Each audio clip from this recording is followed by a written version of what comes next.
Recorded Books Romance presents an unabridged recording of Against the Wind by Kat Martin, narrated by Jack Garrett. This book is copyrighted 2011 by Kat Martin. This recording is copyrighted 2011 by Recorded Books, the producer and publisher of Romantic Sounds, an imprint that features dramatic tales that will carry you away to exotic locales and sweep you off your feet. And now, Against the Wind.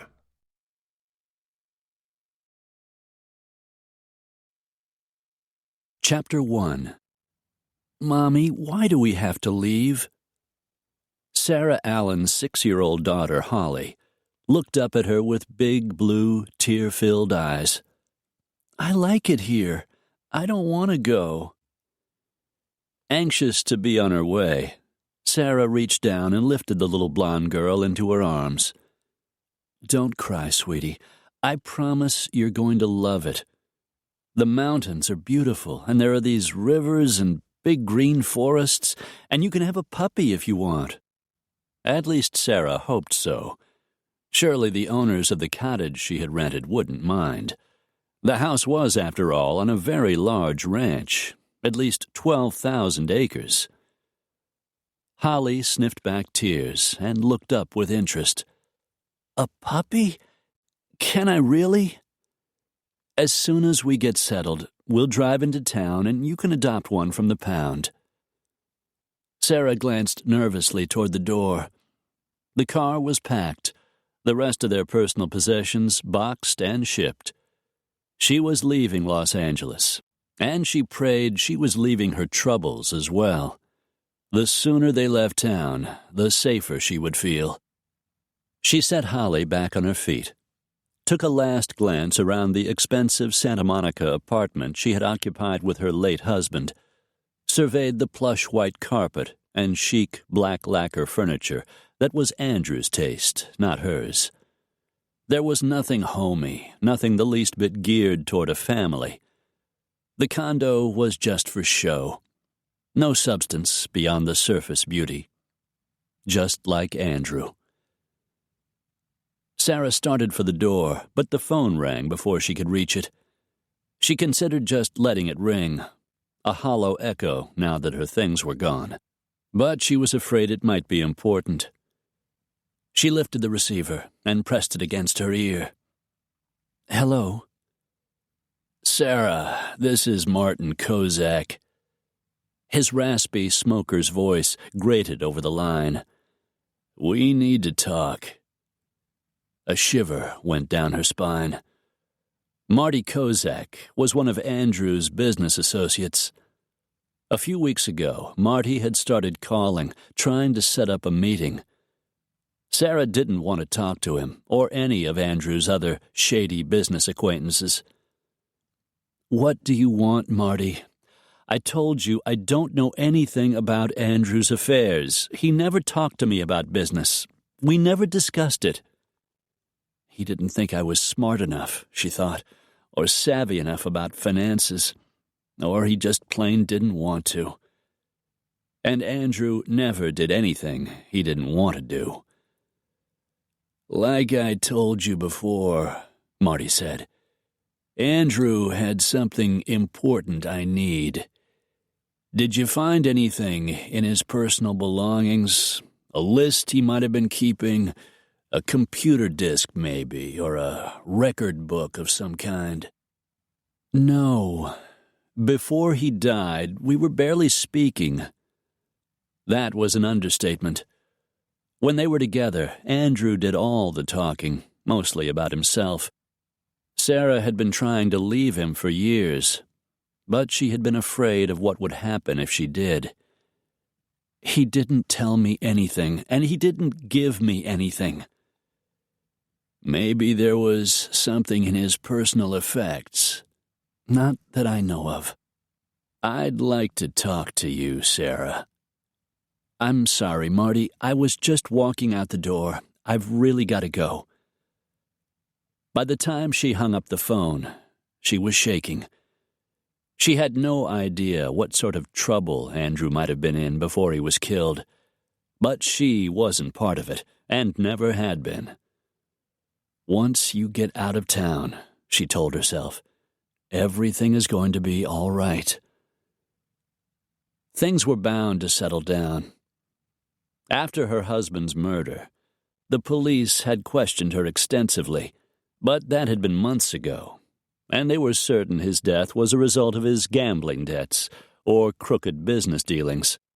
She figured Marty had waited for the police investigation to die down before he began to press her for whatever it was he wanted. Sarah closed her eyes and dragged in a steadying breath. The past would fade, she told herself, and in time, even Andrew's associates would leave her alone. Grabbing Holly's hand and the big leather purse that carried everything from bandages to emergency food, breakfast bars this morning, she took the private elevator down to the underground garage, where her Mercedes, one of the few possessions Andrew had actually put in her name, was parked. Everything else belonged solely to him, and he managed to keep it that way with the prenuptial agreement she had signed. After he died, she was only mildly surprised to discover he owed more money than he had in his bank accounts, and had mortgaged or sold all of the real estate he owned. He had even let his life insurance policy expire. Sarah had been left with nothing. She had sold everything she could to raise enough money to move out of L.A., taken back her maiden name, changed Holly's name, and found a job over the internet in her hometown of Wind Canyon, Wyoming. On a site for rental properties, she had happened upon a cottage on a ranch in the country, not too far from town. All she had to do was get there. Still clutching Holly's hand, Sarah opened the rear car door, set her daughter in the booster seat, and strapped her in, then rounded the vehicle and slid behind the wheel. It was a 1,000-mile journey to Wyoming. Sarah thought of Andrew, his extravagant lifestyle, his gambling, and the crooked deals he made to keep the money rolling in. She thought of Marty Kozak and the rest of Andrew's so-called business associates. She wouldn't feel safe until she got there. Chapter 2. Jackson Raines tightened his hold on the steering wheel of his white Ford extended cab pickup. The temperature outside was 2 below, the wind howling, the heavy snow blowing sideways. A Wyoming blizzard was nothing to sneeze at, even one this late in spring. Keeping his eyes carefully fixed on the road, he was surprised to see a pair of taillights up ahead, barely visible through the blowing snow, twin dots of red flashing in hazard mode. The car pulled off on the side of the road. Jackson started slowing way before he reached the vehicle.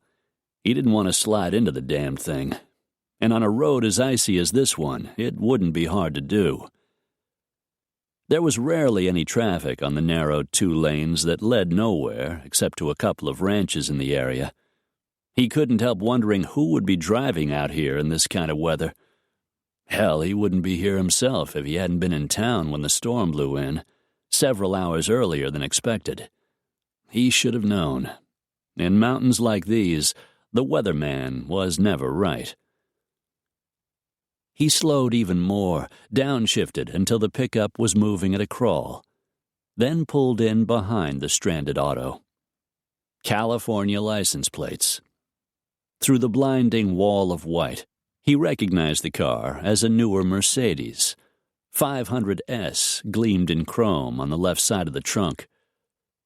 Jackson pulled on a pair of leather work gloves and climbed out of the pickup.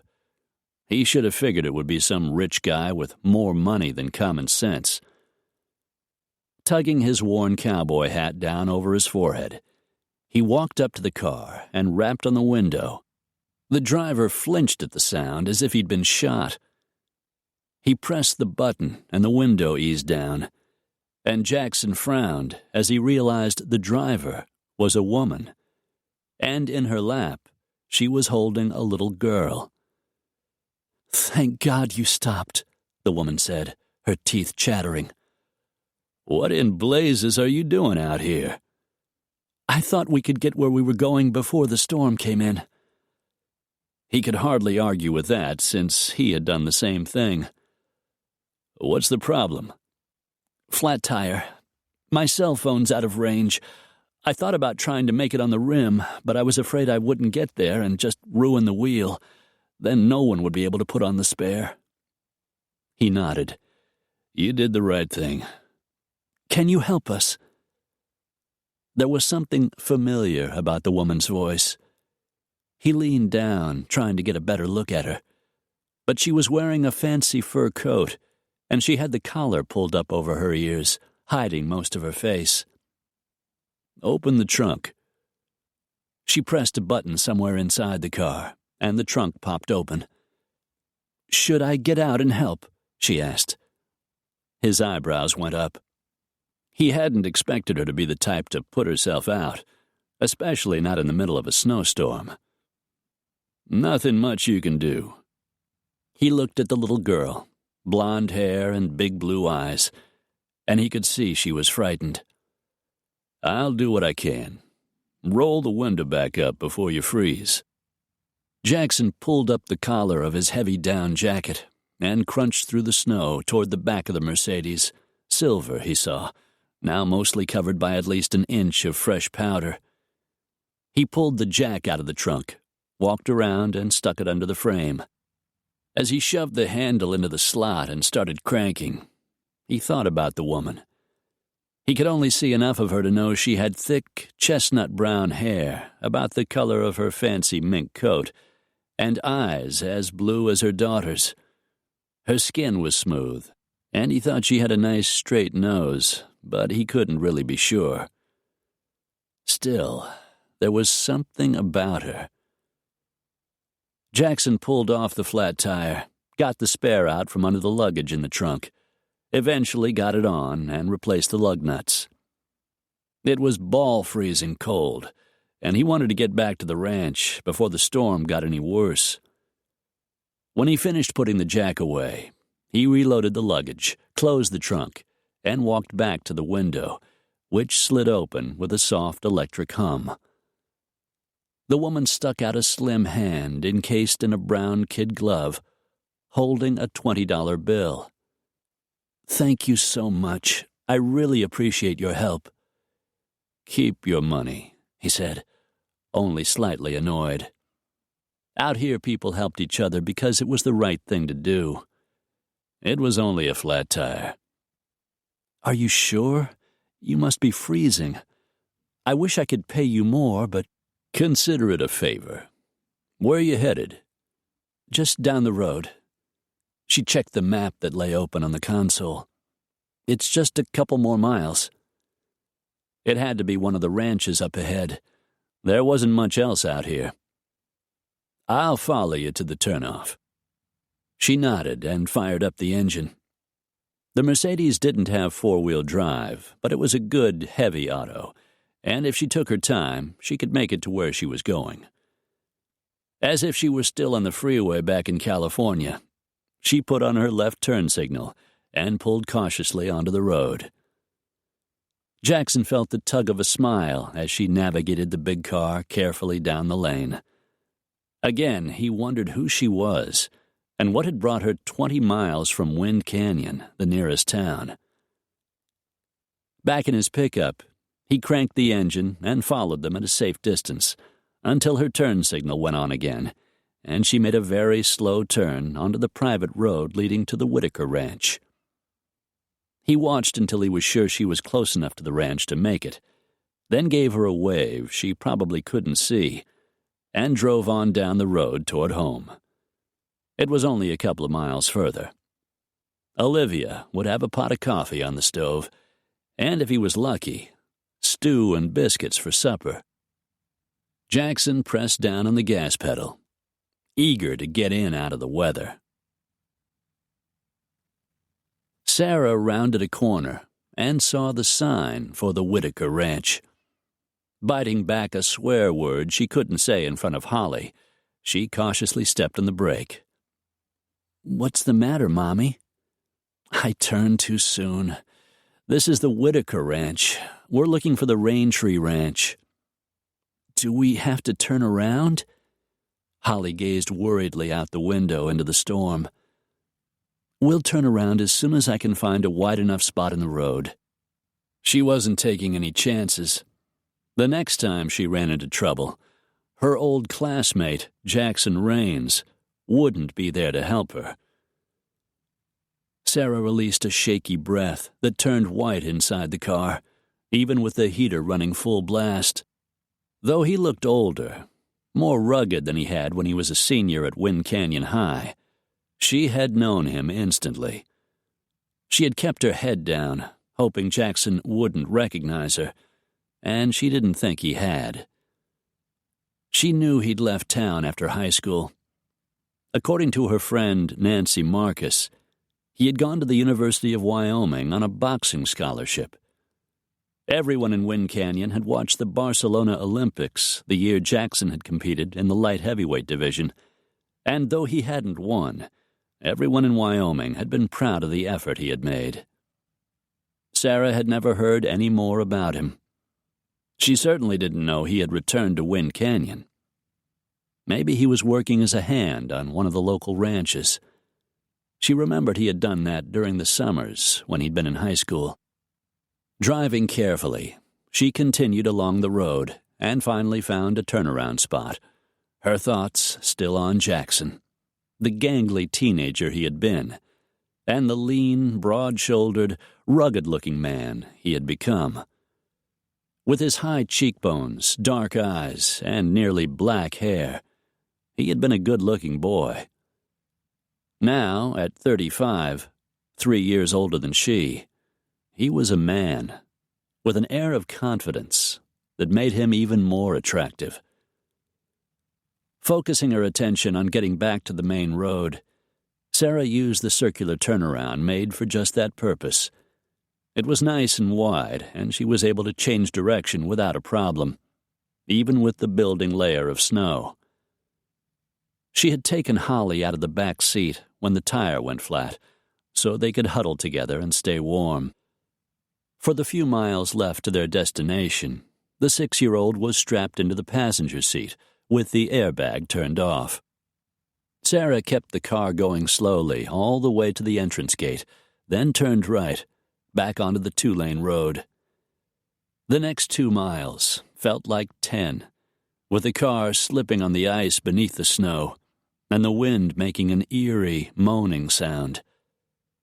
Then she spotted the big sign, Raintree Ranch, hanging from a gate framed by huge pine logs. The name was different now, but the ranch had been there for as long as Sarah could remember. She had driven by a dozen times over the years, but never actually been on the property, which was, after all, privately owned, and the no trespassing policy had always been strictly enforced. Sarah had left Wind Canyon 2 days after graduation. Having taken out a student loan, combined with the money she earned from a part-time job at a small cafe, she was able to attend UCLA. She had a cousin in Westwood named Betsy, who had offered her a bedroom, which Sarah gratefully accepted. She majored in literature, with the goal of becoming a journalist, a goal that had never been reached. Until now. "Are we there yet, Mama?" Sarah smiled. "Almost. It's only a little ways farther. Keep your eyes open for the ranch house." Holly sat up straighter in the seat, trying to see through the heavy snowfall. In the distance, the main house came slowly into focus, until it took the shape of a shadowy fortress, a big, rambling, 2-story wooden structure with a balcony off the 2nd floor. It was built sometime in the 20s, Sarah recalled, by the descendants of the ranch's original owners. There were a couple of lights on downstairs, but Sarah didn't stop. It was after 8 o'clock. When she sent in her rent deposit on the cottage, she had told the housekeeper, Olivia Jones, that she wasn't sure of the date or time of her arrival. The letter she received in return said it didn't matter, that she should just go directly to the cottage, which was another 100 yards down the road. There was a map, as well as the location of the key, beneath a flower pot on the front porch next to the door. The snow was getting worse. The main house sat some distance off the lane she was traveling, and as the Mercedes drove slowly past, no one seemed to notice. Though Sarah looked forward to meeting the woman who had been so kind to her when she had called about the rental, she was grateful for a quiet night to settle into her new home. Sometime in the next few days, the rest of her meager possessions would arrive. Not much, since most of her things had been sold to raise money for the move from California. Thankfully, the cottage was furnished, so she didn't have to worry about that. Tonight, she and Holly would eat the sandwiches she had picked up in Wind Canyon and go straight to bed. Sarah smiled. She was back where she had been born, a town she had once wanted desperately to escape. But she was a grown woman now, not a schoolgirl. Wind Canyon was the perfect place to raise a child, and she was incredibly glad to be home. Still smiling, Sarah pulled the car up next to the little batten-board cottage and turned off the engine. But as she sat there working up the courage to climb out into the storm, the sweet feeling of homecoming began to fade. She had a lot of regrets about her life. One of the biggest was the way she had treated Jackson Rains. Chapter 3. A brilliant Wyoming sun shone down on 8 inches of fresh snow that blanketed the landscape. In the distance, the branches on the pine trees climbing the sides of the mountains drooped with their heavy burden of white. Already it was melting. It was mid-May, a little late in the year for a storm this size, though it wasn't that uncommon either. In the mountains, the weather was always unpredictable. It was one of the things Jackson liked best about living here, the fierce storms and wild winds, the sun so bright it hurt your eyes. As he walked toward the barn, pulling on his work gloves, he smiled. When he'd left Wind Canyon 16 years ago, he wasn't sure he would ever return. Now he was home, and he was damned glad to be back. He glanced ahead, his steps slowing as he spotted the Mercedes with the flat tire he had worked on last night. What in blazes was the car doing parked at the cottage? Jackson turned in that direction, each step leaving a deep boot print in the snow. He had almost reached the house when he heard his housekeeper, Olivia Jones, calling from behind him. "Jackson! Wait! Jackson!" She was breathing hard as she hurried toward him. A woman of 60, broad-hipped, thick-waisted, and gray-haired. She'd been a real beauty in her day, still had the dimples in her cheeks to prove it, and the same sweet smile she'd had when she'd worked at the ice cream shop in town when he was a boy. She wasn't smiling now. "Jackson!" "Take it easy, Livy. You'll give yourself a heart attack." She cast him a look, then drew in a panting breath and slowly released it. "I forgot to tell you, I rented the cottage." "You what?" "We talked about it, remember?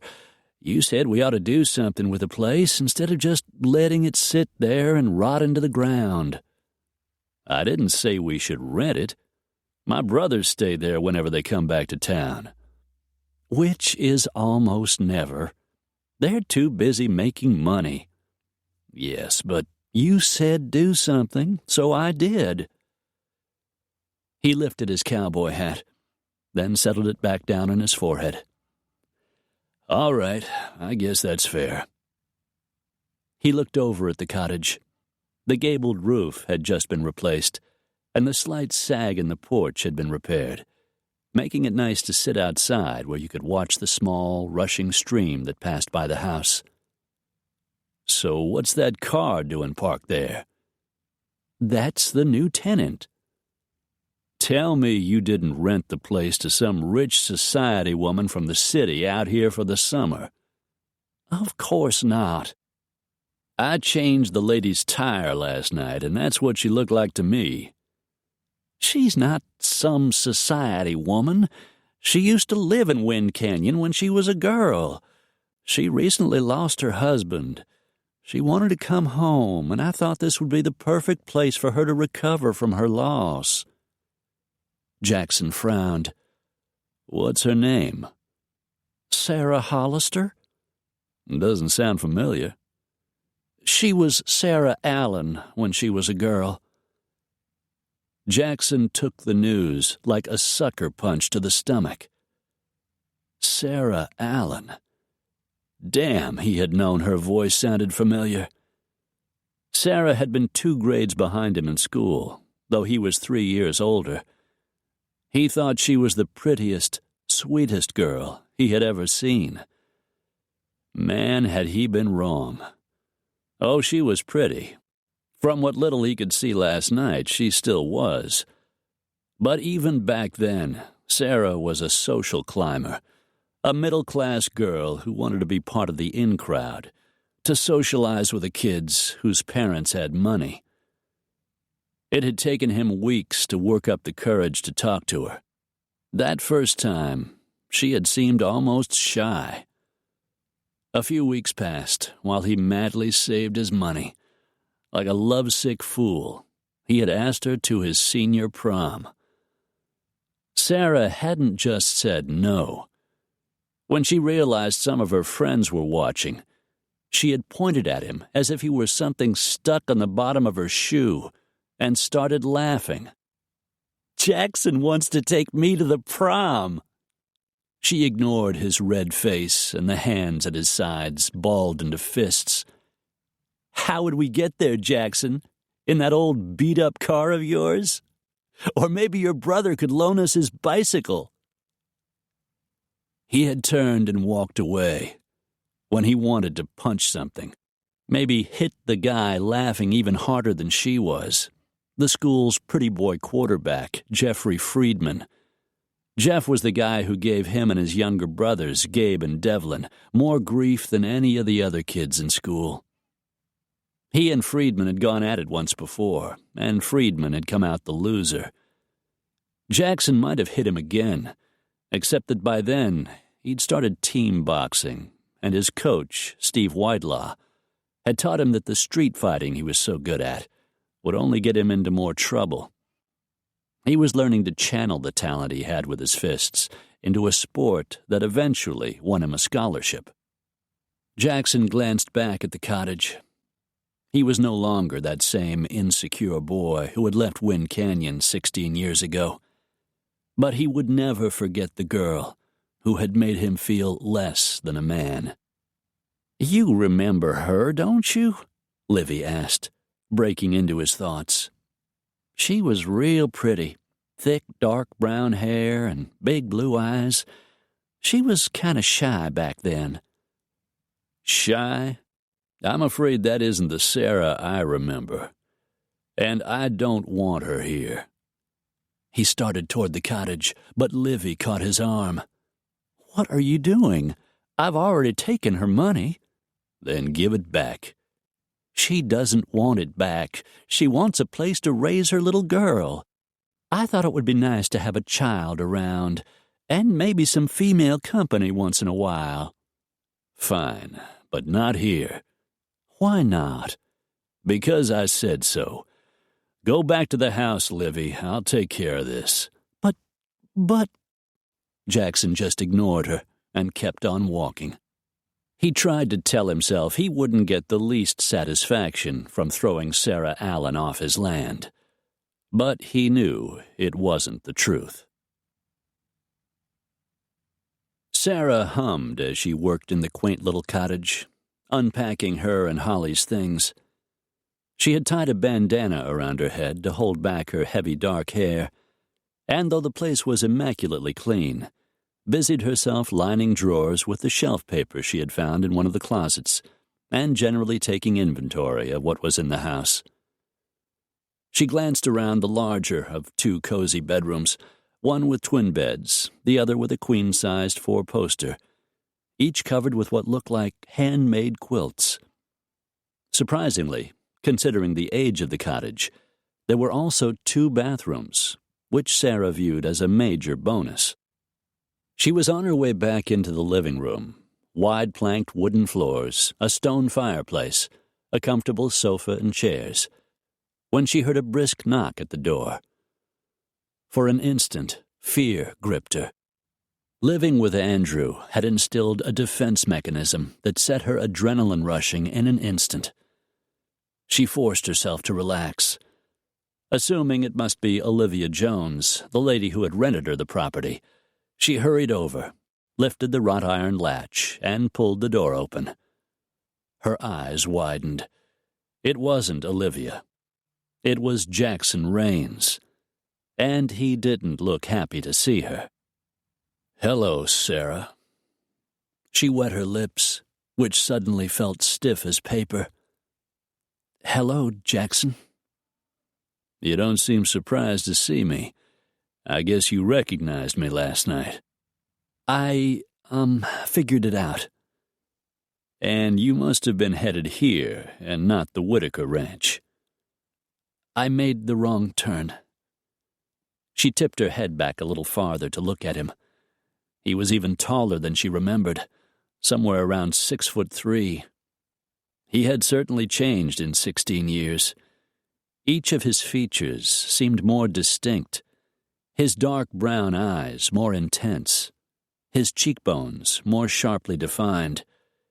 She remembered the slight cleft in his chin, but now there was a faint scar along his temple, and another bisected one of his nicely shaped eyebrows. A little tremor of awareness went through her that she was surprised to feel. It had been years since she had felt any sort of attraction to a man. After Andrew, she thought maybe she never would again. "Do you, work here on the ranch?" she asked. The corner of his mouth edged up. "You might say that." He looked over her shoulder into the living room, surveyed the boxes on the sofa and the suitcases on the bed he could see through the open bedroom door. "I'm afraid we have a problem." "We do? What is it?" "Mrs. Jones made a mistake. The cottage is not for rent." Her stomach tightened. That can't be right. It was listed on the internet. The details have all been worked out." "I'll see your money is returned, and I'll pay for any extra trouble this might have caused. Just tell me how much, and I'll write you a check." Her voice rose. "I don't want a check. This is going to be our home. Holly and we need this place. We love it here already." Tears welled in her eyes. She couldn't stand to think of being uprooted again, of searching for somewhere else to live, of disappointing Holly. Just then, the little girl raced into the living room. "Mommy, there's a nest of baby robins under the roof right outside my window. The mother bird is feeding them." She slid to a stop just a few feet away from Jackson. "You're the man from last night." "That's right." "Holly, this is Mr. Raines. Jackson, this is my daughter, Holly." "You saved us. Mommy said she didn't know what we would have done if you hadn't come along. Maybe we would have frozen right out there on the road." His lips twitched. "I don't think you would have frozen, but I'm glad I could help." "Please," Sarah pleaded. "Isn't there any way you could speak to the owner? Tell him how important it is for Holly and me to stay." His eyes drifted over her turtleneck sweater and jeans, the white sneakers she wore that would be worthless out in the snow. "Just how important is it?" A lump began to swell in her throat. Being here meant everything.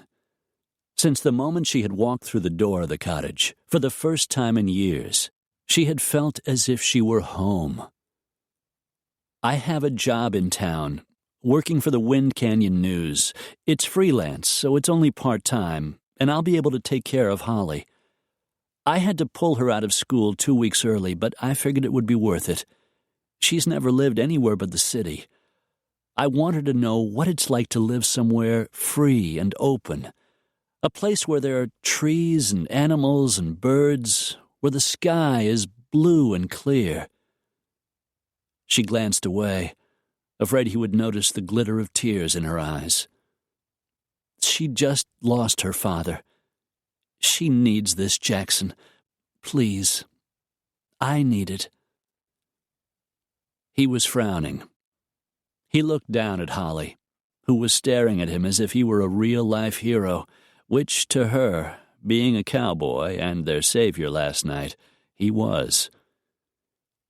He took a deep breath and slowly released it.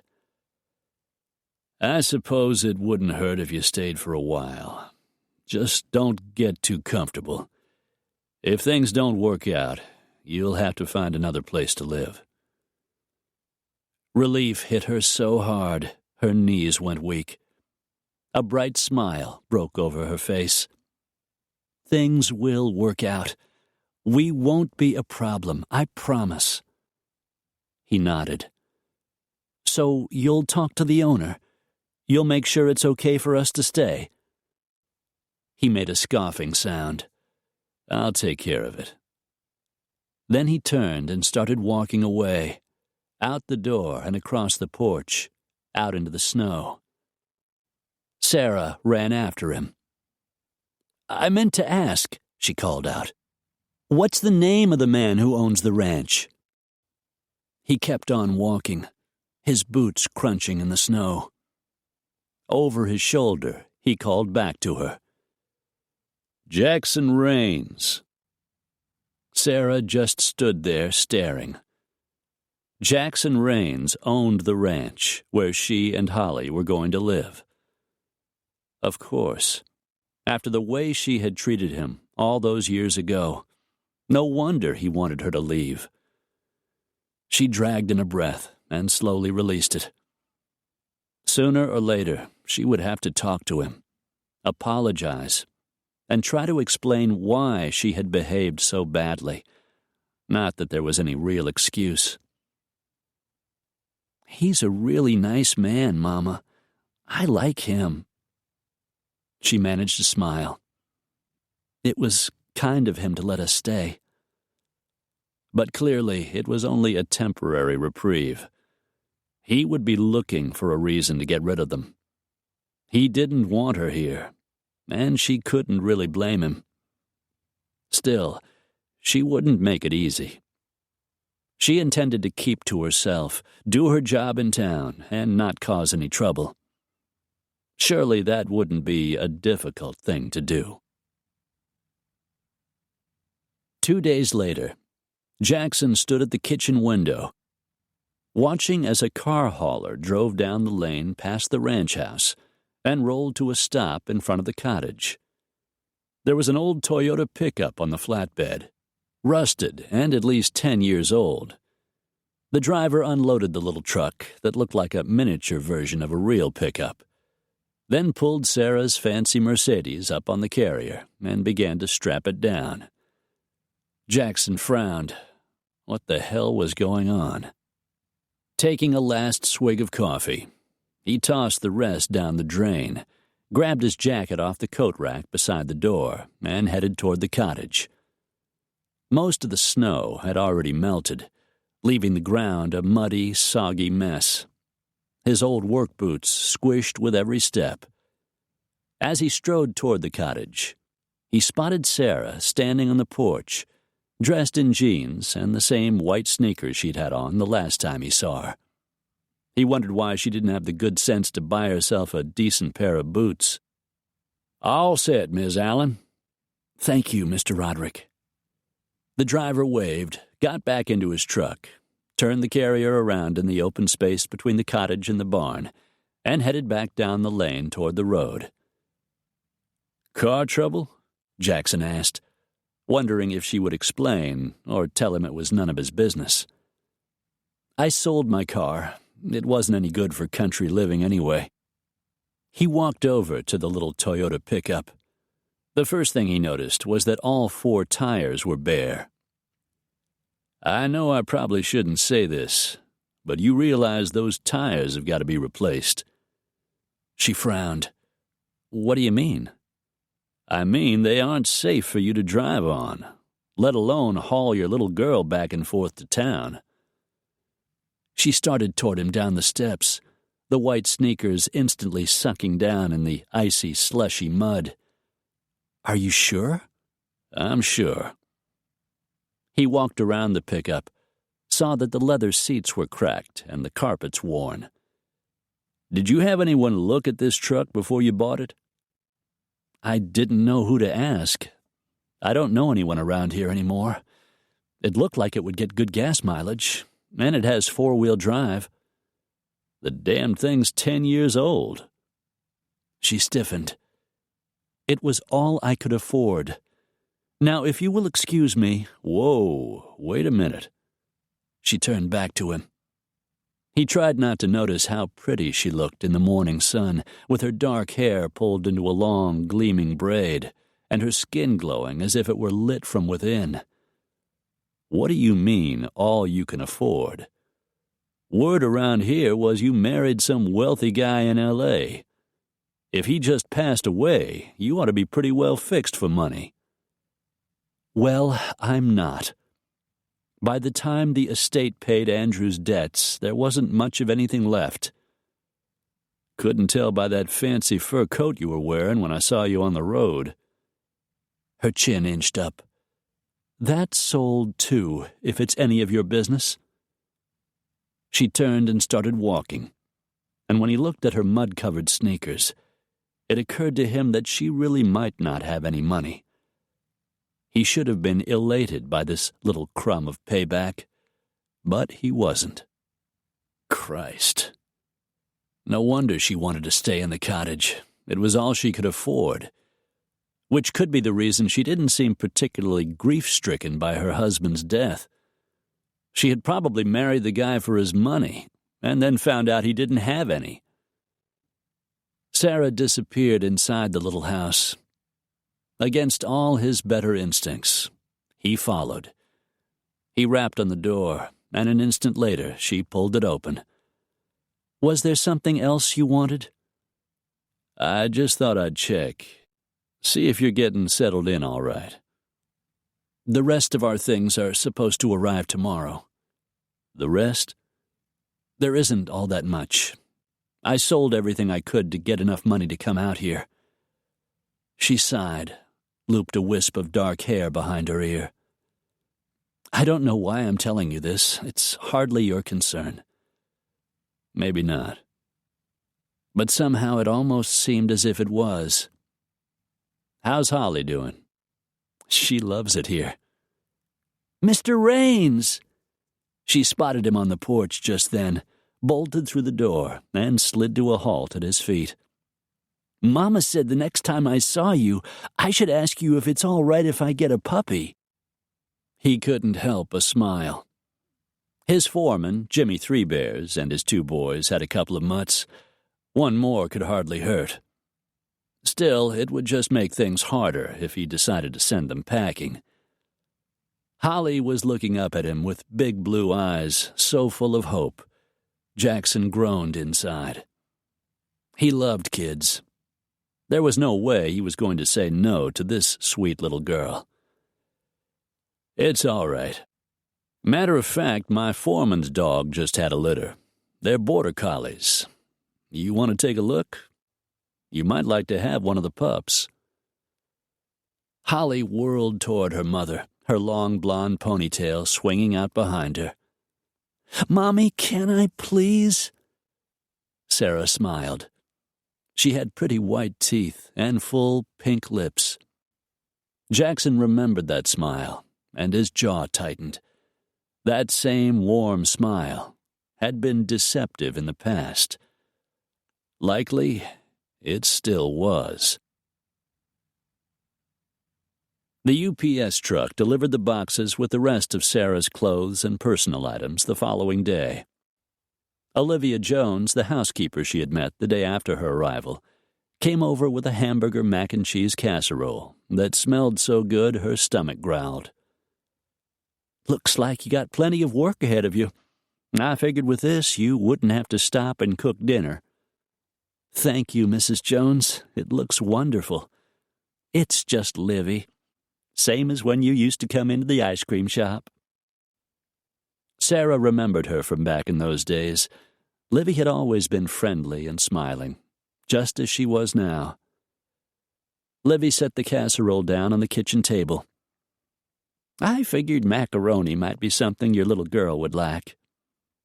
"Holly likes just about everything, except avocados," Sarah laughed. "She calls them squishy green things." Livy chuckled. "I'll remember that." For the rest of the day, Sarah unpacked and put things away, while Holly played with the puppy Jackson had given her, a black and white border collie Holly named Rags. Sarah had gone with them out to the barn so that Holly could choose which pup she wanted. They met Jackson's foreman, a big Sioux Indian named Jimmy Three Bears. Jimmy had 2 boys, one 10 and one 12, but no wife. According to Livy, Annie Baylor Three Bears, a waitress at the Wind Canyon Cafe, had left her husband and sons 5 years ago and never been heard from since. From what Sarah could tell, Jimmy had done a good job raising his boys. Eventually, the long day came to an end, and Sarah surveyed her work in the cottage, pleased with all she had done. Tomorrow would be her first day working at the newspaper. She had found a daycare facility not far from the office, and Holly was excited at the prospect of making new friends. Sarah was excited to be starting her first real job as a reporter. Oh, it wasn't anything big. Not much happened in a town the size of Wind Canyon, which was one of the reasons the job appealed to her. She smiled as she broke down and stacked the last of the empty cardboard boxes. Writing stories about everyday occurrences, working to make them interesting and entertaining, was going to be fun. She had done something similar when she had written for the Daily Bruin at UCLA, before she had dropped out in her senior year to marry Andrew. An image of her husband in one of his rages popped into her mind, and a shudder ran down her spine. God, what a fool she had been. She shook her head, dislodging the memory. A few years after the marriage, she had started taking correspondence courses and eventually gotten her bachelor's degree, which had helped in getting her the job in Wind Canyon. Andrew wouldn't let her take night classes, or she would have finished sooner. Sarah thought of the husband she had once believed she loved, the cruel, hateful man he had become, and resisted an urge to shiver. She walked over to the window and stood in the sunshine pouring through the glass, hoping to erase the chill. Chapter 4.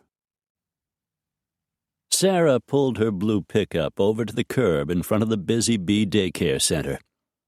Holly waited on the porch, along with a couple of other kids. The little girl ran around to the passenger side and climbed into the truck, settled herself in her booster seat, and Sarah helped her fasten the seatbelt. The pickup was sporting a new set of tires, thanks to the small amount of room she had left on her credit card, so she wasn't worried about getting safely home. She turned the vehicle onto the street leading out of town and settled in for the drive back to the ranch. She looked over at her daughter, who peered at the thick growth of forest passing by outside the window. "How was your first day, honey?" Sarah asked. "I met a girl named Alice. Everyone calls her Allie. She showed me how to play a really cool card game called Go Fish." Sarah smiled. "That's great, baby." She thought of her own first day. She had been introduced to the owner of the paper, Smiley Reed, an older, pudgy, balding man with a penchant for cigars. And just like in the movies, everyone called him Chief. The paper's only other reporter, Mike Stevens, was a couple of years younger than Sarah, but had more experience. He was tall, sandy-haired, and not bad-looking. Mike covered the headline news, weather, and sports, while Sarah was assigned to personal interest stories, and pretty much anything newsworthy that she could come up with. "To start with, just get out there and get acquainted with the town," Smiley had said, handing her a box of business cards he'd had printed especially for her. "Stop in the stores and meet the owners. See who's doing what. You'll be surprised what you might find out." Sarah proudly held on to the cards, the first she'd ever had. She was fine with the idea. She'd had to come up with news for the college paper. This shouldn't be any more difficult. She spent the afternoon milling around town, getting reacquainted. Wind Canyon looked just like a Wyoming town should, with a long main street that still had old covered boardwalks running along both sides. Bars, restaurants, and boutiques lined the street, a lot more of them now that the quaint little western town had been discovered by tourists. Wind Canyon had grown quite a bit in the years Sarah had been gone, and now there were shops and restaurants on the side streets as well. She was surprised to discover some of the people in town still remembered her. "I sure was sorry about what happened to your folks," Fred Wilkins said, owner of Wilkins Mercantile. "They were real nice people." "Thank you." Sarah fought a wave of sadness she hadn't let surface in years, not since the awful news of her parents' death had reached her when she was in college. Her overwhelming grief and loneliness were part of the reason she had married Andrew that year. Sarah left the Mercantile, leaving a card with Mr. Wilkins, as well as Mrs. Potter at the antique shop, and a number of other business owners, asking them to call her if they had something of interest for the paper. She smiled to think how well she had been received. Sarah was still smiling when she arrived back at Raintree Ranch, and she and Holly drove up in front of the cottage. Then she saw the front door standing wide open, and her smile disappeared. "Who's in our house, Mommy?" "I don't know." She cracked open the car door and climbed out. "You wait here, okay?" She walked toward the house, wondering if the wind or an animal might have pushed open the door. The lock was old. Maybe it had just given way. As she climbed up to the porch to inspect the lock, she caught a glimpse of the living room through the front window. Oh my God! She forced herself to walk inside, her legs beginning to tremble. The entire cottage was a shambles, the sofa cushions ripped open, the curtains torn down from the windows, pots and pans tossed out of the cupboards, broken dishes all over the floor. "Oh, my God," she repeated a second time. Holly raced through the front door. "Mama, someone tore up our house." The little girl started crying, and it was all Sarah could do not to join her. She lifted Holly into her arms and turned at the sound of a man's deep voice. "What the hell?"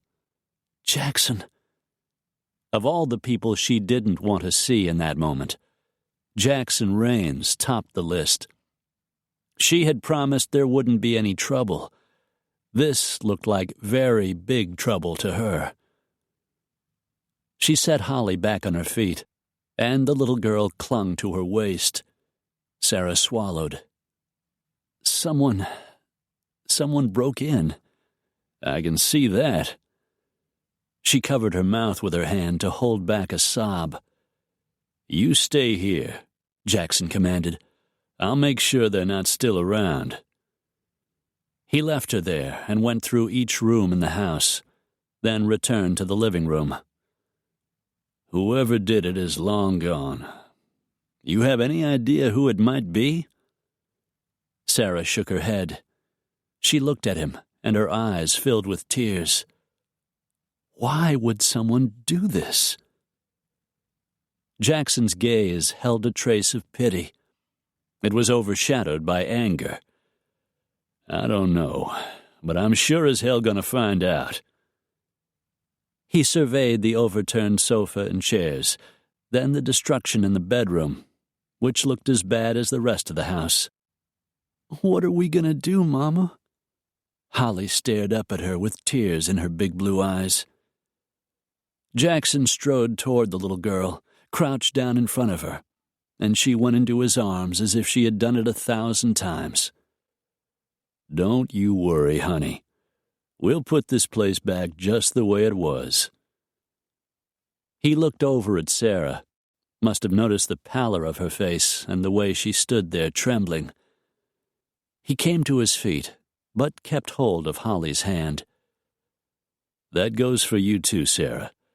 I'll get Livy over here to help, and between the three of us, we'll have this place back in shape in no time." She just nodded. Her throat was too tight to speak.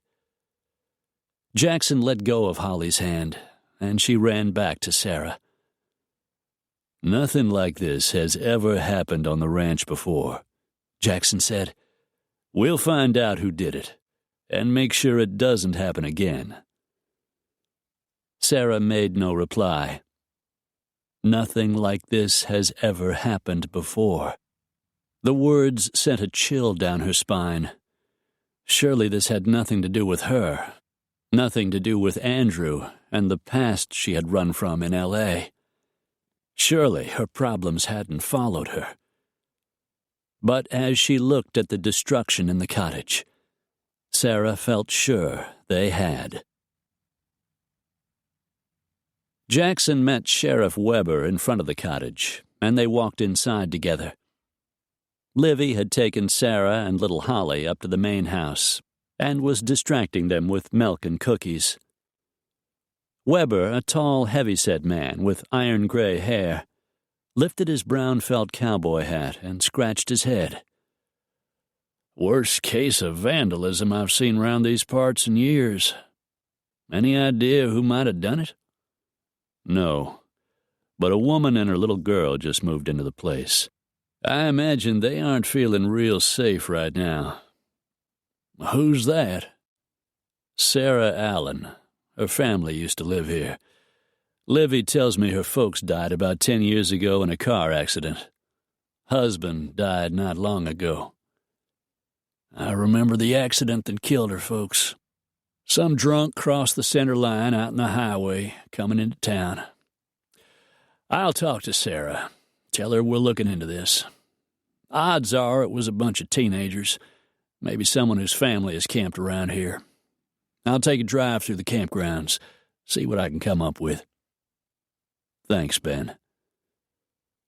The sheriff went out and got his camera, took a string of photos documenting the damage. "Insurance gonna take care of this?" "Only the building's covered." "Figures."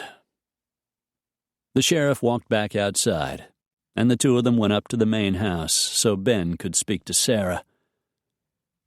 As soon as Weber left, Jackson led the small group back to the cottage to begin cleaning up. "Looks like you'll need a new sofa and chairs," he said to Sarah. "Some new curtains, too. Soon as you get time, we'll go into town and get whatever you need." She gazed up at him in surprise. "You're going to replace everything?" "You didn't think I would? What happened wasn't your fault." Sarah glanced away. "Thank you." When she looked back at him, there was something in her face. It had never occurred to him that Sarah's presence might have something to do with the vandalism. Watching her now, he wondered. Jackson made a mental note to call his brother Devlin, have him do some digging. Dev owned a chain of security companies in the Southwest, including one in L.A. Mostly he managed them from his house in Scottsdale, close to the Phoenix branch. These days his employees did most of the legwork, but Dev was still one of the best investigators in the business. Jackson would ask Dev to sniff around, find out what he could about the young widow and her daughter. Dev wasn't home. His brother was off somewhere with one of his lady friends, or so Devlin's Phoenix office manager said. Jackson wasn't surprised. A few years back, his youngest brother had suffered a bad breakup with the girl he planned to marry, and since then had become a dedicated bachelor. "Can I take a message?" the manager asked. "Tell him Jackson called. Tell him I need to talk to him." Jackson hung up the phone. He'd get a return call sooner or later, but he wasn't holding his breath. Dev liked to live big, and he usually did just that. Instead of waiting anxiously to hear from him, Jackson spent the morning in the basement, working out on the weights, punching the heavy bag, then spending some time on the speed bag. He liked the physical exercise that had come to be a habit, liked to keep in shape. When he finished, he showered and pulled on his jeans and headed down to his foreman Jimmy Three Bears' house, part of the original ranch compound. 3 bedrooms with a wraparound screened-in front porch. The residence, which sat on a knoll across from the barn, had been remodeled a number of times, and Jackson had done a bit more modernizing of the old wooden structure when he bought the ranch 4 years ago. As he approached, he saw Jimmy's boys playing ball out in front. "Where's your dad?" Jackson asked. "He's up on the ridgeline, sir." Sam, the 12-year-old, shoved a hand through his gleaming black, shoulder-length hair. He was a good-looking kid, both of them were. They got good grades and were very good athletes. Jimmy had a right to be proud of them. "Dad says those loggers are filling the stream up with mud again. He went up to take another look." Jackson's jaw tightened. He had actually thought he'd had problems when he'd worked in Houston. After high school, he had used his boxing scholarship to earn a degree in geology, then landed a job with the small, newly formed Wildcat Oil. He had taken part of his salary in stock, the smartest move he ever made. When the company expanded, then went public, he made enough money to retire from the oil business and live in comfort, buy the old Simmons Ranch, and become a cattleman, which had been his lifelong dream. One thing he'd learned: a rancher faced just as many problems as an oil company, and made a whole lot less money. And now the damned logging companies were making things worse. They were cutting down trees in the national forest that bordered the ranch, and causing him all kinds of trouble. He shook his head. He still couldn't believe the taxpayers paid to build roads so the bastards could cut down trees. They were taking out those big 700-year-old ponderosas as if they had a right. Only God had a right to those trees, as far as Jackson was concerned. Somewhere along the way, the politicians had sure as hell gotten things screwed up. He looked over at the older boy, who was nearly as tall as his dad, but lean and lanky instead of muscular like Jimmy. Sam tossed the baseball into the air and caught it. "I could use a little help," Jackson said. "You boys game?" "Sure." Gibby grinned, a 10-year-old version of his older brother with slightly shorter black hair. "Just tell us what you need us to do." Always ready for a little diversion, both boys followed him off toward the barn. Half an hour later, they had loaded the old sofa he remembered storing in the loft into the back of his truck, dusted it off real good. Then the boys jumped up in the bed, and he drove the load down to Sarah's cottage. Sarah's. Jackson blew out a breath, amazed he already thought of the place that way, and none too pleased about it. "Found a couch you can use," he said when she opened the door. "Hope this'll do till we can buy you a new one." Anything we can sit on will do."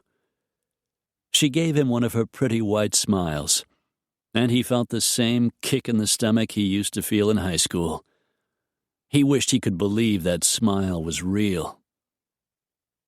With the boys' help, they situated the sofa in front of the fireplace. With the rest of the house cleaned up, the place was again in fairly livable condition. He made a mental note to have Livy bring down a few of the extra dishes, enough to make do until he could buy some to replace the ones that were broken. The boys took off, leaving him with Sarah. "So, when can you get away?" he found himself asking, wishing like hell he wasn't so eager to hear her answer. "I'm working in town tomorrow, but I'll be done by 3. Holly can stay at the daycare center while we go shopping if you want." He nodded. "Great. I'll pick you up in front of the newspaper office." She flashed him another warm smile, and his groin tightened. He tried to tell himself he shouldn't be the least attracted to a money-hungry woman like Sarah. But in his mind's eye, he was untying that long, thick chestnut braid and running his fingers through it, unbuttoning her blouse, and Jackson clamped down on the image. He needed to go a couple more rounds with a heavy bag. Maybe let the speed bag hit him a few times in the head. He had been fooled by Sarah Allen once. It wasn't going to happen again. Sarah's cell phone rang. Sitting behind the desk Smiley had assigned her, she jumped, startled by the unexpected jangle. Ever since the break-in, her nerves had been on edge. Thank God nothing else had happened, which made her think she might be wrong, and it was, as the sheriff believed, just teenagers bent on making trouble. The phone rang a second time before she could dig it out of her oversized leather purse. Hoping someone might be calling with a news story, she flipped open the phone without checking the caller ID and heard Martin Kozak's rusty smoker's voice on the line. "I've been trying to reach you, Sarah. Don't you check your messages?"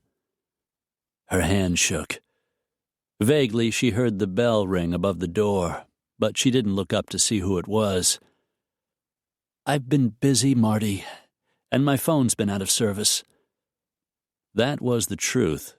There were only certain places around the cottage where she could get cell reception. She reminded herself to get a landline, though she had few people to call. "I need to talk to you, Sarah." "I don't have anything to tell you, Marty. I don't have what you're looking for. I don't know anything about Andrew's business. We never discussed it." "You moved out of the condo. Where are you, Sarah? Tell me where you are, and I'll meet you." She swallowed. Her hand kept shaking. She tightened her fingers around the phone to make it stop. "Leave me alone, Marty." Sarah hung up the phone. She was breathing hard, her pulse racing. She closed her eyes, trying to bring herself under control. And when she looked up, Jackson Raines stood next to her desk. "Who's Marty?" he asked. The look in his eyes said he had overheard her conversation. He expected an answer, and he wasn't going to settle for less. "He was a business acquaintance of my husband's." "What did he want?" She moistened her lips, worked to make them form the words. "I don't know." Jackson slid a hand beneath her elbow and urged her up out of her chair. "You're trembling. Come on, let's get out of here." She didn't argue. Marty's call had shaken her. She had been so sure he would leave her alone once she left L.A. Now she wondered if Marty had been lying about not knowing where she lived and had followed her to Wyoming. If he had sent his thugs to search the cottage for whatever it was he was looking for. She waved to Mike as they walked out, letting him know she was leaving, and stepping outside into the crisp mountain air. Sarah took a deep breath, felt a little steadier. Jackson just kept walking, hauling her around to the passenger side of his truck, opening the door and boosting her up into the seat. His hand accidentally brushed her thigh as he helped her get settled, and a little tingle of awareness went through her. She was wearing a lightweight apricot sweater and a pair of tan slacks, and it was a darn good thing. She imagined what that light touch might have felt like on bare skin, and a rush of heat slid into her stomach. Embarrassment sparked a little burst of hysterical laughter. "What's so funny?" She shook her head, then sobered at the sudden memory of Martin Kozak's call. "Not a damned thing." One of his dark eyebrows arched up. He pinned her with the same look he had used in her office. "Why don't you tell me what's going on?" It was an order, not a question. Sarah sighed and leaned back against the black leather seat. "I suppose, since I'm living in your house, you have a right to know." And there was something about him that made her want to tell him. Maybe it was just that she had known him from before. Or maybe it was that he seemed so strong and capable, a solid shoulder to lean on. Whatever it was, she just hoped that once he knew, he wouldn't toss her out on the street. He drove the truck to a shady area off the road at the edge of town and turned off the engine, then shifted on the seat to face her. "I overheard some of your conversation. Does the guy you were talking to have something to do with what happened at the cottage?" She looked over to where he sat. His dark eyes were mostly hidden by his battered cowboy hat, but the hard line of his jaw and the indentation in his chin were clear. "I don't know. I don't think he even knows where I live." "Then why were you so upset?" She bit her lip, wondering how much she should tell him. "To put it bluntly, my husband, that is to say, my late husband, was a crook. I didn't know it when I married him, and I was never involved in any of his shady business dealings, but I knew whatever he was up to wasn't good." "Why didn't you leave him?" "I tried more than once. He was determined I would never get a divorce. He said he would do whatever it took to keep me from taking his daughter." An ugly memory surfaced of Andrew's fist connecting with her cheek, and Sarah fought not to flinch. "I believed him." She looked out the window into the dense grove of dark, shadowy pine trees that climbed the sides of the hills. "I came here to start a new life. I just want to be left alone." For several moments, Jackson said nothing. Maybe he was the one person she knew who understood what it was to want to start over. In high school, Jackson Raines had a wild reputation. He was in trouble off and on all through his early teenage years, until he'd been recruited by the boxing team. After that, he had settled down, come up with a solid set of goals, and become the sort of boy she found attractive. She hadn't dared let on. He had made an enemy of the varsity quarterback, Jeff Friedman, the most popular boy in school. Jeff had taunted him into a fistfight, then taken a beating for his foolishness. Jackson had been completely ostracized, and unless Sarah wanted that same treatment, she was forced to ignore the attraction she felt for him. But Sarah was a woman now, and Jackson no longer a boy. It was far more difficult to ignore that attraction today than it had been back then. "What's this guy's name?" Jackson's deep voice jolted her back to the present. "Martin Kozak. You said you didn't have what he was looking for. So what is it he's looking for? She sighed. Marty called me a number of times before we moved.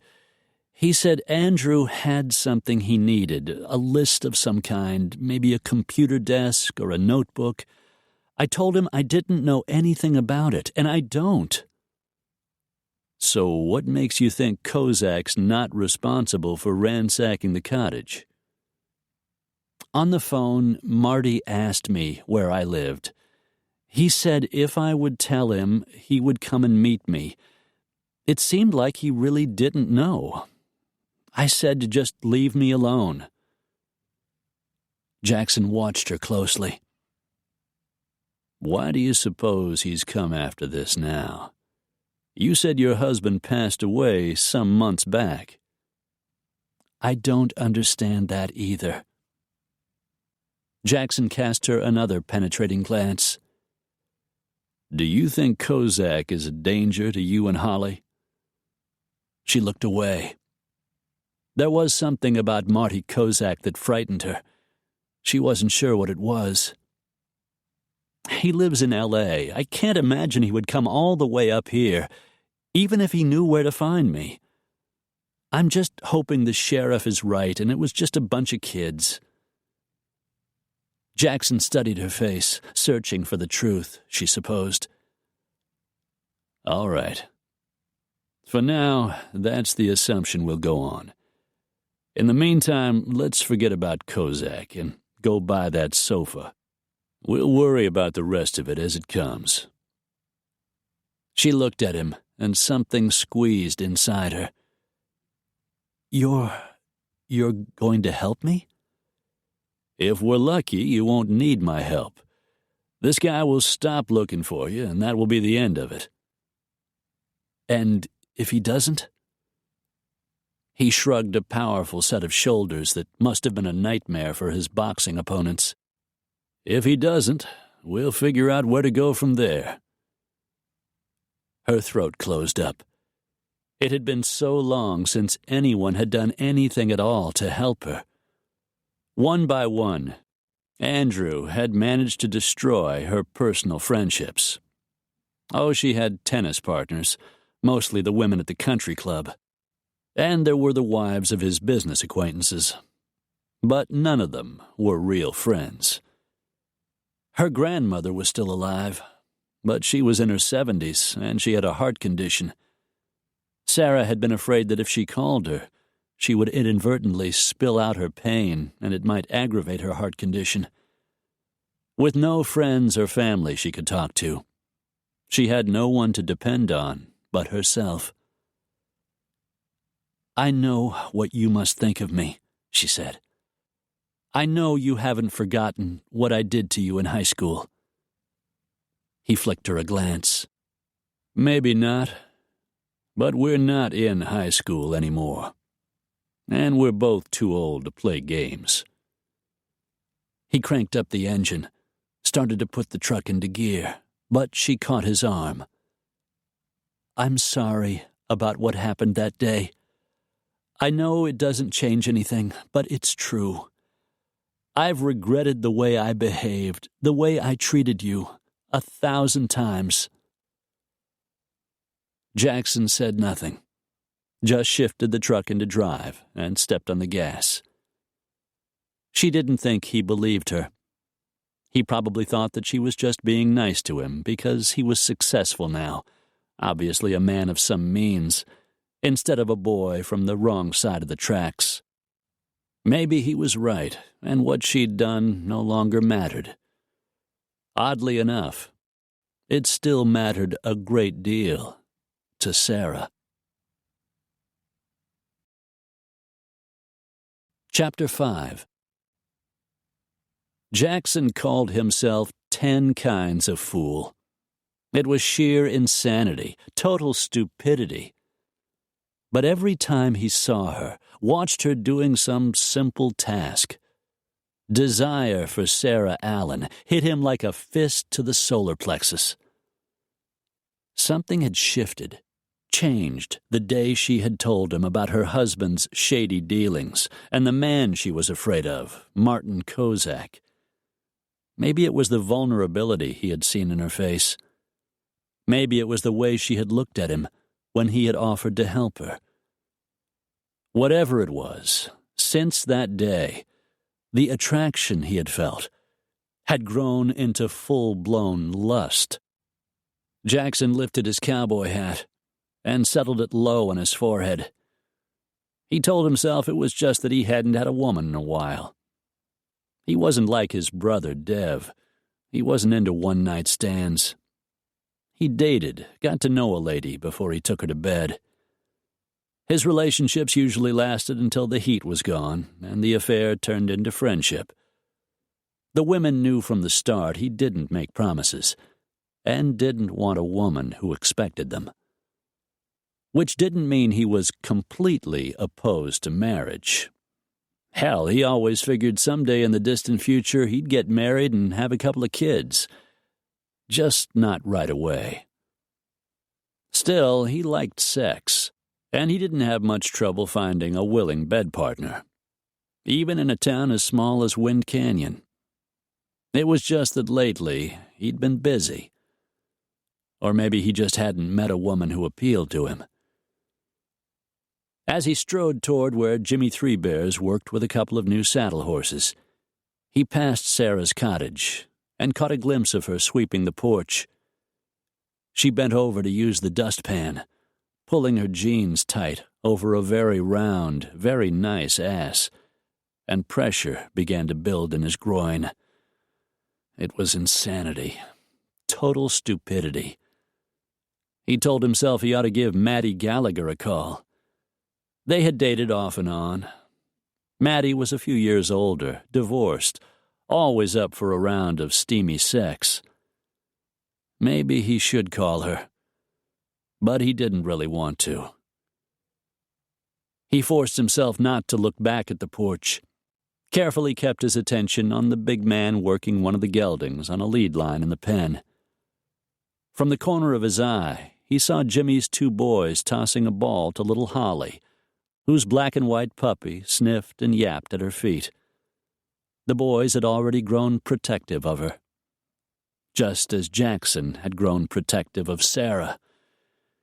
It was insanity, total stupidity. Sarah was probably playing him, just like she had in high school. "Hey, boss," Jimmy waved, dark-skinned and dark-eyed, his long black hair pulled into a ponytail fastened low on his neck. He handed the lead to one of the hands and walked out of the pen. "You been up to the ridge today?" Jackson asked as Jimmy approached. "Not today, but it sure didn't look good the last time I was there. There's slash clogging the water upriver, making it overflow the banks. And with the trees clear-cut on the north side of the hill, that last storm washed a shitload of dirt into the stream. Those cows in the upper pasture are having a hell of a time getting anything decent to drink. Let's move 'em down into Pine Meadow. The grass isn't quite as good, but at least the water will be clean. I'll get a couple of the hands and trailer some horses. Won't take long to move 'em. Keep an eye open while you're up there. I don't trust those loggers. The Barrett brothers are in for the quick buck, and they don't care what they do to get it. If we aren't careful, they'll do something else we'll have to pay for." Jimmy nodded, turned, and started organizing the men. He was hard-working and efficient. Jackson couldn't run the place without him. On top of that, not counting Gabe and Dev, Jimmy was his closest friend. Jackson left the men and returned to the house. As he walked into his study, he saw the message light blinking on the phone. He pushed the button, heard his youngest brother's deep voice. "Hey, bro, what's up? Give me a call." Jackson dialed Dev's home number, and his brother picked up on the second ring. "Thanks for calling me back," Jackson said. "Sorry to bother you, little brother, but I got what could turn into a problem, and I was hoping you might be able to help." "What's going on?" "You remember a girl in your high school class named Sarah Allen?"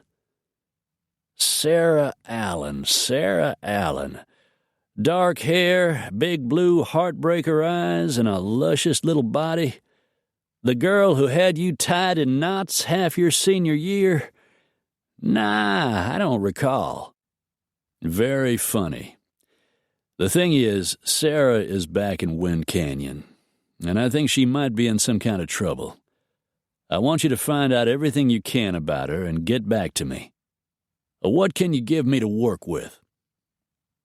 He dug out the application Livy had taken from Sarah over the internet and read what little was on the printed page. Her social security number, her residence address in Santa Monica, a former address on Sunset Drive, the make and model of her Mercedes, which had now been sold. Jackson told Dev about the break-in and about the call from a guy named Martin Kozak, who wanted some kind of list that Sarah's husband supposedly had. I'm trying to tell myself the break-in had nothing to do with Sarah's past, but I don't believe in coincidence. Neither do I. What else can you tell me? Sarah has a 6-year-old daughter named Holly. Her husband's name was Andrew Hollister. Late husband, is it?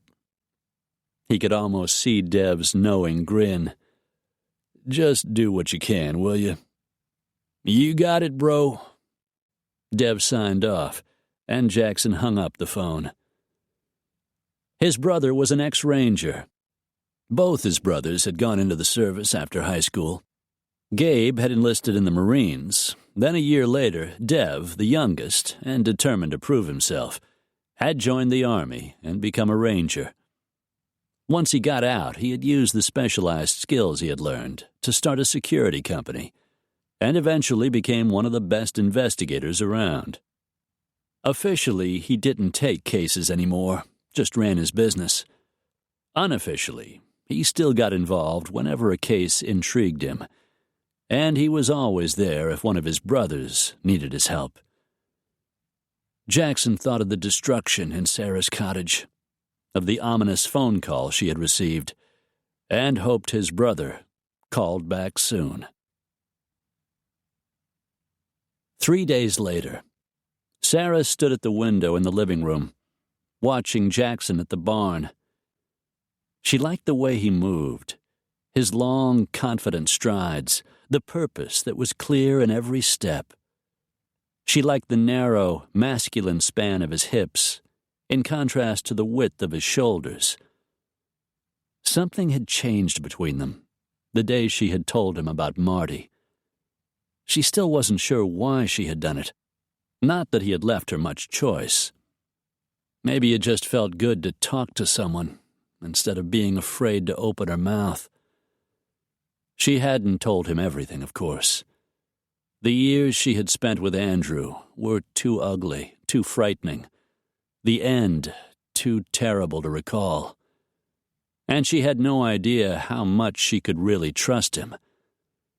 Still, she didn't leave the window. Just stood there watching, smiling at the way he angled his hat over his eyes. How natural he looked in his worn jeans and boots, as if he'd been born to ranching, which she knew he hadn't. In truth, he had lived in a ramshackle house at the edge of town. His mother had been a drunk, and his father had left when Jackson was a boy. Thanks to boxing, he had been able to stop the downhill spiral that had been leading him into trouble and turn his life around. He paused to talk to some of his ranch hands, saw them nod and head out to do whatever it was he asked. He was truly a man's man. But then he always had been. Maybe that was what she had liked about him, even way back then. Are we going to work today, Mama? Sarah looked down to see Holly standing in front of her. Yes, honey. I got a call from Mr. Wilkins at the Mercantile. He reminded me about the big Memorial Day celebration coming up at the end of the month. The paper needs an article written about it. She loved the fact she was a freelance reporter. It gave her a wonderful control of her time, as long as she got her work done. So you're going to write it? That's my job, honey. There's a picnic and a parade every year, and the whole town turns out. Doesn't that sound like fun? Holly jumped up and down. I love parades. Sarah smiled. I know you do. And the community spirit in Wind Canyon was one of the things that had brought her back home to raise her daughter. After I get finished in town, we'll drive over and see your great-grandma, just like I promised. Sarah had been anxious to visit her grandmother, a woman she hadn't seen in years. Holly fell silent. She ran the toe of a small bare foot over the planked wooden floor. Do you think she'll like me? Sarah reached out and caught her daughter's small hands. Grandma Thompson is going to love you. I brought you to see her once when you were a baby, but you were too small to remember. She thought you were the prettiest baby girl she'd ever seen. But Sarah had paid for that defiant visit dearly. When she'd gotten back to L.A., Andrew had been furious. During the terrible fight they'd had, he had blackened her eye and broken her arm. Sarah took a deep breath and shoved the painful memory away. She smiled down at her daughter. Go get your socks and sneakers, grab your jacket, and we'll get going. Holly dashed off, and Sarah went to collect her sweater and purse. She glanced around the cottage. The new sofa and chair and the rest of the furnishings she and Jackson had purchased wouldn't be in for a few more weeks. She told herself the vandalism was never going to happen again. It was just out-of-control kids, nothing more. But even if it weren't, she was home, and she was going to stay. She had paid long enough for the foolish mistake she had made. And nothing, not even one of Andrew's crooked friends, was going to drive her away. Jackson spotted Livy's stout figure hurrying toward where he unloaded sacks of grain from the back of a flatbed truck. Jackson, your brother's on the phone. He says it's important. Jackson waved, thought again that he should add a line out in the barn so he could take his calls. Then again, he didn't like talking on the phone.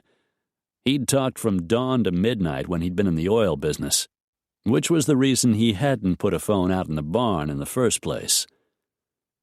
He started jogging toward the house, passed Livy on the way, and took the call in his study. Hey, Dev. His brother's deep voice reached him over the line. Are you sitting down?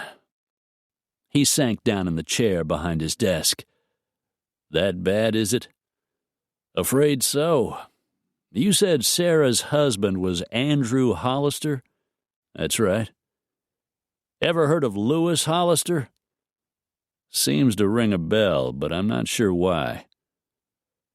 Lewis Hollister was a blue-collar guy from the San Fernando Valley who made it big in the heavy equipment business. He owned Blacktop Tires, owned some big manufacturing plants, a couple of mining operations, a demolition company. The list goes on and on. The guy dabbled in just about everything that dealt with machinery and usually made money. By the time he died, he was worth a nice round $40 million. Not exactly chump change. Not exactly. His estate went entirely to his son Andrew. Money, business interests, even his Spanish-style house on Sunset Drive. I guess Sarah found what she was looking for.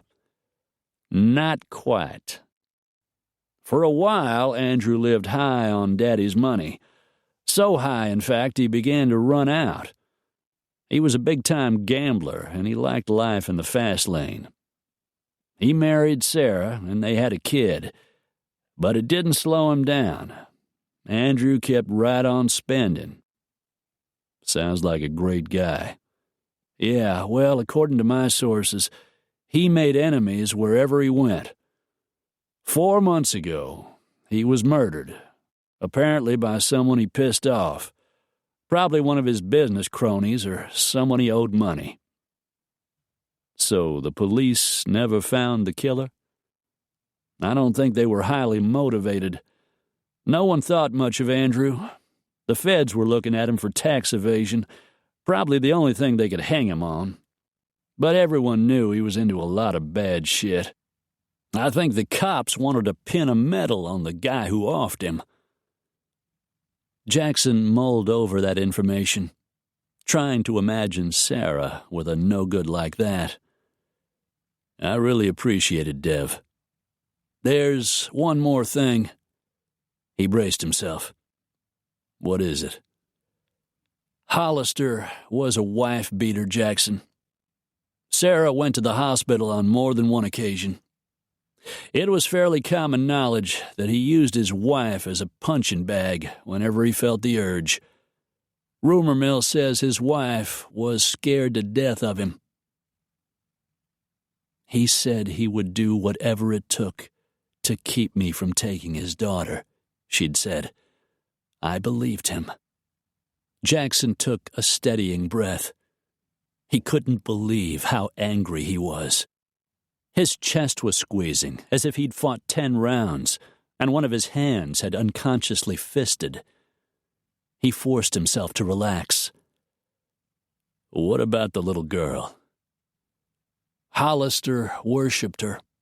No record of any hospital visits. I don't think he ever laid a hand on the kid. Just took out his frustrations on Sarah. Thanks, Dev. Listen, I'm supposed to head down to Mexico with a lady friend for the next 10 days. If you need me here, I'll cancel. So far, I'm just trying to stay ahead of the game. Have fun in old Mexico. Dev chuckled. You've got my cell number, though I'm not sure there'll be any service. Not to worry. Watch out for bandits, he said.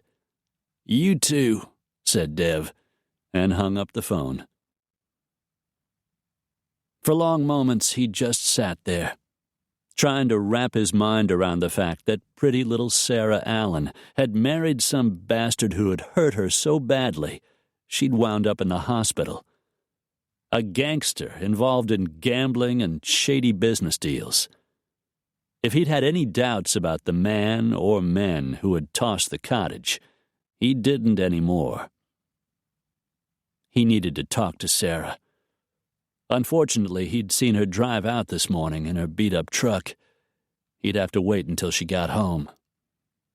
He told himself not to worry, but he couldn't seem to make himself stop. She's a lovely child, Sarah.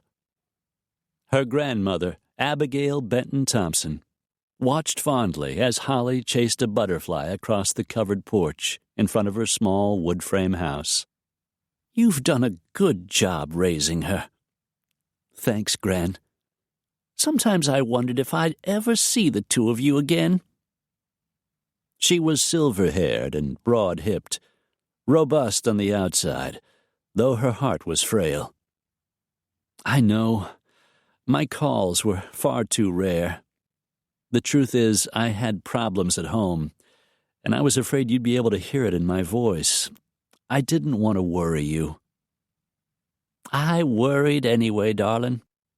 I'm your Gran. You should have called. I might have been able to help. Sarah managed a wobbly smile. There was nothing her grandmother could have done. Nothing anyone could do. It doesn't matter. Not anymore. Andrew is gone. He's out of my life, and I'm finally able to do what I want. Sarah kept other thoughts of him at bay, as she had learned to do, though sometimes they crept in anyway. She leaned over and hugged the older woman. I've missed you, Gran. It's going to be wonderful to be living so close again. The town of Sheep River sat just the other side of the Wind Canyon County line.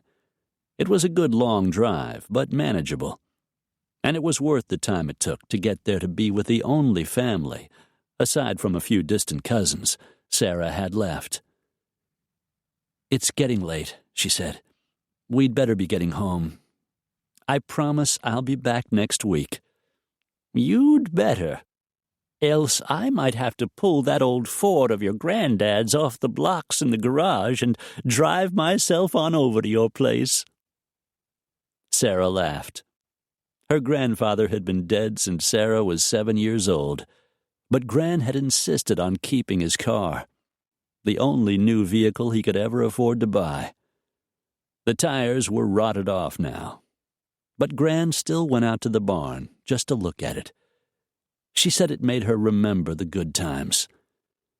Gran was still a romantic, even after all these years. Sarah wasn't. Not anymore. It was dark by the time she and Holly reached the cottage. Yesterday she'd had a landline installed, and the phone was ringing when she walked through the front door. She lifted the receiver. "Sarah Allen?" Her stomach knotted. Almost no one knew her brand-new number. "Yes?" "This is Deputy Carson of the Sheep River Sheriff's Department. I'm sorry to have to tell you, but your grandmother's had a heart attack. She's been taken to community hospital." "Oh, my God." Her knees turned to water, and she sank down in the chair next to the phone. I was just there. She seemed fine when I left." "I'm afraid there was an incident. 2 men broke into her house. They threatened her, told her they wanted whatever it was you gave her to keep for you." "But I didn't give her anything. All I brought was a bouquet of flowers." She always loved flowers, she thought. I guess she told them that, but they didn't believe her. They tore up her house pretty bad, looking for whatever it was they were after. I gather your grandmother tried to stop them, but her heart began acting up. She called 911. She gave the medics your phone number when they got there." Sarah swallowed, her lips trembling. Is she all right? Is she going to be okay?" "I'm afraid I can't tell you. At the moment, she's in intensive care." She beat down her fear and swallowed past the knot in her throat. "I'm on my way. I'll be there as fast as I can." Sarah hung up the phone, her hands shaking so badly she could barely get the receiver back into its cradle. She whispered a silent prayer. "Please, God, don't let her die. We only just found each other again." When she turned, Holly stood there, holding on to Jackson's hand. "I could tell it was something bad, so I went to get help," Holly said. Sarah glanced up at Jackson, saw that his jaw was hard, his face lined with worry. She swallowed, tried to pull herself together when what she wanted to do was walk into his arms and just let him hold her. She fixed her attention on Holly. "Grandma's had a heart attack, honey. Mama has to go to the hospital to make sure she's all right." Holly started crying. "I don't want her to die like Daddy did. Please, Mama, I don't want Gran to die." Sarah lifted the little girl into her arms. "She isn't going to die, but she needs us right now. Can you be brave for her?" Holly nodded, sniffed back tears. Jackson's gaze locked with hers. "I'll drive you. I'll get my truck and be right back." "You don't have to." But he was already gone, and she didn't think he would let her go without him, even if she wanted to. He had only been gone a moment when Livy knocked on the door. "Your little one says you got a problem. Anything I can do to help?" Sarah released a shaky breath. "My grandmother's had a heart attack. Jackson is driving us to the hospital over in Sheep River." "If that's the case, you're liable to be there a while, all night maybe. Why don't you leave Holly with me?" Sarah bit her lip. She hated the idea of her daughter sleeping in a corridor all night. She trusted Livy. She remembered how good she had been to the kids who came into the ice cream shop. The salt of the earth was Livy. "Are you sure?" "Of course I'm sure. Don't be silly. There's a spare room off the kitchen. I stay there whenever it storms. I'll stay tonight, and Holly can sleep in the other twin bed." Relief swept through her, so strong it made her dizzy. She knelt in front of her daughter. "I want you to stay here with Livy. Will you do that for me?" "We'll bake some of those chocolate chip cookies you like," Livy promised. "What do you say?" "What about Gran?" "Gran's going to be all right," Sarah said, praying it was true. The heart attack was all her fault. Her past had followed her, just as she had feared. If she caused her grandmother's death, she would never be able to live with herself. She squeezed Holly's hand. "I'll call you as soon as I know for sure she's okay. Be a good girl and do what Livy says." "I could sure use the company," Livy added. "You and me can worry together." Sarah's heart squeezed. Somehow, in returning to Wind Canyon, she had begun to make friends. She couldn't believe how good it felt. Holly said nothing, just walked over and caught Livy's thick-fingered hand. "Thank you, Livy," Sarah said. "You don't know how much I appreciate this. You just go on and take care of your family." Sarah nodded. Heard Jackson's big Ford pull up in front of the house.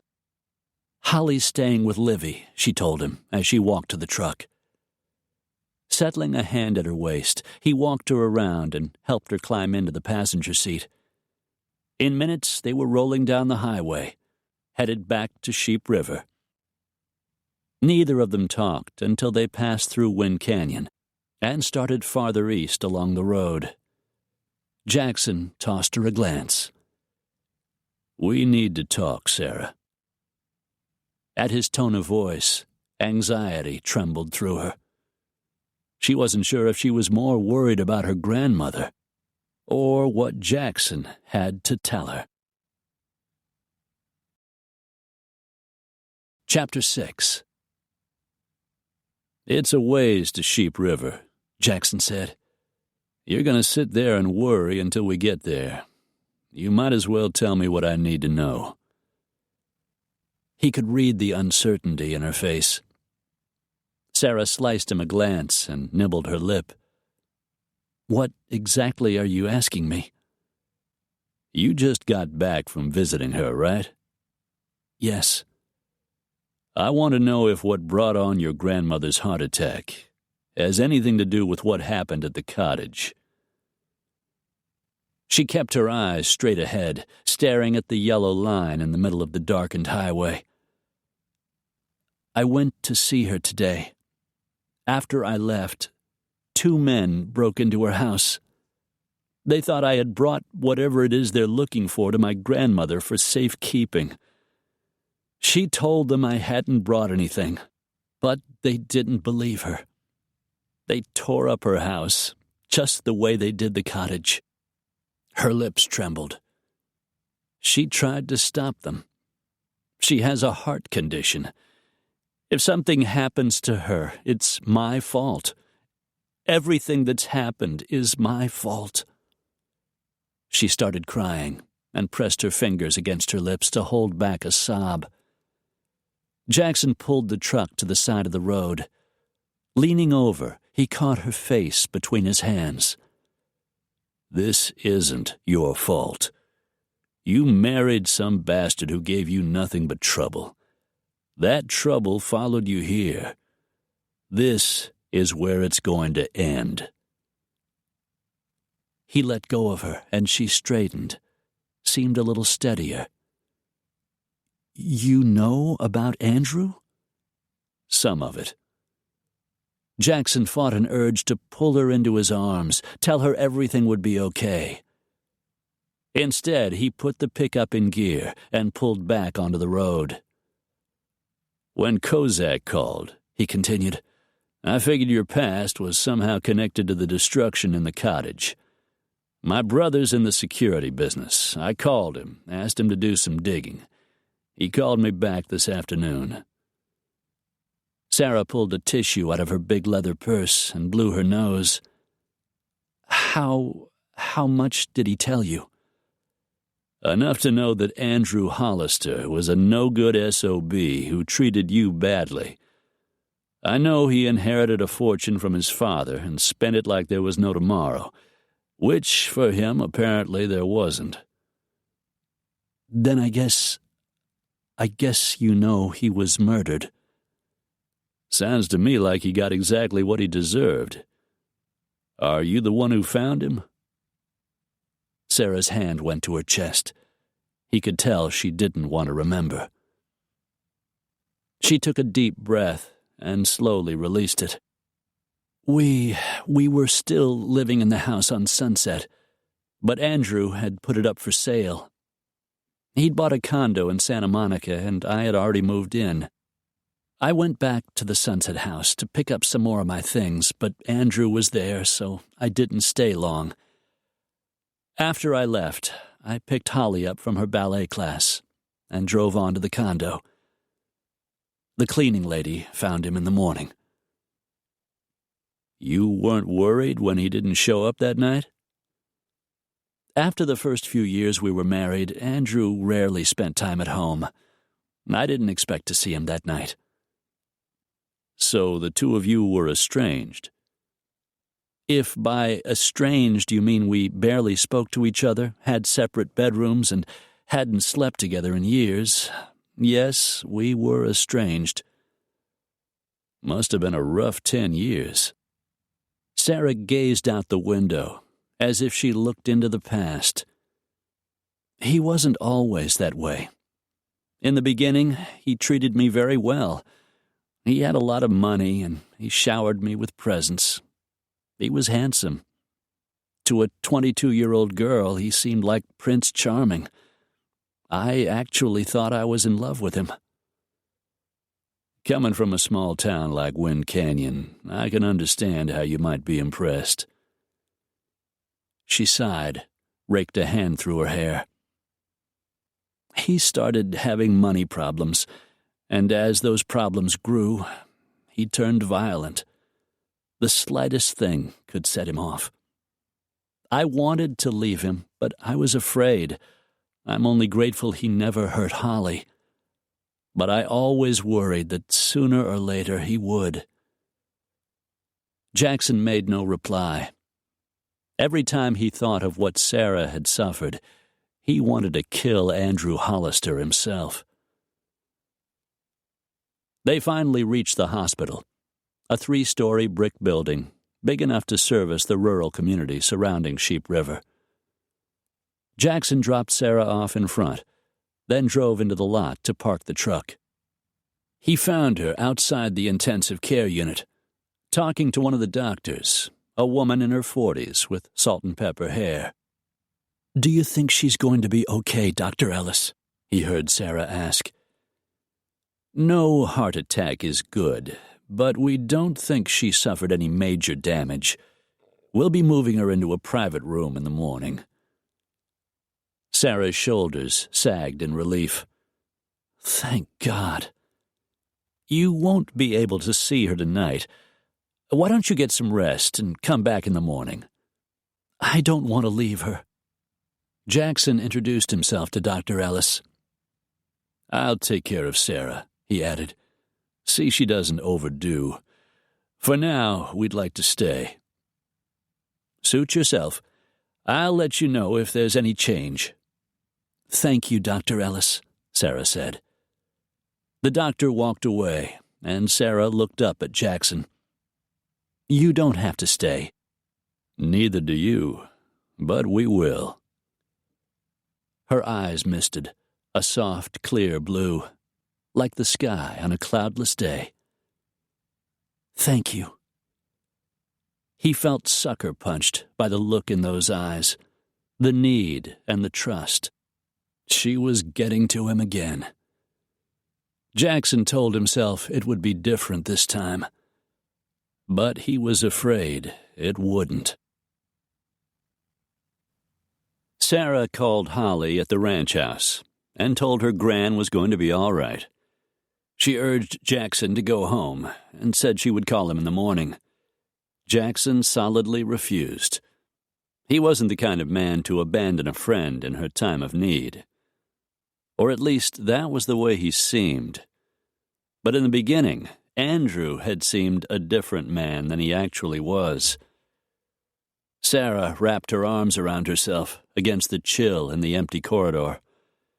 Just the smells and the sounds dredged memories of her time in the emergency room, once with a broken arm, twice with broken ribs and lacerations, not to mention the concussion. After a while, Andrew got better at hurting her without leaving traces, and over the years, she learned to stay out of the path of his anger. It was his threats that kept her from leaving. He had said he would kill her. Sarah was certain he would. She and Jackson sat in the hallway all night. In the morning, a tall blonde nurse walked over to where they sat on a padded vinyl bench that didn't feel the least bit padded. "We're moving Mrs. Thompson into a private room on the second floor. As soon as she's settled, you can go up and see her. Just don't stay too long." "Thank you." Sarah waited with Jackson for another half hour before the nurse was ready for them to go upstairs. "She's in room 204. Like I said, don't stay long." Sarah stretched to loosen her stiff, aching muscles. Sometime during the night, she had fallen asleep against Jackson's shoulder. She wondered if he'd gotten any sleep at all. She flicked him a glance as they made their way along the second-floor corridor to her grandmother's room. His dark hair was mussed, and a shadow of beard lined his jaw. He only looked more attractive. "I'll wait for you out here," he said, when they reached the room. Sarah nodded. The door was open, and Gran was awake when Sarah walked in. Her gray hair stood out all over her head, and she looked tired, but some of the color had returned to her face. They talked for several minutes, Gran reassuring her, as the doctor had that morning, that she was going to be all right. "I brought it on myself," the old woman said. "I knew those men were dangerous. I should have stayed out of their way, but they just made me so darned mad." Under different conditions, Sarah might have smiled. "This wasn't your fault, Gran." Watery blue eyes fixed on Sarah's face. "This has something to do with your husband, doesn't it?" Gran had always been perceptive. "I don't have a husband anymore, but yes, it has something to do with Andrew. Unfortunately, I don't know exactly what." Sarah squeezed her grandmother's hand. "Can you tell me what the men who broke in looked like?"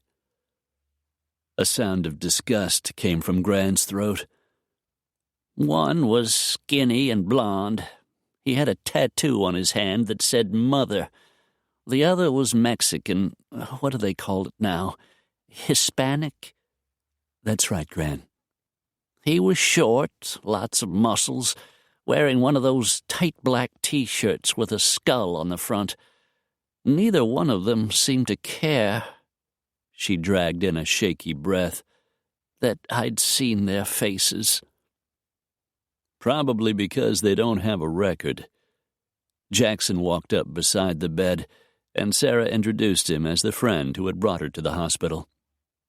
"They probably weren't concerned because they have no prints on file, no criminal record, that kind of thing." "He brought you here?" The old woman's shrewd gaze surveyed the man at her bedside, head to foot. "Jackson owns the Raintree Ranch, Gran, where Holly and I are living." She nodded with obvious approval. "A Western man. 'Bout time, girl." Sarah flushed. She didn't dare look at Jackson. "Those men didn't find anything in your house. I don't think they'll bother you again. And while you're in here, I'm going to make sure your house is put back in order." Gran patted her hand.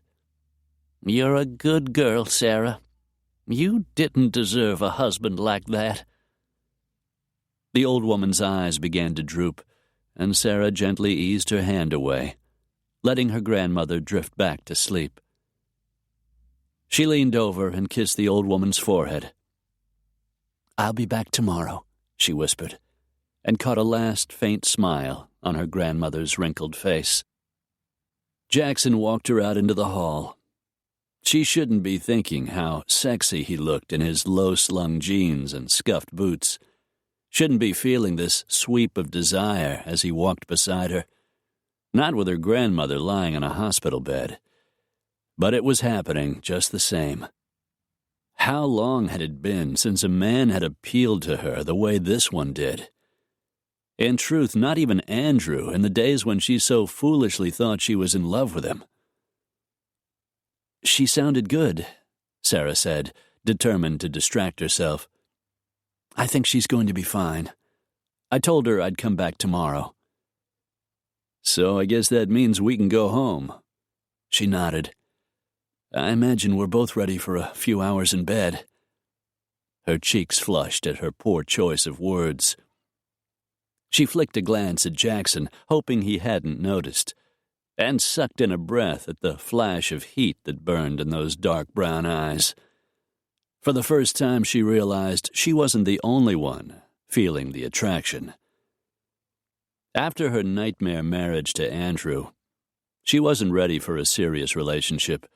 She wasn't sure she ever would be. But she hadn't had sex in years. Maybe it was time she gave in to the growing need she felt for the man beside her. His hand settled at her waist, guiding her out of the hospital, and that slight touch made her stomach contract. She could only imagine what it would feel like to kiss him, touch him, have him touch her. She was a grown woman. For the first time in years, she was free to live her life as she pleased. And it was becoming increasingly clear it would please her a very great deal to make love with Jackson Rains. Jackson cast a glance at Sarah, who rode in the passenger seat as they drove out of the hospital parking lot. "There's something I need to do before we go home." "What's that?" "Take a look at your grandmother's house. We need to see if there's something there that might give us a clue who's behind this." "I know where the spare key is, if the door's even locked." Gran figured living in a place like Sheep River, she didn't have to worry about locking her doors. "Used to be that way. Unfortunately, times have changed." As he drove toward the old woman's house at the edge of town, Jackson glanced over at Sarah. He tried to concentrate on his driving and not think of the desire he felt for her that was growing all out of proportion. During the night, just listening to her breathing as she slept against his shoulder made him hard. Her soft breasts had nestled against his arm, and desire clawed into his belly. He'd been hard off and on all night. Damn. He couldn't remember when a woman had gotten to him the way Sarah Allen did. He amended that. As his brother had reminded him, the same woman had tied him in knots through most of his senior year. Though she had never known how strongly he wanted her, she had never been far from his thoughts. She wasn't now. Christ. Boxing had taught him self-control, and he prided himself on being a master.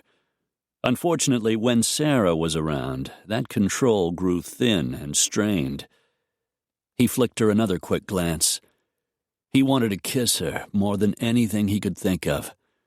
He wanted to feel those soft breasts in his hands.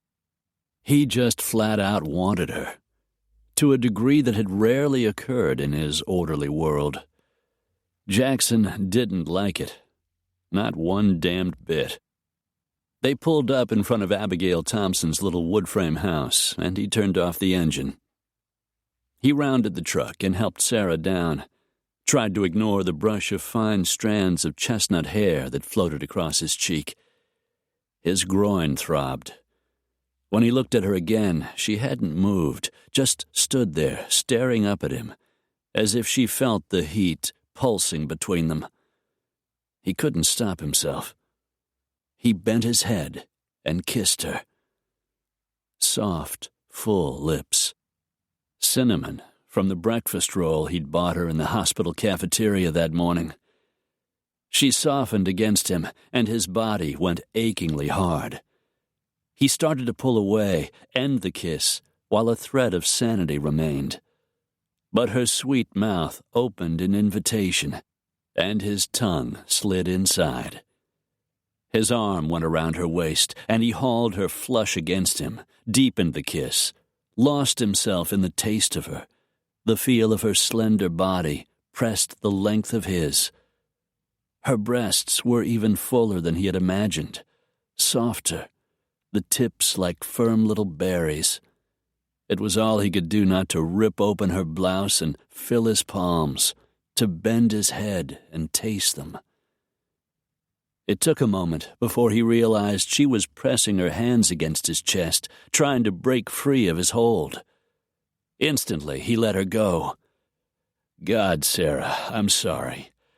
I didn't mean for that to happen. I can't believe it did." He ran a hand along his jaw, felt the roughness of his morning beard. "I know the kind of man you were married to, the things he did to you. I didn't mean to scare you. I don't exactly know what happened." The tension left her shoulders, and a faint smile rose on her lips. "You're a man. I've learned to distrust them. You scared me a little, but I think I mostly scared myself." She reached up and lightly touched the roughness along his jaw. "It's been a long time, Jackson." His erection pulsed. He ached to kiss her again.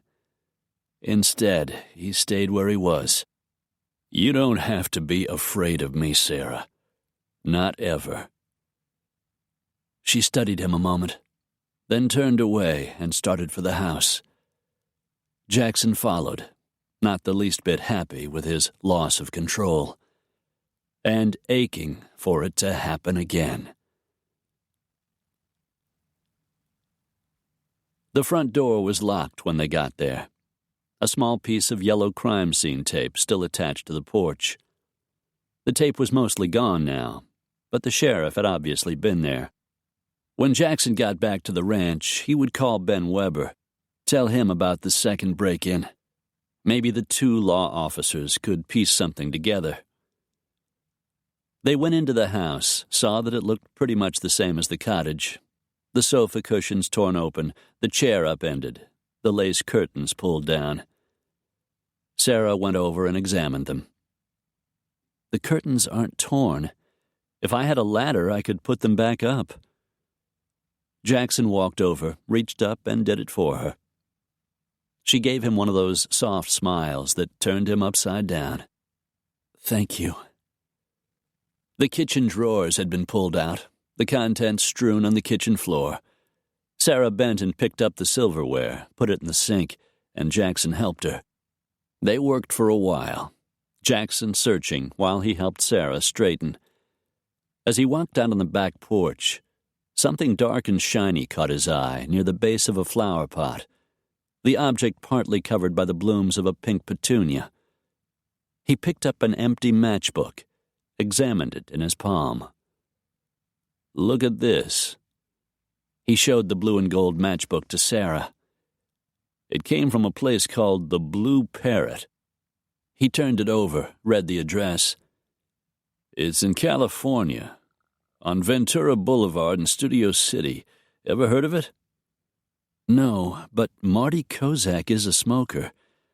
Unfortunately, he doesn't fit Grant's description of either of the men who were here." "Maybe he hired them." He stuffed the matchbook into his pocket and finished inspecting the house, which wasn't torn up quite as badly as the cottage. I'm coming back to visit Gran tomorrow. I'll buy some throw covers for the sofa and chair. I don't think she'll mind. In fact, she'll probably be happy for the change. She's always been kind of adventurous. I'd be happy to buy. This isn't your problem, Jackson. It's mine. It isn't your responsibility to replace Gran's furniture. And I can't afford to do it myself right now. But I'm pretty good with decorating. And the men didn't do that much damage. As I said, Gran will probably like the change. He nodded. He was beginning to think he'd been wrong about Sarah. Or maybe she had just learned that money wasn't everything. Sometimes the price you paid for having it was just too high. It occurred to him that he could like this Sarah Allen. As he thought of the men who had put an old lady in the hospital, he was even more worried about her. Chapter 7. Sarah drove to Sheep River for the next 2 days to visit her grandmother in the hospital and put the little wood frame house back in order. She took Gran home the morning of the 3rd day and smiled at the surprised, pleased expression she received for the work she had done. "Looks real nice, honey," Gran said, assessing the dark blue flowered throws over the sofa and chair, the light and dark blue accent pillows. "Place has been needin' some sprucing up. I guess there's always something good comes from everything." Sarah wasn't convinced about that, but she didn't say so. "Are you sure you'll be all right?" "Dr. Ellis says I'm good as new. I've got a couple of checkups along the way, but Doc says, long as I take it easy, I'll be fine." Sarah hated to leave her there alone, but as Gran reminded her, she had been living by herself for the past 25 years. And the men had already been there, searched and found nothing. Satisfied Gran would be all right, Sarah returned to the office to finish the article she was writing about the Memorial Day celebration coming up at the end of the week. Using memories from her childhood in the first article, combined with old photos from the 1980s she found in the newspaper's archives, she hammered out a piece she felt pleased with. She printed the pages at the end of her shift and set them aside, and headed for her pickup, parked in the lot down the street. She had just reached the corner when a man stepped up beside her, tall, mid-40s, with a long, pointed nose and very smooth, dark skin. He was wearing an expensive dark brown sport coat and tan slacks, and looked as out of place in Wind Canyon as he actually was. She stiffened as she felt hard steel shoved into her ribs. "Keep walking," he said. "Make a sound, and I won't hesitate to pull the trigger." Her pulse kicked into high gear. The man looked foreign, but his accent was purely American. She had no idea who he was, but she knew he must be somehow connected to Andrew. She had known Andrew's business dealings bordered on illegal, but she hadn't believed they would haunt her from the grave. He urged her around the corner, into the parking lot. What do you want?" "I want the disc your husband kept, the one he was using to blackmail his customers." Andrew was blackmailing people? He prodded her with a gun. "I want the disc. I think you know where it is." I don't know anything.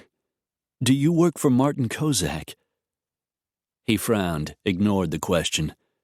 "Just tell me where to find the disc, and you'll never see me again." She gasped as he shoved her hard against the rough brick wall. If I had it, I'd give it to you." She dragged in a shaky breath. "Andrew never trusted me with anything. He certainly didn't give me any blackmail list." His hard look sharpened. "Then how did you know it was a list?" he said smugly, not really expecting an answer. Sarah wet her lips, tried to push him away, but his body was as hard as the wall behind her. and the forearm he pressed beneath her chin felt like an iron bar. "I want that disc. If you don't have it, you'd better figure out where it is." He shoved her again, slamming her head against the wall. For years, she had let Andrew bully her, let him hurt her. "Get off me!" She shoved the man with all her strength, but he moved barely an inch. A slow smile curved his narrow lips. "I'll be back. You say anything to the cops, you won't like what happens when I get here." Turning away, he started walking, and Sarah sagged against the wall. At least she'd fought back. She remembered the day she had been watching TV when an item came on about an online battered women's group. There were other women just like her, she had discovered, and the chat room they shared became her refuge and her strength. She bit back a sob. She had no idea where Andrew might have kept a disk that apparently held information he used for blackmail, but she knew she had to find it. The man had threatened her. He hadn't mentioned Holly, but there was no doubt Sarah wasn't the only one in danger. She pushed away from the bricks and moved on shaking legs toward the pickup. From the corner of her eye, she spotted Jackson striding across the parking lot in her direction. Without thinking, she turned and ran toward him. When he saw her face, he hauled her straight into his arms. "You're shaking all over. For God's sake, what's happened?" Sarah clung to him. For a moment she couldn't speak. "Take your time," he said. "I've got you. I won't let anyone hurt you." She lifted her head from his shoulder, saw by the hard set of his jaw he meant every word. "A man came," she swallowed. He had a gun. He said he wanted the disc Andrew was using to blackmail his customers." "Blackmail? That's what he said?" "Yes." "Was he one of the men your grandmother described?" She shook her head. "He seemed more sophisticated than the men who ransacked Gran's house." She glanced around the parking lot, but saw no sign of him. "I've got to find that disc, Jackson." She felt the sting of tears and blinked to keep from crying. "Somehow, I've got to find it." Keeping an arm around her, he started walking her back toward her truck. "We'll talk to the sheriff, tell him what's going on, see what he can do." She jolted to a halt in the middle of the parking lot. "No, Sheriff. Not unless we absolutely have to. These men, Jackson, they're dangerous. And if they were associated with Andrew, they're powerful. I'm afraid of what they might do." Jackson made no reply, but a muscle flexed along his jaw. "Can you drive?" he asked when they reached her blue truck. She nodded. "I'm just a little shaken. I'll be fine." "We'll pick up Holly, then I'll follow you back to the house." She opened the door of the pickup. "What were you doing in town?" "I had some grocery shopping to do. You usually finish around 3. I thought I'd buy you a cup of coffee or a soda or something." His gaze shifted toward the brick building where the man had dragged her. "Too bad I didn't get here a little sooner." Her stomach churned. If Jackson had tried to rescue her, the man might have shot him. A sweep of nausea rolled through her. She didn't want him getting hurt because of her. What on earth was she going to do? Sarah pretended everything was normal. She picked up Holly at the daycare center, then turned onto the highway leading back to the ranch. Jackson followed to make sure she got there safely. "Everyone is going to the parade tomorrow," Holly said as they rolled toward home. For the past 15 minutes, she'd been chattering away, mostly about the upcoming weekend. "Allie says her brother's going to be on the Boy Scout float. She says her dad's going to take her while her mom helps with the picnic." Holly prattled on, excited at the prospect of the big celebration. The thought of going made Sarah sick to her stomach. What if the dark-skinned man was there? What if he threatened Holly? "Mama, what time does the parade start?" Holly shifted in her seat. "Mama, did you hear me?" Sarah forced herself to smile. "I'm sorry, honey. What did you say?" "I asked, what time does the parade start?" She had to think. It seemed impossible to concentrate. "It starts at 11. Is Jackson going with us?" Jackson. Just the sound of his name sent her pulse up a notch. I don't know. But secretly, she hoped he would. She didn't think the man would bother her if Jackson were with them. She pulled up in front of the cottage, and as soon as she turned off the engine, Holly unfastened her seatbelt and jumped down from the truck. She ran straight back to the big Ford pickup pulling up behind them. "Jackson!" It seemed her daughter and her landlord were now on a first-name basis, as Holly also was with Livy. "Are you going with us tomorrow?" "Tomorrow?" Bending down, he scooped her up in his arms and settled her against his shoulder. "What's going on tomorrow?" Watching them, Sarah felt a pang in her chest. Andrew had adored Holly, but he rarely had time for her. Jackson was just the opposite. No matter how busy he was, he always made time for Holly, or Jimmy's boys, Gibby and Sam. "Tomorrow's the parade, silly. Everyone's going to be there. Mama said so." He set Holly back on her feet, cocked an eyebrow at Sarah. "I'm covering the celebration for the paper," she explained. "I have to go." He looked more resigned than excited. "Looks like we're going, then," he said to Holly. "Yippee!" She jumped up and down, her ponytail bobbing. Jackson looked over at Sarah and smiled. He had the nicest smile, the straightest, whitest teeth.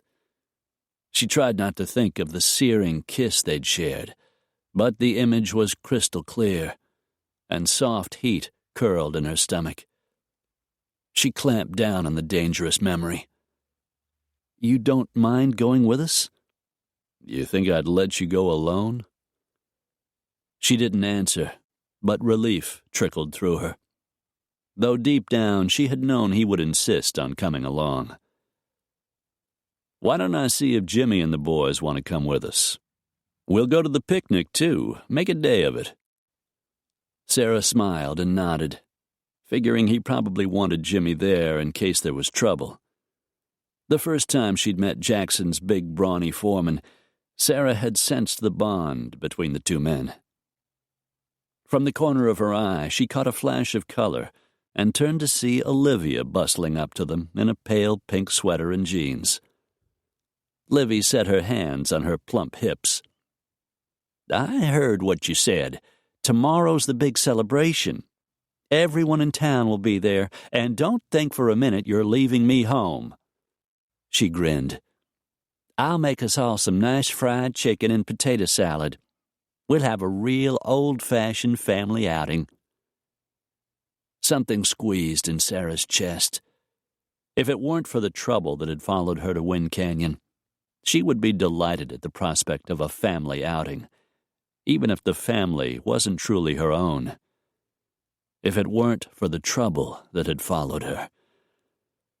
Sarah's stomach churned. Jackson left Sarah and Holly and headed for the house. Before he reached the back door, he spotted his top hand, Wheeler Dillon, hurrying toward him. Blond and gangly, Wheel was a cowboy in the truest sense of the word, a man who, at 40, had the sun-tanned, weathered features that came from spending most of his life out of doors. "What's up, Wheel?" "It's those damned loggers, Jackson. They had an accident up there along that new area they started working. Log pile broke loose, knocked down a big section of fence. The crew boss called. Said some of our cattle got loose and were wandering around their equipment. I was just heading out with Shorty and Mac to round 'em up and move 'em down with the rest of the herd in Pine Meadow. Where's Jimmy? He's out on the South Range. Ought to be back any minute. He spotted Jimmy's pickup just then, pulling up in front of the barn. Jimmy jumped down from the driver's seat and started walking toward them. "What's going on?" he asked, and Wheel filled him in. "I'll go with you," Jimmy said. "We can go up together," Jackson told him. "I've got a couple of phone calls I need to make. Then we'll take the ATVs and ride on up. I want to take a look, see for myself what's going on up there." Jimmy nodded, his long black ponytail blowing in the wind. "Sounds good." Wheel took off with the men, a trailer, and 3 horses, and Jackson went into the house to use the phone. If they were going to find that disc, they would have to go to L.A. He picked up the receiver to make arrangements with Mountain Air for a trip to California. As soon as his calls were finished, he and Jimmy headed out on the 4-wheelers, taking the road to the top of the mountain to assess the damage that had been done. "They'll have to pay for that fence," Jimmy said, as they pulled the 4-wheelers to a stop in a spot that overlooked the upper pasture. Jackson grunted. "You can be sure I'll send them a bill, but I won't hold my breath waiting for the check." Bannock Logging was notorious for the destruction it caused. It was the kind of company that took its profits, then filed bankruptcy to avoid any claims for financial restitution or having to replant any trees. Jackson figured the 2 brothers who owned the company were just the sort Andrew Hollister would have had dealings with, the sort he had been trying to blackmail. No wonder the guy had been murdered. Wheel sauntered up beside them. "We'll need more fence line and posts than I thought. You and the boys get started with what you've got. Jimmy and I will go back down and get the rest of what you need. You got it, boss?" "The bastards," Jimmy muttered, surveying the ugly sea of stumps that dotted what had once been dense, old-growth forest. They called it fire protection. Well, they were right about that. You didn't have to worry about a forest fire if you cut down all the trees. Jackson and Jimmy drove the dirt road back down the mountain, loaded a flatbed trailer with posts and barbless wire fence line. As they worked next to the barn, Jackson explained to Jimmy what was going on with Sarah, about her murdered late husband, and the danger she and her daughter might be facing. "We're going to have to go to L.A., try to figure out what the hell is going on." "If you have to go, then go. Things are pretty well under control around here, and Libby and I can look after Holly. You just take care of Sarah." Jackson clapped Jimmy on the back. "Thanks, Jim. Just call if you need anything." "I will." But there was only one thing Jackson needed. His gaze strayed to the cottage and the dark-haired woman he could see through the living room window. Heat pooled low in Jackson's groin. Softly, he cursed. Chapter 8. The parade was flashy, with lots of red, white, and blue. The Cougars High School marching band, in their red and gold uniforms, played rousing John Philip Sousa tunes. There were a string of floats, Chamber of Commerce, the district recreation baseball team, the Wolverines, a war veterans VFW float sponsored by Fred Wilkins at the Mercantile. "There's Allie's brother, Rex!" Holly waved at the group of boys atop the Boy Scout float, jumping up and down as if she knew the boy, though she had never met him. Next came the sheriff's posse, riding Palomino horses wearing silver-mounted saddles. Clowns on bicycles tossed out candy near the end. Sarah scribbled notes.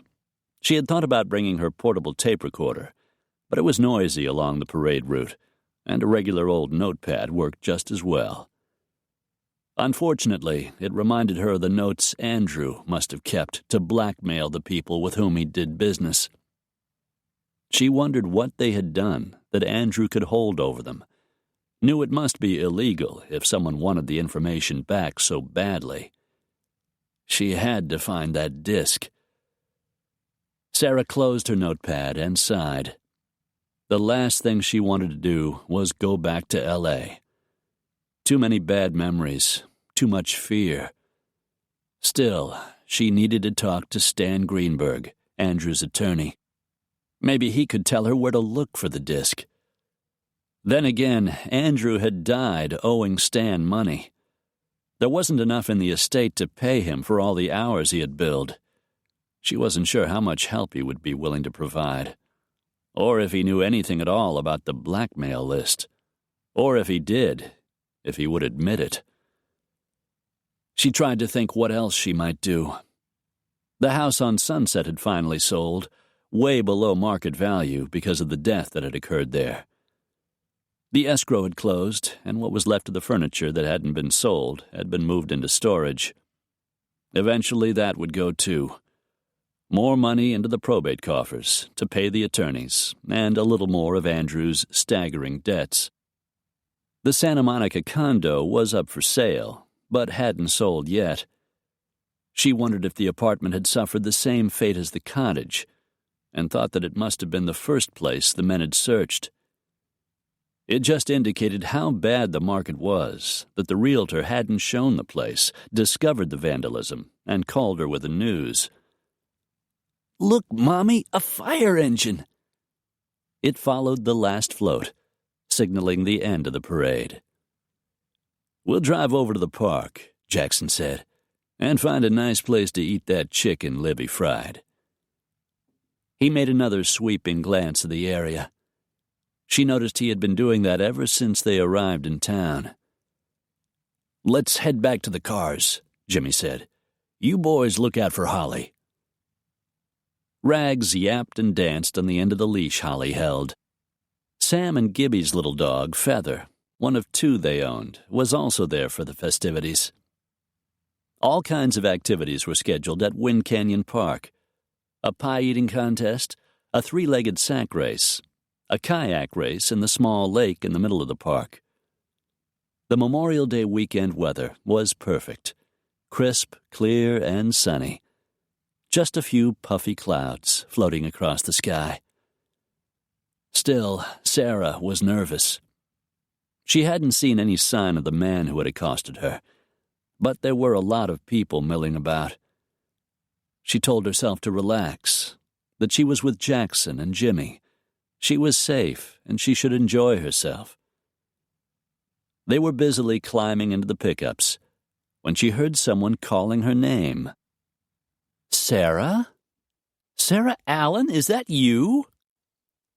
Turning, she spotted a freckle-faced redhead with a big, wide grin. Sarah let out a shout of excitement. "Nancy? Nan Marcus? I can't believe it's really you." The two women hugged. "It's Nan Hargrove now," said her old friend. "You look fantastic." "So do you." Nan was a few pounds heavier, but still curvy in all the right places. "Actually, I'm divorced," Nan said, casting a sideways glance at Jimmy. Sarah took the hint. "Do you know everyone? You probably know Livy. This is Jackson Raines and his foreman, Jimmy Three Bears. These are Jimmy's sons, Gibby and Sam." "I know Livy and Jackson. I've seen the boys and Jimmy around, but we've never actually met." "Nice to meet you," Jimmy said, and there was a tightness in his features Sarah didn't understand. She smiled at Nan. "And this is my daughter, Holly." Nan lowered herself to the little girl's level. "It's very nice to meet you, Holly. You're just as pretty as your mother." Holly grinned. "Thank you." Nan returned her attention to Sarah. "I never had any kids. I wanted them, but Ron said we should wait.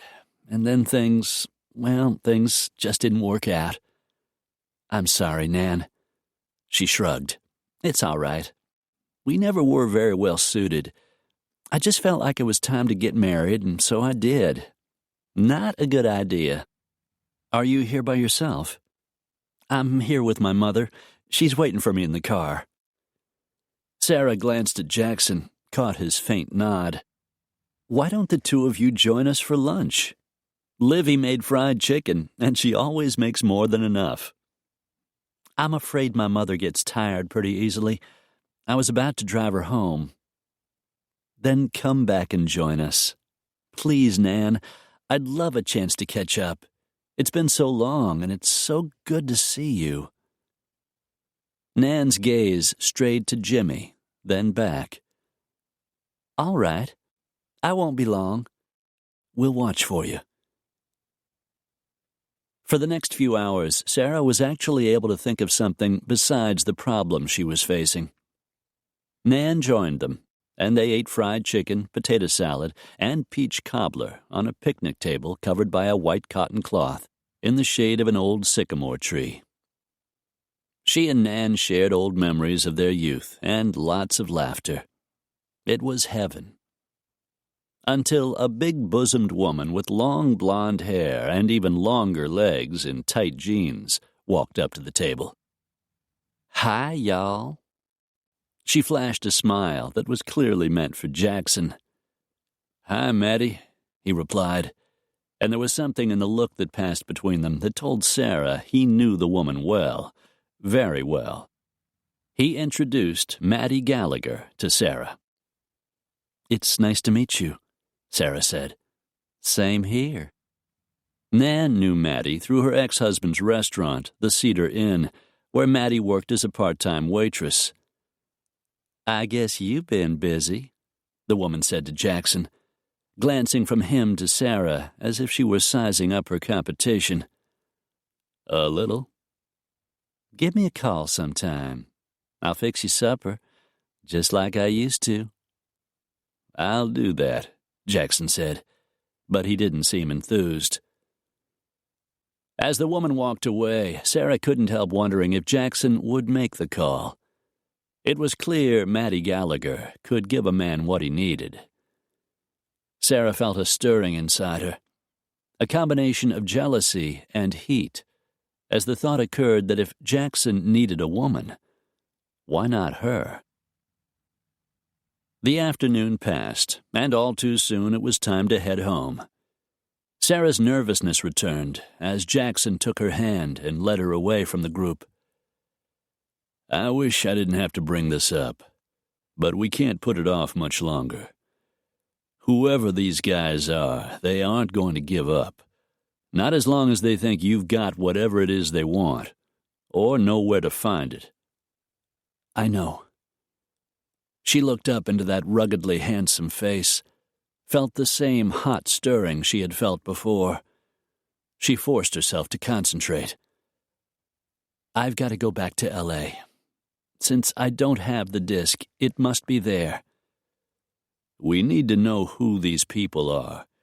If we can't find the disc, we're going to have to deal with them some other way. A chill slipped through her, even though she stood in the sun. Marty owns Kozak Construction, she said. It's a pretty big company. He rented heavy equipment from one of Andrew's companies. Maybe he was using the stuff for something illegal. If so, we need to know what it was. She nodded. I'll talk to Andrew's attorney, see what I can get him to tell me. Jackson dug the blue and gold matchbook out of his pocket. Sarah had forgotten all about it. This might be a lead, the blue parrot. We'll need to find out. She plucked the matchbook out of his hand. I'll make a point to go there. See what We, Sarah. You're not going to L.A. alone. I'm going with you.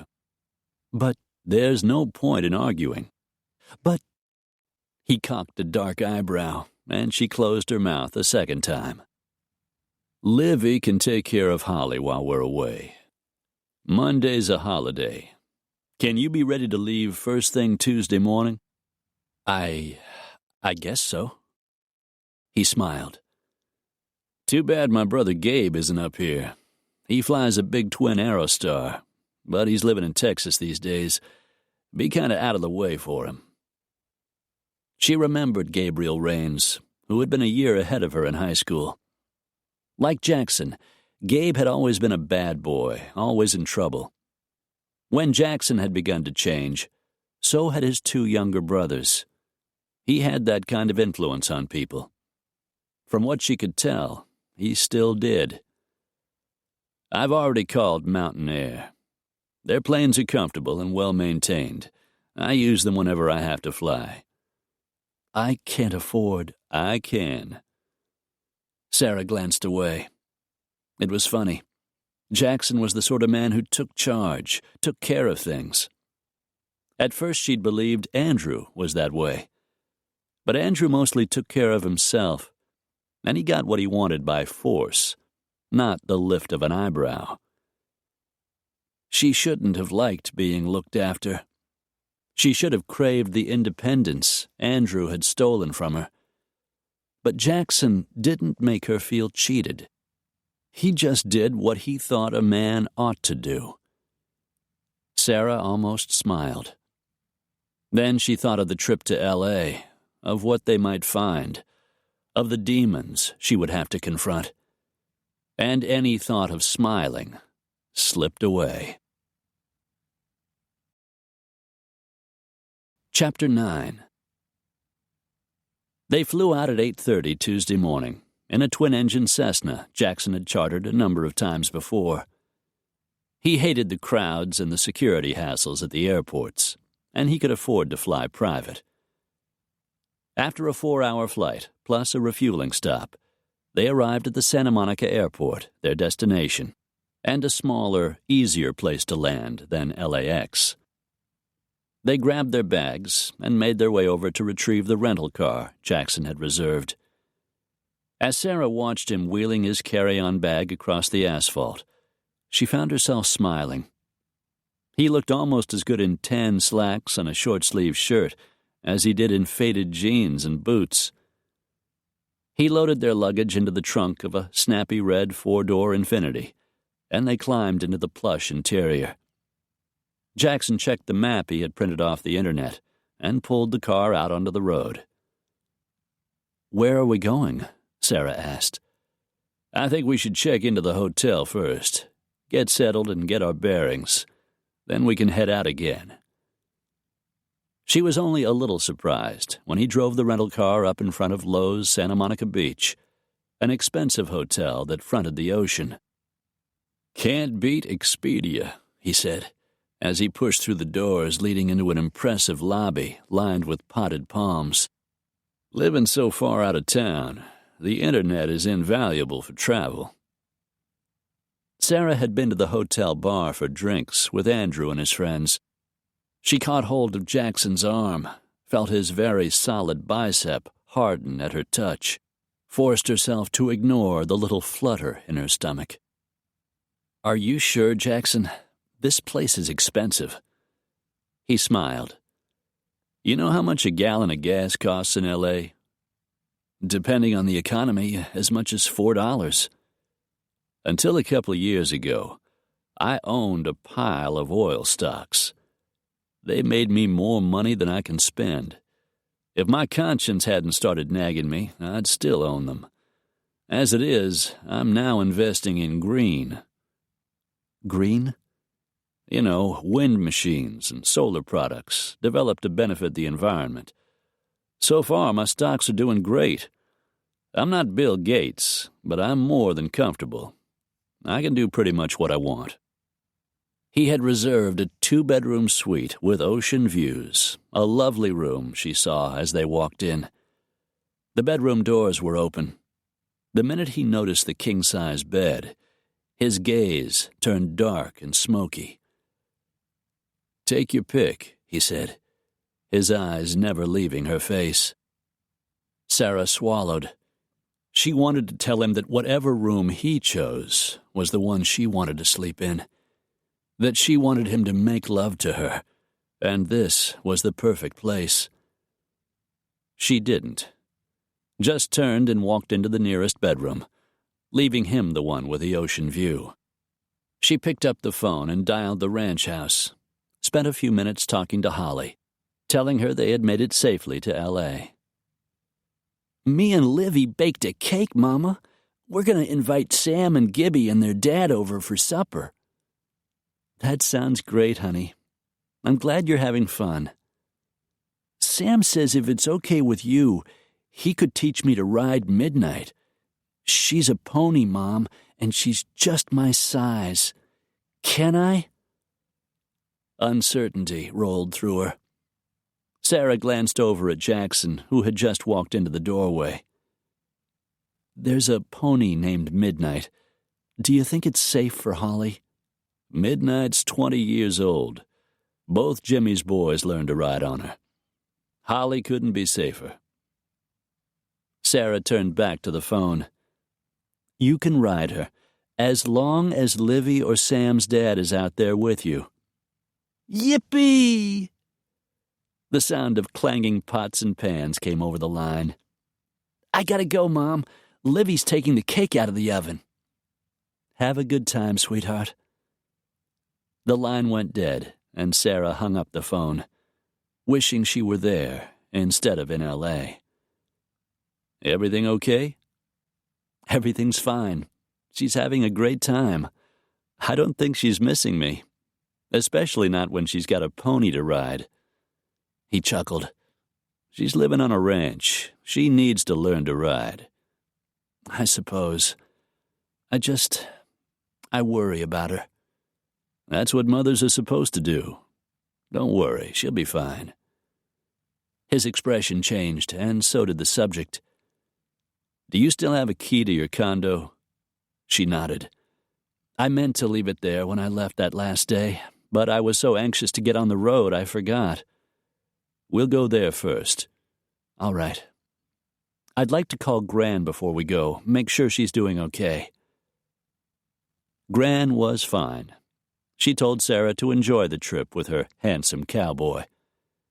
"We're just friends," Sarah tried to convince her. But Gran just chuckled into the phone. The rental car still sat in front of the hotel. Jackson waited until Sarah got in, closed her door, then went around to the driver's side and slid behind the wheel. It didn't take long to reach the impressive Whispering Sands condominium development, where Sarah had been living before her move to Wyoming. They parked in guest parking. Then Sarah used her key to the private elevator, which they took to the 7th floor. She steeled herself, expecting the worst, and handed Jackson the key to the door. When the door swung open, she saw that the apartment had been trashed, as she had feared. "Look familiar?" Jackson said. "Unfortunately, yes. I was pretty sure they'd hit here first. So was I." She surveyed the overturned cream-colored sofa and chairs in the living room, the cushions sliced open and the stuffing torn out. They had done a thorough job, she saw, even pulling up the carpet in the bottom of the closets. Still, the impact wasn't nearly as painful as it had been in the little cottage she thought of as home. "When we get back to Wyoming, I'll call the real estate office," she said. "Tell them what's happened. They'll need to get the place cleaned up." "You'd better call the police." She stiffened, turned away from surveying the wreckage to face him. "I'm not calling the police, Jackson. I had more than my share of dealings with them after Andrew died. If I call, it'll start all over. I can't go through that again." He said nothing for several long moments, just stood there, studying her face.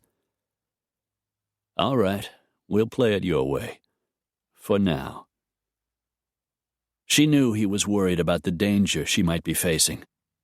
But there was a danger in all of this that Jackson didn't understand. She turned away from him, walked into the master bedroom, surveyed the destruction in there. Jackson walked up beside her. "Looks like they did a pretty thorough job." "Very thorough." "Any place they might have missed?" "That's what I was trying to figure out."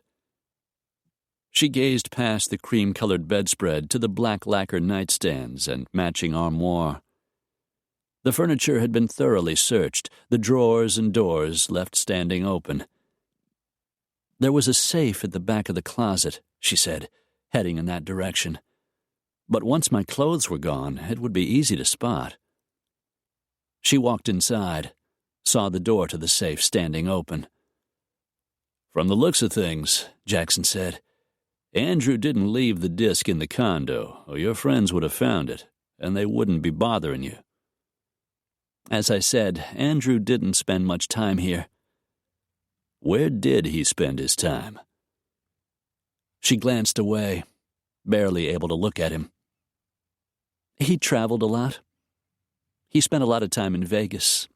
And then there was his mistress. One of his dark eyebrows went up. Sounds like Andrew was a very busy man. Thank God for that. Do you know her name? It was embarrassing to have a husband who openly flaunted his women, even if their marriage had been over for years. The latest one, you mean? I heard him call her Mitzi. I don't know her last name or where she lives. I didn't really care. We need to talk to her, Sarah. Maybe she has the disc, or at least some kind of information about it. If she had the disc and they threatened her, she probably would have given it to them. Sarah looked up at him, read the tension in his face, ignored the pity. We need to talk to Stanley Greenberg. Stan was Andrew's attorney, his right-hand man. He would know where to find Mitzi. Ditzy, Sarah had secretly called her. Though she had never seen the woman, she could describe her. Perfect body, perfect face, pea-sized brain. That was the kind of female Andrew always chose. Too bad he'd made an exception in Sarah's case. Too bad she hadn't figured it out before she married him. "Let's go," Jackson said, catching her hand and pulling her out of the bedroom toward the front door. Like I said, if the disc was here, they would have found it. They left the apartment, and Sarah gave Jackson directions to Stan Greenberg's office in Santa Monica. They drove into the underground parking lot, then took the elevator up to Stan's office. Recognizing the attractive older woman seated behind the reception desk, Sarah summoned a smile. "Hello, Rosemary. Is Stan in? I need to talk to him." The woman wheeled back her chair and stood up, smoothed the skirt of her apricot linen suit. "Mrs. Hollister, I thought you'd moved out of town." "I have. I'm just here for a few days on business. As I said, I need to speak to Stan." She continued to smile. "It shouldn't take very long." "I'll see if he's in." Which meant, "I'll see if he'll talk to you." They waited only a moment before Rosemary returned. "He says you can go right in." "Thank you." Jackson followed her into Stan's office, elegantly decorated in dark wood and forest green. "Sarah!" Stan rose and rounded his desk to greet her, kissing her on each cheek in the Hollywood style that always seemed so phony. "It's good to see you, Sarah." He was a balding man in his 40s, with a hint of a paunch beginning to show above the waistline of his navy blue suit pants. "You too, Stan." He turned to smile on Jackson, extended his hand. "I'm Stan Greenberg." "Jackson Raines." The men completed the handshake. "So how can I help you two?" "A couple of things, Stan." Sarah went on to explain about the men who had pursued her to Wyoming, about the book or disc or whatever it was that they wanted. "Andrew was blackmailing someone, Stan. We think it was Martin Kozak. Do you know anything about that?" "Of course not. You know I would never do anything illegal." Sarah refrained from rolling her eyes. "I'll need a copy of the probate documents. I need to find out what was going on." Are you sure you should be involving yourself in this, Sarah? Involving myself is the last thing I want. I don't have any other choice. I see. I need a copy of the probate, Stan. That shouldn't be a problem. I'll ask Rosemary to mail you one. Just give her your address before you leave. I'll just wait here while she gets it. It was clear he wasn't pleased. Still, he leaned over and pressed the intercom button, instructed Rosemary to get the information Sarah had requested. Though she had signed a lengthy prenuptial agreement before she and Andrew were married, giving him sole rights to the companies he owned, she was his widow and a party to the probate proceedings. She just hoped the information would help. The copies will be ready for you when you leave, Stan said. Thank you. He walked behind his desk, sat down, and opened the file in front of him. There's just one more thing, Sarah said. He looked up. Which is? I need to talk to Mitzi. Maybe she knows something that will help us. His face colored slightly. I didn't realize you knew. I've known for years, Stan. Before Mitzi, it was Gloria, and let's not forget Susie. The list goes on and on. Stan flipped open the card file sitting on top of his desk and dug out the information. Her name is Mitzi Bender. Unfortunately, she left town just after you did. I tried to call and check on her, as Andrew would have wanted, but I never reached her. She seems to have disappeared completely. I think I know why, Jackson said softly. Are you sure there's nothing you can tell us that might help us find the disc? Stan shook his head. I wish I could. If anyone comes to me asking questions, I'll tell them you have no idea where to find whatever it is they're looking for. Thanks, Stan. They left his private office. Sarah collected the probate paperwork from Rosemary, and they carried it down to the garage. Sitting in the front seat of the Infinity, she began to skim the documents, paying particular attention to the page listing the companies requesting payment of debt from the estate. God, there are dozens, she said, a sick feeling in her stomach. Jackson leaned over to examine the list. Looks like your late husband owed money to half the people in California. And most of the people in Nevada, though his gambling debts don't appear on the list. She turned to the page showing his current assets. Andrew's been selling off his father's businesses for years. Here's a list of the businesses he still owned when he died. Doesn't look like there's that many left. Read off the names. Tell me what you know about each one. Not much, I'm afraid. Andrew wasn't very forthcoming when it came to his business dealings. But she looked down and began to read. Blacktop Tires, that's a chain of retail tire stores located throughout the West. I've seen them. Speedway Manufacturing, a small company that makes specialty racing tires. It's kind of an offshoot of Blacktop. What else? Axis Mining. As I recall, they closed down operations a couple of years ago. Andrew used to own a company that made ore-crushing machines, but he sold that some time back. She looked at another name on the list. Hollister Equipment is a company that leases heavy machinery for big construction projects. I'm pretty sure that was Andrew's connection to Kozak.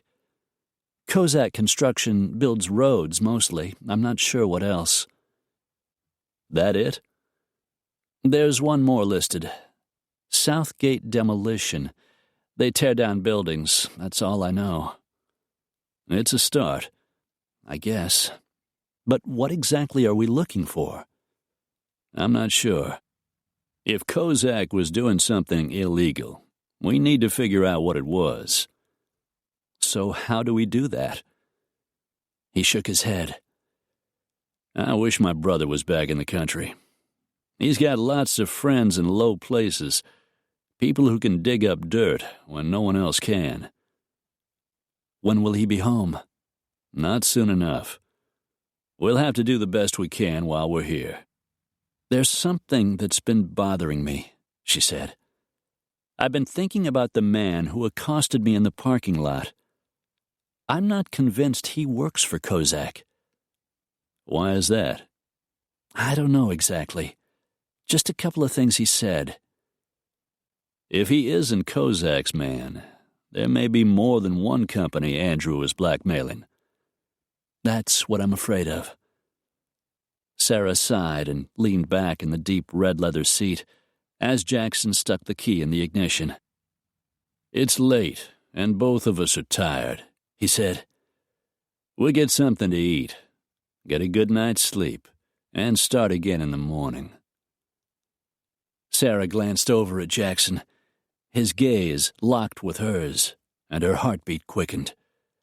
It wasn't food he wanted, those hot brown eyes said, and it wasn't sleep. As the engine roared to life, Sarah ignored the flood of heat that roared into her bloodstream. Chapter 10. They decided on room service. As much as Jackson liked the idea of taking Sarah to one of the fine restaurants along the beach, he also liked the notion of sharing a meal with her alone. He tried to tell himself not to think what might happen after they had finished eating and enjoyed a bottle of wine. He told himself not to imagine running his hands through all that glorious chestnut hair, capturing her face between his hands and kissing her until he'd had his fill. He tried not to think of undressing her, carrying her into the bedroom, easing her down on the king-size bed, and making love to her. She was exhausted, worried, and on top of that was the not-so-small matter that the last man she'd been with had abused her so badly she had wound up in the hospital. Letting him make love to her was probably the last thing she wanted.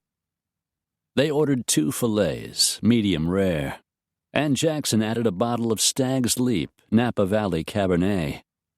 The plates came piping hot with fully loaded baked potatoes, 2 big green salads, and there was strawberry shortcake for dessert. The server had placed the food on the linen-draped table in front of the sliding glass doors to the balcony overlooking the ocean.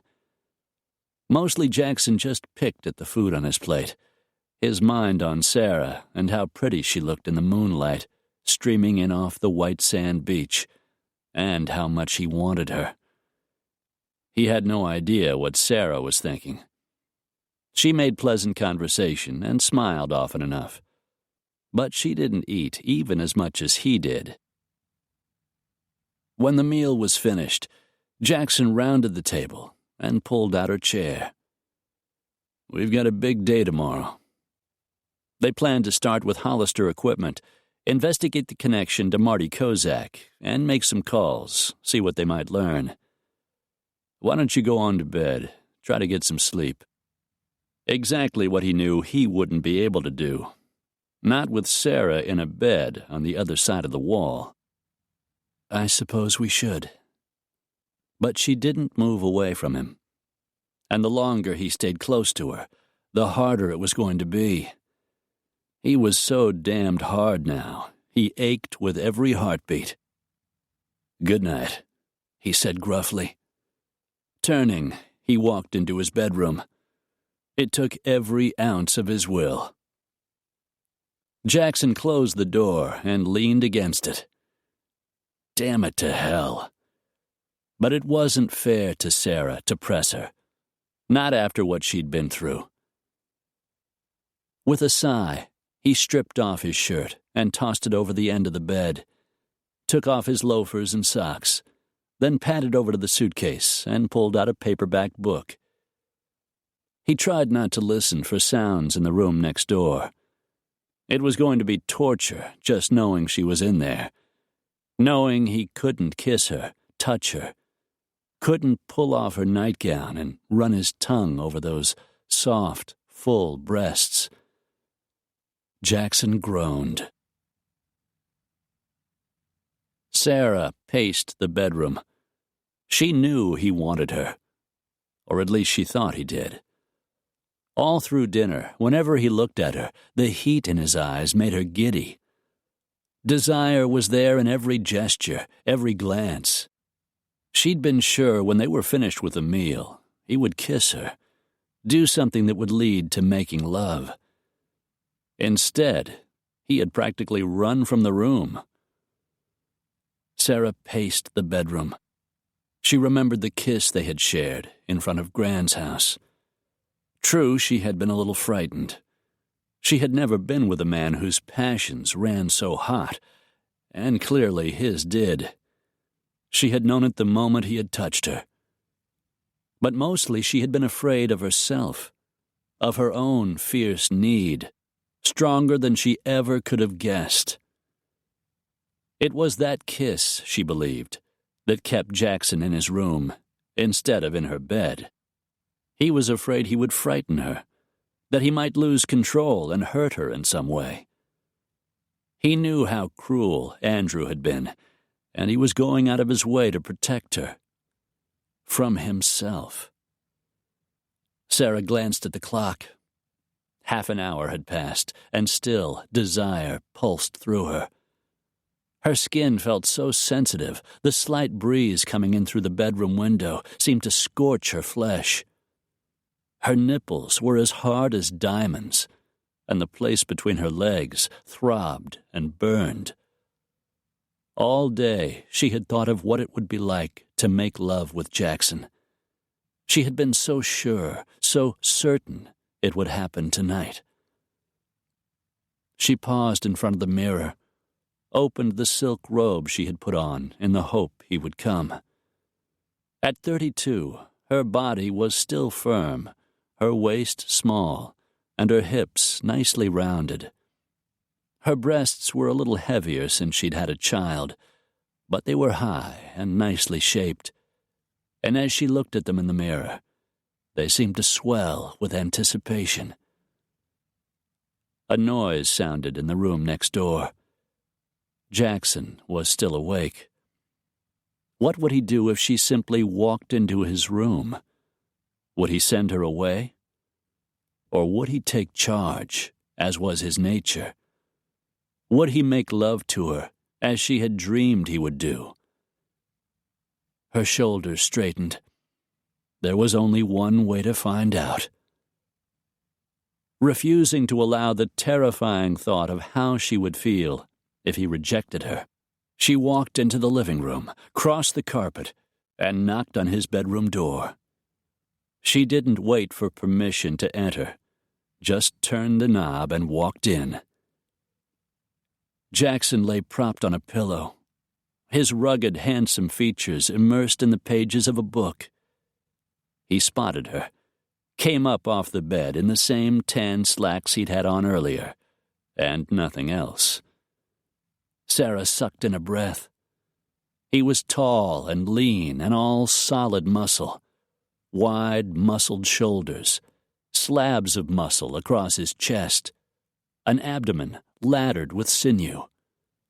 A light furring of dark hair spanned his chest and arrowed down into the waistband of his slacks. She had never seen a man with a more beautiful body. "You must have kept up your boxing."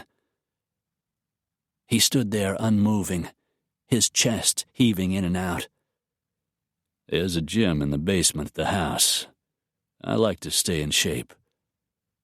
She wet her lips. "Yes, I can see that." He reached for the shirt lying across the foot of his bed, but Sarah held up a hand. "Don't. You look perfect the way you are." Dark brown eyes burned into her. "Sarah, do you know how badly I want to touch you? It's all I can do not to—" "God, Sarah." He didn't let her finish, just moved the short distance between them and hauled her into his arms. His kiss was hot and fierce, a wild, burning, taking kiss that turned her inside out.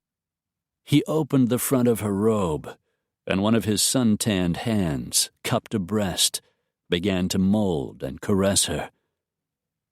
"I've dreamed of this," he whispered, sliding the robe off her shoulders, lowering his head to take the fullness into his mouth. He tugged softly, his tongue curled around the hardened tip, and it felt so good she swayed against him. She slid her fingers into his thick, dark hair and arched her back to give him better access. "Jackson." A shudder passed through him. His white teeth fastened on a nipple, raked gently, and hot sensation poured through her. Her legs gave out, and Jackson caught her, lifted her into his arms, and strode back to the bed. "I've never wanted a woman as much as I want you," he said, settling her on the mattress and capturing her lips in another scorching kiss.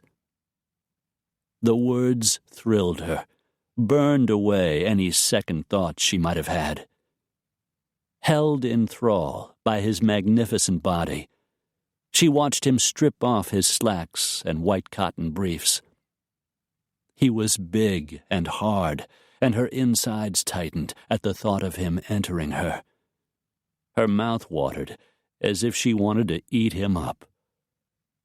"I want you too," she said. And then he was kissing her again, joining her naked on the bed, taking her deeply with his tongue. Her own tongue swept in, tangled with his, and she heard him groan. Jackson kissed the side of her neck, trailed hot kisses down over her breasts, and he suckled her there. Sarah began to writhe, to arch upward in a silent plea for more. "I need you," she whispered, moving restlessly, urging him to take her. "Soon, darling. First, I want to taste you." She wasn't sure what he meant until she felt his tongue circling her navel, moving lower, felt the wetness of his kisses on the inside of her thighs. "Jackson," she cried out at the feel of his mouth on her sex, the slick heat of his tongue. Hot sensation flooded into her core, gripped her like a fist. The first climax hit like a tidal wave, shattering the last of her reserve, immersing her in a wave of pleasure that threatened to pull her under and never let go. She came a second time before he left her, moved above her, settled himself between her legs.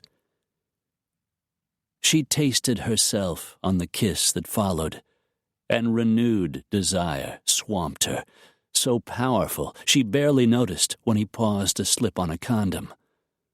She was drenched and ready, but as big as he was, it took an effort to ease his way inside.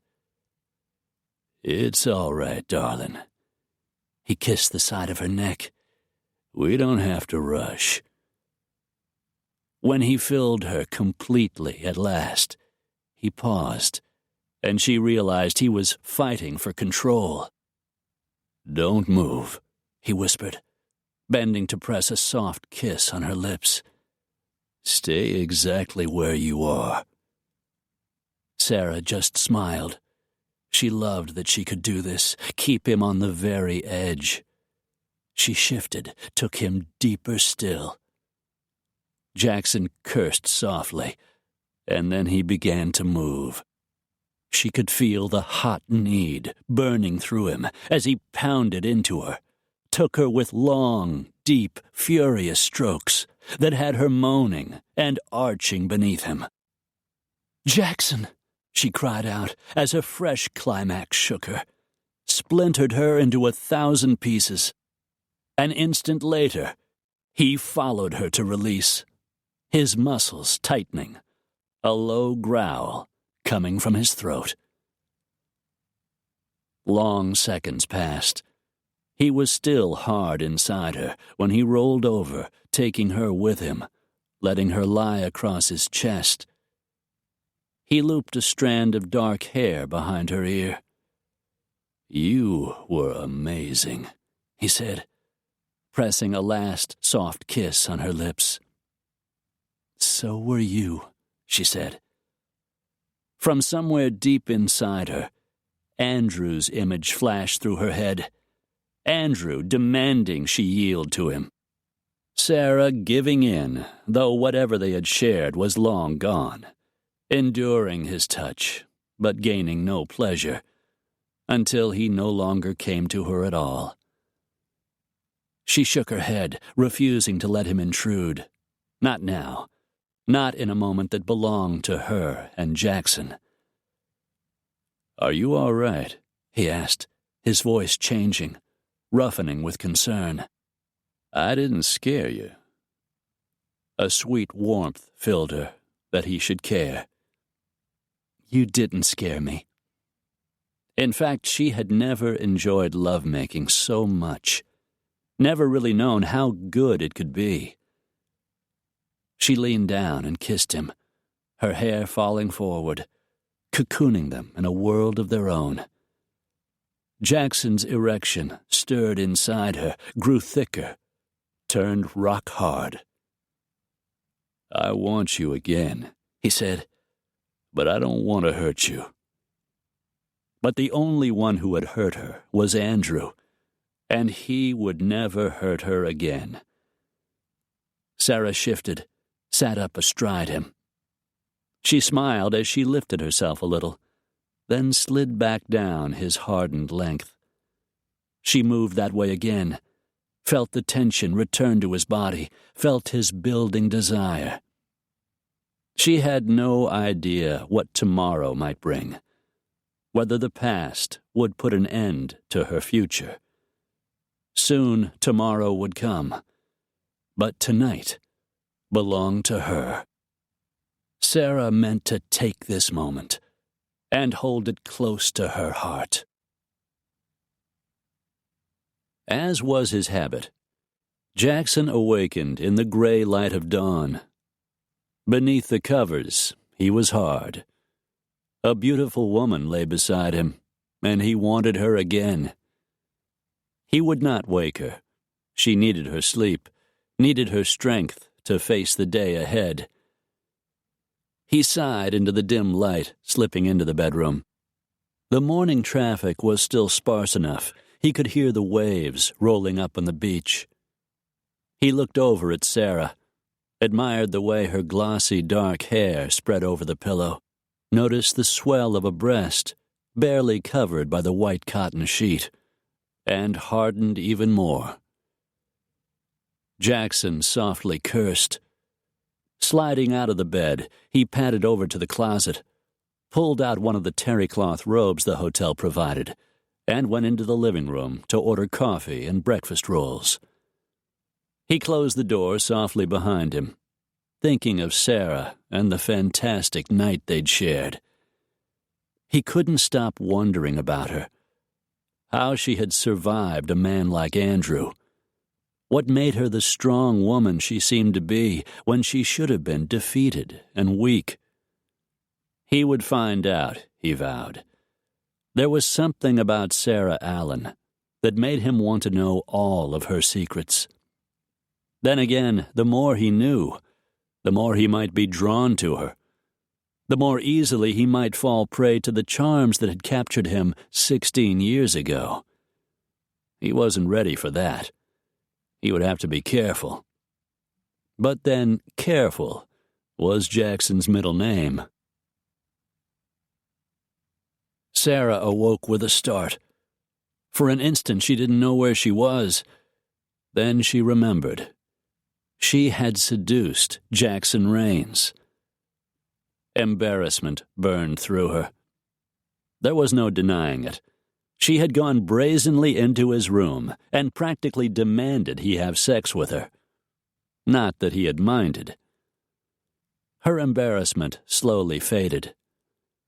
Jackson was an extremely virile man and an amazingly satisfying lover. It had been no hardship for him to make love to her, and certainly no hardship for her. They had made love 3 times last night.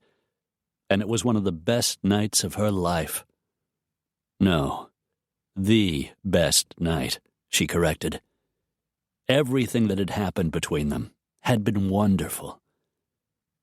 But wonderful had a way of disappearing, leaving heartbreak in its wake. Sarah shivered. What she had shared with Jackson was special, but it couldn't last.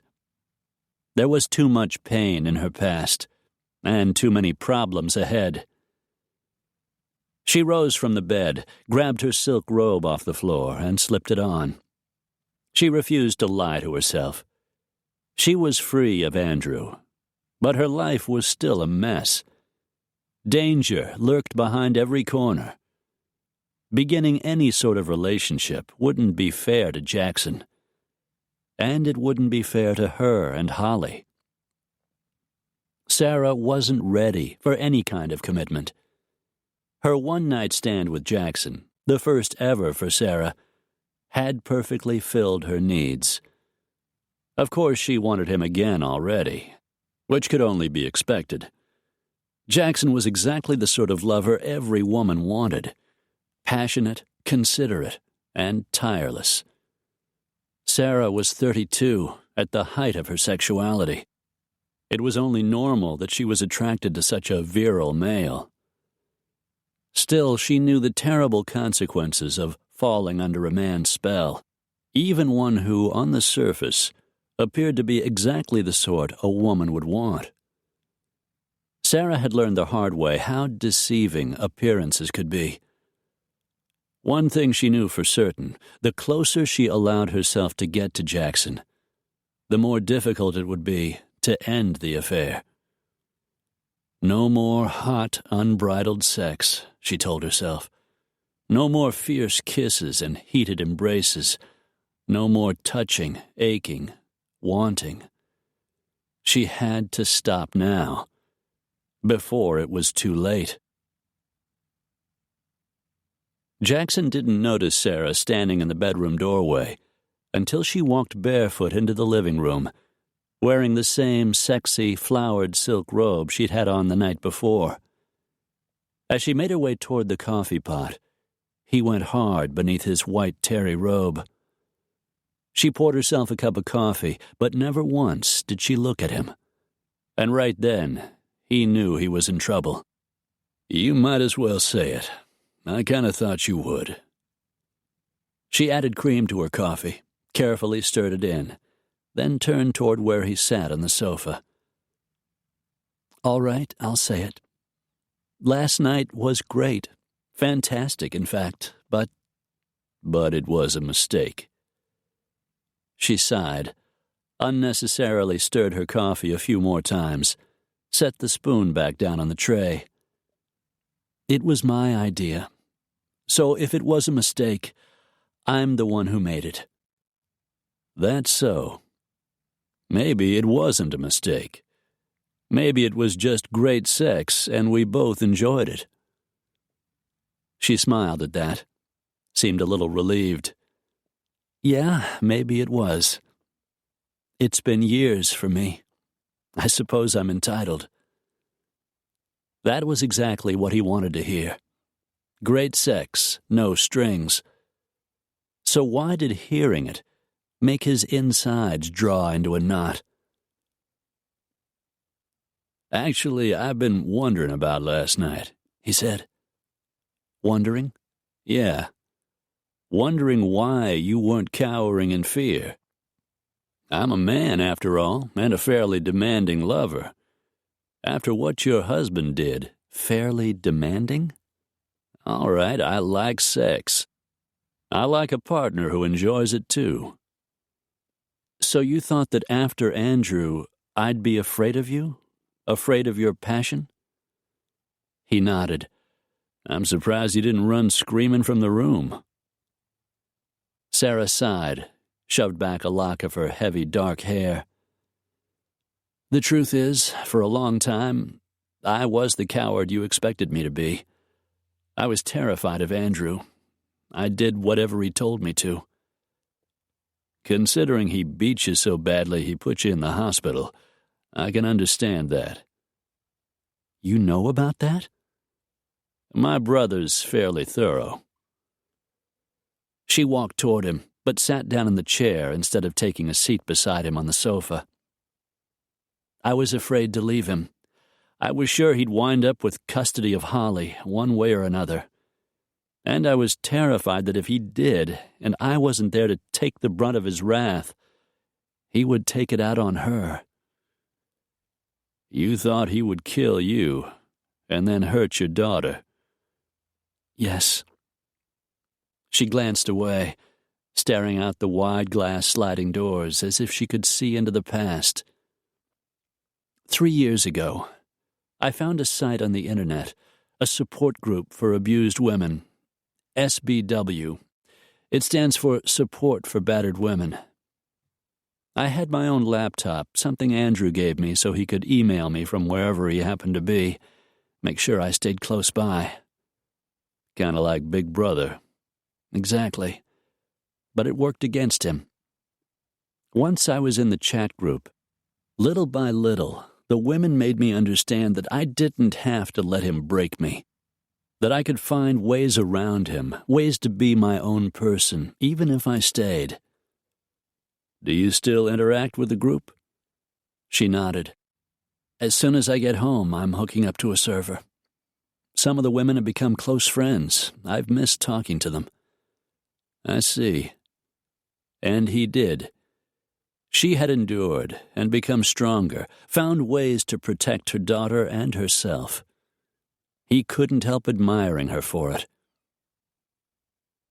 So, what about the disc? She asked. Where should we begin? He moved the paper lying open on the coffee table, and she spotted the probate documents he had been reviewing. I read through the paperwork this morning. I didn't see anything that rang a bell. Like we figured, Kozak's our primary lead. He wants the disc, and he's willing to go to extreme lengths to get it. Which means there's something on that disc he doesn't want anyone to see. Sarah took a sip of her coffee. Kozak is linked to Andrew through Hollister Equipment. Their main office is in West Covina. I'm sure they'll let me in. I'm Andrew's widow, after all. Let's go down there and dig around, see what we can find out. What about your husband's personal office? The office was closed after Andrew died. It was only for show anyway. Each of the companies he owned ran independently. Andrew liked to play, not work. He liked to keep things simple. Then we'll go out to West Covina. Take a look at Hollister Equipment. She nodded. I'd better shower and get dressed. She rose from the chair, the flowered silk parting, showing a long length of her sexy legs. Jackson felt a jolt of heat that went straight to his groin.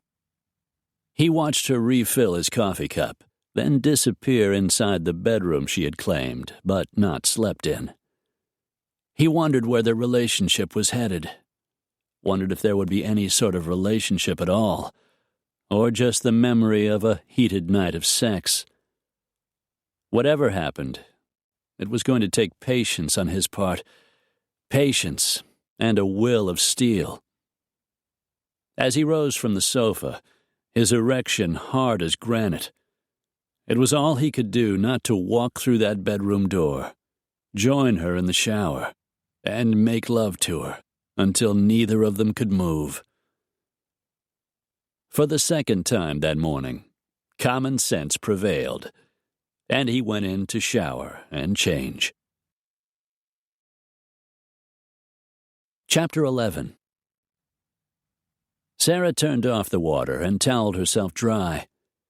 She blow-dried her hair and dressed in a beige skirt, turquoise silk blouse, and sandals. When she returned to the living room, she found Jackson in a yellow short-sleeved shirt and dark chinos, drinking a cup of coffee. God, he was handsome. She knew the iron-hard body beneath those clothes, knew the scent of him, the texture of his skin, the exact feel of the roughness along his jaw. Memories of last night did ridiculous things to her body. "Ready?" he asked, setting the coffee cup down and striding toward her. "I'm ready." She forced herself not to take a step backward as he approached. He was a powerful force, and ignoring his sexual appeal wouldn't be easy. They left the hotel and took the 10 freeway out to West Covina.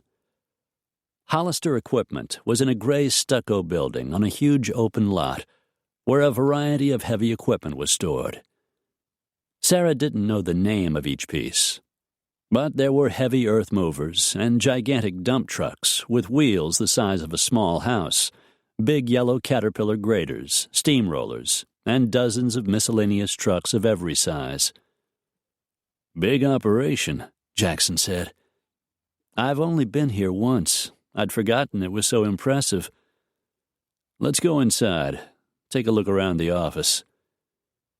His hand settled at her waist, and she ignored a little spark of awareness, waited while he opened the door, then walked inside.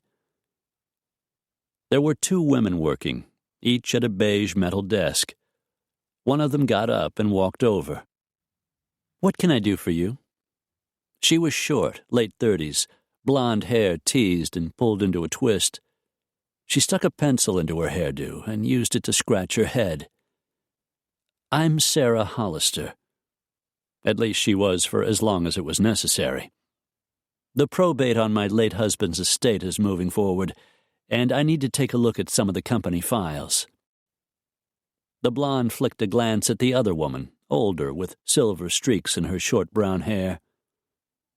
"It's all right," the older woman said. "Mr. Hollister is certainly not going to protest." "Go ahead," the blonde said. "The records are all in the manager's office. It's right through there." She pointed toward a closed door. "Mr. Wallace is out on a job." Good news, Sarah thought. At least she wouldn't have to concoct a story for him. Jackson followed her into the office and closed the door behind them. "I wonder if they searched this place," he said. "If they did, they were careful not to leave any traces. It's one thing to tear up a cottage in Wyoming or vandalize an empty condo. Hollister is a big company that employs a number of people. They would have been worried about bringing in the police." Sarah sat down at the desk and began to pull open the drawers, while Jackson walked over to the file cabinets. Finding nothing but the manager's personal items, she left the desk and joined him, saw him open the drawer marked Jada M., and began to skim the records, searching for Martin Kozak's name. "Here it is." He pulled out a manila file, and they both read the information as he turned the pages. "These look like mostly highway projects," Sarah said. "Kozak rented big pieces of machinery from Hollister to complete the jobs. Nothing here that looks suspicious." "Let's take the file anyway," she suggested, "just in case there's something in it we might need later on." They made a cursory examination of the rest of the files, but saw nothing that might indicate a blackmail scheme. They left the office, the file under Jackson's arm. None of the women seemed to notice, or maybe they just didn't care. "Where to now?" Sarah asked.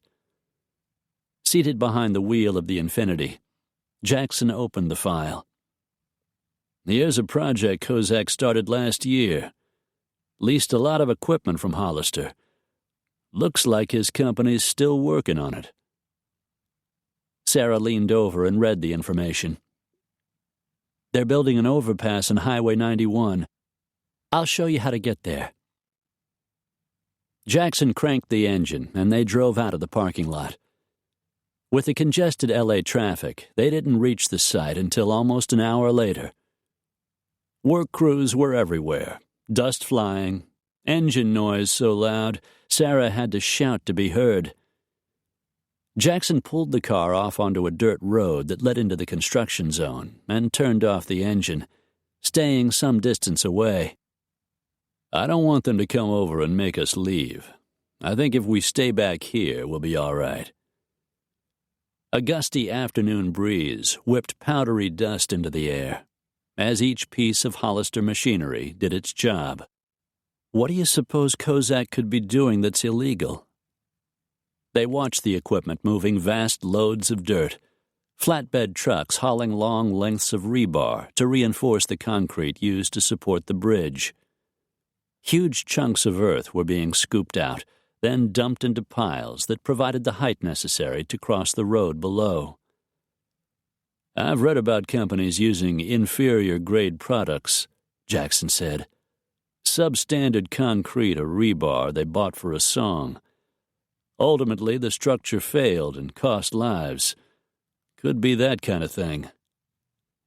"I remember something like that happened in a hotel in Kansas City, though I think it might have been faulty design. Walkway gave way. Killed more than 100 people. Or it could be faulty compaction. It's a lot cheaper to do a half-assed job than to spend the time necessary to compact the earth just right." Andrew might have stumbled across the truth, or he might have paid someone to keep track of what was going on. The trick is to figure out what it was, and what to do with the information once we find out. Jackson cast her a glance. "Use it to get Kozak off your back." That sounded like a very good idea. She looked back at the massive building project. If Kozak was doing anything that might affect the quality of the construction, wouldn't he have to deal with an inspector? Someone in charge of checking to be sure the project was built to code? Yeah, and that's damned good thinking. The only way Kozak could get away with substandard construction of any kind is if the highway inspector was on the take. How can we find out? Let's go back to the hotel and make some calls. See if we can come up with a little more information. Jackson started the engine. Do you really think it could be that simple? There's nothing simple about it. The only reason we're following this line of thinking is that we're pretty sure something crooked is going on. Sarah fell silent, her mind spinning with possibilities. She had known Andrew was involved in shadowy activities. She had always worried that somehow his dealings might affect her and Holly. She shuddered, afraid to consider the price she might yet have to pay. The suite had been cleaned and fresh sheets put on the beds. No evidence remained of their heated lovemaking last night. Still, just a glimpse through Jackson's open bedroom door sent a ripple of heat into Sarah's stomach. She quickly glanced away, then flushed to find his dark eyes watching her.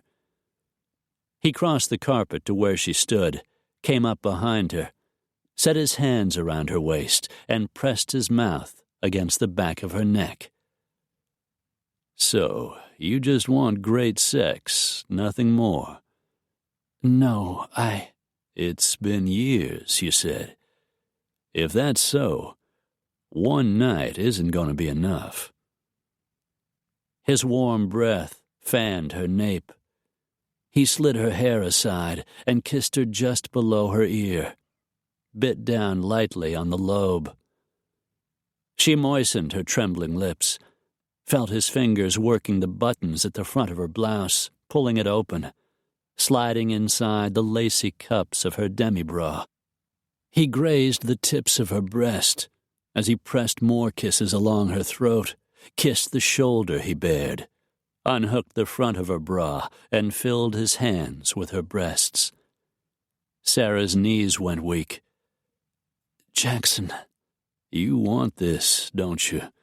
Just as much as I do." She swallowed, told herself to pull away, to ignore the hot little tremors that came with each tug of his skillful fingers on her nipples. His teeth grazed her shoulder. "Tell me you want me. Say it out loud." She whimpered. "Say it." She could feel his erection pressing against her bottom, remembered how good it felt to have him inside her. "I want you." She started to turn, but he held her in place, leaned around, and kissed her on the mouth. She sucked in a breath at the feel of her skirt sliding over her hips, exposing her bottom and the white lace thong that matched her bra. At least the expensive underwear, one of the few remnants of Andrew's money, was being put to good use. "Very pretty," he said, running a hand over the rounded globes, bending down to press soft, nibbling kisses against her skin. "The panties, too."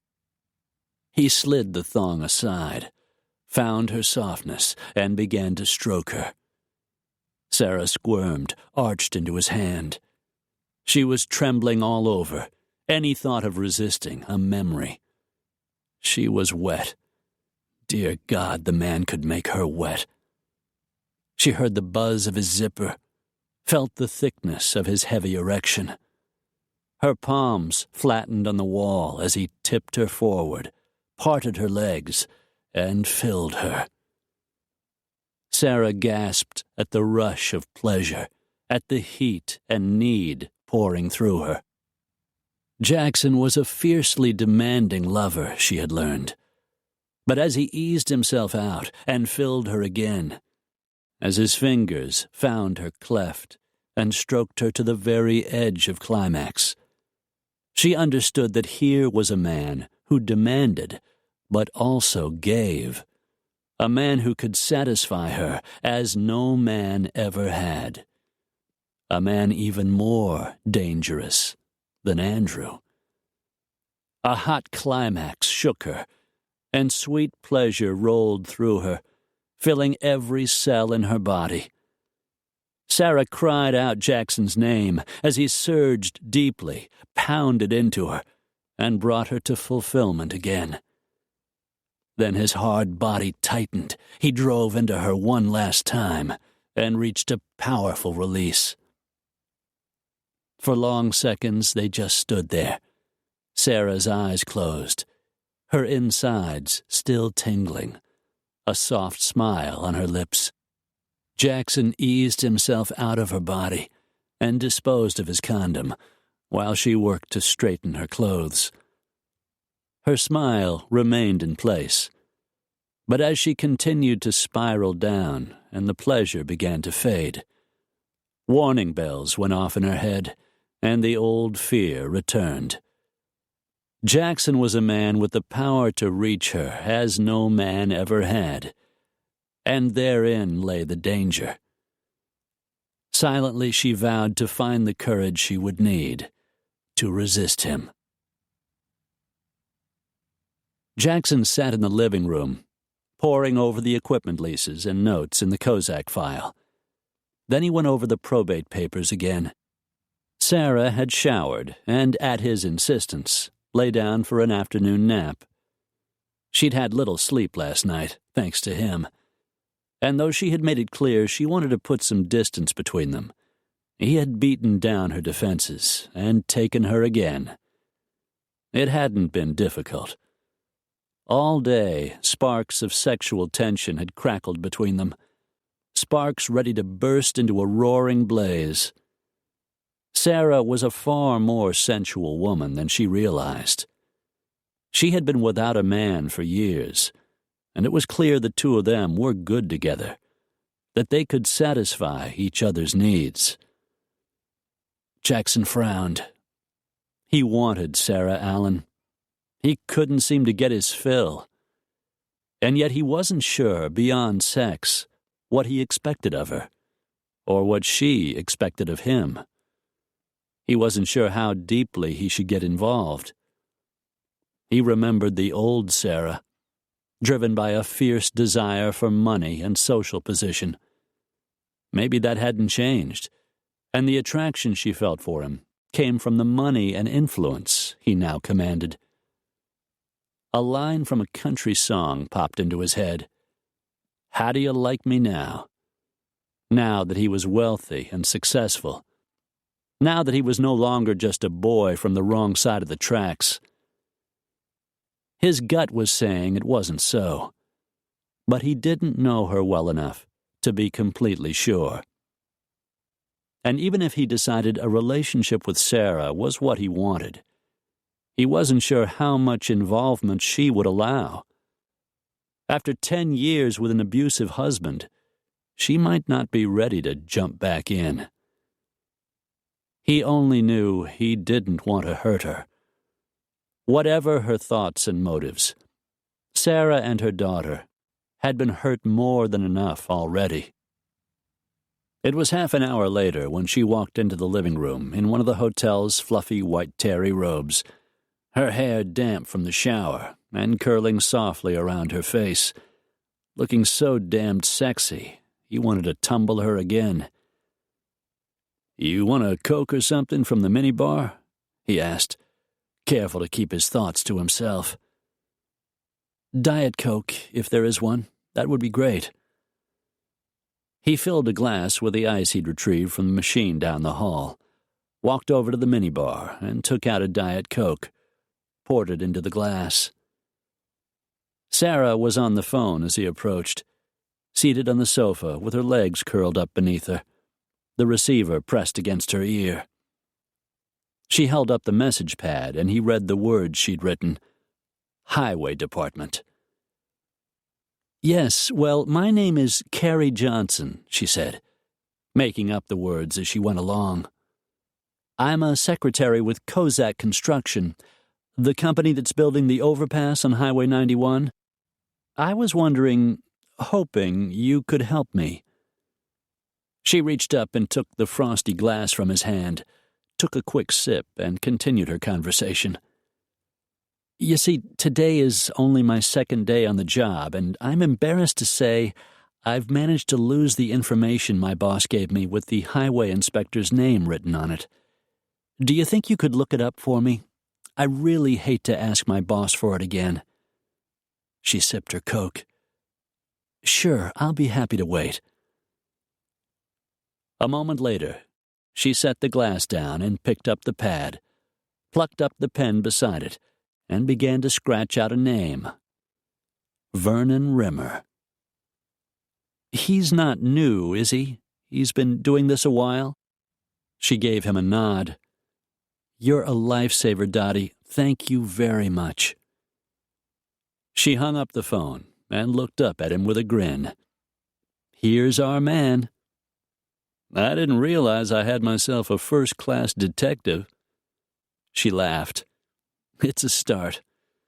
Unfortunately, we need to find out if Mr. Rimmer is legitimate, and I haven't the foggiest notion how to do that. I'll call my brother, see if he's back from Mexico." Jackson sat down in the chair instead of sitting next to her on the sofa, as he wanted to do. He had pressed her enough for now. In boxing, he'd learned to bide his time, to read his opponent, then wait till the moment was right before striking. He had a lot left to learn about Sarah Allen. Jackson picked up the receiver and called Arizona. Dev wasn't at his Scottsdale home or in his Phoenix office, but he had been calling for messages and he was expected back soon. Jackson left word both places. "It's getting on toward evening. We need to stop by the Blue Parrot. Afterward, we'll get some supper."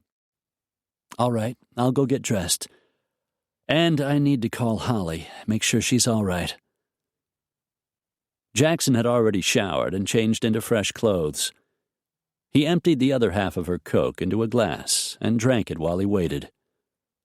A few minutes later, Sarah returned to the living room, wearing a slinky little black cocktail dress that made the blood in his veins rush south.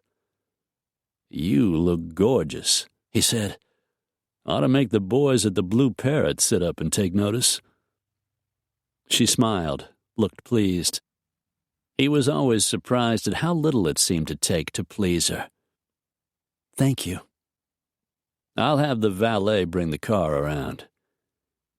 He called the front desk, grabbed his light-colored sport coat off the back of a chair, but didn't put it on, and they left the suite. The car was waiting when they reached the front door. He drove out into traffic, took the 405 freeway to the Ventura Boulevard off-ramp, then cruised the busy street until they found the Blue Parrot, a few miles down the road. The place didn't look fancy. Just a white stucco, flat-roofed building with a motel facing the parking lot in the rear. A blue-collar joint of the sort that might appeal to Andrew Hollister's blue-collar clientele. Guys like Kozak in the construction business. "You ready for this?" Jackson asked as he turned off the engine. Sarah released a slow breath. "As much as I'm ever going to be. Let's go." Chapter 12. The Blue Parrot. A plastic palm tree stood at the end of a long bar lined with red vinyl bar stools. Neon beer signs on the wall, formica tables, and multicolored plastic chairs that looked as if they came straight out of the 50s. Jackson could see into a back room that had a shuffleboard and 2 pool tables. The place should have been smoke-filled, undoubtedly was until the city passed an ordinance against smoking indoors. "Nice place," he said sarcastically. "I don't imagine it's the sort your husband might have frequented." Andrew liked the finer things in life, but he was forced to mingle with his customers on occasion. He might have come here at one time or another. Jackson's hand went to Sarah's waist, urging her toward the bar, and she slid up on one of the stools. She tugged on the skirt of her sexy black cocktail dress, pulling it down to cover as much as she could of her shapely legs. As short as the dress was, the gesture was pretty much futile. Enjoying the view, Jackson bit back a smile. "What'll you have?" The bartender, a blond guy slightly past his prime, in a tight black T-shirt, leaned on the top of the bar. He had blue eyes, and they ran over Sarah, taking in the soft swells of her cleavage exposed in the V of the dress. Jackson ignored an unexpected shot of jealousy. "I'll have a glass of white wine," Sarah said. "I'll have a beer," Jackson added. "Make it a Bud." It was a beer and whiskey kind of place, a little shoddy, but the sparse crowd didn't look rough, just slightly worn out. Jackson sat down on the bar stool next to Sarah and casually surveyed the room, noting the aging features of the women and the disinterested expressions of the men, none of whom fit the description of the ones they were looking for. Halfway through his beer, he returned his attention to the bartender. Earlier, he'd noticed the guy's thick biceps, but figured him for a weightlifter. Then he spotted the broken nose and roughened ears. "You look like a fighter. You box some?" He made a slight nod of his head. "Boxed a little after high school. For a while, I was the great white hope around here. Didn't last long." He looked Jackson over, taking in the muscles in his arms, the scar along his jaw, and the one bisecting his eyebrow. "You too?" He nodded. "Made the Olympic team in '92. Did pretty good till some Russian kicked my ass." The bartender hooted a laugh. "There's a gym just down the street. We get a lot of muscle jocks in here, a few decent fighters. You want another beer? This one's on me." Jackson shook his head. "Rather have a little information." "Yeah?" "I'm looking for a couple of guys. One's blonde, skinny, has a tattoo on his hand that says Mother. The other one's Hispanic, short and stout. Might be a fighter. Maybe he's one of those who come in here from the gym. Sounds like Billy Hinman and Jose Delgado. They hang together a lot. Billy's okay, a little slow on the uptake. Delgado thinks he's a tough guy. Competes in the local boxing competitions. I guess he's been doing okay." Jackson pulled the napkin from beneath his beer, wrote down his cell number, slid it and a $50 bill across the bar. You see either one of those guys in the next day or two, give me a call. The bartender picked up the 50. I see Delgado right now. He's just walking in the back door. He tipped his head toward the rear entrance leading in from the parking lot. Jose Delgado strode in as if he owned the place. Stay here, Jackson said to Sarah, sliding off the bar stool. Are you sure you should? I won't be long. He was sure, all right. The bastard owed him for the mess he'd made at the cottage. Jackson strode the length of the bar, across the empty dance floor toward the back door. He stopped dead in front of the fighter. You Delgado? Who wants to know? I do. I believe you owe me some money. I don't even know you, man. Why would I owe you money? With his dark complexion, black eyes, and straight black hair slicked back from a square-jawed face, he was good-looking, or at least Jackson figured the women would think so. Maybe because you and your buddy broke into my property in Wyoming and tore the hell out of just about everything. Jose scoffed, but the truth was there in his eyes. I don't know what you're talking about, man. Maybe not. Tell you what, you give me the name of the guy who paid you to do it, and we'll forget the whole thing. Get lost, man. He tried to walk past, but Jackson moved in front of him, used his shoulder to shove him against the wall. I want the name. Delgado grinned, a look of pure anticipation twisting the contours of his face. His hand, fisted, shot out with the speed and power of a cannonball, a punch that could send a man to his knees. Jackson blocked the blow, drilled him with two sharp jabs, and a punch that had Delgado's head slamming hard against the wall. The amazement on his face turned to fury. He growled low in his throat and charged. Jackson turned at the last instant, hit him with a blow that came up from the floor, and Delgado went down like a sack of oats. Seconds passed. Not quite the count of 10, Jackson figured. Delgado staggered to his feet. He shook his head and wiped the blood off his lips with the back of his hand. You're gonna pay for that, man. Jackson just smiled. The kid was strong as a bull, but he'd had no real training, and he let his temper get in the way of his boxing. He threw a fierce punch at Jackson straight from the shoulder. Jackson jerked sideways, missing the blow. Jabbed him 2 more times, then went in for the kill. 2 hard punches, one to the head, one to the midsection, another blow to the head, and the kid went down. Delgado wasn't unconscious, but he was smart enough not to get up. Jackson rolled him onto his back and planted a knee in the middle of his chest. The name. He spit out a mouthful of blood. Screw you. Jackson drew back his fist. You sure that's the way you want it? Delgado swore a dirty word. Kozak, he said through swollen lips. You went to Wyoming looking for a disc Andrew Hollister had. Yeah. Delgado tried to sit up, but Jackson's knee forced him back down. The lady doesn't have it, Jackson said.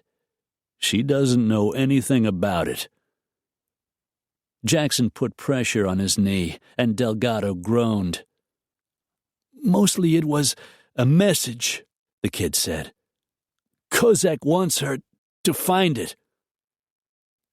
Jackson came to his feet, letting Delgado go. All right. Now I'm the one sending a message.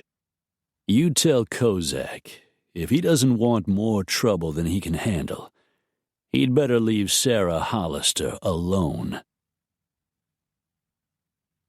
No one called the police, It was over too quickly, and the patrons were probably used to an occasional show of bad temper. The bartender just grinned, one boxer to another, as Sarah and Jackson walked out of the Blue Parrot. Sarah's legs were shaking. She felt Jackson's hand at her waist all the way to the parking lot. There was something about his natural sense of protectiveness she found comforting. She told herself she didn't approve of Jackson's brutal treatment of Jose Delgado, that she'd dealt with enough violence to last a lifetime. But somehow this was different. Jackson was trying to protect her, not hurt her. "You okay?" he asked, as he waited for her to get settled in the passenger seat and snap her seatbelt in place. "I'm all right." "At least we know for sure it was Kozak." He shut the car door, walked around to the driver's side, and climbed in. She studied his profile as he pulled the seatbelt across his muscular chest. "I remember your fight with the Russian," she said, referring to the comment he had made to the bartender. "He didn't beat you by much." He shrugged the powerful shoulders she had just seen in action. "I lost. That was all that mattered." "I think it mattered that you competed and gave it your best." His dark eyes ran over her, sending a sliver of heat into her stomach. "So you watched the Barcelona games?" "Everyone in Wind Canyon watched. They were proud of you." "So was I." Jackson seemed surprised. "I had a crush on you, Jackson. I was just afraid to let anyone know. I was afraid they would treat me the way they treated you." He scoffed. "You had ambitions that didn't include a poor boy like me." She glanced away, knowing it was true. "I wanted out, I admit it. I was tired of being a small-town girl. I wanted to see what life was like outside Wyoming. I wanted to travel, to visit places like Paris and Rome. Believe me, I paid for it." Jackson made no reply, just started the engine and drove out of the parking lot. "We've got dinner reservations at a place called The Dove. It's supposed to be very good." "I've never been there. And to tell you the truth, I'm glad. I have some pretty awful memories of dinners with Andrew." For the first time, he smiled. "Then let's make a good memory tonight." Sarah's heartbeat quickened. She already had too many memories of Jackson, memories of a hot, steamy night in bed with him, of outrageous sex, memories that urged her to let him make love to her again. Not tonight, she told herself. Tonight she would say no, and she would mean it. In the meantime, she would enjoy a delicious meal in the company of a handsome man. She deserved that much, she told herself. Tomorrow, she would think of Marty Kozak and what she needed to do to make sure she and Holly were safe. A warm, early June sun beat down on the asphalt surrounding the Surview storage facility off Sunset Boulevard, west of the 405 freeway. After Andrew's death, when his father's big Spanish-style house had been sold and finally closed escrow, the realtor had arranged an estate sale for the furniture that remained in the house, donated miscellaneous items, then put what was left into storage.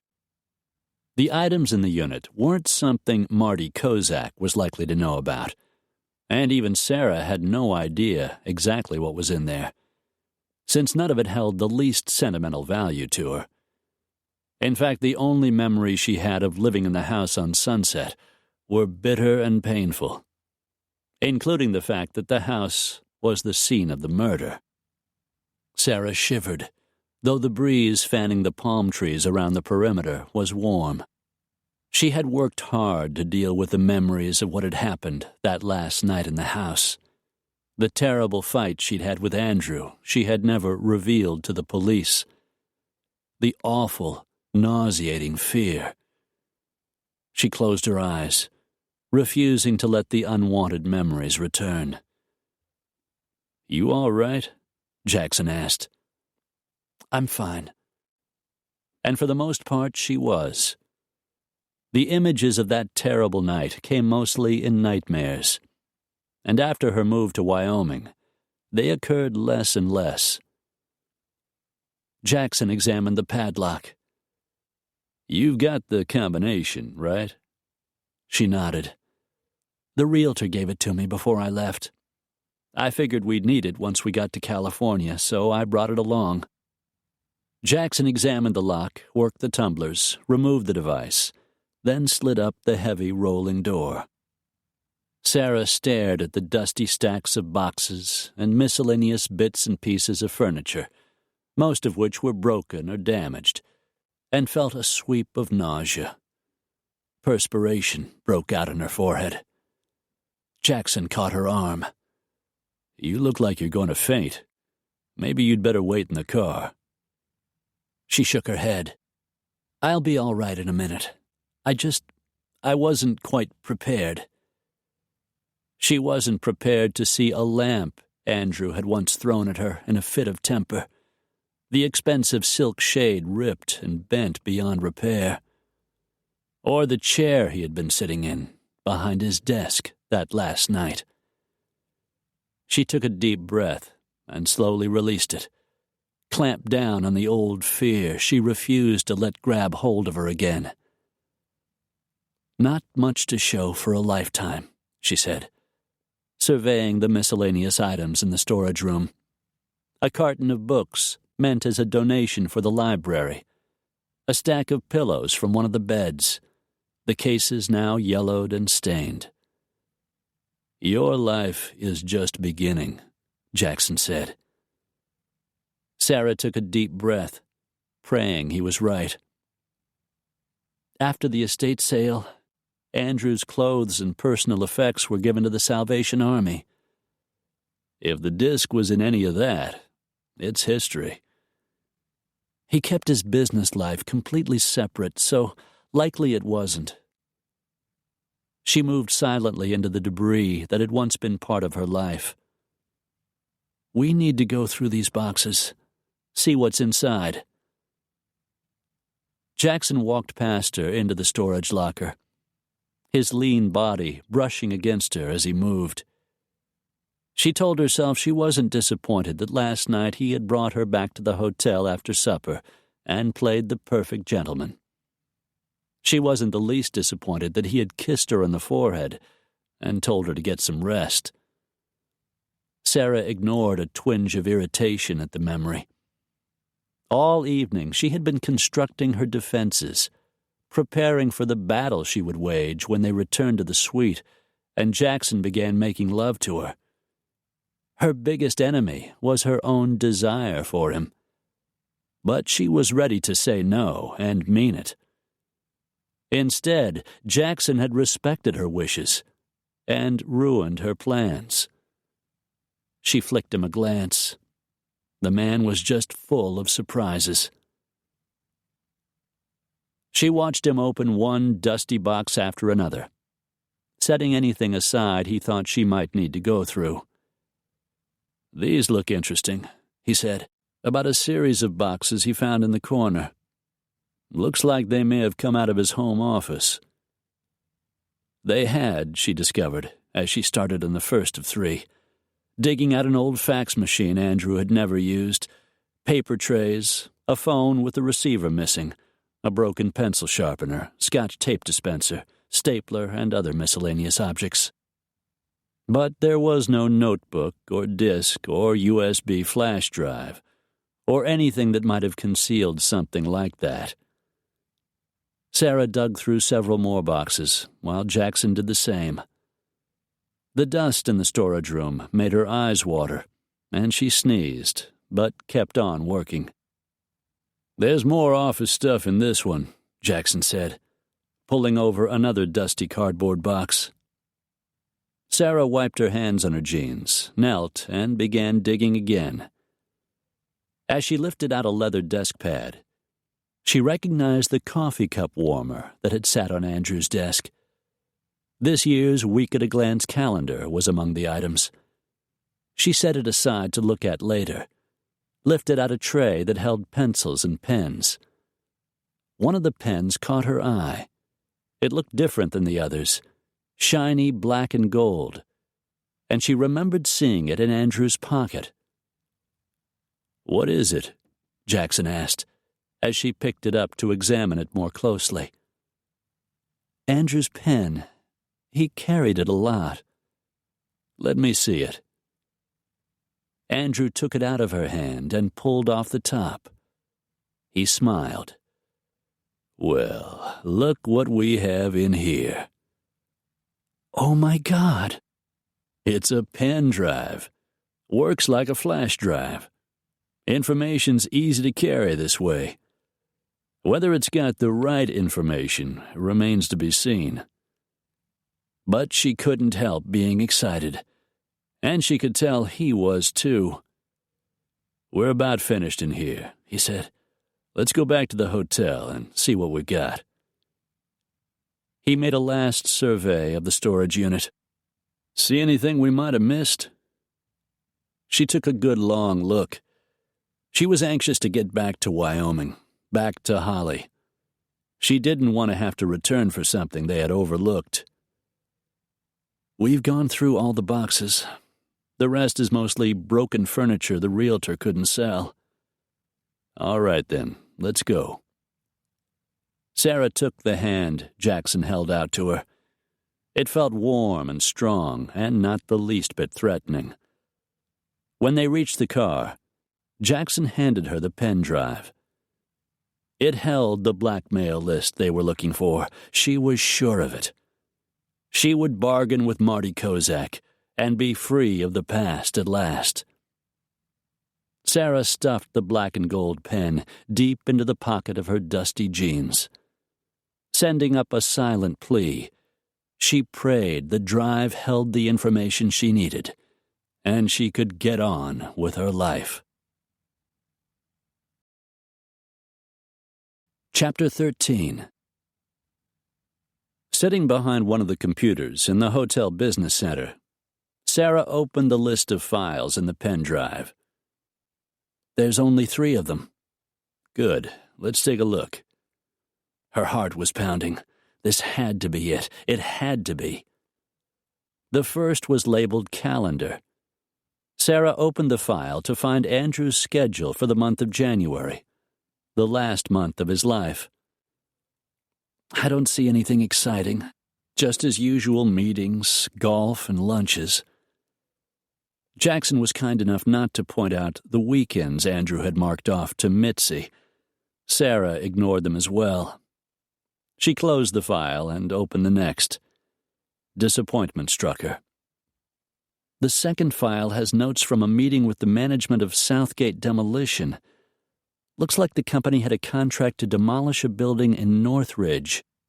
It was scheduled to be pulled down the end of the month. January. That's right. What's in the third file? She was afraid to open it. If the list wasn't in there, they were right back where they'd started.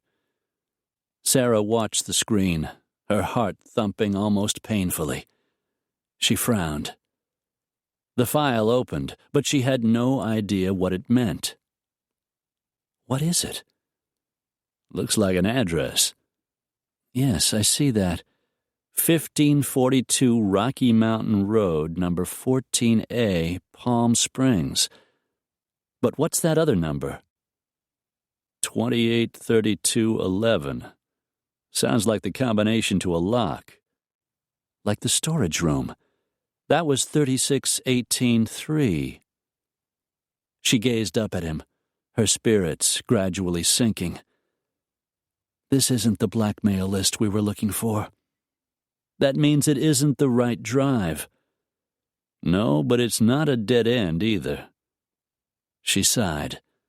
So, we're going to Palm Springs? Looks like it. Sarah just wanted to go home. She was missing Holly and the quiet of her charming little Wyoming cottage. And as much as she enjoyed being with Jackson, the desire that simmered between them, the constant yearning, left her on edge. Better to go now than make another trip. He was right. Thank God she had turned in enough articles to keep Smiley happy at the newspaper. She sighed again as she printed out the information. Everything on the drive, just in case, and picked up the printed pages. When do we leave? We can make it before dark if we start now. And the traffic in the early afternoon would be better than in the morning. I guess I'd better go up and pack. Returning the pen drive to her pocket, determined to hide her disappointment, Sarah started for the elevator, leading up to their suite. It was a long drive to Palm Springs from Santa Monica, but they were getting out of town just after noon, so the traffic wasn't as bad as it would be later in the day. Sarah sat back in the seat, trying not to think of the pen drive and Andrew, trying not to think that somehow he was trying to destroy her, even from the grave. Determined to distract herself, she made the mistake of looking over at Jackson. His dark gaze cut sideways, touching hers for a moment, and heat tugged low in her belly. Lord, the man could make her think of sex without saying a word. Flustered and unwilling to let him see, Sarah dug her cell phone out of her purse.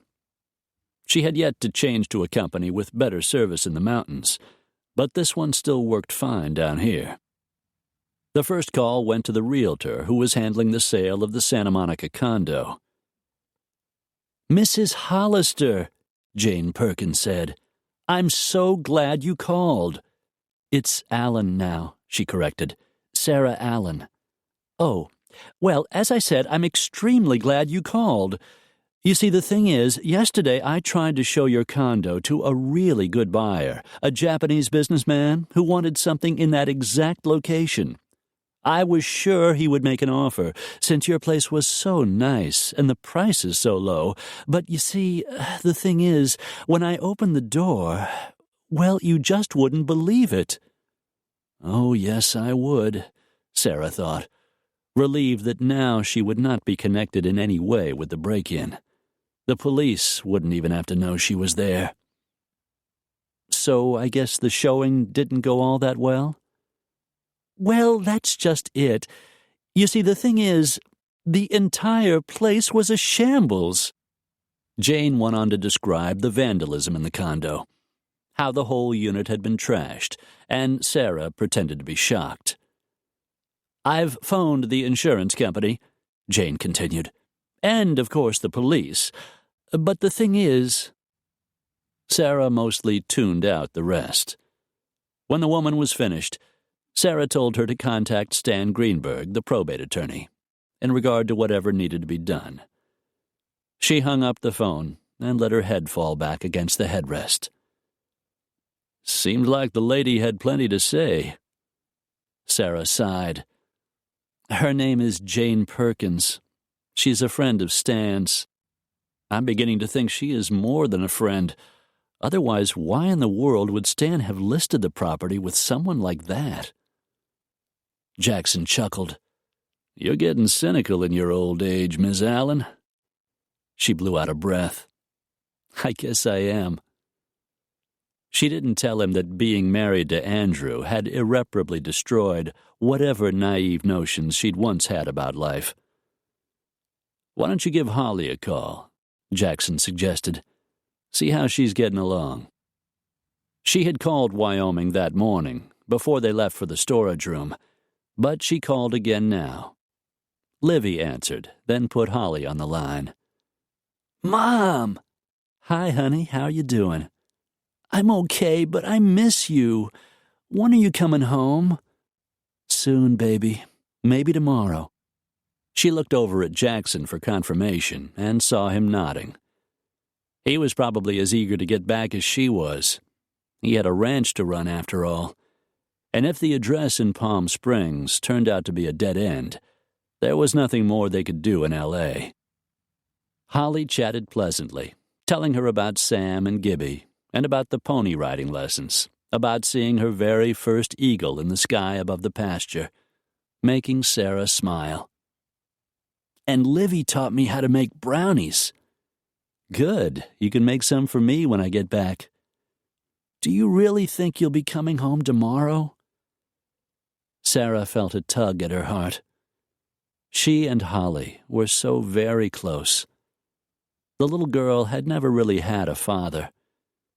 Andrew was just a shadowy part of her life, someone who was almost never there. It was the reason Holly rarely mentioned him, the reason Andrew's death hadn't hit her as hard as it might have. "I hope so, baby. I'll call you as soon as I know for sure."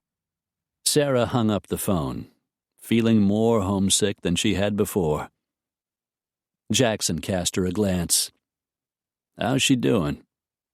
"She loves the boys and Livy." "But she misses her mother." Sarah nodded. "What about her dad, Sarah? How's she dealing with that? I've never heard her talk about him." Sarah sighed, the question mirroring her earlier thoughts. Andrew was never around. He talked about Holly as if he really cared about her, but he rarely saw her. He came home late and left early.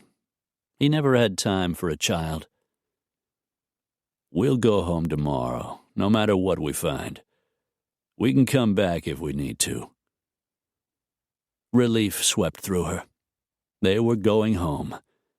She could be with her daughter, and she could get back to work. She had told her boss that she needed a few days to take care of some loose ends in L.A. Now she could get back to her job as a reporter, back to her charming little cottage, and the new life she had been trying to build. She flicked a glance at Jackson, caught the lean, hard jaw, the slight indentation in his chin. His eyes were a rich, dark chocolate brown, his lashes black and thicker than she had noticed before. The hands he wrapped around the steering wheel had long, sun-browned fingers, skillful fingers that had stroked her to climax more than once. She felt that same sensuous tug in her belly, closed her eyes, and willed herself not to remember what it was like to make love with him. What would happen once they returned to Wyoming? Could she live in such close proximity to such an attractive man and not succumb to her desire for him? She wasn't sure what else she felt for him. She liked him. She was grateful for his willingness to help her, valued the kindness he had shown her. Perhaps they could come to an arrangement, enjoy a friendship that included occasional sex, but went no further. "You're awfully quiet," he said, breaking into her thoughts. She shifted in the seat, hoped he didn't notice the flush that crept into her cheeks. I was just thinking about Marty Kozak," she lied. At the moment, the man was the farthest thing from her mind. "Delgado will deliver my message. There's a good chance Kozak will accept the fact you don't have the disc and leave you alone." Sarah said nothing. She hoped Jackson was right. But she knew Marty Kozak. And her cynical nature just wouldn't let her believe it. There it is. A small condo development in the rugged, arid mountains outside Palm Springs. A chic, expensive town in the California desert. Tile-roofed, tan and dark brown stucco. 35 units built around a big, kidney-shaped swimming pool.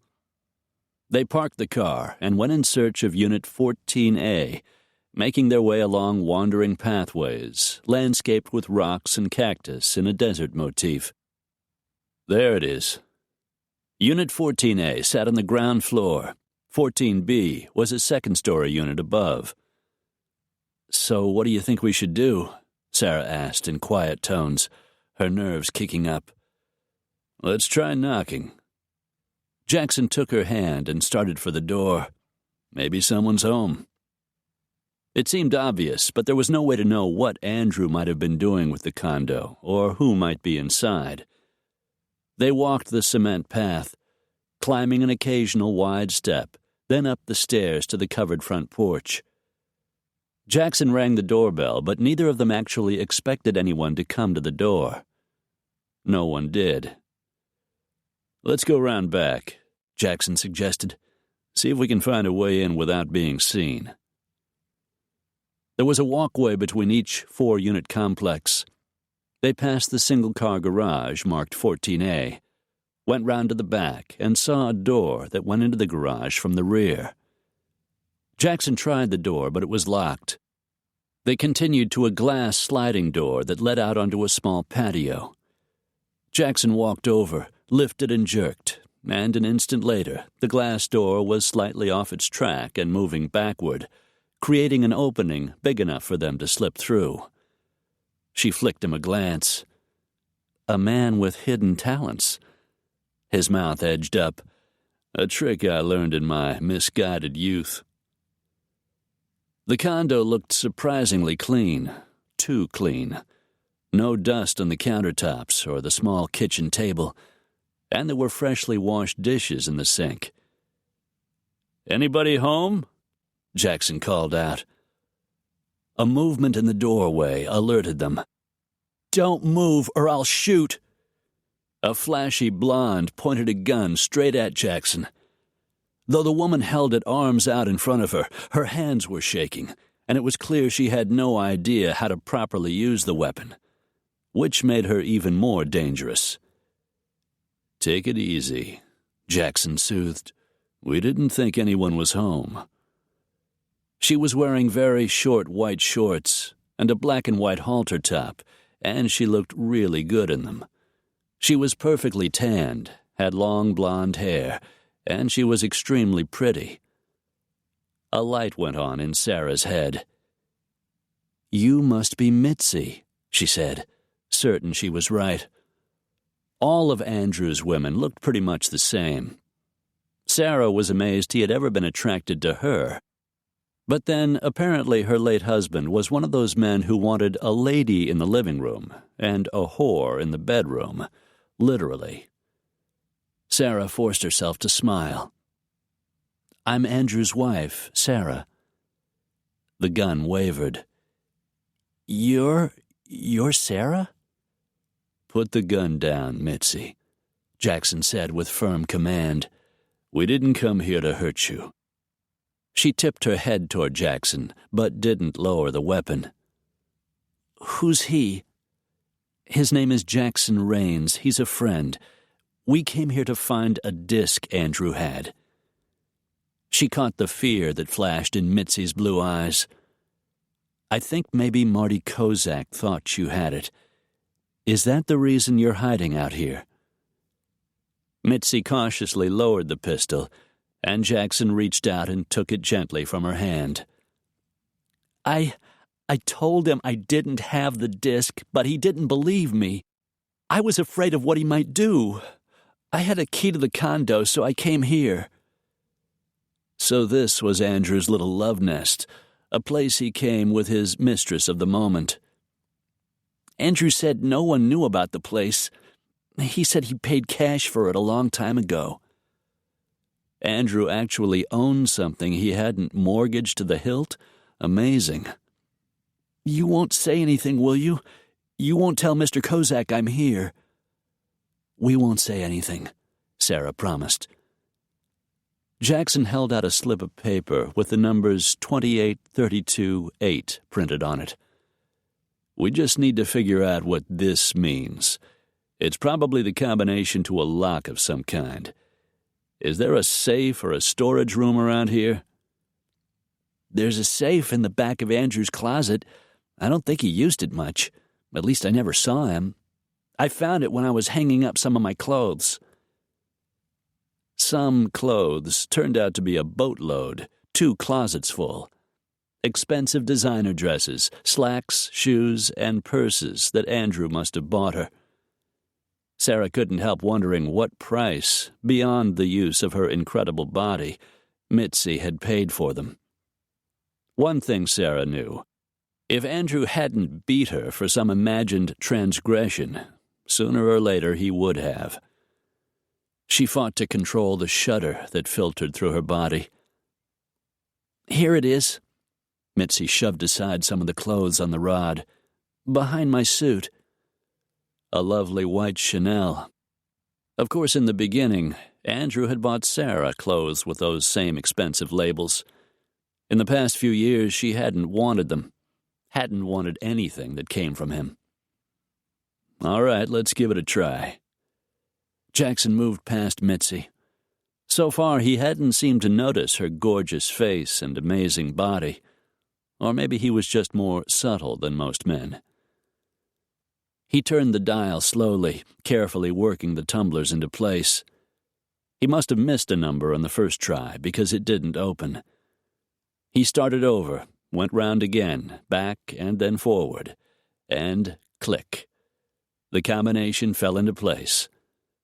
Jackson turned the handle, and the small safe slowly opened. Sarah leaned forward to peer inside. "It's empty," she said, not sure if she was disappointed or relieved. Then Jackson reached into the shadows and pulled out 3 narrow colored envelopes. The words Varig Airlines were printed on the front. "Looks like he was planning a trip." Sarah felt a rush of nausea. "He talked about it. He threatened to move us all to Rio. I told him I wouldn't go, that I wouldn't let him take Holly. We fought about it." She looked away. They'd fought all right. A scene that had ended with Sarah's nose bloodied and her lips split.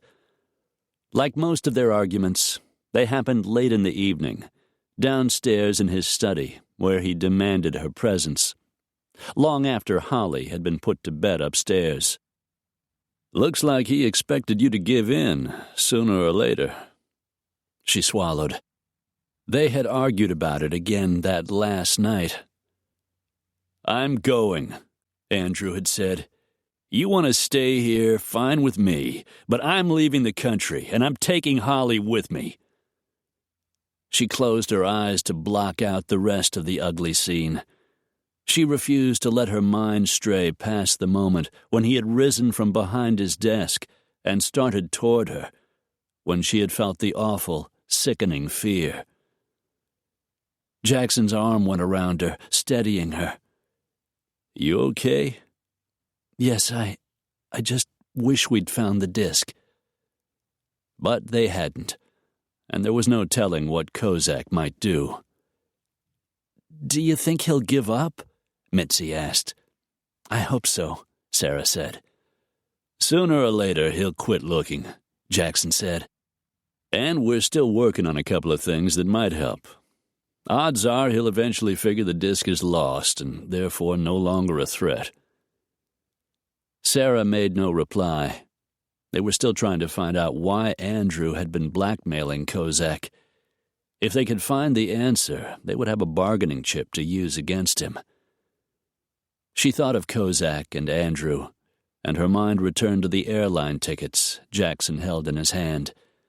She couldn't help wondering what would have happened when she had finally convinced Andrew she wasn't going with him. Would he have forced Holly to go, changed her ticket into Mitzi's name, and taken his mistress to Rio instead? Or would he have simply taken Holly and made Sarah disappear? Chapter 14. They were almost home.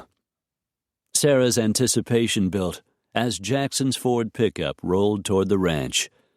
The minute the truck pulled up in front of the sprawling 2-story ranch house, Holly rushed out to greet them. "Mama! Mom!" Her daughter was growing up. She was Mom now. Holly hadn't called Sarah Mommy since a few weeks after their arrival in Wyoming. "Hi, baby." Sarah lifted her up and propped her against her hip. Good heavens, I think you must have grown a bunch since I left town. Holly giggled. Just like Rags. He gets bigger every day. She turned. You should see him, Jackson. I think he's going to be really big. Well, maybe not too big, Jackson said, running a hand over the top of her small blonde head. Maybe just right. Holly grinned up at him. I'm glad you're back. Me too, he said. Sarah returned Holly to her feet, and the little girl took hold of Sarah's hand. Come on, Mom. I want to show you Midnight. She is so cool. I need to take my stuff inside, then we can go down to the barn and you can show me. I'll take your luggage inside, Jackson offered. You can unpack when you're finished. He was always so thoughtful. She wished it didn't make her so nervous. She wished he didn't make her so nervous. Then again, maybe nervous wasn't the right word. She flicked him a glance, caught the heat in his dark eyes he was usually so careful to hide, and her stomach contracted. He was back in his jeans and boots, and looking so damned sexy, her thoughts strayed to the bedroom, and she blushed. She turned her attention to her daughter, a thread of worry filtering through her. They were home, back in Wyoming, but nothing had changed. Marty Kozak still posed a threat to her and Holly. And Sarah still wanted Jackson Raines. Welcome home. Livy's robust figure stood in the kitchen when Jackson walked into the house, towing his black-wheeled carry-on bag behind him. It's good to be back. Did you get things straightened out for Sarah? We're still working on it. Livy moved toward the sink, spatula in hand. Your brother Dev called this morning. He's back in Scottsdale. I told him you'd call him when you got in. He nodded, started toward his study, stopped and looked back. Thanks for taking care of Holly. Livy smiled, stretching her double chins. She wasn't a bit of trouble. That little girl is a treasure. She can stay with me any time. Livy had wanted kids when she married, he knew, but somehow it just never happened. Jackson thought Olivia Jones was also a treasure, and he was damn glad to have her there on the ranch. She's going to be a real heartbreaker, he said. Just like her mother, popped into his head. He forced the old uncertainties away and continued along the hall, went into his office, and over to his big oak desk. Picking up the telephone, he dialed his brother's home number. Hey, muchacho, how was Mexico? Hot, Dev chuckled, in more ways than one. Yeah, well, I hope your mind's back on business, because I'm going to need a favor. Seems like I've heard that one before. True, and it probably won't be the last time. Dev's smile reached into the phone. This still about Sarah Allen? We just got back from L.A. Went to look for the missing disc. I guess you didn't find it. Not yet. Why don't you bring me up to speed on this thing? So he did, telling his brother about the break-in at Sarah's grandmother's house before they'd left Wyoming that had put the old woman in the hospital, about the threats Sarah had received from the dark-skinned man in town, his run-in with Jose Delgado, and that Delgado had a partner named Billy Hinman. Looks like Andrew Hollister was blackmailing Martin Kozak, he said. We're trying to find out why. You're looking for leverage. That's about it. In a situation like this, leverage can be a very good thing. Kozak is big time in heavy construction, builds highways and bridges, that kind of thing. Currently, he's working on an overpass on Highway 91. Leased the equipment from one of Hollister's companies. Could be he's cutting corners, using substandard material or something. The inspector on the project is a guy named Vernon Rimmer. I need to know if Rimmer's on the take. Any chance you can find that out?" "Maybe. Sounds like you two have been doing your homework." "Unfortunately, we've pretty much reached a dead end. Unless you can help."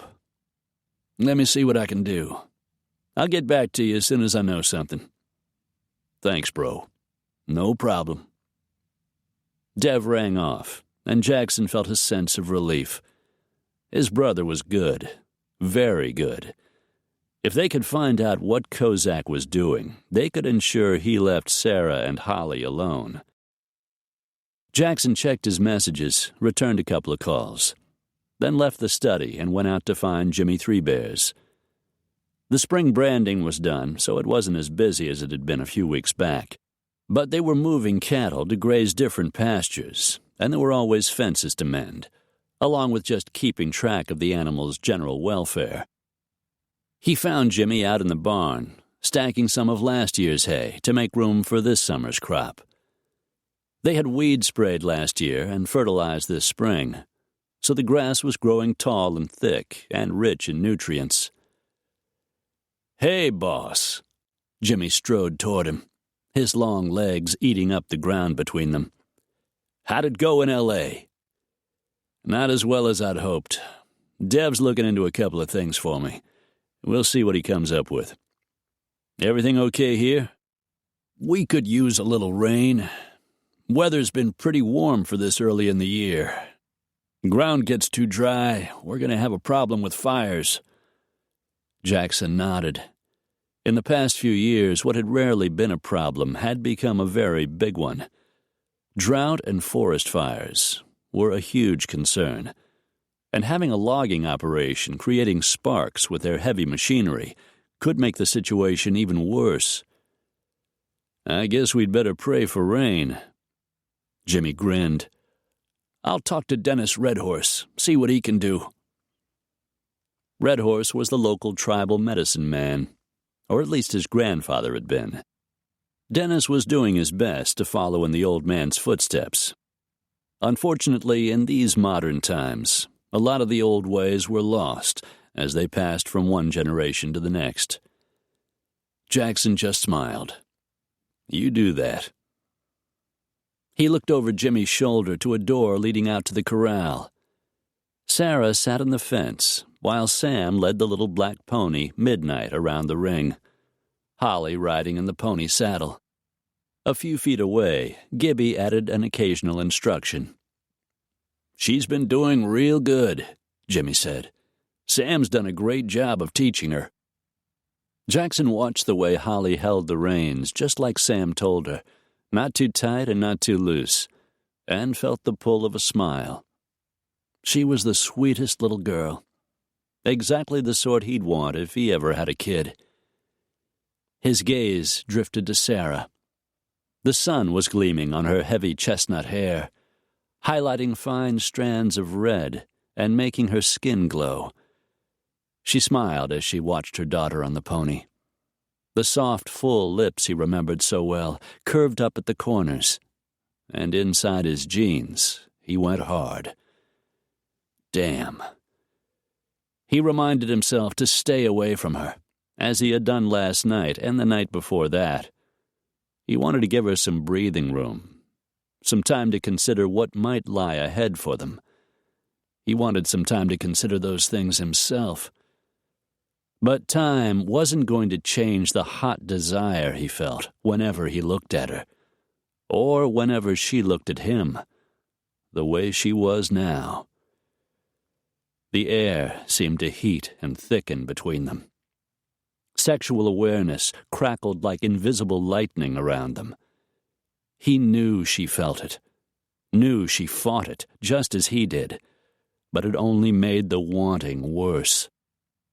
She jerked her gaze away, off toward the lane leading from the main road into the ranch. Jackson turned to see a plain brown sedan driving up the lane, pulling to a stop in front of the cottage. Two men in dark suits got out and started toward the front porch. "I guess I better go see what they want," Sarah said, but she didn't look happy about it. "I'll go with you. Sarah seemed relieved. Thanks. When they reached the cottage, she paused at the bottom of the wooden steps and looked at the men on the porch. May I help you? FBI. We need to speak to you, Mrs. Hollister, in private. Her cheeks paled. Could I please see your credentials? The men pulled out their IDs and flipped them open, and Sarah climbed the steps to examine them. Jackson joined her. Can we go inside? One of the agents asked, older than the other, maybe 45, his blonde hair sparse. What is this in regard to? As you know, your late husband was being investigated for tax evasion. We need to ask you some questions. Sarah's head jerked up. I don't know anything about an investigation. I had no idea. Dev had mentioned it. Jackson knew the feds had been after Hollister, but clearly Sarah didn't know. He could see she was fighting for composure. I'm Jackson Raines, he said to give her the time she needed. I own Raintree Ranch. I'm Special Agent Lee Brooker, the blond man said. This is Special Agent Matt Davis. Davis was tall, African-American, the shoulders of his dark brown sport coat snug over a solidly muscled frame. Mr. Raines is a friend, Sarah said, as the men shook hands. He'll be coming inside with me. We can speak in the kitchen. Sarah led them into the house, and they all sat down at the old oak table in front of the kitchen window. She didn't offer them refreshment, just went straight to the point. You've come quite a distance to see me. What is it you need to know? Jackson didn't miss the slight tremor in her voice. Brooker began the conversation. As I said, your husband was under investigation for tax evasion. Since you signed on the return, so are you. But that isn't possible. I didn't know anything about Andrew's business. I don't even know how much he paid in taxes. Not enough, Matt Davis drawled, a slight Texas twang in his voice. We figure even if no criminal charges are filed against you, with interest and penalties, you'll owe somewhere around $5 million. Sarah's shoulders drooped.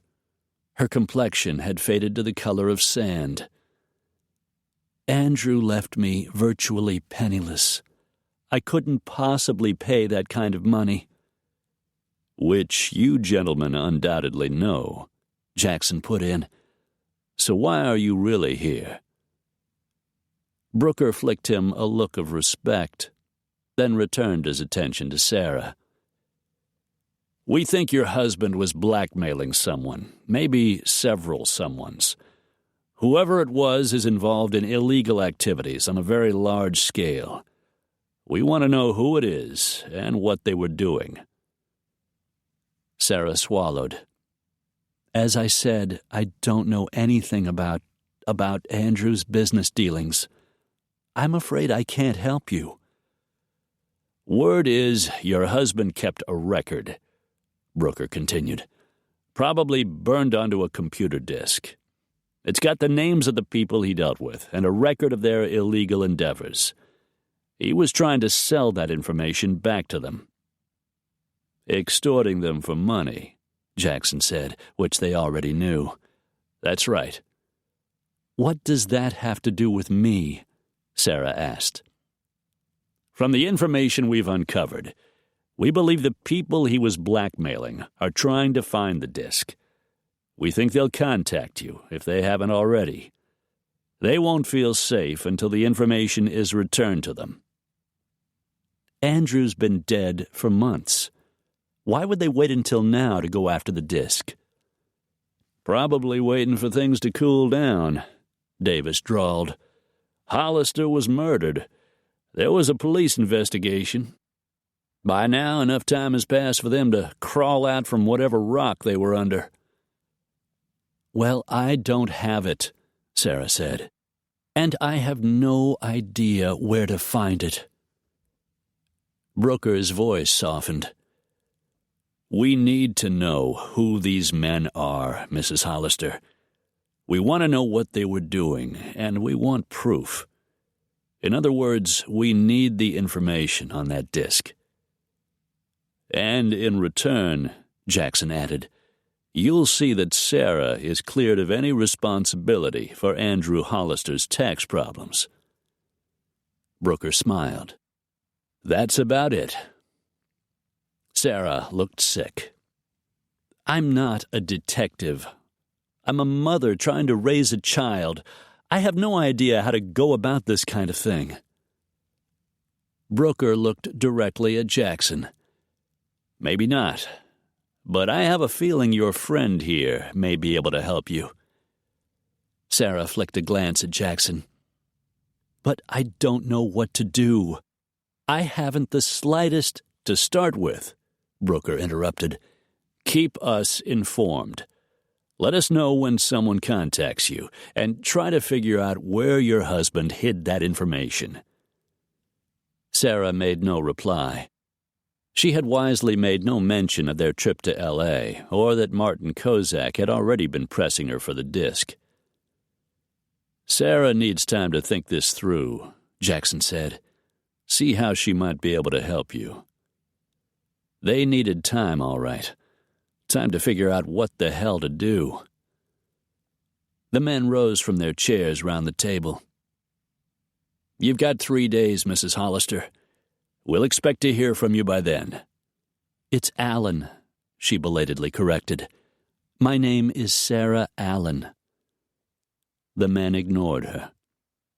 "If you hear from someone or need our help in any way, call this number." Brooker handed her a white business card. "Be sure the line is secure. We wouldn't want Andrew's friends to know what you're up to. In fact, there's a very good chance that disc of his is the reason he wound up dead." Jackson walked the men to the door, then returned to the kitchen. Sarah stood pale and shaken next to the sink. What am I going to do?" Her eyes slowly filled with tears. "I don't know how to catch a criminal." She didn't resist when Jackson eased her gently into his arms, just rested her head on his shoulder.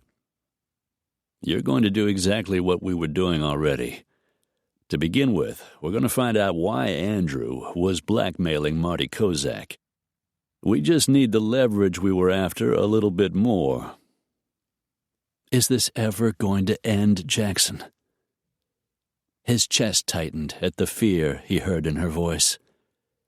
"We'll make it end, Sarah. I promise you, we'll find a way." In that moment, he realized he would do anything to keep Sarah safe. And that was the moment he knew he was in trouble. Chapter 15. June in the mountains. Wildflowers blooming in fields so green it made your eyes hurt, while blinding white snow still crowned the tops of the surrounding peaks. In the early mornings, the pasture was alive with deer. It was tempting to stay home and simply absorb the beauty of a late Wyoming spring. Watch the tiny striped chipmunks frolic on the porch. Instead, Sarah went to work. After her visit from the FBI, Jackson convinced her that until they heard something from his brother, or Marty Kozak contacted her again, there was nothing more they could do. "We just have to wait," he had said. "Dev will call us as soon as he knows anything. 3 days from now, you'll call the feds and tell them you're willing to cooperate. That'll buy us a little more time." Maybe I should just tell them it's Kozak. That Marty's the guy Andrew was blackmailing. We still don't know why, and there may be others. You tell them about Kozak, they'll want more. We need to hold them off for as long as we can. All right, we wait. But in the meantime, we need to live our lives. That means I go to work, and you go run your ranch. He frowned. If you go into town, you might be putting yourself in danger. I don't think Kozak is going to hurt me. Not as long as he thinks there's a chance I'll get him that disc. Maybe, but I still don't like. I need this job, Jackson. I've got a daughter to support. Besides, I enjoy what I'm doing. I've always wanted to be a writer. Someday I'd like to write a book, but for now being a reporter is enough. I'm doing what I love, and I'm not going to let anyone, including Andrew's crooked friends, screw things up. Jackson walked to the door, lifted his battered straw hat off the rack beside it, and settled it low on his forehead. He turned to face her. All right, if you're that determined, I guess I can't stop you. But let's get you a cell phone that works, so at least we can stay in touch. Good idea. And I want to get internet service. If I have to use dial-up, it's better than nothing. He grinned. DSL. I paid to have a line brought in from the road. It was worth it. And so Sarah signed up with Quest for internet and cell service. That Monday morning, she dropped Holly off at daycare and went to work. Welcome back, stranger. That from Mike Stevens, the tall, sandy-haired reporter who worked with her at the paper. Except for the creak of the old wooden floors as she walked to her desk, the place was quiet. It's good to be back. She glanced around, saw that she and Mike were the only ones in the office. Smiley's out of town, Mike explained. Myra isn't due in until this afternoon. Myra Cunningham, the part-time receptionist, bookkeeper, and head of the advertising section, was an older, no-nonsense, curly-haired blonde with a ready smile and an easy disposition. She and Smiley were an item, which everyone knew, though they tried to pretend it was a secret. Sarah plunked her oversized bag down on top of her desk. So, what's been going on in town? Anything exciting? Well, we had some big news day before yesterday. Bob Springer's teenage boy Teddy stole his old man's car and went for a joyride with his girlfriend. Bob thought the car had really been stolen, so he called the sheriff. Kid was picked up and taken to jail. Bob was so mad he left the boy there overnight. Might be an interesting family angle for a follow-up article. Yeah, if you can get the Springers to talk to you. I think it shook 'em up pretty good. Their perfect, never-do-anything-wrong son arrested for stealing a car. Well, it was the family car, not someone else's. Bob and Susan didn't see it that way. Ted isn't old enough to drive. He could have killed someone.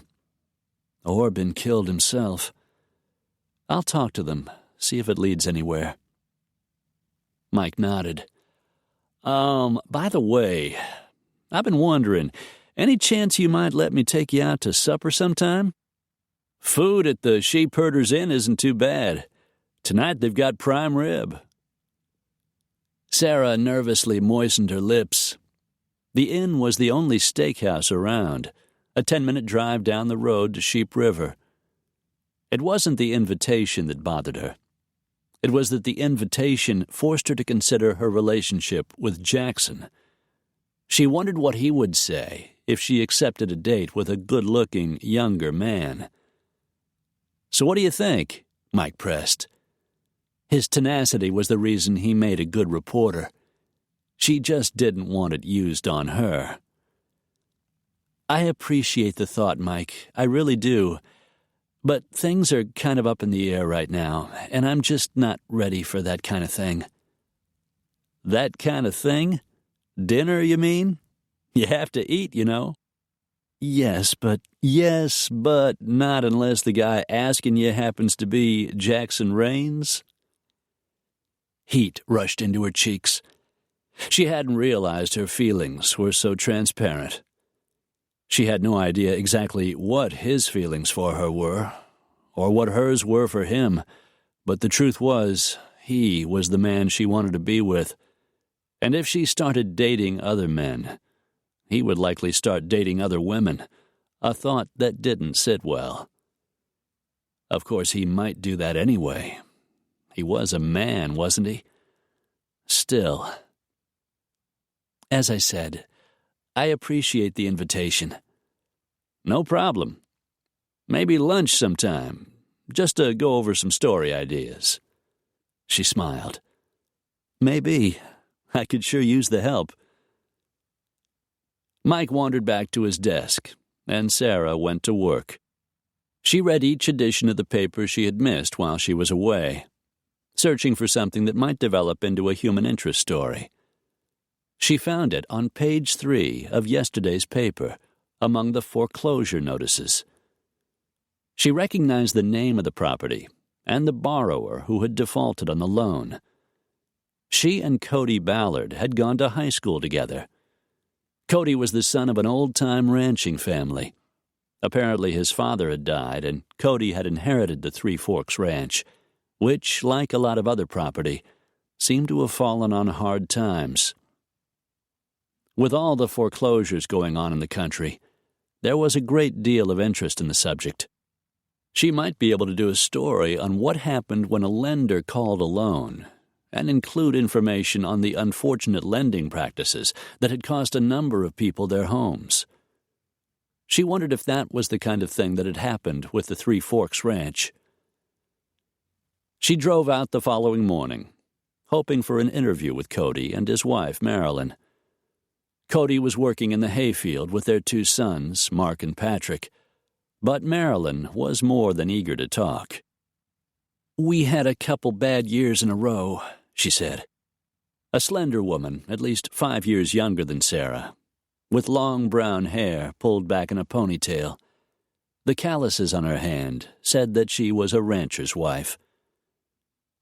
"We saw this ad on TV," she continued, "how you could consolidate your debts, with an equity loan. We thought 3 years was plenty of time to get things straightened out. Now the loan is due, and our credit's not good enough to get another one. We just don't know what we're going to do." Tears rushed into her eyes, and she glanced away. Sarah handed her a Kleenex, which she used to blot her cheeks and blow her nose. "It's too soon to give up," Sarah said, her heart going out to the young couple. "Maybe something will come along, some way to get an extension or something." It was so easy to get sucked into a loan that could wind up ruining you. Years ago, Andrew had gotten involved with a loan shark to pay off some of his gambling debts. He had managed to extricate himself before the leg breaking started, though Sarah had no idea how he had done it. Maybe he had used one of his blackmail schemes to raise the money. "There's so much of this kind of thing happening," she said. "Let me look into it, see if there are any resources for you to use." Sarah wound up the interview, and they walked together to the door. Marilyn reached out and took hold of her hand. "Thank you, Sarah. Even if things don't work out, I appreciate your trying to help." Sarah left feeling terrible for the Ballard family, but good about a story that would give her a chance to make people aware of the dangers involved when you went into a mortgage without completely understanding the consequences. She would also talk to Jackson, see if he knew any way the Ballards might be able to hang on to the family ranch. Returning to the office, she worked on the article the rest of the afternoon, using the computer to dig up information on mortgage companies and the problems in the subprime market. As soon as she finished, she grabbed her briefcase and was just leaving the office when the phone rang. She recognized the voice, though it didn't hold the least trace of an accent. The dark-skinned, foreign-looking man who had accosted her in the parking lot. "How was your trip?" he asked amiably, his pleasant words in contrast with the underlying tension in his voice. "How did you—" "We know you went to Los Angeles with your cowboy, Sarah." You followed us?" "We didn't need to. We want that disc. We need you to get it for us, and we have every confidence you will." She swallowed, took a slow breath, determined not to let him intimidate her. "Then you'll be happy to know you're right. I'm doing everything in my power to find it. When I do, you'll be the first to know." "I believe you, Sarah. You're trying. The problem is, we need for you to try a little harder." "Who are you working for? Kozak?" "Just get me that disc." The line went dead. For a few more seconds, Sarah held the phone against her ear. On a shuddering breath, she closed the phone and dropped it into her purse. She told herself she wasn't frightened.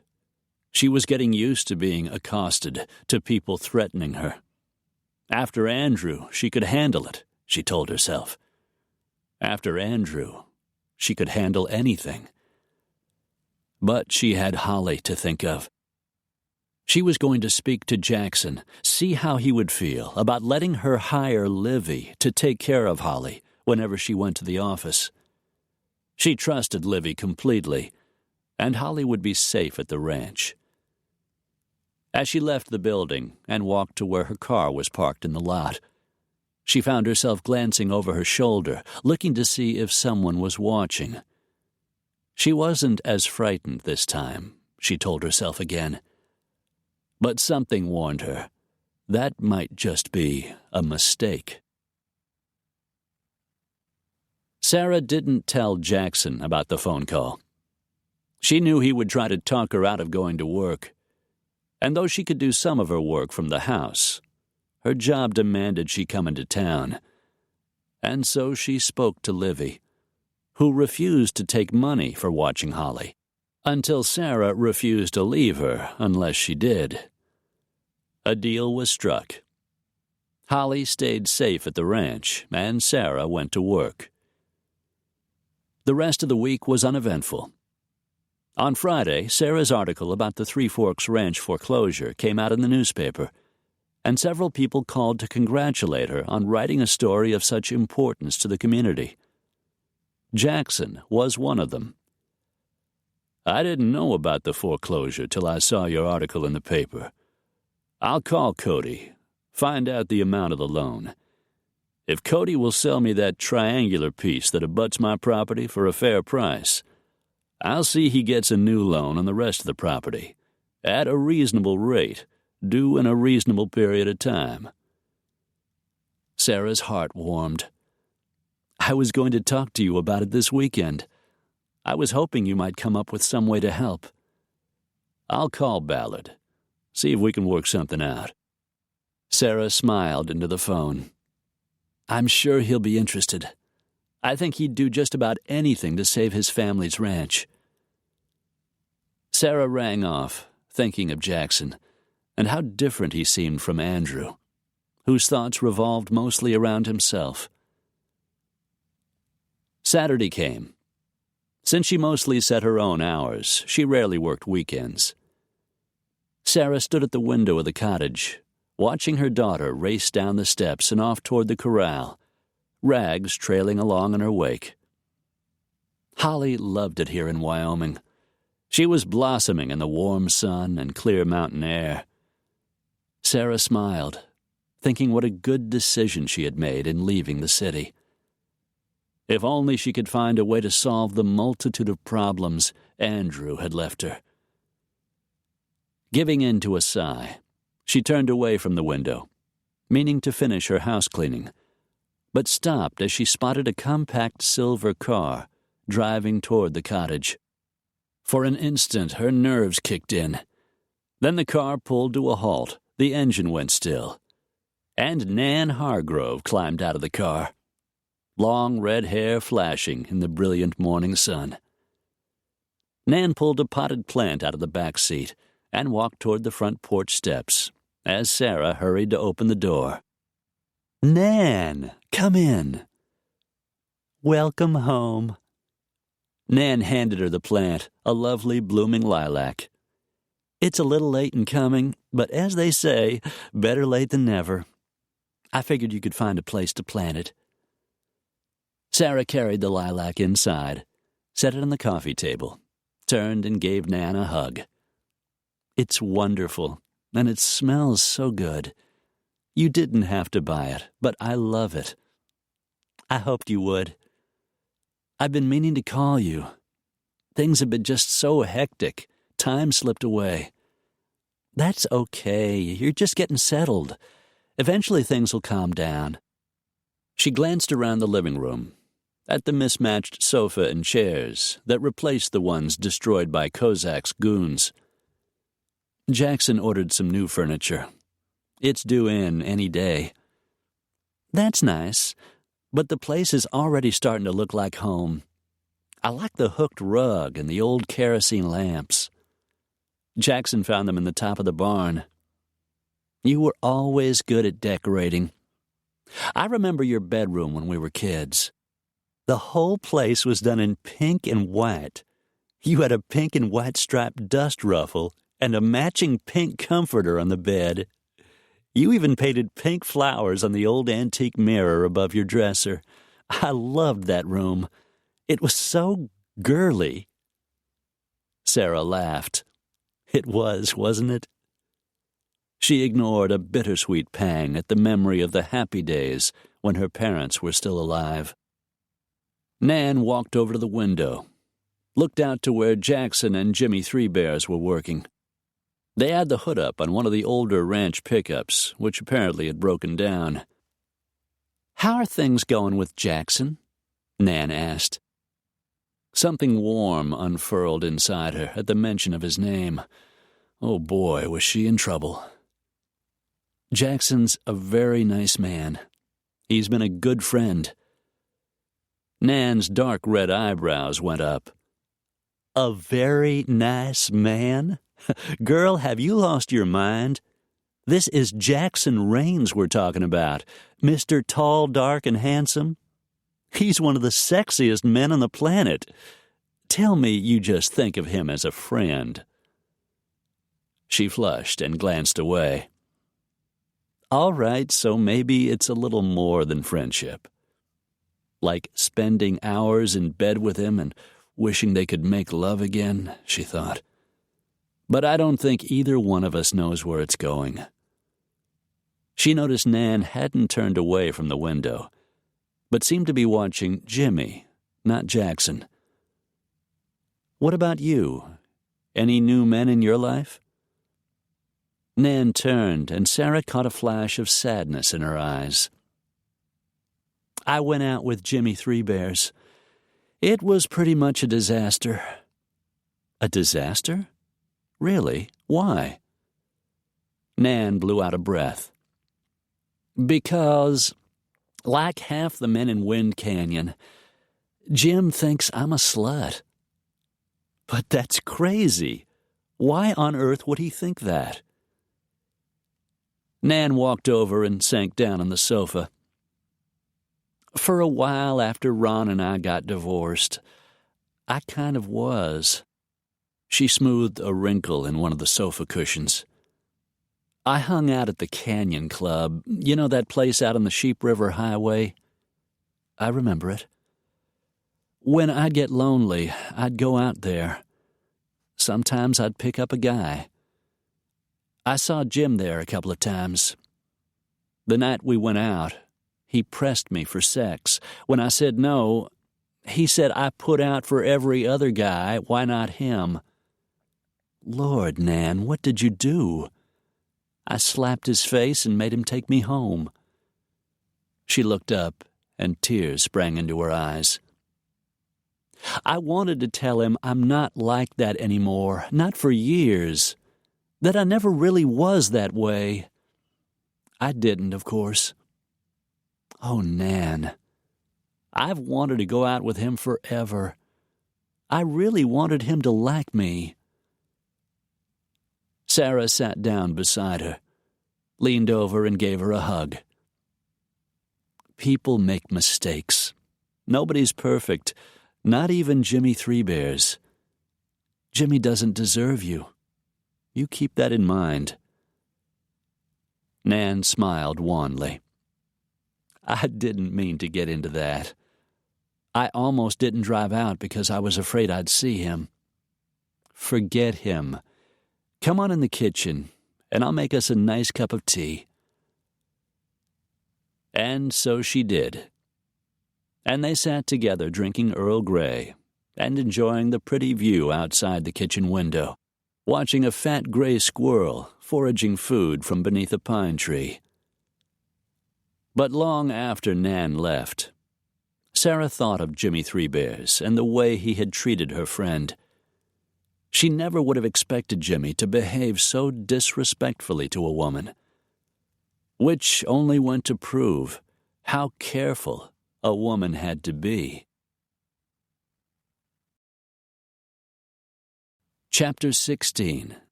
Jackson was flat out tired. Tired of waiting for his brother to call. Tired of worrying about Sarah and little Holly. Tired of waiting for Sarah to give in to her desire and invite him back into her bed. He couldn't do much about his brother or the problems with Marty Kozak, but he could do something about Sarah. Saddling Galahad, a big sorrel quarter-horse gelding he favored, and a paint mare named Daisy he trusted for Sarah, he led the animals toward the cottage. Holly and her puppy were playing with Sam and Giddy and their dogs out in front of the barn, so he knew Sarah was home alone.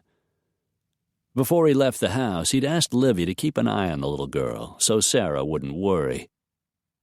Arriving at the cottage, Jackson tied the horses to the railing in front of the flower bed, climbed the wooden steps, and knocked on her door. Another quick knock, and Sarah pulled it open. "Jackson, hi." His gaze ran over her feminine features, pretty blue eyes and luscious curves, and the blood began to settle in his groin.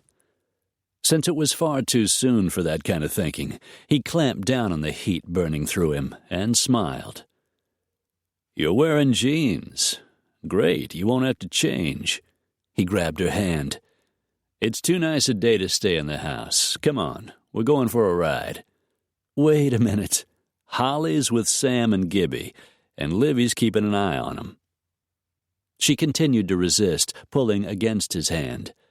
Then she spotted the little paint mare. "That isn't fair. She's too pretty to resist. That was my plan. I haven't ridden in ages." But he could feel her eagerness as he led her toward the horse. "Not since I left Wyoming. I don't know if I remember how. It'll come back to you. It's the same as riding a bicycle. Once you know how, you never forget." She cast him a not-so-certain glance. "I hope you're right." He led her over to the paint. Brown and white, small, well-shaped head and nice markings. "Sarah, meet Daisy. She's got a good rein, and she's very sweet-tempered." Sarah scratched Daisy between the ears. "Aren't you a sweet girl?" The mare nickered softly and leaned into her hand. "See, she likes you already." And from the adoration on Sarah's face, the feeling was mutual. Jackson swung her up in the saddle, took a moment to check the stirrup length, saw that he'd guessed about right. She was wearing the same white sneakers she usually wore, and he made a mental note to take her into the mercantile and buy her a pair of boots. Sarah settled deeper in the saddle and took hold of the reins, placing them correctly in her left hand. She rode Daisy in a small circle just to get the feel of the horse, and it was clear she hadn't forgotten much of anything.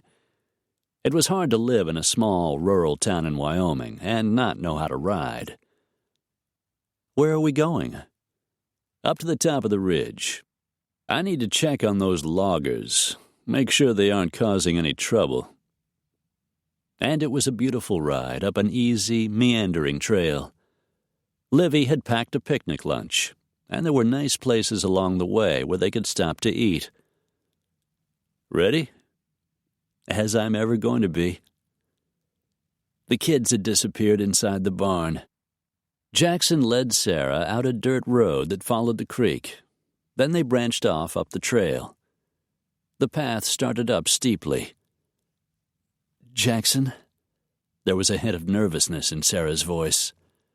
"It's only a little way to the top of the rise. Then it's a gentle climb the rest of the trip. Just give Daisy her head and hang on." Sarah handled the climb like an expert and pulled the little mare to a halt behind Galahad, under a canopy of trees. She looked at him and grinned. "I forgot how much fun this is." He smiled back at her, thinking how pretty she looked in the dappled sunlight filtering down through the branches. A rush of wanting hit him that had nothing to do with sex. Then the familiar throb of desire settled deep in his loins. The woman was in his blood, had been since he was a boy. It was a worrisome thought, one for the moment he chose to ignore. The trail continued, passing grand vistas of green grass valley below and craggy mountains in the distance, where a hawk soared over the treetops. The path wound into deep old-growth forests, and the scent of cedar and pine filled the air. Saddle leather creaked beneath him, and a thick mat of needles muffled the clop of the horse's hooves. An hour into the ride, Jackson pulled Galahad to a halt in a quiet little meadow next to a bubbling stream. "Livy packed us a picnic lunch." Swinging down from the saddle, he slung a rope around Galahad's neck, pulled off the bridle, and tied the horse up to graze.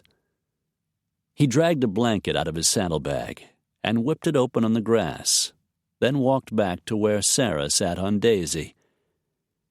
She was staring at the rocky, snow-capped peaks, as if she had never really seen them. "Oh, Jackson, this is wonderful. Thank you so much for bringing me." "My pleasure." He refused to let the thought linger, just slipped a rope around the little mare's neck, took off Daisy's bridle, and tied her to the nearest tree. Reaching up, he lifted Sarah off the saddle, holding her so close she slid down his body as he set her on her feet. He was hard, and he let her know it. Her eyes found his, and he felt the thrum of her pulse speeding into a faster gear. He kept his hands at her waist, though he wanted to move them higher, wanted to cup those sweet breasts he remembered so well. "Livy made us sandwiches." His voice came out gruff, since his mind was not on food. Sarah reached up and touched his face. He could read the uncertainty, knew the instant she made her decision. "Let's eat later." Twining her arms around his neck, she went up on her toes and kissed him. Her soft curves melted against him, and Jackson groaned. Damn, he wanted her. His tongue found its way into her mouth, and she sucked on it, tangled her own tongue with his, and pressed herself more fully against him. Desire slammed through him like a heavyweight punch, set off a roaring in his ears and a pounding in his blood. Sweet Jesus. His hands found her breasts, just the way he had imagined. He palmed them, cupped them over the crisp white blouse she wore with her jeans.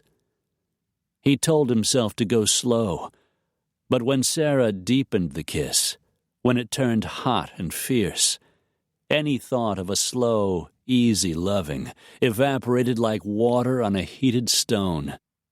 Jackson drove his hands into her heavy hair and tilted her head back to lay claim to what was his. Sarah couldn't think. She could barely breathe. Jackson kissed her wildly, a deep, slick kiss that fired the fever burning through her blood. She wanted this, wanted him. There was no use denying it. Jerking the snaps open on the front of his western shirt, she ran her palms over his magnificent chest, felt the slabs of muscle tighten, felt the roughness of his curly, dark chest hair, felt his erection leap against the zipper of his jeans. She leaned toward him, pressed her lips against a flat copper nipple, and the last of his control seemed to snap. "I want you," he said, cupping her face between his hands. "God, I want you so damned much." Dragging her mouth back to his, he plunged his tongue inside. He walked her backward till they reached the blanket, then lowered her to the ground and came down on top of her. Long, deep kisses followed. Wet, open-mouthed kisses, as he unfastened her bra, then clamped his lips over a rigid nipple. He sucked until he had her moaning, stopped only long enough to tug off her sneakers, unzip her jeans, and drag them down her legs. He pulled them off, and his hot gaze devoured her, snagged on the little blue thong panties that barely covered the dark brown curls above her sex. Sarah reached for him, her hands trembling as she unzipped his jeans, urging him to take them off. "I want to see you. I want to touch you, Jackson." He clenched his jaw as if he were in pain. He was naked in an instant, boots, jeans, and shirt all gone. Slabs of muscle tightened across his chest as he moved, spreading her legs, positioning himself above her. He didn't wait, and Sarah didn't want him to, just parted her softness and found the entrance to her passage, began to ease his powerful erection inside. She was wet and slick, and as the penetration deepened, the pleasure was so intense she started to come. Sarah bit back a cry as ripples of sweetness washed over her, and her body tightened around his hardened length. Jackson hissed in a breath. "God, lady." She could see he was fighting for control, his breath coming fast, every muscle tense. His movements quickened, his hips pumping, driving him hard inside her. Pleasure swamped her, pulled deep in her stomach. He felt so good, so totally amazing. She closed her eyes and bit her lip, dug her fingers into his powerful shoulders, and held on through a second searing climax. "Damn," he ground out, and finally let himself go. His skin was slick with sweat, his biceps bunching as he spent himself inside her. The muscles across his chest teased her nipples. She loved the weight of him above her, loved every inch of his rock-solid body. She'd had sex before, but never like this, and she loved it. "I can handle this," she told herself. Sex with an incredible lover. All she had to do was keep things on an even keel, keep herself from falling in love with him. The words stirred a trickle of unease inside her. She wasn't ready for that kind of involvement. Maybe she never would be. "I can handle it," she told herself again. She wanted this time with Jackson. After what she had suffered with Andrew, she deserved this special time with this very special man. "All right?" he asked, slowly lifting himself from above her, lying down on the blanket beside her and easing her into his arms. Cool mountain air rushed over her bare skin, raising a fine spray of goosebumps. Sarah loved it. "I'm fine. Wonderful, in fact." He leaned over her, kissed her softly on the lips. "So am I." He smiled. "Hungry? Because if we don't get dressed pretty soon, I won't give a damn about that chicken." Sarah laughed. "I'm starving." She hadn't eaten all day. Even so, when Jackson leaned over to kiss her one last time, she slid her arms around his neck and deepened the kiss. Sparks ignited. They made love slowly this time, learning each other's body, giving each other pleasure. After they finished, they lay there in the sunshine, Sarah on the edge of slumber, till the breeze began to chill her bare skin. She leaned over for a last quick kiss, then left him there on the blanket. While Sarah washed in the little stream and pulled on her clothes, Jackson dressed and went to retrieve their picnic lunch. As she returned to the blanket, an image stirred of him, naked, all dark skin and lean bands of muscle. She hid a small, inward smile. She hadn't realized what a brazen hussy she was until she met Jackson. Or maybe that was just the way a normal woman reacted to a man who attracted her as strongly as he did. She had so little experience with men, she didn't really know. They ate the sandwiches and drank iced tea. When they had finished, he tugged her to her feet. "I'd rather stay here and make love to you again, but it looks like it's getting ready to rain. Storms blow up fast around here. I'd rather not be stuck on the mountain." "We're going back?" A few drops began to fall, dappling the ground around them. "I think we'd better," he said. "What about the loggers? I thought you wanted to check on them." "There's a road that goes to the top. I'll take one of the ATVs and go up in the morning." Jackson hauled her into his arms and very thoroughly kissed her. "I'm glad you enjoyed the ride." She blushed, and he laughed. "That one, too. Come on, we'd better get going." He had readied the horses. He boosted her into the saddle, then collected his reins and swung up on Galahad. Adjusting his battered straw hat to shade his eyes, he led the way out of the meadow, and they started back down the trail. It was raining steadily by the time they reached the ranch, and Sarah's gaze went in search of her daughter. "I need to find Holly." "I'm sure Livy brought her into the house. Let's get you in where it's dry, and I'll send her home." Sarah hesitated. She wasn't used to anyone looking after her daughter but herself. "Come on," he gently coaxed, riding past the barn and reining up in front of the cottage. "It's getting wetter by the minute." With a last glance back toward the ranch house, Sarah jumped down, and Jackson swung down beside her. "Sorry about the rain." She smiled up at him. "It was worth it." She handed him Daisy's reins, went up and kissed him full on the lips. "Thanks for the lunch." "As I said, my pleasure." The edge of his mouth curved up, and the devil twinkled in those flashing dark eyes. Sarah ignored the little flutter in her stomach and the urge to invite him inside. "Tell Holly to come straight home." He nodded, pulled his hat farther down against the rain that was falling even more heavily, turned and led the horses toward the barn.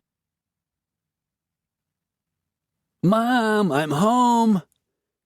It hadn't been 10 minutes, but still Sarah was relieved to hear the sound of her daughter's voice. Everything was fine.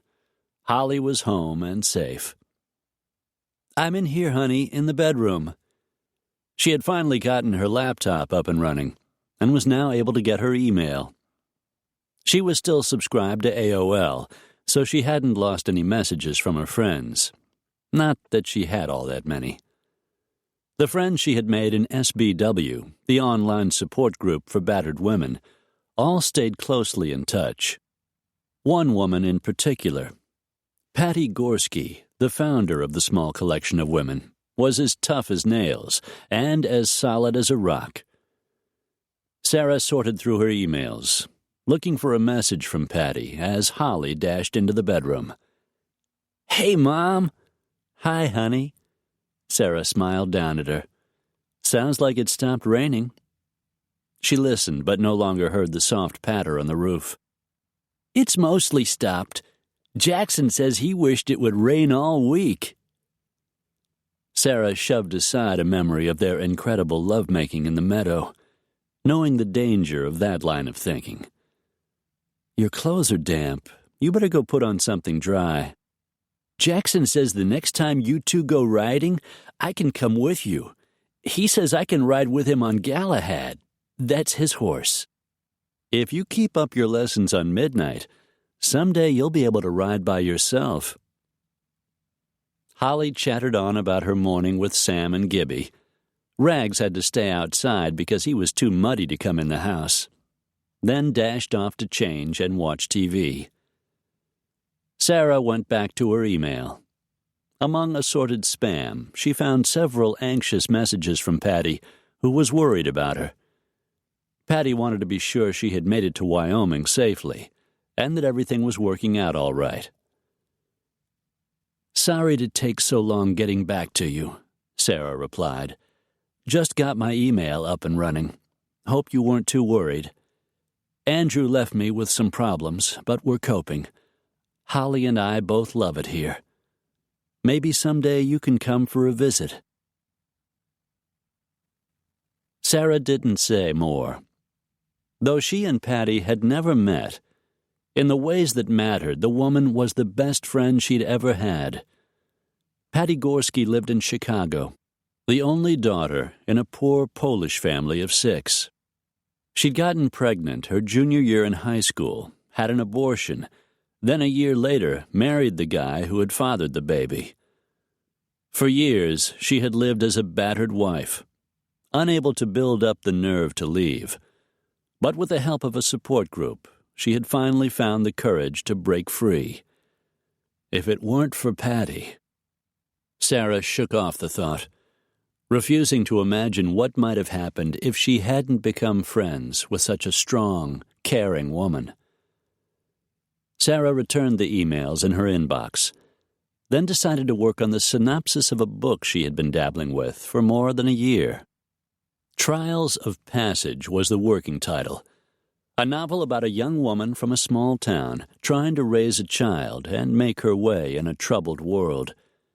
It was loosely based on her own life, but not entirely. There were things she would never write about, things that were too frightening or too painful, and the book was a novel after all. If she ever got the project off the ground. "The rain's all the way stopped," Holly called out from the living room. "I'm going back out to play." "Try to stay out of the mud," Sarah called back to her. She glanced out the window. The ground was so dry, the rain had soaked right in, but if there was a puddle, Holly was sure to find it. The front door slammed as Holly ran out, and Sarah thought of the changes in her daughter since their move to Wyoming. Here, the little girl was outside most of the time, instead of inside watching TV. With the harsh winters, hot summers, bugs, and wild animals, it wasn't an easy place to live. But for Sarah and Holly, the trade-off was worth it. Sarah opened the file marked Passage. She hadn't worked on the novel since before Andrew died. It was something he knew she was doing, patronized her about, but didn't take seriously. Since she had been at it for what seemed ages, maybe in this instance he was right. She was going over the opening chapter, which was as far as she had ever gotten, when she heard a faint knock at the door. Rising from the chair behind the small oak desk in her bedroom, she walked into the living room and through the window saw Jimmy Three Bears standing on the porch. "Hello, Jimmy." He held his damp felt cowboy hat in his hands. "Hello, Sarah. I was, wondering if you might have a minute to talk." He was a tall man and imposing, with all that long black hair, black eyes, and dark, smoothly carved features. She opened the door, curious as to why he was there. "Come on in." Jimmy pulled off his muddy boots and left them by the door, the way most people did in Wyoming. They walked into the living room and sat down on the sofa and chair in front of the rock fireplace. "I saw you had a visitor yesterday." Jimmy turned the hat in his hands. "Nan Hargrove. Yes, she was here." "Did she, tell you we went out?" "She mentioned it. I don't know what you want me to say, Jimmy. Nan is a friend. She told me what happened, and to be honest, I was surprised you would treat her that way." Jimmy glanced off toward the window. "That's the reason I'm here." "I'm listening." Jimmy released a slow breath. "I don't know exactly what happened that night. I'd been wanting to ask Nan out for a real long time. I knew Ron, her ex-husband, before the divorce. After they split up, I tried to work up the nerve to ask Nan for a date. But then I started seeing her down at the Canyon Club. She told me about that. It was a bad time for her, Jimmy. Her marriage had failed. Ron was gone, and she was lonely." He turned the hat in his hands. "The truth is, those times I saw her at the club, I wanted to be one of the guys she went home with. I was jealous she picked one of them and not me." "Nan's not really that kind of woman. She never was. And the way I understand it, that was several years ago." He nodded. "I know. Like I said, I don't know what happened. I guess my feelings kind of spilled over. I took my past jealousy out on Nan." "And you expect me to do what?" He ran a calloused finger around his sweat-stained hatband. "Talk to her, I guess. See if you can convince her to give me another chance." "I don't know if she will, Jimmy. From what Nan told me, she wanted to go out with you, too. The way you acted, those things you said, you hurt her, Jimmy. I don't know if she'll take the risk." He looked her straight in the face. "I know about your husband, the way he treated you. I've never abused a woman, and I never will." When Sarah made no reply, Jimmy shoved to his feet and started toward the door. He turned back when he got there. "Tell her I'm sorry. Will you at least do that?" Her heart pinched. Even after Andrew, she was a sucker for an old-fashioned romance. "I'll tell her," she said softly. Jimmy nodded, pulled open the door, picked up his boots, and stepped out on the rain-soaked porch to pull them back on. He closed the door behind him, and Sarah sighed. Everyone made mistakes. Some were smaller than others. Maybe Nan and Jimmy could get past this one. She would tell Nan what he had said, and leave the decision up to her.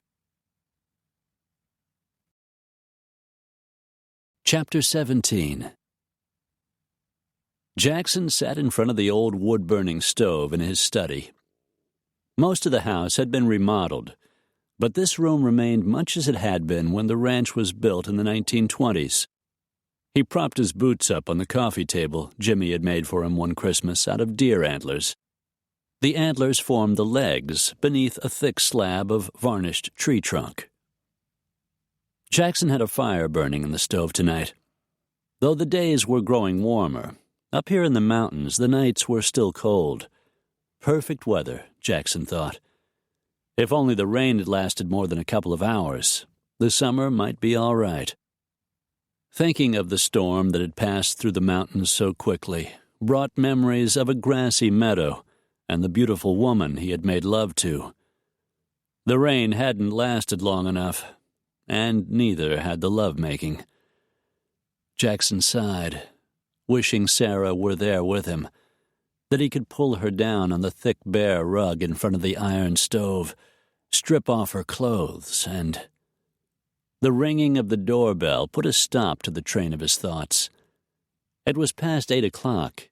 Livy had gone home, and it was nearly dark outside.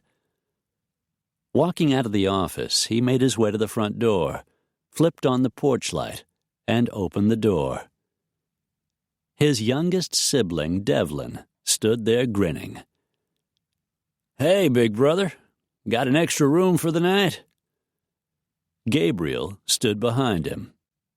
"Make that 2. "I'll be damned." Jackson shook hands with each of his brothers, pulling them into a quick bear hug, then stepping out of the way so the men could carry their duffel bags inside the house. "What in blazes brings the pair of you way up here?"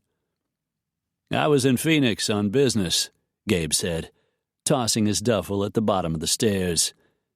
"Dev said you were having a little trouble. He had some information he figured he would rather deliver in person, so I offered to give him a ride. Pretty far out of the way for a side trip." Gabe shrugged a set of linebacker shoulders. All of them were about the same height, Jackson being tallest, but Gabe had the most muscular build, which had proved useful since he actually was a linebacker on the high school varsity football team. After that, 4 years in the Marines, just a grunt, he'd always said, but the service had given him the confidence he needed to start a successful career in real estate and construction. Jackson fixed his attention on Devlin, the pretty boy of the family. Though with their startling blue eyes, both his brothers managed to charm more than their fair share of women. "So I guess you've got news." "Big news, hermano. The kind that could get your lady off the hook with Martin Kozak and his bad boys." Jackson liked the sound of that. "Why don't you two go upstairs and get yourself settled in a couple of the spare bedrooms? I'll make us some coffee and meet you in the study." "I take it Sarah is still living in the cottage?" Dev said. He grinned. "I thought by now you'd have her moved in here." Jackson felt an unexpected pang at the notion. "Mostly we're just friends," he said, ignoring a memory of making love to her in the meadow. Gabe slapped him on the back. "Yeah, right. Mostly." "She's going to want to hear this," Dev said. "It's late, and she's got her daughter to think of. We'll go over all of it again in the morning."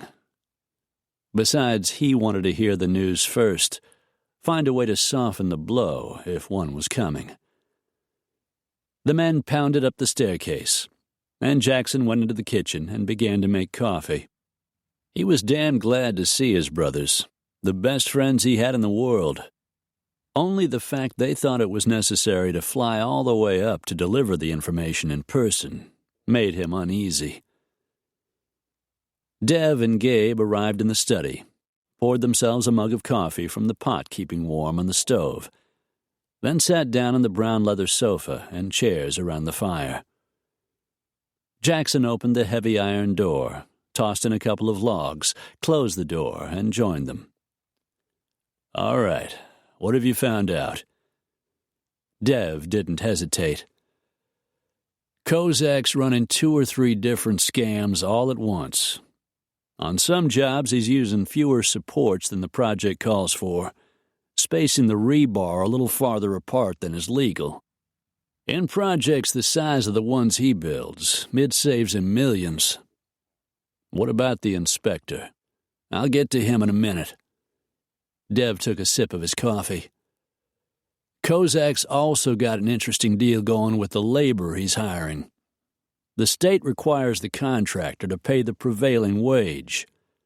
Kozak's bringing in Mexican illegals by the truckload, willing to work for substandard wages. I figure he's cooking the books so the state doesn't know. There may be more, I just haven't run across it yet." "How's Kozak getting away with all this?" "That's where his old buddy Vernon Rimmer comes in." "Who's Rimmer?" Gabe asked, clearly aware of most of what Dev had been working on. Gabe owned a construction company in Dallas. Lately he'd been doing redevelopment projects. "Rimmer's a state highway inspector. Dev answered. "It took a little doing to find them, since they were buried pretty deep. But Rimmer's got several offshore bank accounts in the Caymans. He's on Kozak's payroll, and getting paid off big time." "So even after paying Rimmer," Jackson said, "Kozak is still ahead of the game." "Way ahead," Dev agreed. "And this has been going on for years. My guess is Andrew Hollister found out about it some time back. Maybe he had an informant. Clearly he kept a record of what was going on." "So what happened to make him decide it was time to cash in?" Gabe asked. "The IRS, I'm betting," Jackson said. "Hollister must have figured he could either get enough blackmail money from Kozak to pay his back taxes, or make a deal with the feds not to prosecute in exchange for the information on the disk." Jackson explained about the 2 federal agents showing up at Sarah's door, threatening her with prosecution if she didn't help them find out who her husband was blackmailing. "Not good," said Gabe, rubbing a hand over his square jaw. "Maybe that's how the feds knew Hollister had the kind of information they would want," Dev said. "He was in touch with them before he got whacked." It made sense. "Maybe Kozak whacked him," Gabe suggested. "Or hired someone to do it," Dev added. Jackson took a slug of his coffee. "The guy had enough enemies, it could have been just about anyone." "So, what's the next step?" Gabe asked. Jackson sat back in his chair. "Good question. Since the FBI is now in the game, the whole thing's a lot more complicated. In the morning, we'll fill Sarah in, then put our heads together and see what we can come up with." Dev nodded. "Sounds good to me." He yawned, rubbed the shadow of black along his jaw.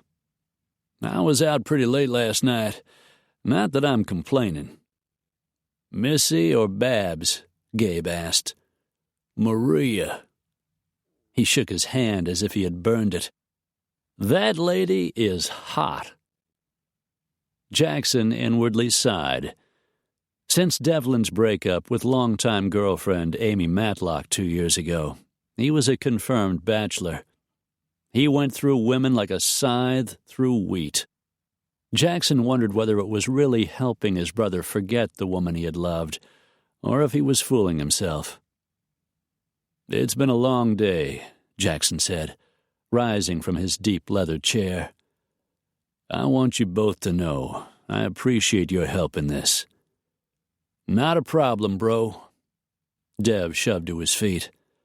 "I needed a vacation anyway," said Gabe, which was probably true, though he would be hard-pressed to actually take one. He rose from the sofa to join his brothers. "Good night, y'all," he drawled, with the slight Texas accent he had slowly been acquiring since his move to Dallas 10 years ago. "I've got a little more to do down here," Jackson said. "I'll see you both in the morning." The men left the study, and Jackson sat down in front of the stove, watching the low-burning flames through the open iron door. Propping his boots on the coffee table, he leaned back on the sofa. Dev had found the information they needed. Now the question was, what to do with it? The things Kozak was doing weren't just illegal, they were dangerous. If one of those overpasses collapsed because of shoddy construction, he didn't even want to go there. Making any sort of deal with Kozak was no longer an option. The trick was to figure out how to get the feds off Sarah's back, stop Kozak, and keep all of them in one piece. Sarah sat in the living room of the cottage the following morning. Across from her sat 3 of the best-looking men she had ever seen. Jackson, the rugged Raines brother, sat next to Gabe, who was the brawniest of the trio. Both had the same dark brown hair, though Gabe's shone with traces of red in the light coming in through the window. His square jaw led to a strong chin with the same cleft all three Raines brothers had inherited.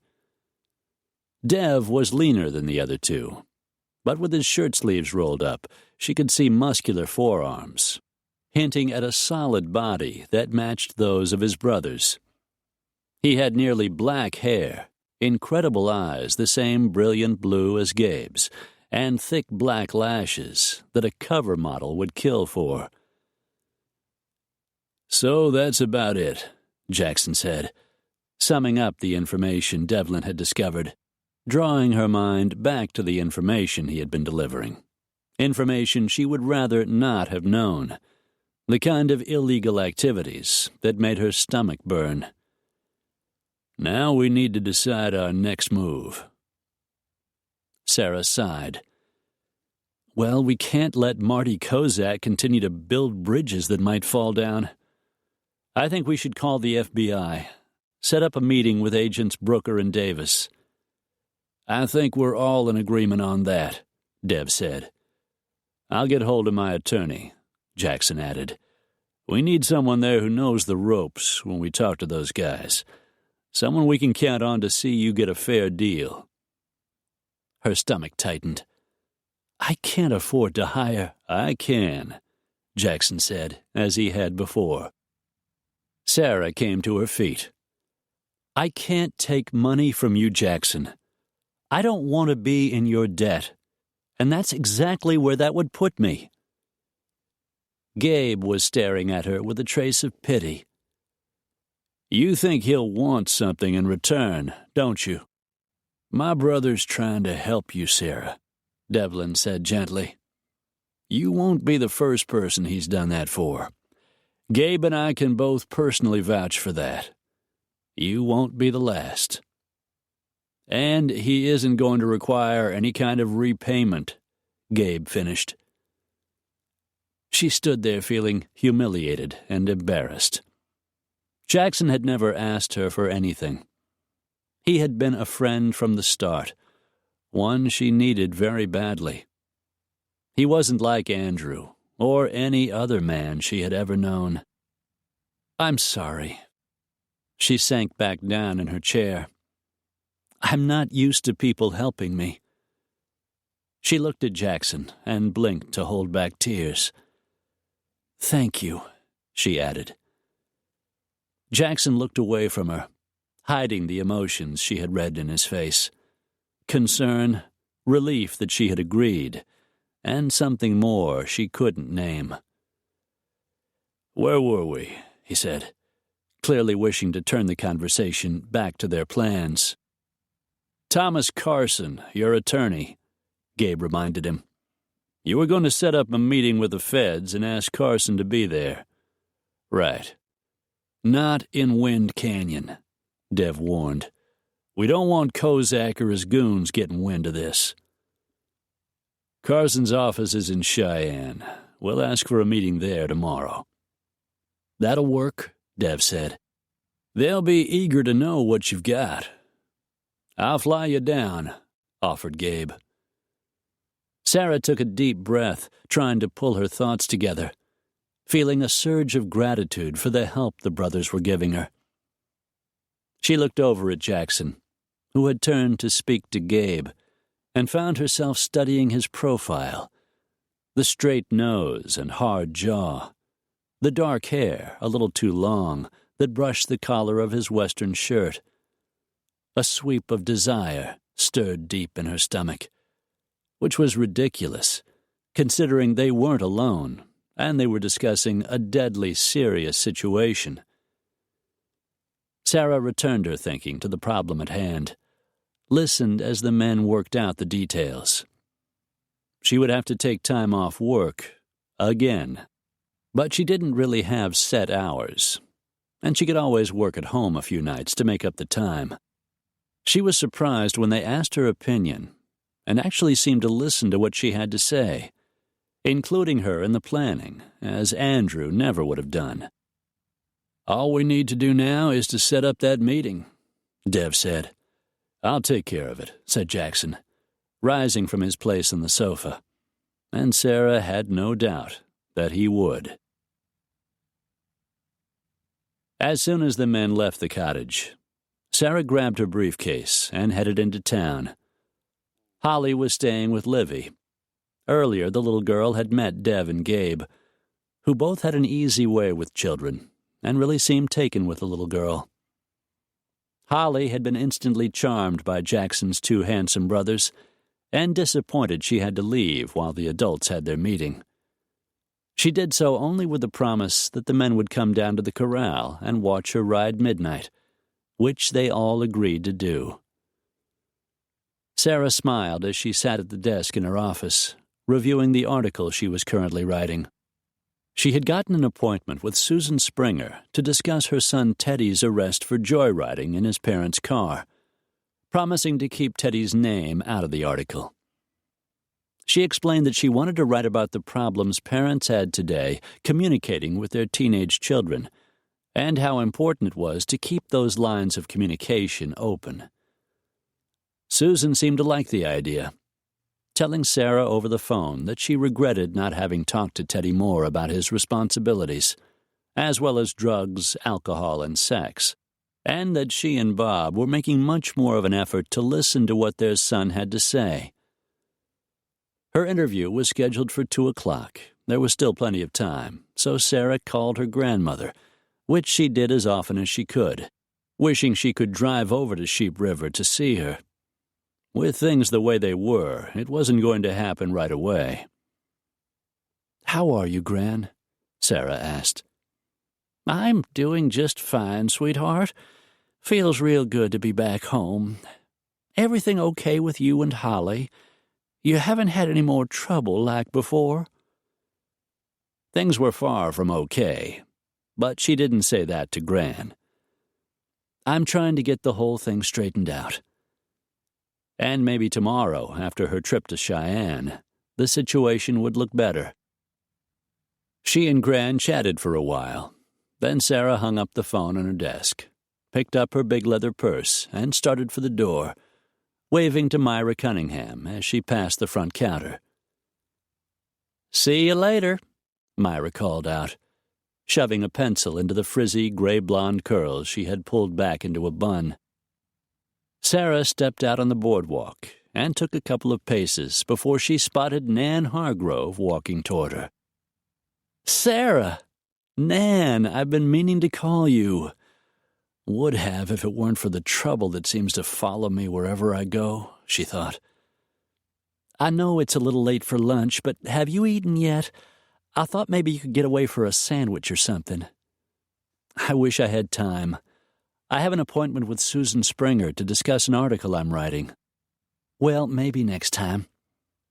She started to turn away, but Sarah caught her arm. "Listen, Nan. Jimmy Three Bears came to see me. He wanted to talk about what happened the night he took you out.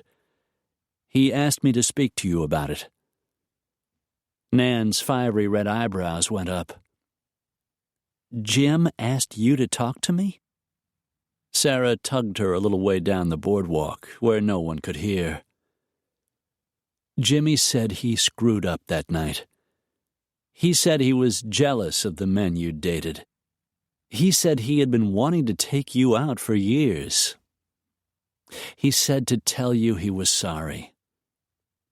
"If he was sorry, why didn't he call and tell me?" "I don't know.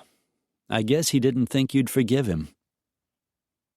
Nan faintly smiled. "I might, if I thought he really meant it." She tossed her long red hair back over one shoulder. "Tell him to call me. Tell him I'll listen to what he has to say." Sarah smiled. "I'll tell him the first chance I get." Nan reached over and hugged her. "Thanks, Sarah. You're a good friend." And for the first time, Sarah realized that Nan was also a dear friend.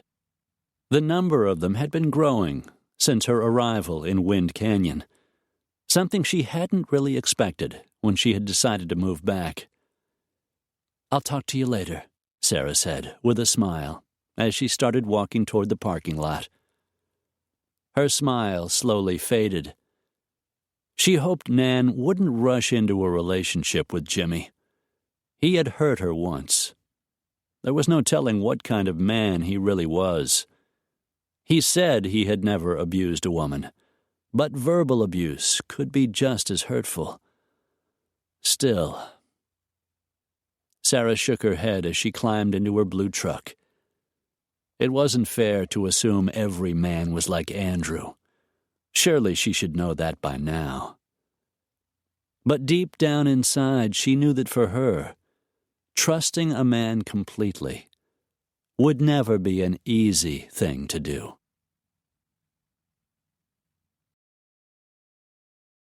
Chapter 18. Cheyenne, the state capital, was an interesting small Wyoming city. Interesting because, like Wind Canyon, the town was so completely and utterly Western. Its 1860s beginnings were apparent in the old brick buildings, the charming Victorian houses, the Wild West statues of buffalo and gunfighters that were scattered all over town, and the people themselves, men and women comfortable in worn jeans, cowboy hats, and boots. Summer visitors roamed the streets along with locals, and more would be arriving for the annual Cheyenne Frontier Days rodeo next month. Sarah had never been to the event, and she vowed to bring Holly sometime, after she got her life back in order. Gabe's plane had landed safely. Sarah gazed out the windows of the white Buick sedan Jackson had rented at the airport, and now drove toward the domed Capitol building where the meeting was scheduled. As a kid, she had visited Cheyenne a couple of times with her parents, but she barely remembered. Now that she was older, the Western atmosphere captivated her completely. It would be fun to visit the museums or check out the old steam trains that once ran on the Transcontinental Railway tracks heading through town. Not today. Today, all she wanted to do was finish her meeting with the FBI and get the hell out of Dodge, or in this case, Cheyenne. Jackson walked next to Sarah along the corridor leading to the small conference room down the hall in the Capitol building, an historic brick structure completed in the early 1890s. His brothers weren't coming to the meeting. Whatever means Dev had used to gain access to Vernon Rimmer's offshore accounts was undoubtedly illegal. Dev didn't want his name connected to the case in any way. Gabe just didn't like feds. Jackson spotted Thomas Carson, his attorney, a tall, imposing man with dark brown hair streaked with silver, though he wasn't much past 40.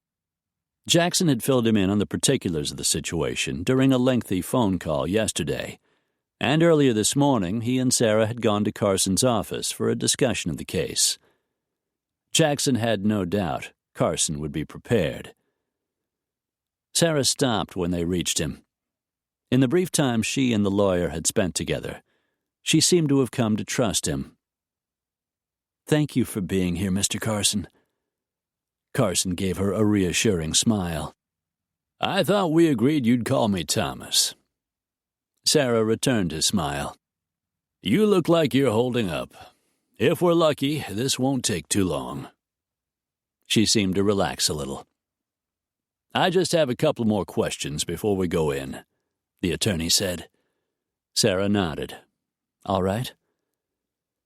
Thomas asked her to confirm a few more bits and pieces of information. Sarah asked him a couple of questions. Then Jackson asked a few. Satisfied that they were all on the same page, Carson tipped his head toward the door. "I think we're ready." He turned to Sarah. "Once we're inside, let me do as much of the talking as possible. Don't volunteer any information. Answer only what's asked, and look to me for a nod before you do even that." "Okay," Sarah agreed. "Ready?" Jackson asked her. She took a deep breath. "I guess." She was nervous, that much was clear. And yet when she walked into the room and caught sight of Special Agents Brooker and Davis seated next to an FBI higher-up, the guy with the power to make the deal. Jackson caught only the subtle squaring of her shoulders. The men rose as she approached. "Mrs. Hollister, thank you for coming. I believe you know Special Agents Brooker and Davis. My name is Richard Kemp." 6 feet tall, medium build, dark blonde hair, power tie, and a decent navy blue pinstriped suit. Sarah gazed at him steadily.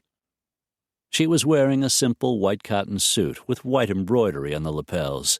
Not too expensive, but classy. The perfect choice for an occasion like this. "Legally, my name is Sarah Allen. This is Jackson Raines and my attorney, Thomas Carson." Carson was no longer the big-time Chicago lawyer he had once been, but he still had a big reputation. Business was his specialty, which meant he had worked with a number of clients in tax-related matters, and this wasn't the first time criminal charges were involved. All of them sat down around a long mahogany table. Carson slid a manila file across the table, and Richard Kemp opened it. He took his time, carefully examining the contents, then looked over at Sarah's attorney. "According to this letter, your client wishes to trade the name of the man she believes her late husband was blackmailing, along with information about his criminal activities and proof that will lead to the man's arrest. In exchange, she wants complete exoneration from any charges resulting from the ongoing investigation of Andrew Hollister's tax records, as well as any other illegal matters in which he might have been involved," Carson added. "She was, after all, an unknowing participant in her husband's affairs." Kemp flicked Sarah a glance. "We would have to know the name of the person or persons involved, the nature of the criminal activity, and what you're offering as proof, before we could agree. In other words, we need to determine the value of what we are buying before we can make any sort of deal." Carson's look fixed on Kemp. "But assuming you're satisfied with what we've brought to the table, information your agents strongly indicated you needed, the government will agree. As I said, we'll need to hear what you have. But if the information is all you claim, and your client only culpable as an unknowing spouse, we'll accept your terms." Jackson looked at Sarah. He could read the anxiety, and her hope that all of this would come to an end. Jackson wanted the same outcome. He cared about Sarah Allen. He wanted to explore a relationship with her and her daughter, see if there might be a future for them. It was an idea that had started that day in the meadow. Watching her, seeing the joy on her face as she absorbed the beauty of the mountains, the way she seemed to respond to the land and to him, had stirred something deep inside him. There was something about Sarah that drew him as no woman ever had. And since that day, the feeling had been growing. He wanted to see where it led. Still, there were obstacles to overcome. 3 of them sat at the table across from her. For the next half hour, Sarah sat rigidly at the table, listening to Thomas Carson discuss Martin Kozak's illegal activities. Carson told the FBI about the bribes a state inspector had been taking to ignore Kozak's shoddy construction practices, and offered to give them the inspector's name and the account numbers that contained the bribery money he had received. "Let me get this straight," Richard Kemp said. "Your client has somehow been able to obtain the numbers of the offshore accounts that contain the money this inspector was being paid?" "That is correct. I presume this information was contained on the disk Andrew Hollister was using in his blackmail attempt." "Ms. Allen knows nothing about the alleged disk and never has. Kemp leaned over and said something to the blonde agent, Brooker. He looked back at Carson. If that's the case, we'll need to know how she obtained the information. I'm afraid that isn't possible, Carson said. Kemp turned to Sarah. Mrs. Hollister? She refused to reply to the name. Excuse me, I meant Ms. Allen. I won't divulge my sources. That was never required when your agents came to see me demanding information. As I said, in order to agree to your terms, we'll give you the inspector, Jackson interrupted, and his account information. You pressure him enough, and he's going to roll over on Kozak, and you can simply follow the money. In the course of your investigation, there is every chance you'll run across other illegal activities Kozak is involved in. You'll have more than enough to prosecute. My client won't even need to testify, Carson added, which means you won't need to worry about offering her protection. The men glanced back and forth, mentally going through their options. Even their years of training couldn't mask their excitement. It was clear they were interested in Marty Kozak, maybe had already suspected his criminal activities. So, do we have a deal? Carson quietly demanded. The men spoke briefly one last time. We have a deal, Kemp said. Good, said Carson, with the faintest of smiles. In reliance upon your promise here, and in exchange for the information I am about to hand over, I'll expect a memo to that effect, faxed to my office this afternoon.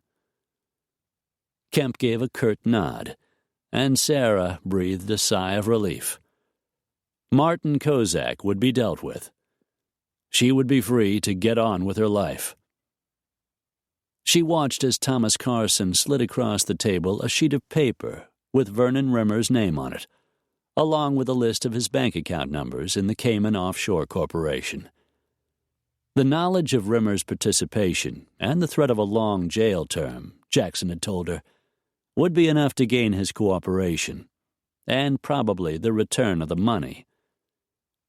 Everyone stood up from the table. Thank you for your assistance, Ms. Allen. Sarah didn't bother to smile. Good afternoon, gentlemen. Turning, she walked out of the conference room. She had nothing more to say to the FBI. And she hoped to God they never had anything more to say to her. I think we should celebrate. Jackson reached out and caught hold of Sarah's hand, gave it a gentle squeeze. I told my brothers I'd call as soon as we had a decision. He pulled his cell phone out of the inside pocket of his navy blue sport coat. I know a great little restaurant we can all go to for lunch. He grinned. I'm buying. I wish I could join you, Carson said, but I had to rearrange my schedule to make time for this morning's meetings. I promise I'll make it the next time you're in town, and I'll be the one to buy. Sarah looked up at the attorney and smiled. Thank you, Thomas. You can't know how much this means. You understand this isn't completely over, not yet. It'll take a while for the government to move on this. Not too long, I don't think, Jackson said. They won't want anything to happen to their case. I'd say a couple of weeks. But until they have Kozak in custody, and he realizes the FBI already knows about his illegal activities, you'll need to be careful, Sarah. I will. And thank you again. She took Carson's hand, leaned over and kissed his cheek, ignoring a twinge of jealousy at the smile Carson gave her. Jackson settled an arm around her waist and led her toward the white Buick parked in the lot. He dialed his brothers. We made the deal. We're out of the woods, mostly, I'm buying lunch at Buffalo Bill's." "Great news," said Dev. "We'll be there." Jackson closed the cell and slid it into his coat pocket. "Everything's going to be okay," he said, as he walked Sarah to the car. She looked up at him. "That's what I keep telling myself." But there was something in her face that said she wasn't completely convinced. 2 weeks passed. Sarah had seen no sign of Kozak or his thugs. She had received a single phone call from Richard Kemp, telling her an arrest had been made. That same day, Jackson got a call from his brother in Scottsdale. According to people in his L.A. office, Kozak's arrest had made the front page of the Times. "Dev says it's all over the news out there." Jackson stood in the living room of the cottage, making the room feel smaller than it actually was. He had arrived with the news just moments ago. "I don't think you'll be hearing from your old buddy Kozak again." He smiled. "He's too busy trying to stay out of jail." Sarah felt a sweep of relief so strong, her legs went a little weak. Kozak had been dealt with. At last, her life was her own. Hearing a noise outside, Jackson walked over to the window to see the delivery truck pull up, with the furniture Sarah had chosen to replace the pieces Kozak's goons had destroyed. A comfortable overstuffed sofa and chair in a dark green color with floral patterns in soft yellows, golds, and browns, along with accent throw pillows. "Looks like your furniture is finally here." Excitement filled her. The cottage already felt like home, but it would be nice to have something she had picked out herself. Jackson helped the men carry the furniture inside, but she knew he wouldn't stay long. She told herself she was glad he was giving her time to get her life back in order, that he hadn't pressed her to have sex with him.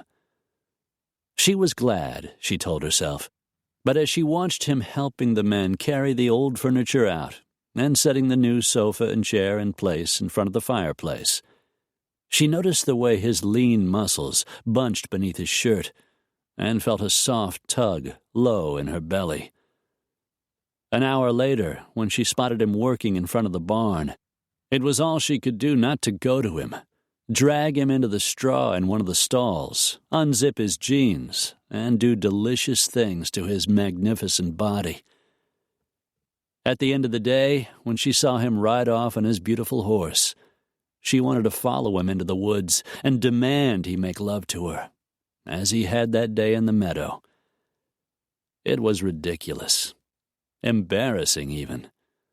She was afraid to look at him, afraid he could read the lustful thoughts she was trying so hard to hide.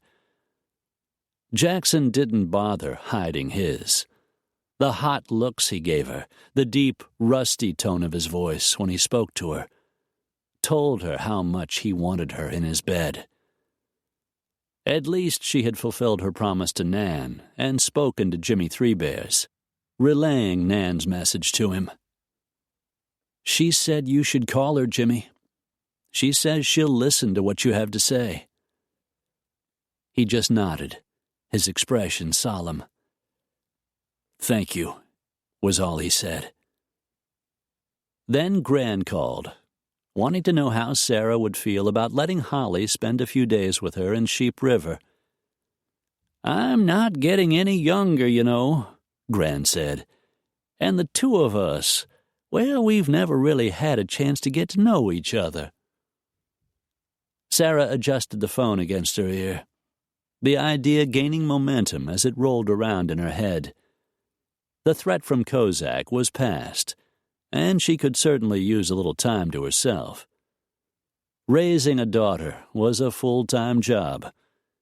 Except for the few hours she spent in town, writing articles for the newspaper, she rarely had time alone. And she could go to Jackson, accept his blatant, if unspoken, invitation. Sarah ignored a little tremor of heat and concentrated on her phone call. Are you sure you're feeling well enough, Gran? A child can be a heck of a lot of work. I'm not so old I don't remember what it's like to raise a child, and I feel just fine. So what do you say? Sarah smiled into the phone. I know she'd love to come for a visit. I'll bring her over in the morning. And she had been right. When she mentioned the idea to Holly, it was clear her daughter wanted very badly to go. Can I, Mom? Please? Holly jumped up and down, her blonde ponytail bobbing. I never had a real grandma before. She's actually your great-grandmother, my mother's mother. Cool. I promise I won't be any trouble. I'm sure you'll be a good girl and do exactly what your gran tells you. I will. I promise. They packed that night. Early the next morning, as Holly finished dressing, Sarah summoned her courage and stepped out into the warm July morning. Jackson stood in front of the barn talking to Jimmy. The moment he saw her walking toward him, he turned and started her way. His worn jeans clung to those long, sinewy legs and gently cupped the impressive bulge of his sex.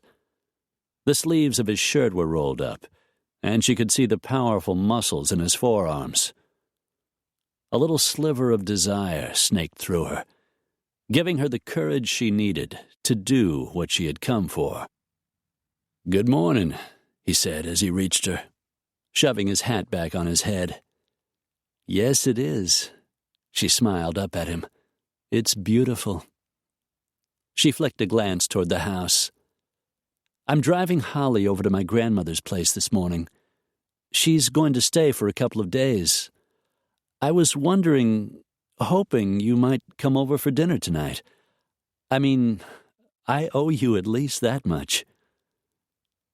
She couldn't miss the hunger that burned in those dark eyes. I'd love to come. What time? I know you start work early. How about 6 o'clock? Perfect, he said, his eyes still on her face. All right, then. For a couple of seconds, neither of them moved. Sarah felt a blush creeping into her cheeks, turned and started walking briskly back to the cottage. Already her heart was pounding, and all he had done was agree to her supper invitation. The man could make her body feel hot just by looking at her.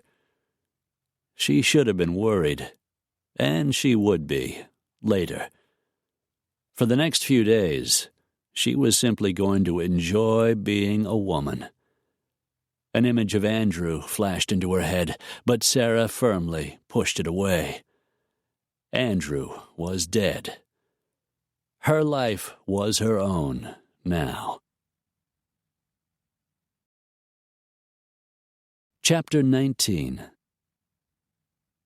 After a drive through the glorious Wyoming countryside, Sarah left Holly at her grandmother's house. If you need anything, she said to the slightly bent, silver-haired woman, just call me. You got my numbers. Stop worrying, Gran said. Holly and I will be just fine. Besides, you deserve a little time to yourself. Which she truly believed. But of course, now that it was time to actually leave Holly behind, she worried. Still, her decision was made, and she wanted to give the two people she loved most in the world this special time together. On the way back to town, she stopped at the market to pick up the groceries she would need for tonight's supper, along with a bottle of Chianti to go with the Parmesan chicken she planned to serve. As she climbed back into the truck, a jolt of excitement went through her. She was seeing Jackson tonight. They would make love, and it would be wonderful.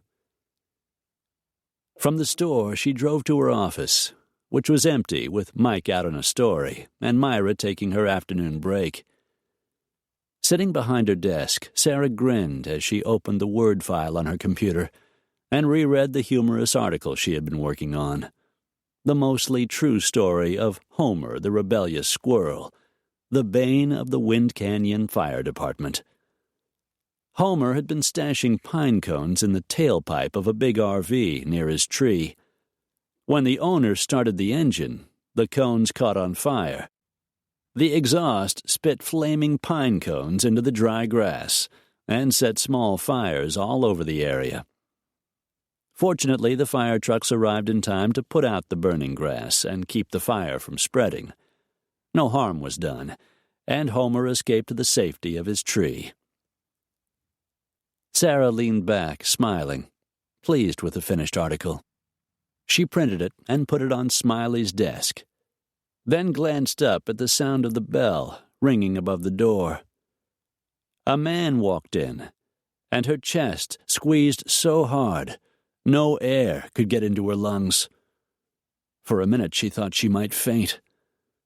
The only sound she could hear was the ringing in her ears. She knew the man with the straight brown hair, bad complexion, and nose that spread out as if it might have been broken. Still, if it weren't for his hard-as-nails, I-hate-the-world attitude, Detective Ed Mercer might have been in a strange way attractive. Today he was dressed in khaki pants and a yellow Izod shirt.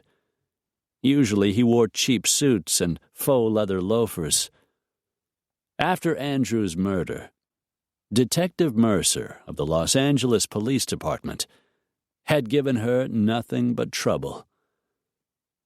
He sauntered past the counter, wearing the same smug expression he had worn the last time she had seen him, walked over to her desk, and propped his hip against the edge. "Hello, Sarah." Her mouth went paper dry. She swallowed, managed to make her voice work. "Detective Mercer? You're a long way from home. What are you doing in Wind Canyon?" She had never liked Mercer and suspected the feeling was mutual. During the murder investigation, one of the other detectives had told her Mercer was recently divorced and on a hate-all-women jag that seemed to have no end. "I came here to talk to you. I think we have some unfinished business." She glanced around, heard Myra on her way back from lunch coming in through the back door, and quickly stood up from her desk. "We can talk in the conference room," which was about the size of a large broom closet, but was a place they wouldn't be overheard. He followed her down the hall, walked in behind her, and firmly closed the door. Summoning every ounce of her composure, Sarah turned to face him. "What can I do for you, Detective?"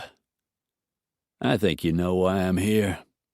I told you when you left L.A. you hadn't seen the last of me."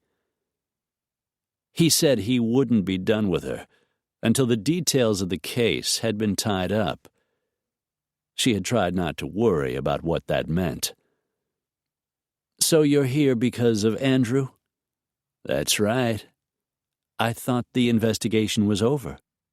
"It won't be over until we find the person who murdered your husband." "But I thought—" She swallowed, clamped down on an urge to run out of the room and just keep going. "Lieutenant Delaney said he was sure it was someone Andrew was in business with or someone he owed money." She didn't mention Kozak. She didn't know how much the police knew about her husband's blackmail schemes, and she didn't want to be connected in any way to Martin Kozak's arrest. "Come on, Sarah. We both know the truth. Why don't you make it easy on all of us and admit you were the one who shot him?" Her stomach contracted so sharply, she thought she was going to be sick. No longer sure her legs would hold her up, she sat down in one of the chairs around the small formica-top table in the middle of the room. What are you talking about?" But Mercer had made a similar accusation before. "The spouse is always the most likely suspect," he had said. In your case, Sarah, you had more motive than most.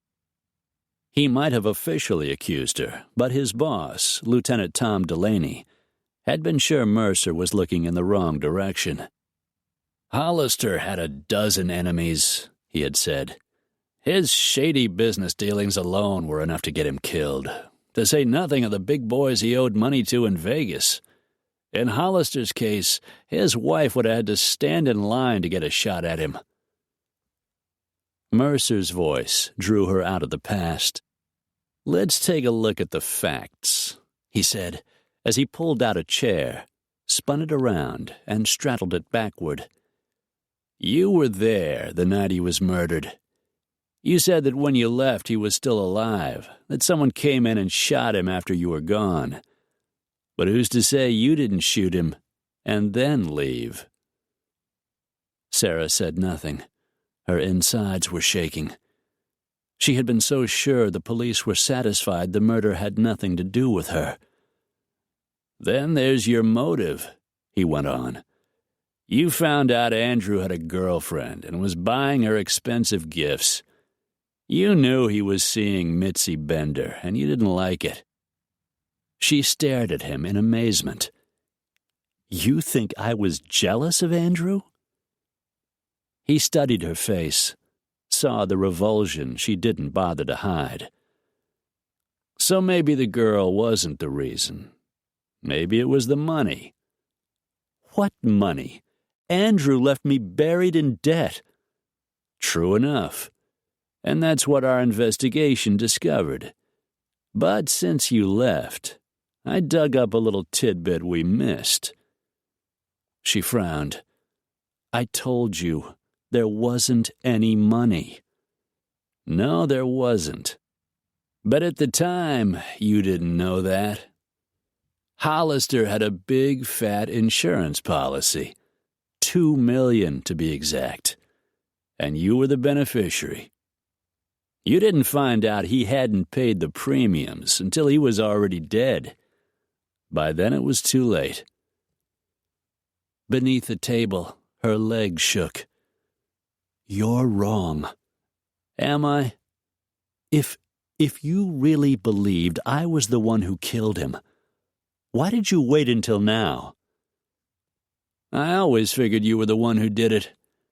I tried to tell myself I was wrong.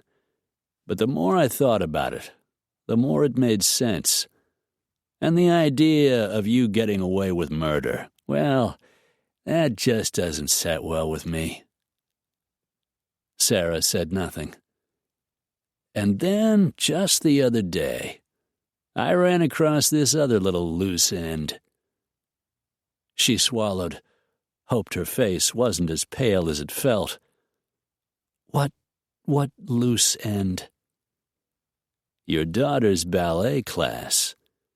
It wasn't over till 8 o'clock that night. I guess somehow that information got overlooked. You were there to pick her up when the class finished, just like you said. But where were you between 6, when you said you left the house, and 8, when you picked her up?" "Holly's ballet class is in Westwood. I had to drive there. I got stuck in traffic. I told the police that at the time." "Yes, you did. So the fact is you don't really have an alibi for the time of the shooting, which the coroner figures was sometime between 6 and 8. If she could have made her voice work, she might have said something. As it was, she didn't dare. "There's only one thing missing," he said. She worked up a shot of courage. "What's that, Detective?" "The gun. I still haven't figured out how you got hold of a .38 caliber revolver, or how you got rid of it." "I don't own a gun. I never have." "But you know how to shoot one, don't you, Sarah? A Wyoming girl raised out here in the wild, wild West?" Sarah made no reply. She knew how to shoot. Her dad had taught her. They'd had fun target practicing, and she had become a very good shot. Mercer got up from his chair. "Don't worry, though. In time, I'll figure it out. Once I do, you can bet you'll be seeing me again." Sarah felt sick to her stomach. "I didn't shoot my husband." Mercer just smiled. "I guess we'll just have to wait and see." He turned and started for the door. "In the meantime, I'm here on vacation. I've never been to Yellowstone Park. Think I'll drive on up and take a look." Sarah didn't stand up as Mercer opened the door and stepped out into the hallway. Her legs were shaking too badly. She wasn't sure how long she stayed in the room, but she didn't make an effort to move out of her chair until Mike Stevens knocked, then opened the door. "Sarah, I thought you'd gone home." She summoned a little fortitude and forced herself to her feet. "I was just on my way out." "Are you all right? You look a little pale." She managed a shaky nod. "I'm fine." Moving past him out the door, she made her way along the hallway to her desk, picked up her purse, and started to leave. "Will you be in tomorrow?" Mike asked. She nodded. I think so. I'll see you then." Hurriedly, she pulled open the door. All she could think of was reaching the safety of her home, the safety of Raintree Ranch. She stepped out onto the boardwalk, and a wave of nausea hit her. She wasn't safe at the ranch. She wasn't safe anywhere. From the moment a bullet had pierced Andrew's heart, she had never been truly safe. Jackson knocked on the door to Sarah's cottage at exactly 6 p.m. As he stood there waiting, a bottle of good red Napa Valley wine in his hand, he rubbed the toes of his boots in the back of each leg to bring up the shine and straightened the collar of his white western shirt. He was really looking forward to the evening, looking forward to a supper Sarah cooked especially for him, looking forward to making love to her for most of the night. His mouth edged up. He wasn't a fool. Sarah might keep him at arm's length, but she wanted him. He could see it in those clear blue eyes whenever she looked at him. And, by damn, he wanted her. The door swung open, and Sarah's eyes widened. "Jackson! Oh my God, is it 6 o'clock already? I sat down for a couple of minutes. I guess I must have fallen asleep. I meant to call you. Something's come up, and—" He walked into the house, over to the round oak dining table, and set down the bottle of wine. He turned to face her. "What's going on, Sarah?" She swallowed, glanced away. "Nothing. I fell asleep, and I didn't get supper ready, that's all." "Fine. I'll do the cooking." He turned and started into the kitchen. Sarah caught up with him and grabbed hold of his arm. She looked as though she wanted to say something, but didn't quite know how. You can cook?" "I didn't always have a housekeeper. In Houston, I had to take care of myself. And I like good food." He opened the refrigerator door and looked inside, spotted the package of chicken breasts she had apparently meant to cook, took it out and set it on the counter. I guess I'm not used to Holly being gone. It would be better if we made supper another night." He opened the package. "I'm hungry. You promised to feed me. Since I sent Livy home early and we both have to eat, we might as well eat together." He washed the chicken, then started digging around, pulling out pots and pans. He knew the little kitchen, since he had furnished the place himself. "You're staying? Is that it?" He looked at her. "Yep." "You're not leaving me any choice?" "Nope." She blew out of breath, and some of the tension in her shoulders seemed to ease. "Well, okay then." Stepping up beside him, she opened the fridge and took out a head of lettuce, along with tomatoes and the rest of the fixings for a salad.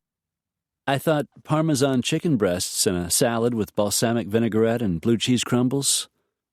He smiled. Perfect. The lady was definitely gun-shy. After her no-good husband, she still had a deep distrust of men, and yet he sensed a need in her. He thought that secretly she was glad he was staying. Not nearly as glad as he was. Sarah held up a bottle of Chianti. "I bought this at the market. Shall I open it?" "I brought a bottle, too. I guess we won't run out." Sarah retrieved the bottle he had brought and set it on the counter, then opened the Chianti and poured each of them a glass. They made supper together, working jointly at the task surprisingly well. He talked about his trip up to the top of the mountain that morning to check on the loggers, and she told him about the article she had written about the squirrel. Both of them laughed at that. Jackson ignored the little cloud that seemed to settle over her when she finished. Something was wrong, but he wasn't about to press her. At least not yet. The aroma of tomato sauce, oregano, garlic, and vinegar filled the kitchen. Sarah tossed the salad and set the table, and they filled their plates and carried them into the dining area at the end of the living room. "The place is really shaping up," he said, glancing around as he took a sip of wine. "You've got a knack for decorating, Sarah." She smiled, seemed pleased. She pointed toward the old steamer trunk she had placed beneath the window. "I found it up in the attic. It's wonderful, isn't it? I didn't think you'd mind." "I like to see things put to use." She sipped her wine. "I bought that oak bookshelf down at Potter's Antiques. I gave most of my books to the library before I left L.A., but I love to read, so it won't take long to fill up." Jackson watched her, noticed that she looked a little less pale than she had when she'd first pulled open the door. They finished the meal and ate spumoni ice cream for dessert. By the time they cleared the table, Sarah seemed completely relaxed. "I'm glad you stayed," she said, as they stood at the kitchen counter. "So am I." He leaned toward her. He only meant to kiss her cheek, but she looked so good standing there with her dark hair loose and tomato sauce on her blouse, he couldn't resist. It was only supposed to be a thank-you-for-supper kiss. But weeks had passed, and the minute his mouth touched hers, sparks seemed to leap between them. "Jackson." Sarah leaned into him, and her arms went around his neck. Jackson pulled her hard against him, deepened the kiss, slid his tongue inside her mouth. She tasted so damned good, a little like the ice cream they had been eating. He wanted to eat her up that same way. He shoved his hands into her dark hair, pulled her mouth up to his for another burning kiss. Sarah kissed him back, pressing her full breasts into his chest, making his erection stiffen and throb against the fly of his jeans. "God, Sarah, do you have any idea how much I want this?" He pressed himself against her, let her feel how hard he was, heard her moan. Jackson kissed her long and deep, felt her fingers move down to cup his sex, caress him through the heavy denim fabric. Jesus, lady. He backed her up until her shoulders hit the door leading into the bedroom, unbuttoned the front of her blouse, and filled his hands with her breasts. They were full and heavy, her skin soft as silk, but her nipples were stone hard, and so was he. He had meant to suggest a walk down by the river. He could barely walk now, and he was getting harder by the minute. He cupped her face and kissed her again, long, wet, and slow.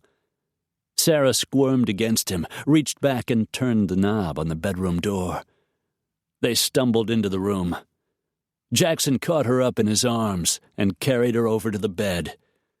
He stripped away her blouse and bra, dragged off her sneakers, jeans, and skimpy thong panties, then stood there for a moment, admiring her. Her sweet woman's body called to him, the soft curves and lovely breasts, the thatch of dark curls that marked her sex. Her light perfume mingled with the scent of her arousal, and his mouth watered. He wanted to taste her, pleasure her the way he had the first time they made love. He shed his boots and the rest of his clothes, and joined her on the bed, came up over her, and kissed her long and deep, kissed her until he had her squirming beneath him. He suckled those luscious breasts, grazed the tips with his teeth, took the fullness into his mouth. She was ready, and so was he, and yet he waited, moved between her legs, and lifted her knees up onto his shoulders. Sarah squirmed. "Jackson, please, I want to feel you inside me." "Soon, darling." And then he set to work, using his hands and his mouth, tasting her, stroking her, making her come 2 times before he sheathed himself and entered her. Her eyes slowly opened, and cat-like she smiled. He could read the renewed desire in the way her head fell back as he began to move, her hips arching upward, taking him deeper, making him groan. She was one hell of a woman, but then he'd figured that out some time back. Her body quivered. Her sex pulsed around him, sending a fierce shot of pleasure roaring through him. He tried to hold on, give her as much as he could. But when she cried his name and her body convulsed around him, it drove him over the edge. His muscles strained and tightened, jerked with the deep, intense pleasure of a mind-blowing climax. Sweet God Almighty. Sarah clung to his neck, and he rested his head against her shoulder as the heat spiraled down and the world slowly spun back to normal. Jackson kissed her one last time and settled himself beside her on the bed. "You're mine," he thought, "even if you still don't know it." Chapter 20. Sarah slept deeply. The house was quiet, just the night sounds outside the window, the crickets and the coyotes. Jackson lay beside her. Some part of her knew he was there, felt the joy of it, the rightness. And yet even in sleep, she knew it could not last. As she slept, her mind shifted, slipped back in time. She saw Ed Mercer standing in front of her desk at the office. "Why don't you make it easy on all of us and admit you were the one who shot him? We both know you did it."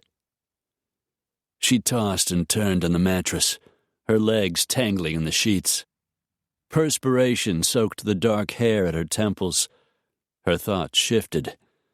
Suddenly she was back in the house on Sunset, standing in the doorway leading into Andrew's study.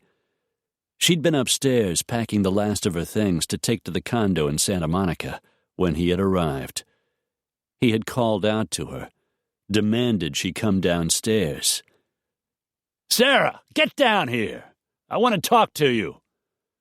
She could hear the anger in his voice, the fury. He wasn't drunk. He didn't have to be. As she stood in the open study doorway, she saw him rise from behind his desk. What is it you want, Andrew?" "Do you think I'm a fool, Sarah?" He was a no-good, rotten bastard, a true son of a bitch, but he was no fool. "Why would I think that?" Maybe because you didn't think I'd read your email, find out what you were planning to do. He was bluffing. She had been extremely careful, deleted everything. All her messages to Patty Gorski and the other women in the support group. And she had always chosen her words with special care, sent nothing in a message that would give her away. I don't know what you're talking about. He just smiled. It was the kind of smile she hated, the kind that made her stomach knot with fear, the kind that made her want to throw up. I told you we were going to Rio, the three of us. Did you actually think you were going to take Holly and run away? His smile grew feral, and the knot in her stomach tightened. I went directly to the server. I saw what you wrote to those women. She swallowed past the lump blocking her throat. It was just conversation. She had never been specific, only hinted to Patty. But Patty had understood. I think it was more. She straightened, determined not to let him know how terrified she was. Holly and I aren't going with you, Andrew. You can leave if you want, but we're staying here.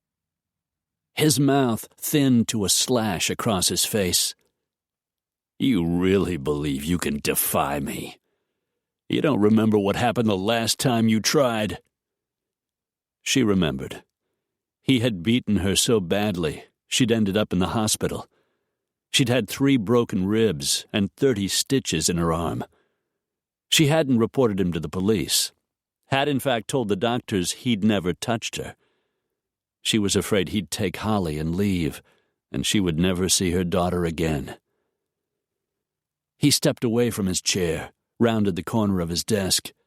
Fury etched lines into his face. Anticipation glittered in his eyes.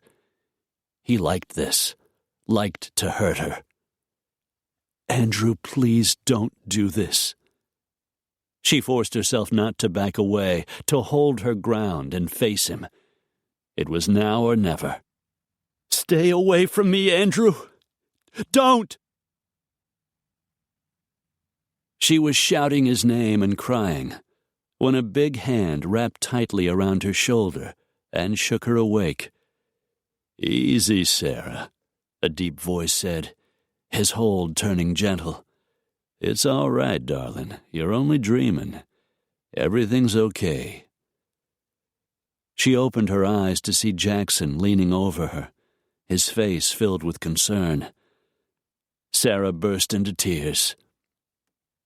Jackson eased her into his arms and held on tight. I'm right here, honey. I've got you. No one's going to hurt you. You're safe with me. There was a gruffness in his voice that told her how upset he was, how worried. Sarah clung to him, fighting the memories, trying to shove them back into the past, as it had taken her months to learn to do. She hadn't had the nightmare since her arrival in Wyoming, not until Detective Ed Mercer had shown up in her office. He wanted to arrest her, put her in prison.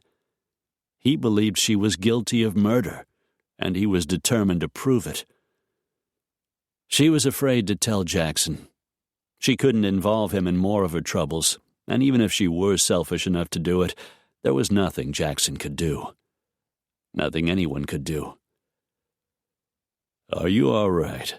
He asked, pressing his lips against the top of her head.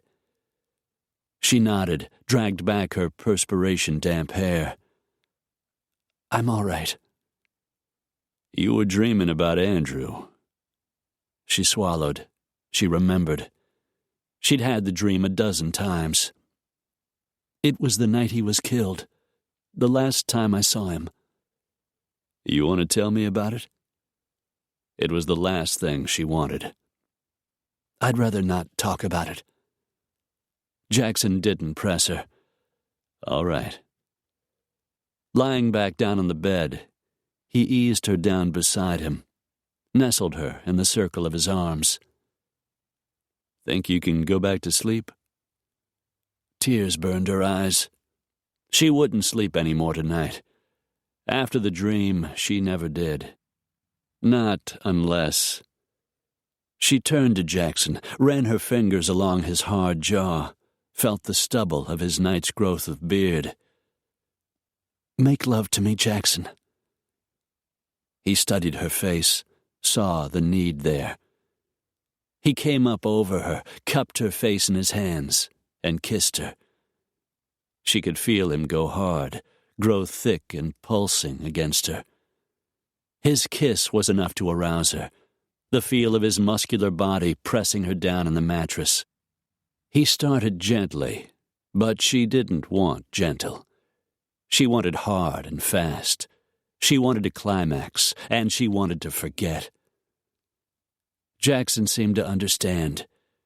He pulled her beneath him and filled her, surged into her in a single deep thrust. Long, heavy strokes shook her. Deep, penetrating strokes made her come, then come again.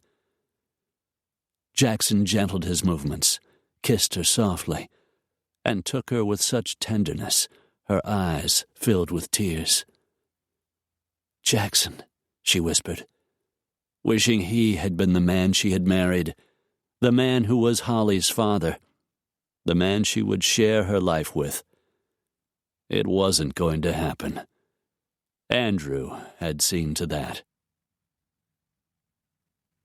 For the next few days, Jackson spent his nights with Sarah at the cottage.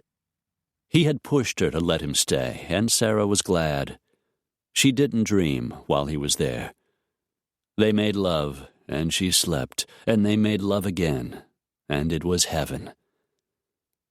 Then it was time to pick Holly up at Grand's, time for her brief respite to end. "It doesn't have to be over," Jackson said, as they lay in bed that night. "I can come to you after Holly goes to sleep and leave before she wakes up." It was tempting, so incredibly tempting. But the risk was too great.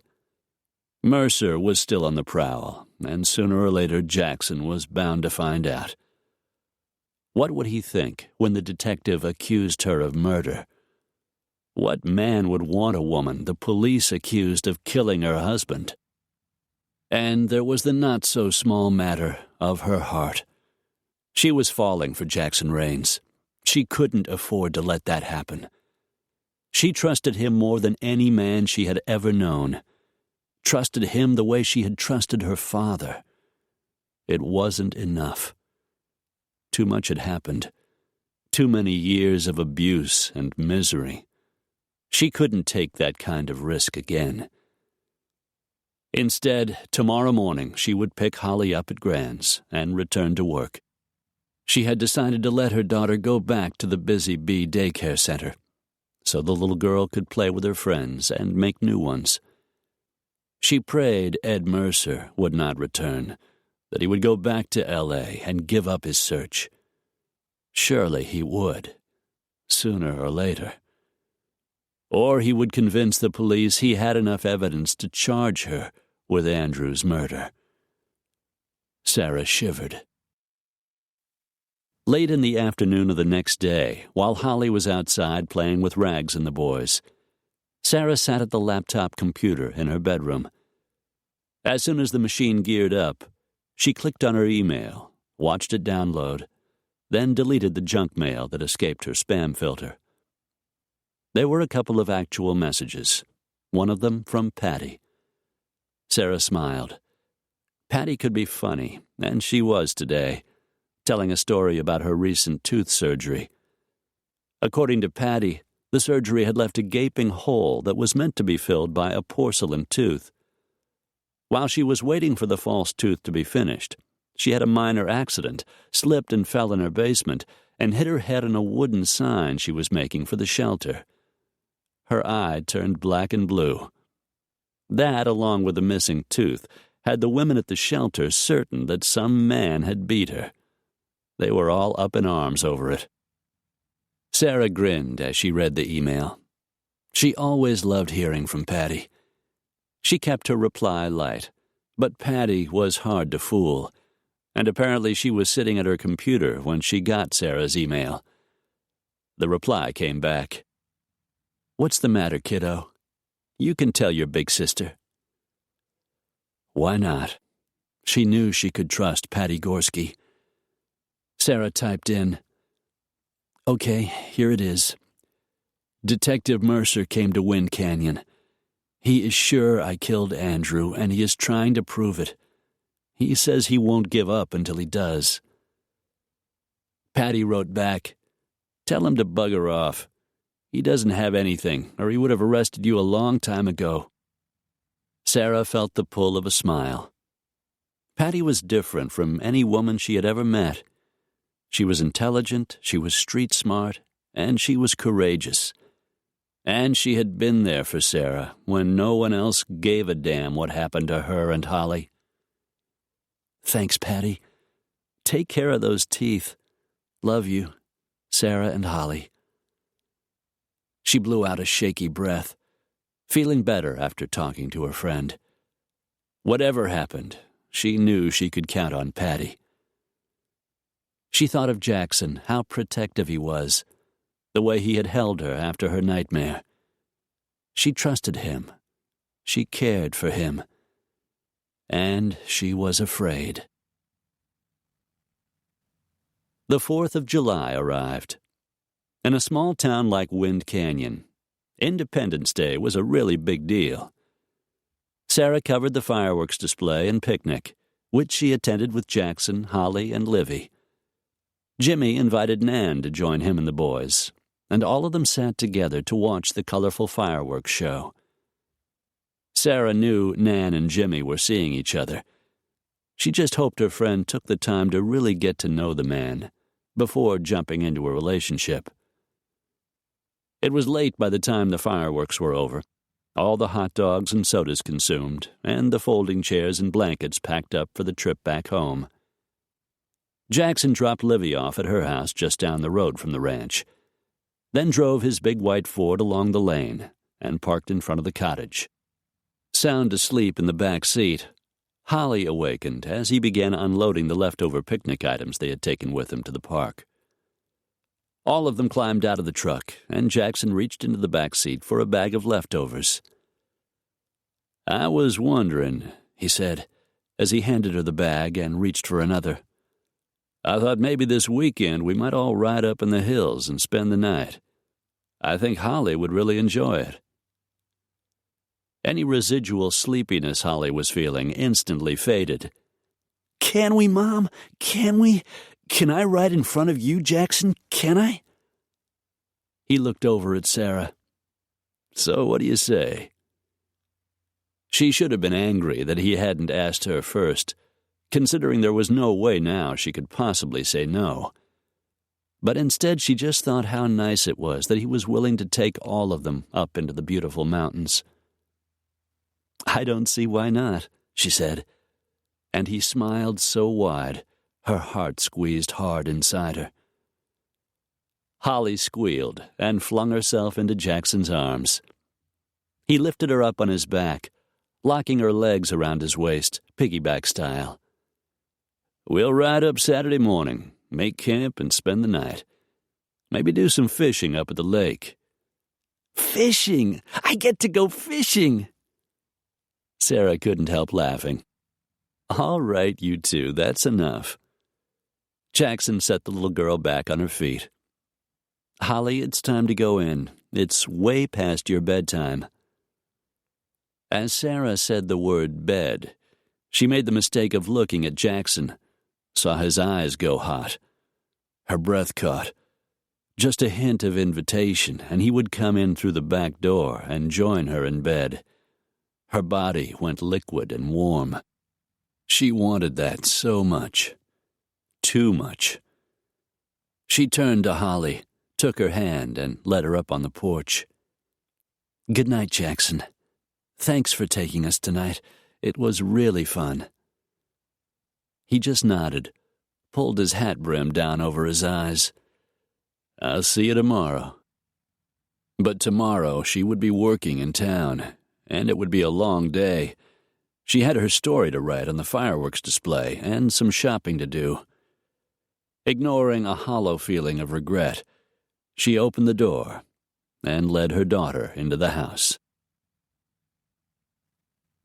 Jackson tossed a couple of small logs into the old iron stove in his study, leaving the door open so he could watch the flames. He sat down on the comfortable leather sofa. All evening his mind had been on Sarah. From the moment he had first seen her that night in the snowstorm, he'd had a feeling his life was going to change. He sat there now, contemplating that change and his growing feelings for Sarah, and what exactly he should do about them. He was deep in thought when the phone rang. Jackson came up off the sofa, walked over to his desk, and picked it up. "Hey, bro," Dev's voice came over the line. "You got a minute? I'm not interrupting anything, am I?" "I wish," grumbled Jackson. "What's up?" "To tell you the truth, I'm not sure. After I put the word out to my bloodhounds for information on Hollister, I never bothered to call them off. I figured, what the hell? You never know what might turn up." "I take it something did." "Maybe. I'm not sure. One of my people sent word. He says Andrew Hollister was getting big cash payments from a company called Ace Trucking. It's owned by a guy named Vincent Spallino." "You think he was blackmailing Spallino?" "I can't say for sure, but I don't think that was it. The payments had been coming in for years. Looks more like some kind of business arrangement, something they kept off the books." "You know anything about the company?" "Not much. I know their connection to Hollister was through Southgate Demolition, one of Hollister's companies. Apparently Ace Trucking did a lot of work for them." "Could be kickbacks to Hollister through Southgate for getting him the work." "Could be. I was just thinking that if Hollister was planning a trip to Rio, maybe he was stashing some of the cash he got from Spallino to set himself up when he got there." "He'd need cash, all right. I figured that was why he made the disc, to get as much money as he could before he left the country. Or maybe that's one of the reasons Kozak was pressing Sarah so hard. Maybe he knew about the money. Maybe he was hoping the disc would help him find it." "Anything's possible, I guess." "I just thought you might want to know." "Thanks, Dev. I appreciate it.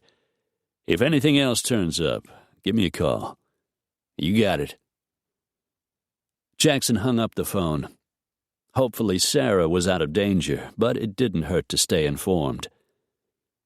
He sat back down on the sofa, wondering if he should tell her about the phone call, then decided against it. She had been through enough. Hopefully it wouldn't matter. The fire crackled and popped against the sides of the old iron stove. Knowing warm summer nights were at hand, he enjoyed these final chilly evenings, with the heat soaking into his bones. Jackson sighed, his thoughts returning to Sarah, wishing he would be spending the night in her bed instead of sleeping alone. Chapter 21. July in Wyoming was breathtaking. Dark green pines soaring up the hillsides, the deciduous trees fully leafed out, the sky a clear crystalline blue. A pair of eagles nested at the top of the ridge, occasionally sailing out over the mountains in search of food. Though last night had been cool, the weatherman predicted a rise in the temperature. Summer was on its way. Sarah sat at her desk, her workday nearly over. Once she had finished her grocery shopping, she could pick up Holly and enjoy the beautiful scenery on the ride back to the ranch. She finished her article on the 4th of July fireworks, mentioning what a good job the Wind Canyon Fire Department had done, what a fantastic show it was, and how the city's firemen had kept everyone safe. There had only been one incident. A little after midnight, a teenage boy had accidentally set off a string of firecrackers that set the dry grass in the field behind his house on fire. The fire trucks had arrived in time to bring the flames under control and keep it from spreading into the nearby forest.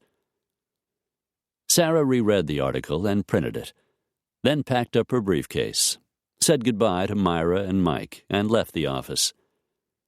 She smiled as she made her way along the boardwalk, enjoying the lovely weather and the cloudless blue sky. At the corner, she stepped off the wooden walk into the street, and an odd sense of unease struck her. The hairs on the back of her neck stood up, warning her something was wrong. "Just keep walking," said the dark-skinned, foreign-looking man who had accosted her before. Sarah jolted to a halt, but he grabbed her arm and dragged her forward, around the corner into the parking lot. He slammed her up against the building, the way he had before. "You were a very naughty girl, Sarah." He was dressed in expensive tan slacks, a short-sleeved blue Oxford shirt, and a pair of Italian loafers that had to run at least $600. I don't know what you're talking about." Her legs were shaking, her heart hammering away. She told herself she wasn't in any real danger. He wasn't going to do anything to her in a public parking lot. "We know you went to the feds. We know you had something to do with Martin Kozak's arrest." "You're crazy." "You met with them in Cheyenne." The bottom dropped out of her stomach. It was clear the man had been watching her, or knew someone in the FBI. "Are you one of Kozak's men?" "This has nothing to do with Kozak." That was some consolation, she guessed, though she had never figured Marty as the type for revenge. He was a businessman, first, last, and always. Money was his god, which was the reason he and Andrew had gotten along so famously. She straightened, forced some courage into her spine. "I didn't go to the feds. They came to me. They were investigating Andrew's tax records. They threatened to charge me with tax evasion if I didn't help them." "Did you give them the disc? Make a deal to exchange it for dropping the charges?" "I don't know anything about any disc. I told you that before." His eyes drilled into her, black and fathomless. A chill swept down her spine. "Come on. We're going for a little ride." He jerked her forward toward a row of cars across the lot, but she dug in her heels and tried to twist away from him. "I'll scream," she warned, then felt the heavy metal barrel of his pistol shoved into her ribs. "Keep walking." "What do you want?" "We want you to understand what will happen to you if you open your mouth about your husband's business dealings again." She moved a couple of feet toward the car, a nondescript white Ford sedan, probably a rental, her eyes darting right and left as she searched for an avenue of escape. She wasn't getting into a car with him. If he was going to shoot her, he'd have to do it right there in the parking lot.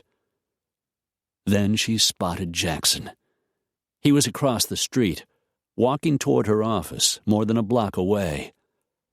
Why his gaze happened to swing toward her, she would never know. But the moment he spotted the foreign-looking man walking beside her, he started running. The man spotted Jackson as well. "Keep your mouth shut, Sarah. Think of your daughter." Hurrying off toward his car, he got in and started the engine. She was shaking by the time Jackson reached her, and the sedan was merging into the traffic in the street, then disappearing around a corner. "Did you get the plate number?" Jackson asked, not breathing nearly as hard as she would have been if she had run that far. She swallowed and nodded.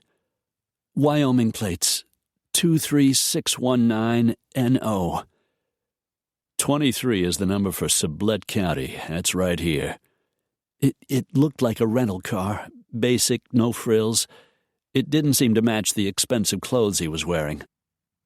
Jackson glanced around, lifted his cowboy hat, and repositioned it. "He's long gone by now. My truck is 4 blocks away, or I'd take a run at finding him." He pulled her into his arms. "You okay?" Sarah hung on to him, her tremors subsiding, thinking how good he felt and how glad she was he had come along when he did. "I'm okay." "Tell me what happened." Reluctantly, she moved away from him, regretting the loss of his warmth. She explained the encounter, telling him about the gun and repeating the subtle threats. "He knew we'd met with the FBI in Cheyenne. He said he wanted me to understand what would happen if I talked about my husband's business dealings again." Jackson rubbed his jaw. "Either someone's been keeping tabs on you, or he's got an in with the FBI. "That's what I figured." She looked up at him, felt a sudden jolt of fear. "Oh, my God! Holly!" His glance shot down the street. He jerked out his cell phone and handed it over. "Call them. You know the number. Make sure she's okay and tell them to keep her inside until we get there." She dialed the number with an unsteady hand. "The daycare people won't let her leave with anyone but you, and I doubt he's willing to make a scene. But we don't want to take any chances." One of the women at the center answered. Holly was playing Go Fish with some of the other kids. "I'll be there in just a few minutes," Sarah said, relieved. She looked up at Jackson. "She's okay." "I figured she would be. It's you he's worried about. He thinks you know more than you do, and he wants to make sure you keep quiet. Still," he urged her toward his truck, which was parked down the street. "We'll pick her up, then take that plate number over to the sheriff, see what he can find out." Sarah stopped walking. "No way, Jackson. I'm not about to go against these people. I've got to think of Holly. I'm the only parent she's got. My daughter needs me." "We don't know how far these guys are willing to go. Your life could be in danger no matter what you do. Have you thought of that?" Her eyes slid closed. She swayed a little and felt his arm go around her, drawing her against his side. "I don't know how much more of this I can take." She pressed her face into his shoulder, her eyes welling with tears. "I just don't know." "We'll get through this, darling, I promise." He turned her into his arms and held her, smoothed back loose strands of her hair. Finally easing away, he took hold of her hand. "Come on, let's get Holly and go home." "What about my truck?" "Leave it here. I'll drive you into town in the morning, and you can pick it up." She didn't argue. The adrenaline rush was beginning to fade, and suddenly she was exhausted. When she had awakened that morning, Detective Mercer had been her biggest problem. Now she was right back where she'd started, trying to figure out what in God's name Andrew had done that threatened her from beyond the grave. They drove to the daycare center and picked up Holly, fastened her securely in the back seat, then headed out of town. Jackson waited until he pulled up in front of the cottage and turned off the engine, before reaching beneath the seat and dragging a plastic bag out from underneath. "I bought you each a present." Holly sat up straighter, her eyes bright with excitement. "You bought me a present?" "That's right." He reached into the bag, pulled out a cardboard box, and handed it to Holly. The other box was larger, and he handed that one to Sarah. "I hope they fit." Sarah took off the lid, saw a pair of soft brown leather cowboy boots nestled inside. "Boots, Mama!" Tissue paper rustled as Holly pulled her pair out of the box. Flashy red ones with great big eagles spread-winged on the front. "They're beautiful." Sarah ran a hand over the soft brown leather, checked inside for the size. "How did you know I wore a 7.5? "I looked at the shoes in your closet. I checked Holly's, too. Of course, until you try them on, you still won't know if they fit." So they went inside and tried them. Holly's fit perfectly, and Sarah's fit nicely too. "Thank you, Jackson." "We're going riding, aren't we? You can't ride without a decent pair of boots." With the boots still on her feet, Holly ran over and hugged him. "Thank you, Jackson. I love them."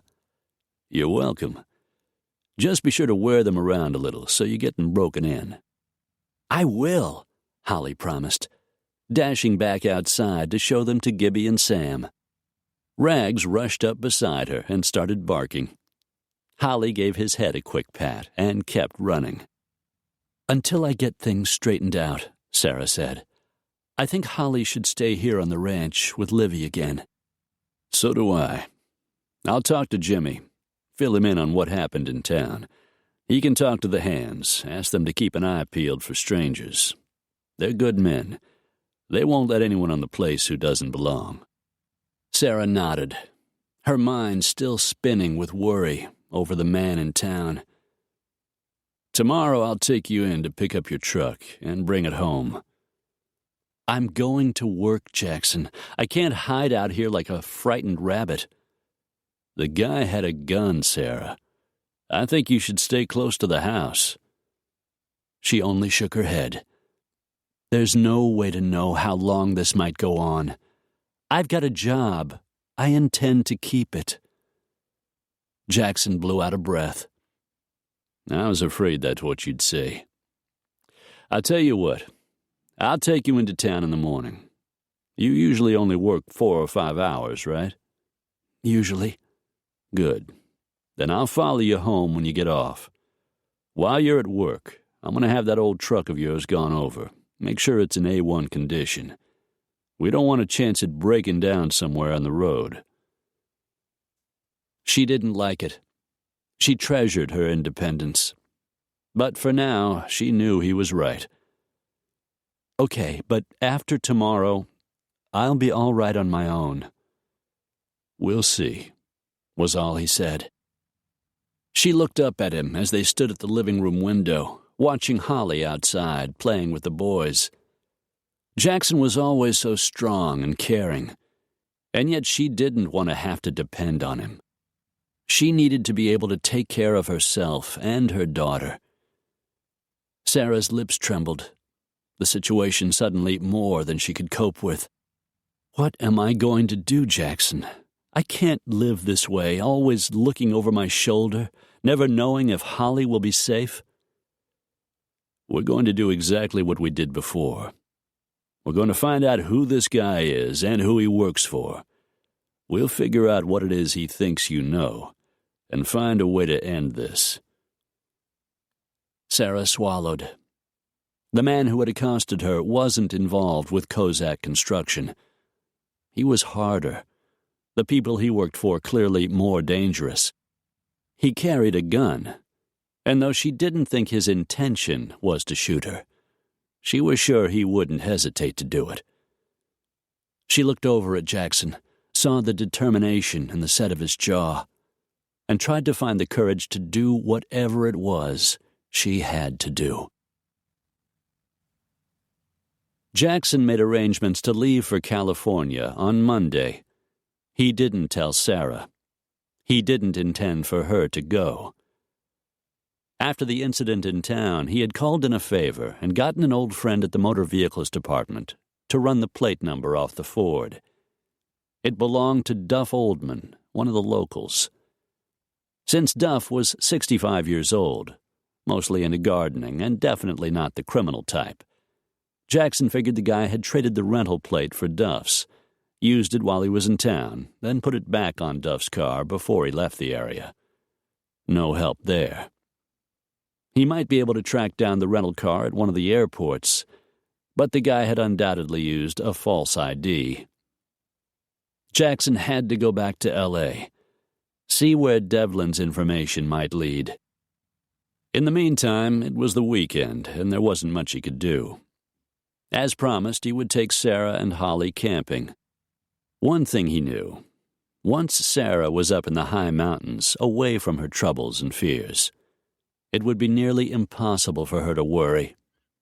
He knew because it was what he'd done when he was a boy and his mother got drunk, or when he had to spend his hard-earned after-school job money to buy his family food.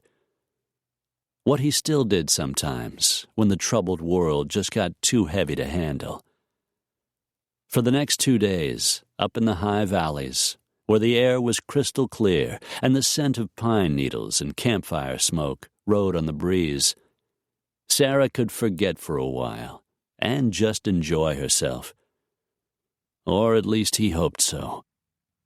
Where this lady was concerned, nothing was ever certain. He got up early Saturday morning, long before the sun had popped over the hill, and began to get ready for the trip, brushing the horses down, collecting the tent, sleeping bags, cooking utensils, fire grate, and the rest of the overnight gear they would need.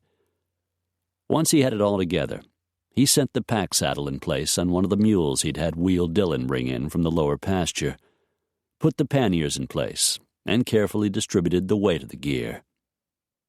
They could have gone without the mule, Old Salty, taken less stuff and made do, but the trip would be more fun, more like the old days when the mountain men packed into the high country to hunt and trap, and he was sure the girls would enjoy it. Jimmy showed up about the time he was ready to saddle the horses, Galahad for himself and Daisy for Sarah. Until she was a little older, Holly would ride with him.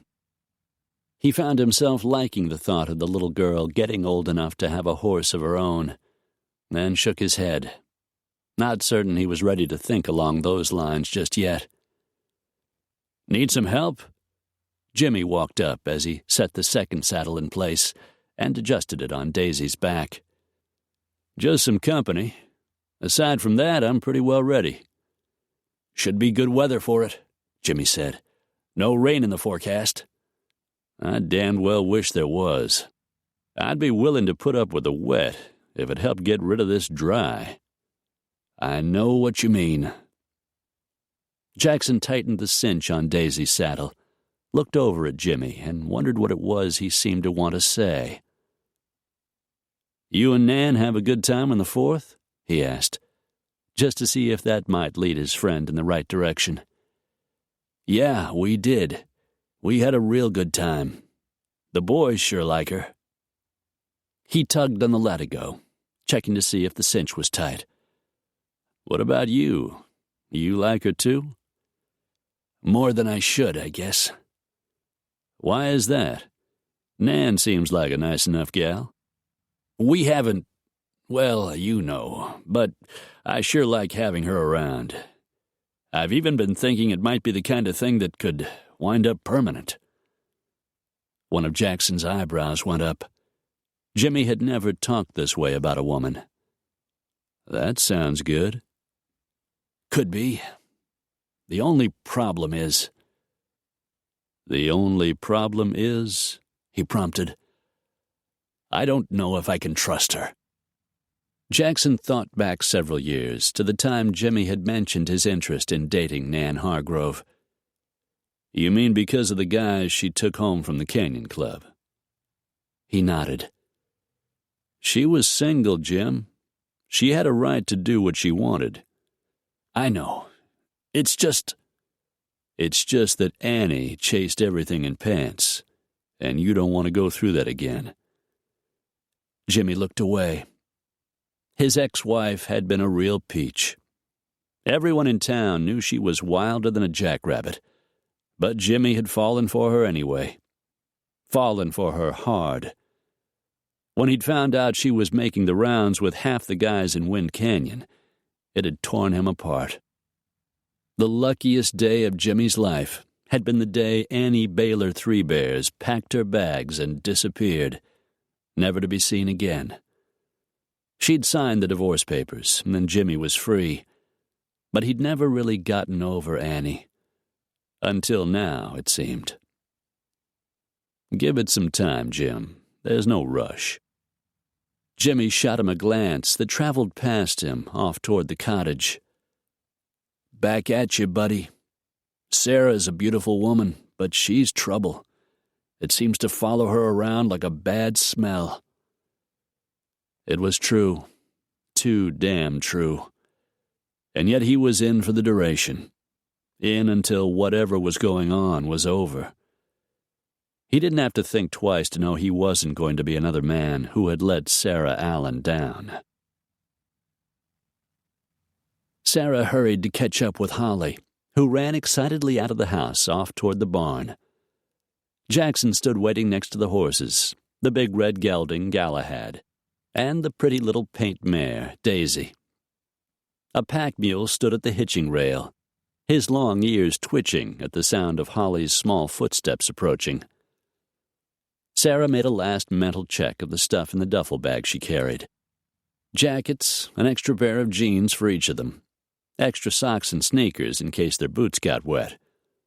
Along with a few miscellaneous personal items, she was ready, and far more excited than she had imagined she would be. Jackson came forward before she reached him and took the canvas duffel from her hands. "This it?" She nodded. "Jackets in here? That high up in the hills, it still gets cold at night." "It's all there. Once I got started, it all sort of came back. I used to go camping with my dad." She still avoided the bittersweet memory of those times. Her mother had been a true homemaker, Sarah a bit of a tomboy who loved spending time out of doors. We really had fun. "We're going to have fun this time." He loaded the duffel on top of the pack rack and tied it snugly in place. "What's his name?" Holly asked, stroking the mule's soft nose. "Salty. He can be cantankerous once in a while, but mostly he's a good old boy." He stroked the mule's long neck. "Aren't you, son?" The mule brayed as if he understood, and all of them laughed. "You ready?" he asked Holly. "You bet." Jackson chuckled as he lifted her up on the front of his saddle, then swung up behind her. "You okay? Got enough room?" The little girl grinned and nodded.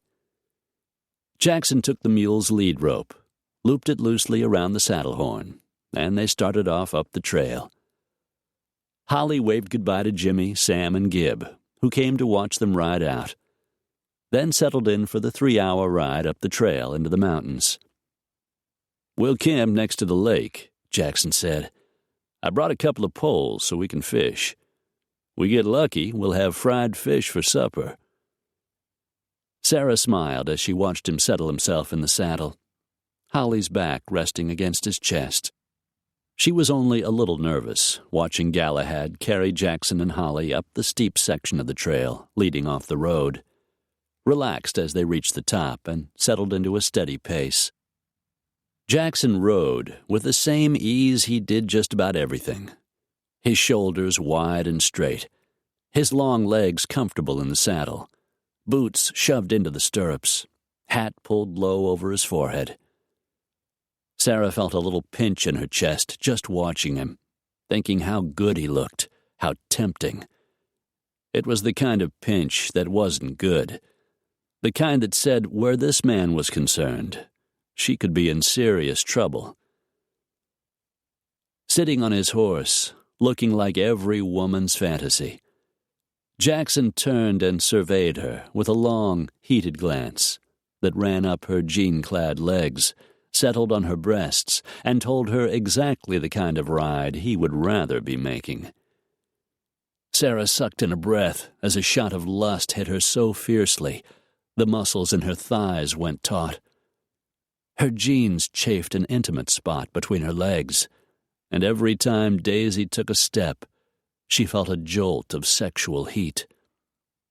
Good Lord, 3 hours was going to be a lifetime. And once they got to the lake, it would only get worse.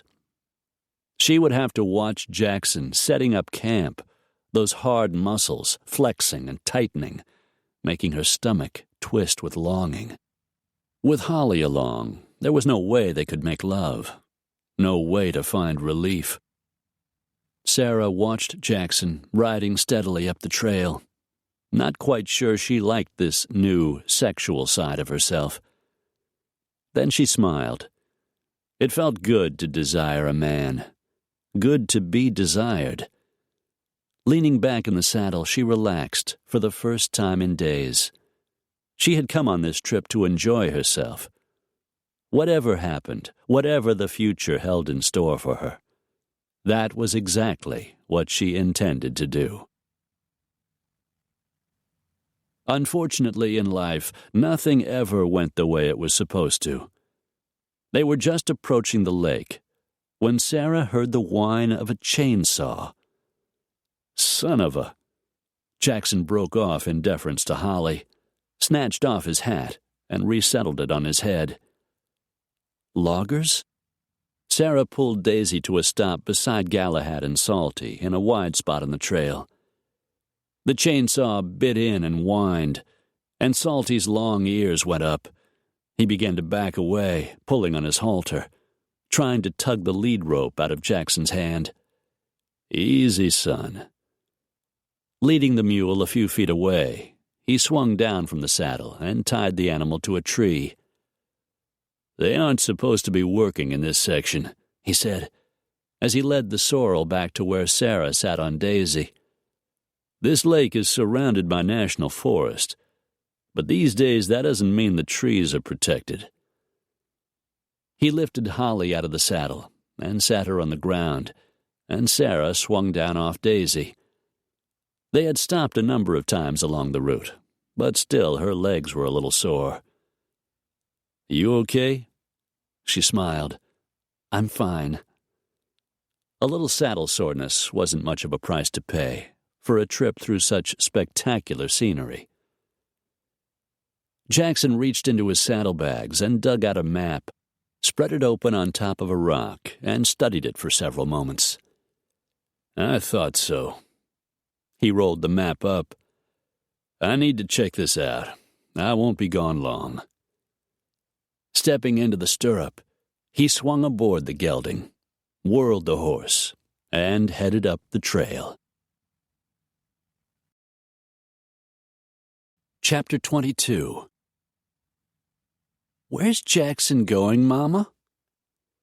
The chainsaw had stopped. Jackson must have reached the logging camp. The men couldn't be working that far away.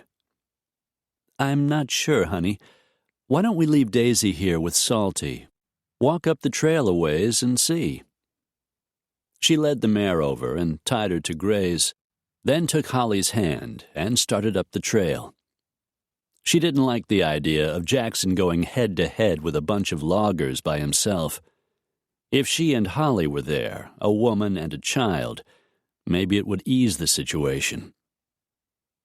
She walked up the trail holding on to Holly's hand, and the minute she rounded the bend, she saw them. A group of men clustered around a bunch of heavy equipment, bulldozer, flatbed trailer, some kind of crane for loading the logs onto the truck, other miscellaneous machinery. The words Bannock Brothers Logging were stenciled on the sides of the equipment. Take a look at the map, Jackson was saying to what appeared to be the foreman, a big, burly, barrel-chested, red-bearded man. Pine Lake is right there. Jackson pointed down the hill. Black Bear Summit is off to the right, and you can see Badger Pass on your left. He drew a finger along a line on the map. You were supposed to stop about a half-mile back at the top of Buffalo Ridge. So what's it to you? You act like those trees are your own personal property. Well, they sure as hell don't belong to you. This is public land, DeSalvo. Your company managed to hornswoggle its way into a logging contract on far too big a chunk of it. But you're clearly over the boundaries that were set. So what? You think anyone gives a shit? Wind it up, Red, Jackson warned, and haul your crew out of here. You don't, I'm going to call the Forest Service and turn you in. I doubt the Bannock brothers will appreciate the big fat fine you cost them. DeSalvo took a threatening step forward. Come on, Jackson taunted. Throw a punch. I'd love an excuse to whip your sorry ass. Sarah's stomach tightened. There were 5 of them, and it was clear all of them were spoiling for a fight. "Stay here," she whispered to Holly. Then pasted on a smile, raised a hand, waved, and started toward the men. "Jackson! Jackson, there you are! I've been looking all over." She wasn't afraid the men would hurt her. They were just working men trying to do their jobs. Jackson represented a threat to their way of life, and it was clearly him they wanted to stomp into the dirt. "Take Holly and go back to the lake," Jackson warned, his gaze still fixed on the foreman he'd called Red DeSalvo. Sarah just kept walking. She paused when she reached the circle of men. "Jackson, we need your help. We can't figure out how to pitch the tent." He sliced her a look that could have crumbled stone, then turned back to the foreman. "Pack it up, or I call the authorities. Get back to the area you're supposed to be working in." DeSalvo looked from Jackson to Sarah, flicked a glance to where Holly stood at the edge of the clearing, then turned to his men. "Move it, boys. Let's get back up the hill." Sarah breathed a sigh of relief. She might have smiled if she hadn't looked just then into Jackson's furious face. "Let's go," he said, between clenched teeth. Grabbing her arm, he whirled her around and urged her toward the trail. She knew that look, recognized the barely leashed fury in his expression. She stumbled and nearly fell. On legs that barely held her up, she made her way along the trail, forced herself to keep walking until they rounded the bend. Her vision blurred, and she realized her eyes had filled with tears. Why hadn't she seen it sooner? What had she been thinking to trust him the way she did? She stumbled again, and this time Jackson caught her. She cringed and tried to pull away, but he didn't let go. He must have seen the tears in her eyes, for the color drained from his face. "Sarah, my God." He stopped there in the middle of the trail and pulled her into his arms. "Honey, it's all right. Everything's okay." He held her, felt her trembling, and tightened his hold around her. "Just because I get mad doesn't mean I'd hurt you. I'd never hurt you or Holly. Never." He eased away enough to look at her. "Surely you know that by now." The tears in her eyes rolled down her cheeks. She did know. Somewhere deep inside her, she knew he was nothing like Andrew. And she was no longer the submissive, frightened young woman she had been before. Still, just for a moment. "Mama, are you okay?" Jackson knelt in front of Holly. "Sometimes your mama's just too brave for her own good." He came up beside Sarah. "You weren't afraid of 5 big loggers, but you were afraid of me?" She caught his incredulous expression, and her lips slightly curved. Now that she thought about it, it did seem ridiculous. I didn't want them to hurt you." Jackson laughed, loud and long. Then he pulled her back into his arms. "You're something, Sarah Allen. You truly are." And then he kissed her, right there on the trail in front of Holly. "It's getting late," he said gruffly as he drew away. "We'd better get started making camp." Swinging Holly up on his shoulders, leading Galahad, he headed down the trail, walking next to Sarah. When they reached the clearing, he left the trail and walked out into the meadow next to the lake. "I think this will do," he said, picking a spot close to the pines at the edge of the water. While Holly ran off to gather kindling for a fire, with instructions to stay in sight, Jackson turned to Sarah. "I'm not going to promise you I'll never get angry. You pull a stunt like that again, put yourself and your daughter in danger for any reason, I'm liable to get good and mad. I might yell. I might blow off a little steam. But I'd never hit you. I'd never do anything to hurt you. You need to believe that, Sarah, if whatever is happening between us is ever going to have a chance to work." The words swirled around her, filled her with yearning. If whatever is happening between us is ever going to have a chance to work. There was something in his eyes, something fierce and compelling, and an honesty that drew her as nothing had before. Sarah held his dark gaze for several long moments, then turned away, a new, different kind of fear settling deep inside her. Fear of losing her independence, fear of the problems that still threatened her future, and the fearful knowledge that she had fallen in love with Jackson Rains. The trip was a grand success. Jackson taught Holly how to fish. They fried one of the fat lake trout they caught and ate it for supper with camp potatoes and homemade Dutch oven biscuits and some of Livy's raspberry jam.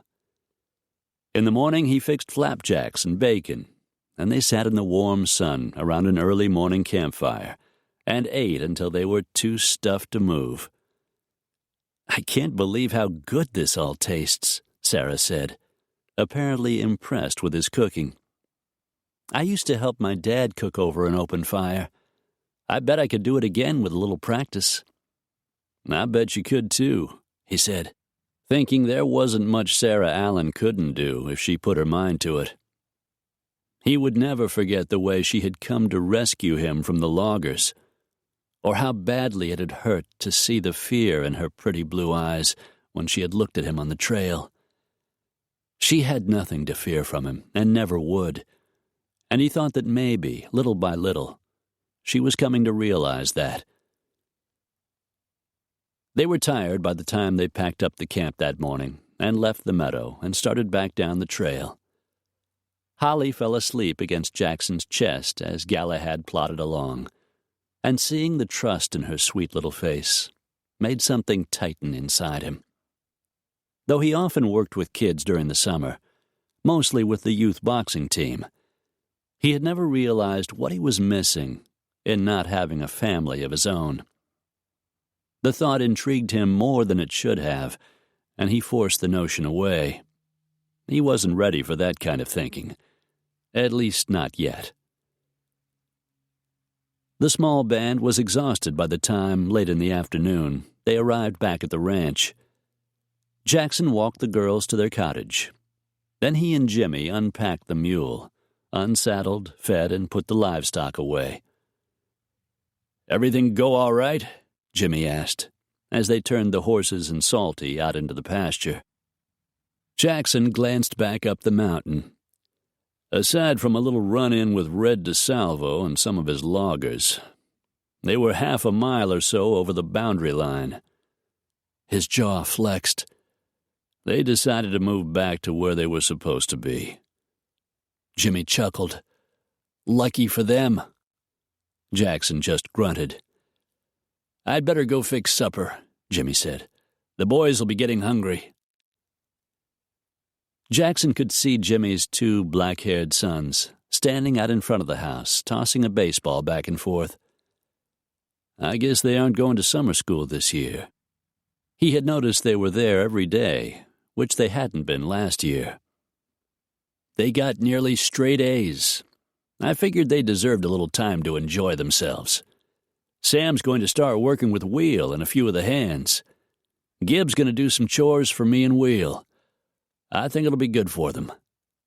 So do I. That was how Jackson had learned to love ranching, working on a ranch in the summers. He grabbed his saddlebags off the fence, turned and headed up to the house, thinking of Jimmy and Nan, wondering where the relationship was headed, trying not to think of his own uncertain relationship with Sarah. "There's supper on the stove," Livy said as he walked into the warm, steamy kitchen. and he was damned glad. "Thanks. I made enough for the girls. I thought I'd take it over. They're bound to be tired after the trip." "I'm sure Sarah will appreciate that. Both of them were pretty beat by the time we got home." "Did they have a good time?" "You'll have to ask them. But yeah, I think they did. We all did." Livy gave him a warm, motherly smile and went to work, serving him up a plate, then putting the rest of the roast, carrots, and potatoes, and the remainder of a loaf of crusty French bread on a tray, covering the food with foil, and heading out the door. As soon as Jackson finished eating, he started upstairs to pack for his trip to L.A. He needed to act on the information Devlin had given him on Ace Trucking, the company that had been paying big chunks of cash to Andrew Hollister. It was likely that someone at Ace was behind the assaults on Sarah. He was going to California to find out exactly what was going on. Once he reached his bedroom, Jackson set to work. He retrieved his shaving kit and put it in the carry-on he had opened and set on his bed. He packed a couple of pairs of slacks, a clean pair of jeans, and a couple of short-sleeved shirts, then added underwear and socks. He turned at the sound of a light knock on his door. Livy stood in the opening. "Sarah's downstairs. She says she needs to talk to you." "Actually, I'm right here." Sarah peered at him over Livy's plump shoulder, then frowned. "Where are you going?" He hadn't planned to tell her. He was going to call once he got there. Didn't look like she was giving him any choice. "Out to your old stomping grounds. Dev called a couple of nights ago. He had information on a company called Ace Trucking. They were paying Andrew big money under the table. Ace does work for Southgate Demolition, one of Hollister's own companies. I want to find out what they were paying Andrew for." "And you were going to tell me about this when?" He shrugged his shoulders. "I didn't want you to worry." Sarah's chin firmed as she stepped out from behind Livy. "This is my problem, Jackson. You're not going out there unless you take me with you." She turned to his housekeeper. "Will you watch Holly while we're gone?" "You know I will." "There's no reason for you to go," Jackson said, as Livy slipped quietly away. "We have no idea if this has anything to do with the man who threatened you in town." "But it might. And even if it doesn't, maybe we can find out who the guy is and why he's after me." Jackson sighed. Half of him wanted to insist Sarah stay here on the ranch where she would be safe. The other half was already seeing her in a plush hotel room, curled up in his bed. Damn, sleeping next to her in that little three-man tent was one of the hardest things he'd ever done. He was hard again now, just thinking about it. He definitely wanted her to go. And he knew damn well he shouldn't let her. "You don't have a choice, Jackson. If you don't take me along, I'll fly out there myself. I may not have a lot of money, but I've got some. Enough I can afford to get there. I'll march right into Ace Trucking, tell them who I am, and demand to know what's going on." She was bluffing. Or maybe not. "All right, damn it, you can go." "Fine." He raked a hand through his hair, shoving it back from his forehead. "I'll talk to Jimmy. Let him know we'll be gone a couple of days." "What time are we leaving?" "Plane's set to leave at 7 a.m. "Then I'd better go pack." She turned and started for the door. "So why did you want to see me?" he called after her. Sarah turned back. "I just wanted to thank you for the wonderful trip." She smiled. "I'll see you in the morning." And then she was gone. Sarah did her homework that night. Sitting at her desk after Holly went to bed, she opened the bottom drawer and pulled out a file that held the pages she had printed off the pen drive they had found in the storage room. One of the pages, she recalled, held notes from a meeting with the managers of Southgate Demolition. She carefully went over the notes, looking for any mention of Ace Trucking. She found it at the bottom of the page.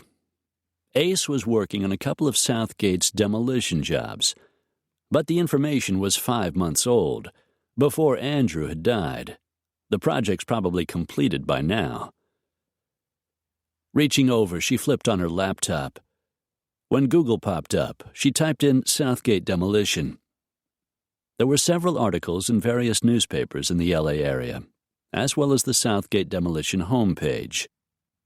She skimmed their website, which showed color photos of buildings being torn down, then clicked on the link that read Management.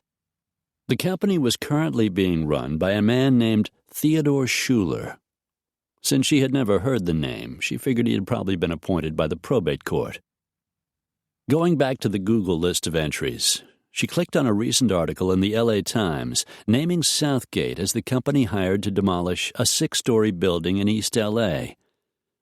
Sarah mentally placed the location, thinking it might border a fairly rough section of town. But then much of LA was being revitalized. Space in a city that was growing so fast was always at a premium. Jackson's brother Gabe had said he was doing a lot of that kind of work in Dallas. She jotted down the address of the project, searched a little longer, but found nothing that seemed particularly useful. Next, she typed in Ace Trucking on Google. The Ace homepage was informative. The company was owned and operated by a man named Vincent Spallino. Though Andrew had mentioned him, Sarah had never met him. There was a photo of Spallino on the page, an older man with beefy jowls, hard black eyes, and thick iron-gray hair. He looked more like a dock worker than a businessman, which didn't seem to fit with the exotic-looking, expensively dressed man who had threatened her here in Wind Canyon. Then again, if the man who had accosted her was some sort of hired gun, how he dressed wouldn't matter to Spallino. She yawned, satisfied she had learned all she could for now, turned off the computer and went to bed. They were flying out at 7, and she wanted to have Holly settled with Livy before she left the ranch. The morning went as planned. Livy had Holly nestled on the sofa watching cartoons in the ranch house living room by the time Sarah left. The road was clear on the way to the airport, and the weather was good. The chartered twin-engine plane departed right on schedule. Sitting next to Jackson in one of the cream leather seats, she took a sip of hot coffee, then handed him the information she had collected. "This is the stuff we printed off the pen drive we found in the storage room. And I also printed some items off the internet." Jackson took the file. "Great minds, I guess. I went on the net last night myself." "Find anything?" "I took a look at Southgate Demolition's webpage and ran across the location of a couple of their current projects. I read about them in an article in Heavy Equipment magazine. I know they're tearing down a building on Brooklyn Avenue, that's East L.A. It was mentioned in a Times article on city revitalization. They're demoing a grammar school in Monrovia, too. You think they'll be using Ace Trucking? We're going to find out." His foam cup crackled as he took a sip of coffee. "I also made a call to my brother. I asked him if he could arrange for us to talk to his informant, the guy who told him about Ace's cash payments to your late husband." She ignored a sudden chill. She hated any reference to Andrew as her husband. And he said he'd see if he could make it happen. I expect to hear from him sometime today." Sarah leaned back in her seat.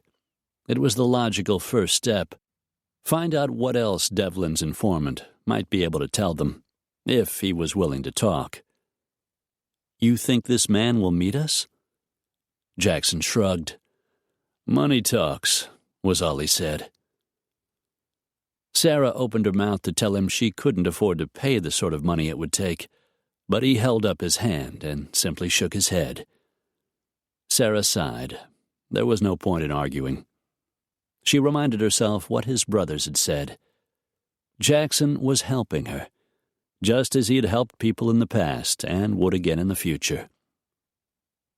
She bit her lip and closed her eyes, let the drone of the engines lull her. She relaxed and grew sleepy. She was just drifting off when erotic images of Jackson began to appear in her mind. She squirmed in her seat, softly whispered his name. She wasn't sure what else she said. Something provocative, it was clear, for when she opened her eyes, her blouse was unbuttoned. Jackson's dark head bent to the task of suckling her breast.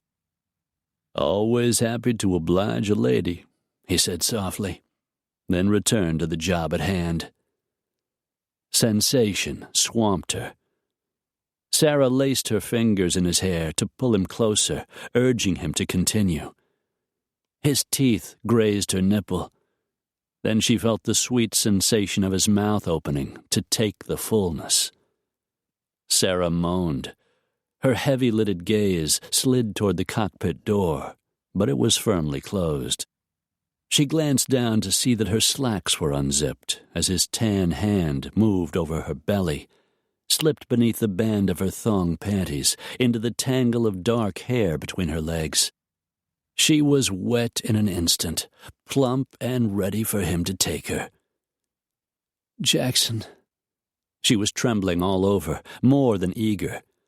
But there was a pilot sitting behind the cockpit door, and no possible way they could make love. "As soon as we get to the hotel," he promised, claiming her lips in a slow, ravishing kiss. "In the meantime, I'll give you something to last until we get there." Sarah arched upward as his long, dark fingers slid inside her, stroking deeply, expertly. In moments, she was hovering on the verge of climax. A glance toward the cockpit door assured her it remained tightly closed, and she gave herself over to the exquisite sensations. "Come for me," Jackson softly urged, and the deep, sexy cadence of his voice sent her over the edge. His hard kiss swallowed a cry of passion, and he held her as she trembled, then began to spiral down. Her tremors slowly eased, replaced by a glow of satisfaction. A last soft kiss, and he let her go, settled himself back in his seat. Sarah looked down at her open blouse and unzipped slacks, and hurriedly rearranged her clothes.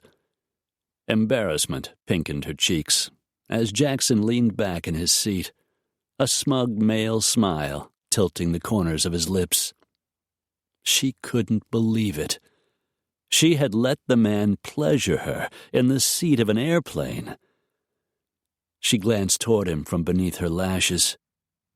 "You don't have to be embarrassed," he said, clearly reading her thoughts. "I liked it too." "But you didn't get to—" "No, but I enjoyed touching you just the same." She glanced away. He was such a virile man.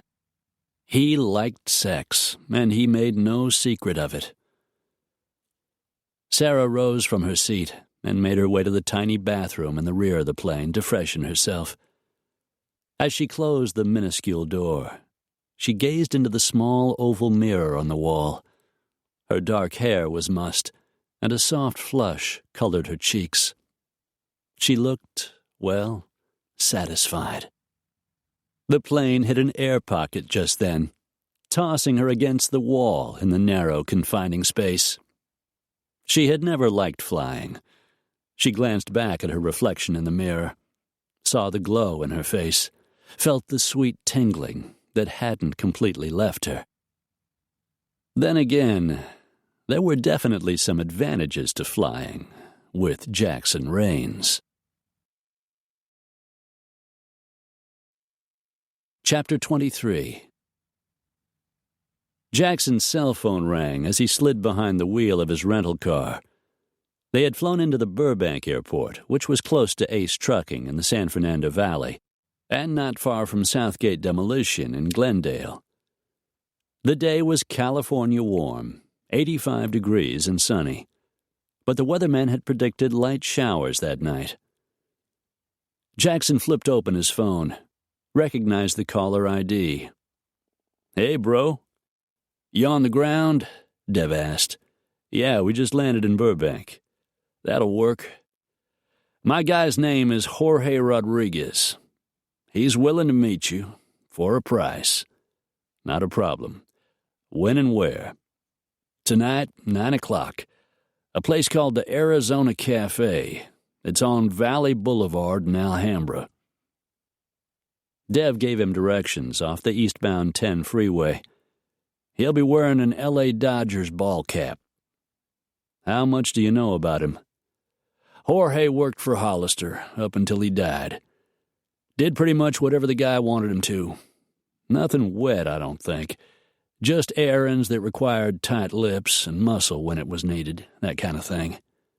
He was out of a job after Hollister got snuffed. Does a little work for a guy I know. According to him, Jorge's got a family. He needs the money. He'll tell you as much as he knows." "Thanks, Dev.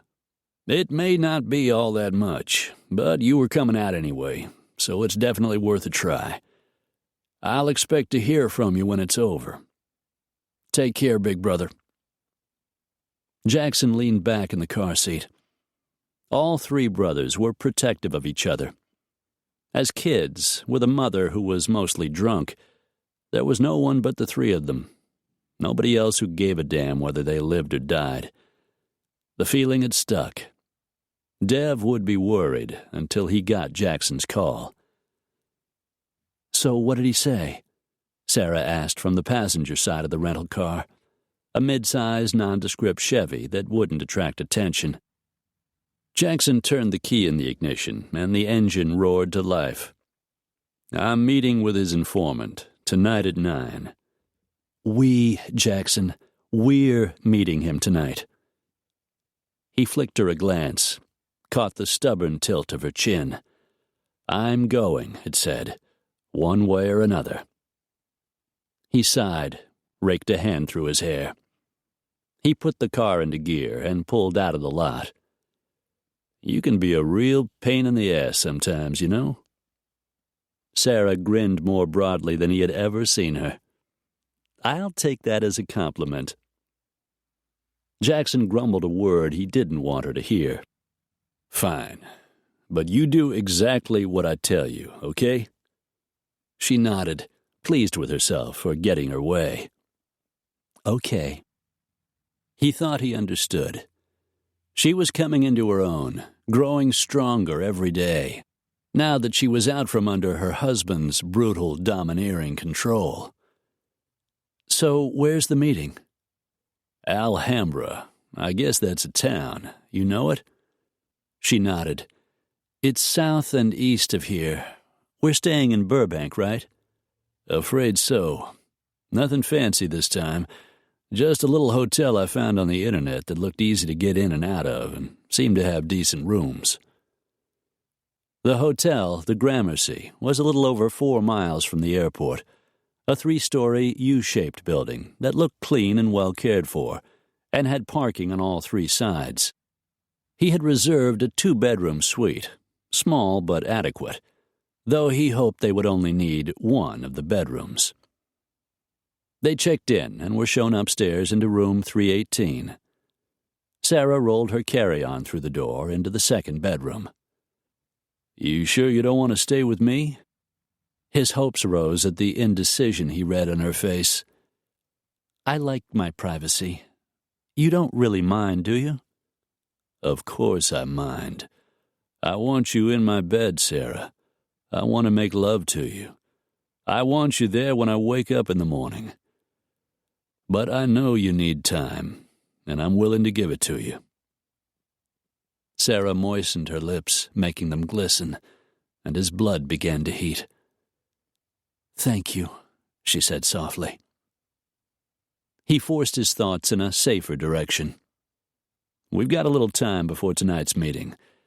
Let's take a drive past that demolition site I came across on the internet. The one Southgate is working on in Monrovia. I looked it up on the map, and I don't think it's that far away.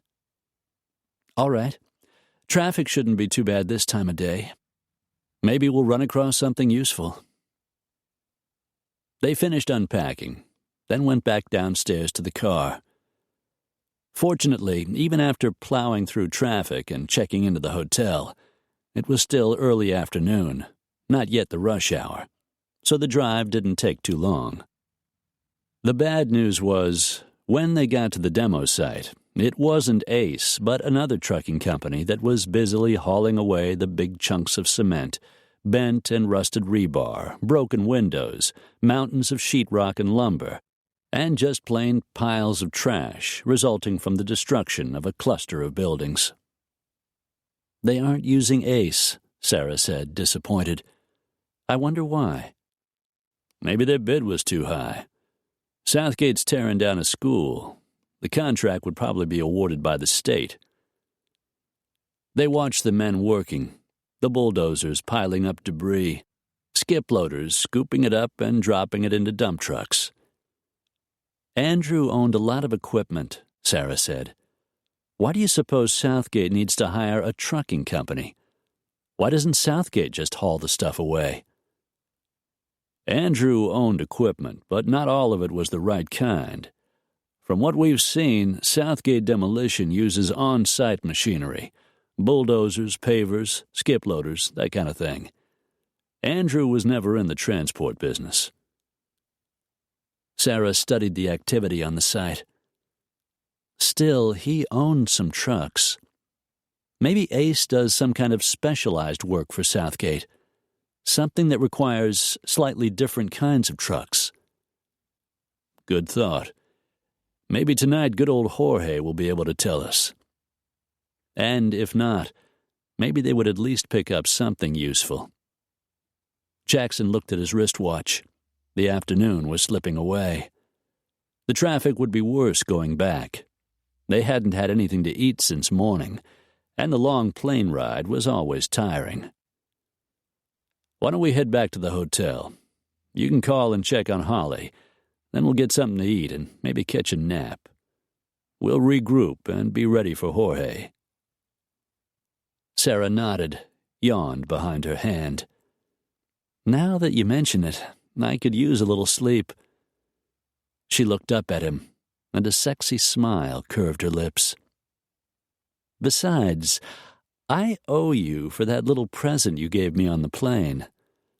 I wonder, am I officially a member of the Mile High Club? A rush of blood went straight to his groin. Only an associate member, but I'll be glad to remedy that on the flight back home. Sarah laughed, but her cheeks turned red. The lady was definitely an enigma. Embarrassed one minute, bold the next. She wanted a room of her own, but she wanted to have sex with him. She had a lot to figure out about herself, he guessed. You don't owe me for that, he said, getting back to the subject at hand. But I'd like nothing more than to take you to bed. Leaning across the console, he kissed her long and deep. Sarah kissed him back, and he figured they had just sealed the deal. Sarah watched the big green freeway signs for the exit off the 10 that Devlin had said to take into Alhambra. The sun was almost down, the last faint remnants of light fading along the horizon. The heat of the day was easing as well, the temperature cooled by a layer of clouds moving over the city. A light rain had begun to fall, just enough to dampen the arid land along the highway.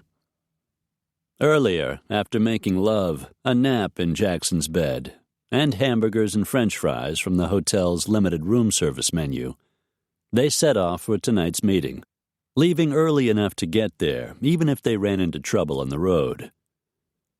Another freeway sign loomed ahead of them out of the darkness. There it is, Sarah pointed. Jackson spotted the turnoff, signaled, and eased the car toward the off-ramp.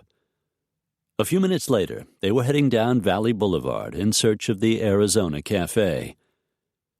It was a coffee shop, Sarah saw as they pulled into the parking lot, and Jackson turned off the engine. She had no idea why it was named for another state, except maybe for the dirt and tumbleweeds around the edge of the lot, making it look like it sat in the middle of the desert. "We wait out here until it's time to go in," Jackson said. "I doubt Jorge would want us drawing any more attention than necessary." They waited 15 minutes, till exactly 9 p.m., then got out of the car, crossed the rough pavement, and pushed through the glass doors into the small cafe. A mix of whites, Hispanics, African Americans, and Asians sat in booths and at the long formica-topped counter. A good spot to meet, Sarah thought. A place where, dressed in jeans and a T-shirt, her hair pulled back in a ponytail, with Jackson in jeans and a short-sleeved shirt, they would blend in fairly well with the rest of the customers in the cafe. Jackson said Jorge Rodriguez would be wearing a Dodgers baseball cap, and Sarah scanned the counter in search of him. He wasn't there, or in any of the pink vinyl booths along the wall. "He's in the back, the last booth," Jackson said softly. Sarah spotted him. Average height, muscular build, plain white T-shirt snug across his chest. Jackson's fingers entwined with hers, and he led her forward. Jorge Rodriguez pulled his cap a little lower over his straight black hair as they slid into the booth on the seat across from him. He was drinking a cup of coffee, a dark-skinned, round-faced man with black eyes and an earring in his ear. "Why'd you bring her?" he asked Jackson sullenly. "You should have come alone." "She's Hollister's widow. She's the one who's on the hook for his mistakes." A waitress appeared, stringy blonde hair but a friendly smile. They ordered coffee, waited till she set the heavy white china mugs down in front of them, and returned to her duties. "Tell us what you know." Jackson shoved a folded newspaper across the table. Jorge peeked inside, saw 4 crisp $100 bills, closed it quickly, and dragged it to his side of the booth. "Ace made a cash payment once every month. I picked up the payments directly from Spellino and delivered the envelope to Hollister personally." "What was the money for?" "I don't know. I overheard them talking once. Something to do with getting rid of waste." Sarah exchanged a look with Jackson. Neither of them had a clue what that meant. Still, the information might prove useful. "What else?" Jackson slid another 100 out on the table. "They talked about putting it somewhere safe. They didn't say where." "Anything else?" "That's all I got." Jackson dropped a $5 bill on the table to pay for the coffee. With a nod at Jorge, he urged Sarah up from the booth, and they walked toward the door. Clues, like pieces of a puzzle.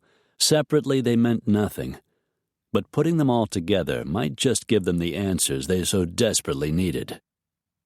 Outside in the parking lot, the light rain had already stopped, leaving a pattern of scattered drops in the dirt. "It wasn't much, was it?" Sarah said. "Might be more than you think. We're only getting started. Let's see what tomorrow brings." Sarah just nodded. Her mind was spinning. So much was happening. So many things seemed out of her control. She thought of the dark-skinned man in Wind Canyon who had threatened her in the parking lot. She thought of Detective Mercer, and a shudder moved down her spine. If it weren't for Jackson... A lump swelled in her throat. He was helping her now. But what would he do when he found out it wasn't just another of Andrew's crooked business partners who threatened her? What would he do when he found out the police were after her, too? Sarah slept poorly. Even though she and Jackson had made love, and he had convinced her to spend the night in his bed. Unconsciously, she snuggled closer, absorbing his warmth, his hard-muscled body enfolding her protectively, even in his sleep. Still, it wasn't enough to stop the nightmare from returning, slipping into her subconscious as it had done dozens of times before. She was upstairs, packing, getting ready to leave the house for good, when she heard Andrew's voice downstairs. "Sarah! Sarah, come down here! I want to see you in my study." She could hear the anger in his voice, the fury. Fear cut through her, settled sickeningly in her stomach. Her glance strayed to the bed, and uncertainty swamped her. She bit her lip, trying to decide, then stiffened her spine and moved forward. Her legs trembled as she crossed the bedroom, walked to the side of her bed, and pulled the pistol out from under the mattress. The pistol Patty Gorski had sent her. "Use it if you have to," the brief note had said. "Don't let him hurt you again." There were no serial numbers on the weapon. Patty was smart about those kinds of things. She'd sent it UPS, boxed like clothes ordered over the internet. Sarah's hand shook as she stuck the gun in her purse, looped the strap over her shoulder. It took every ounce of her will to walk to the door, open it, and make the trip downstairs. But the gun was there, lending her courage. She wouldn't pull it out unless she had to, but she wouldn't take another brutal beating. She stood in the open study door, saw him rise from behind his desk. What do you want, Andrew?" "Do you think I'm a fool, Sarah?" Once she had thought he was handsome. Now his face looked pure evil. "Why would I think that?" "Maybe because you didn't think I'd read your emails, find out what you were planning to do." I don't know what you're talking about." He couldn't know. She'd been so careful. He just smiled. It was the kind of smile that made her stomach squeeze in fear, the kind that made her insides roll with nausea. "I told you we were going to Rio. Did you actually think you were going to take Holly and run away?" His smile looked feral, and her stomach rolled again. "I went directly to the server. I saw what you wrote to that woman." She swallowed past the lump in her throat. It was only conversation. She had never been specific, only hinted to Patty, but Patty knew what Sarah had suffered, understood as no one else ever could. Sarah straightened, determined not to let him know how frightened she was. "Holly and I aren't going with you. You can leave if you want, but we're staying here." His mouth thinned to a slash across his face. "You really believe you can defy me? You don't remember what happened the last time?" She remembered. He had beaten her so badly she'd wound up in the hospital. She swallowed, tried to block the memory. He stepped away from his chair, rounded the corner of his desk. Fury etched lines into his face. Anticipation glittered in his eyes. He liked this, liked to hurt her. "Andrew, please don't do this."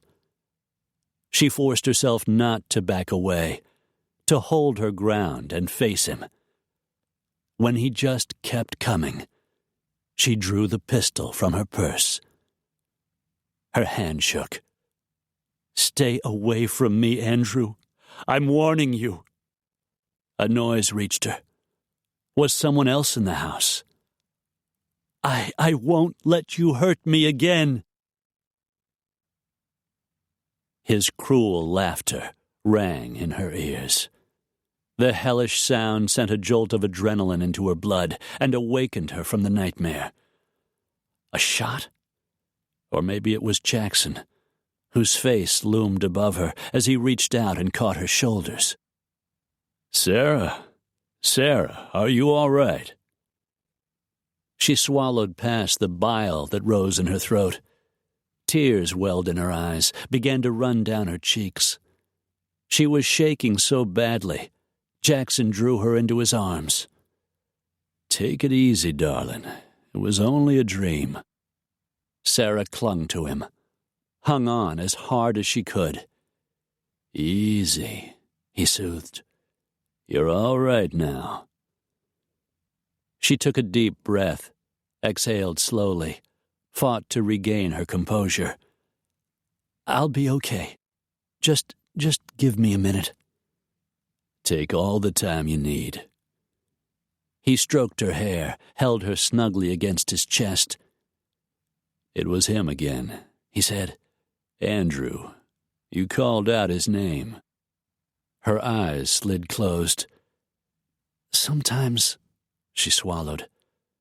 "Sometimes I remember the things he did, and I get scared all over again. I wish I could forget, but at night, sometimes I can't." She felt his lips against the top of her head. "It's all right, honey. Sometimes the past is hard to forget." He talked as if he knew, and she remembered his troubled childhood, the father who abandoned them, the mother who drank herself to death. Maybe he was like Patty. Maybe he understood. They lay back on the mattress, and he curled her against his side, wrapped her in his arms as he pulled up the covers. She thought she wouldn't fall asleep, but his warmth and strength surrounded her, and she did. The dream did not return. Jackson's presence banished it. But it would come again, she knew. And if Mercer got his way, the nightmare she would face would be real. Chapter 24. Jackson was in the shower when Sarah awakened. She heard the stream of water go off in the bathroom, and a few minutes later he opened the door. A rush of steam swept into the room, hiding him for a moment from view. "I thought I'd let you sleep," he said. "After last night, I figured you could use a little extra time in bed." A fluffy white towel rode low on his hips, exposing a flat abdomen ridged with muscle, a broad chest, and powerful biceps. She allowed her gaze to run over him, and wished he had awakened her with his lovemaking instead of letting her sleep. "Keep looking at me that way, and I'll take you up on what you're thinking. I'll have you again before we leave." She laughed, wishing she could let him. "It's too late for that. We have too much to do." He grumbled, and then he smiled. He had the most breathtaking smile. "There's always later." He walked over to the bed and pressed a soft kiss on her lips. "You'd better get going. We're driving all the way to East L.A. She grabbed her silk robe, rolled out of bed, and headed for the shower in the other bedroom. 20 minutes later, she walked back through the door into the living room for some of the coffee and rolls he'd had room service bring up.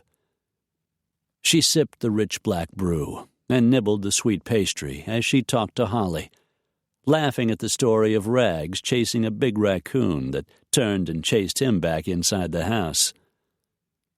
She smiled as she hung up the phone. "I miss her already. Maybe we'll have better luck today and we can go home." Sarah hoped so.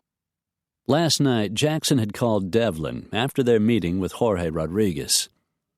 Dev had asked him to phone again if they found out anything more. Sarah grabbed her purse, anxious to get started and see what they might discover.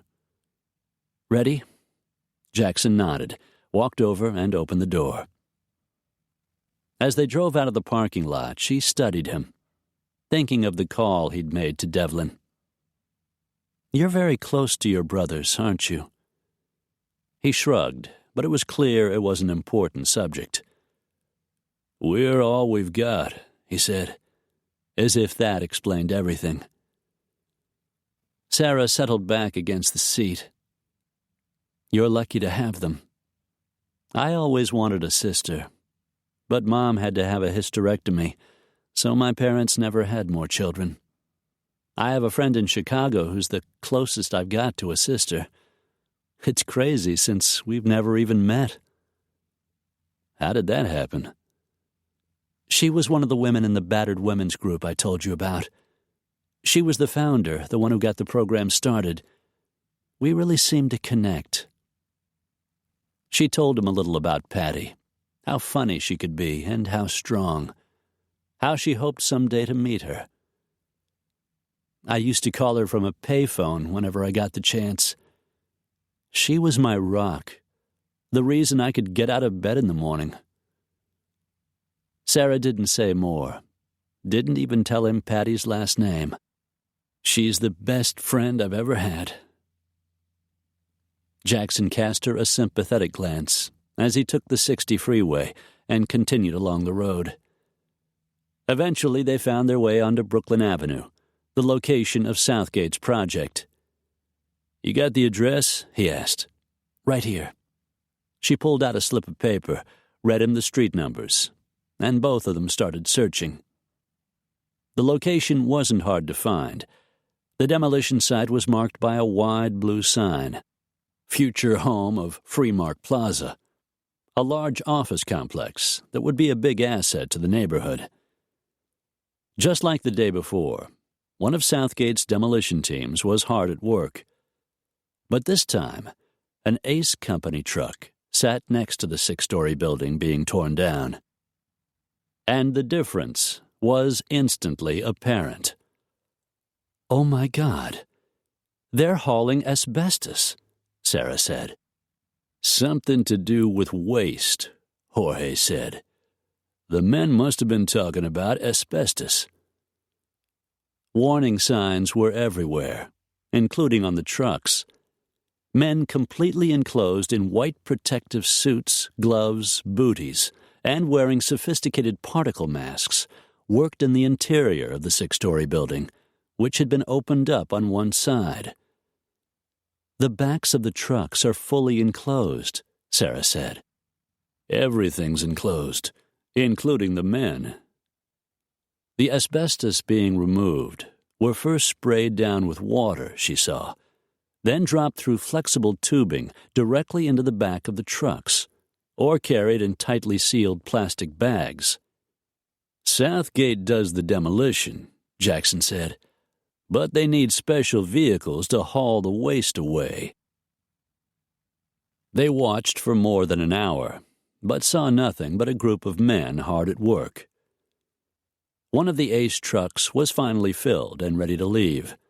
It had been tightly sealed to ensure none of the toxic particles escaped into the air. "I don't know much about asbestos," Sarah said. "I know it causes cancer and lung disease." But tonight, they could find out more on the subject. Jackson had brought his laptop, and the hotel provided wireless internet service.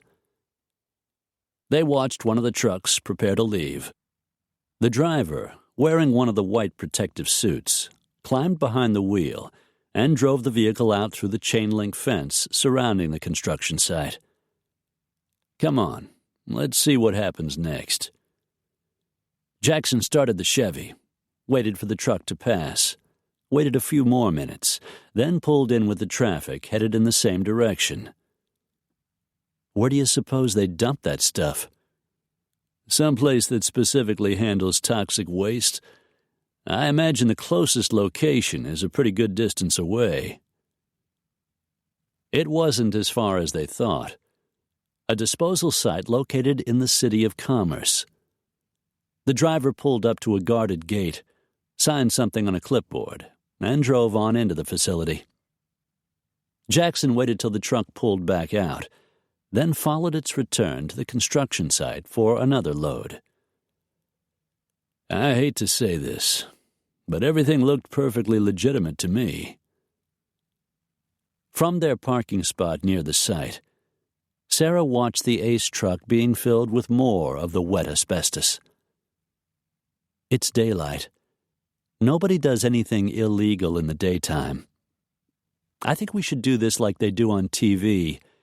Go down to Ace Trucking after dark and stake the place out. Stake the place out? Jackson chuckled at the term. You really think, so far, Jorge's information has gotten us nowhere. Have you got a better idea? He rubbed his jaw. Not at the moment. All right, we'll give it a try. It'll be a damned long night, but I suppose it's worth a go. They waited till 11 o'clock before leaving the hotel. Jackson helped Sarah into the car, then drove toward the San Fernando Valley. The Ace Trucking compound was easy to spot. Rows of trucks sitting on an asphalt lot, surrounded by a tall chain-link fence. A one-story building, flat-roofed and unimpressive, sat on one side of the compound. Inside, everything was dark. They look like they're locked up for the night, Jackson said, surveying the empty lot, lit only by a few tall mercury lights. Maybe, Sarah said stubbornly. Or maybe that's just what they want people to think. Jackson didn't laugh. Sarah was smart. And considering the connection between Ace and Andrew Hollister, the cash payments and Jorge's comments, she just might be right. The hours slowly passed. You want some coffee? He asked. They had stopped and bought a thermos at a Kmart they passed, drove through a McDonald's and had it filled with hot coffee. Sounds good. Jackson poured some of the dark liquid into the plastic lid, and they shared it. They were parked well out of sight, in a spot behind a patch of oleanders growing next to an empty metal building. They sipped coffee, watched, and waited. It was a warm night, only a quarter moon, making it easier for them to remain hidden. At 1 o'clock, Sarah gave up a weary sigh. I guess I was wrong. We might as well go back to the hotel.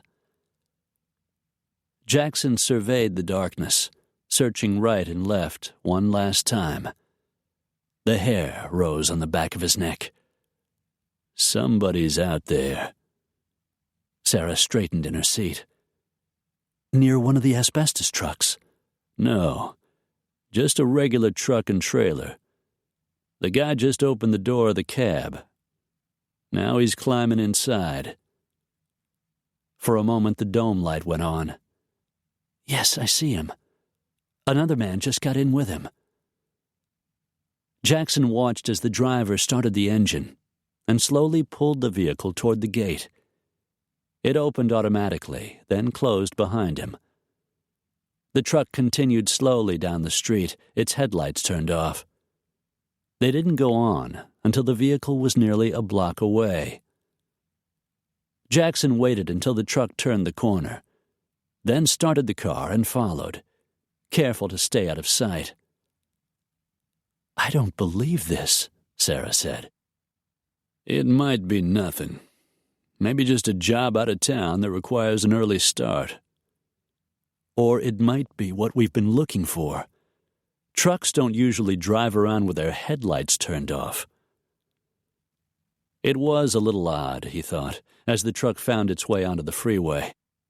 Jackson followed at a distance, taking the same on-ramp, then an off-ramp several miles down the road, traveling the same streets, following a few cars behind.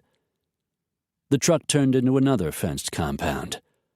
The sign on the gate read, Hexel Pharmaceuticals. The truck and trailer disappeared inside the compound, then drove through a huge roll-up door that led into an opening in one of the two-story buildings. Why would they need to come here in the middle of the night? Sarah asked. Good question.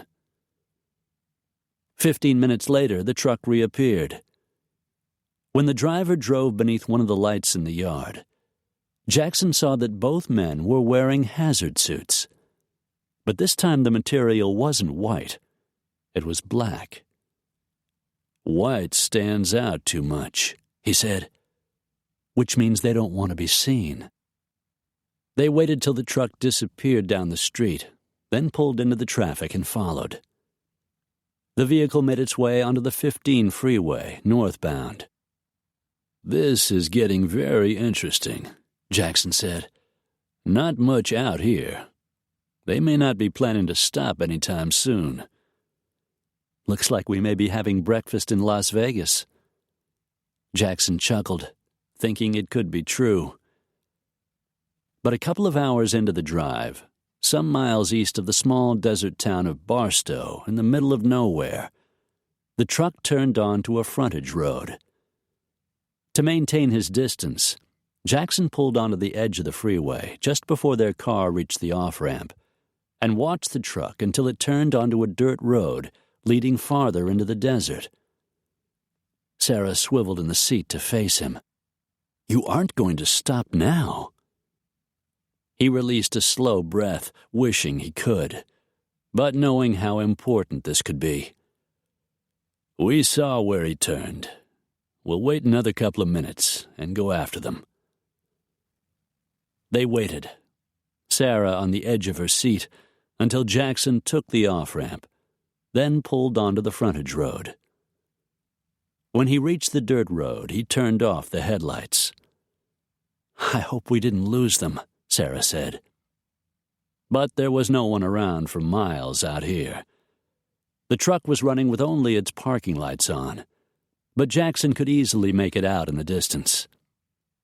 "It's turning again," Sarah said anxiously. "I see that."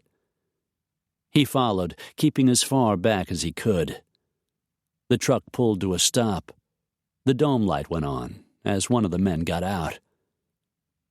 Jackson was a quarter of a mile away when he pulled the car over to the side of the road and turned off the engine. Reaching up, he popped the plastic cover on the dome light and removed the bulb. "You stay here. I'm going to take a closer look." "No way. I'm going with you." "Sarah." She opened the door before he could argue and started walking along the road. Both of them were dressed in black and wearing comfortable shoes. Jackson swore softly and hurried to catch up with her. "If you're determined to go, let's get off the road so we won't be spotted." Sarah followed his lead, staying low, weaving in and out of the sagebrush and cactus that dotted the flat desert landscape. "What about snakes?" she whispered as they hurried along. "Just hope we don't step on any." Up ahead, the truck was parked at the base of a barren mountain where the road came to an end. Now, as they watched, the vehicle started up again, drove inside a fenced compound, then into a hole in the side of the hill. "It looks like a mine," Sarah said softly. Jackson nodded.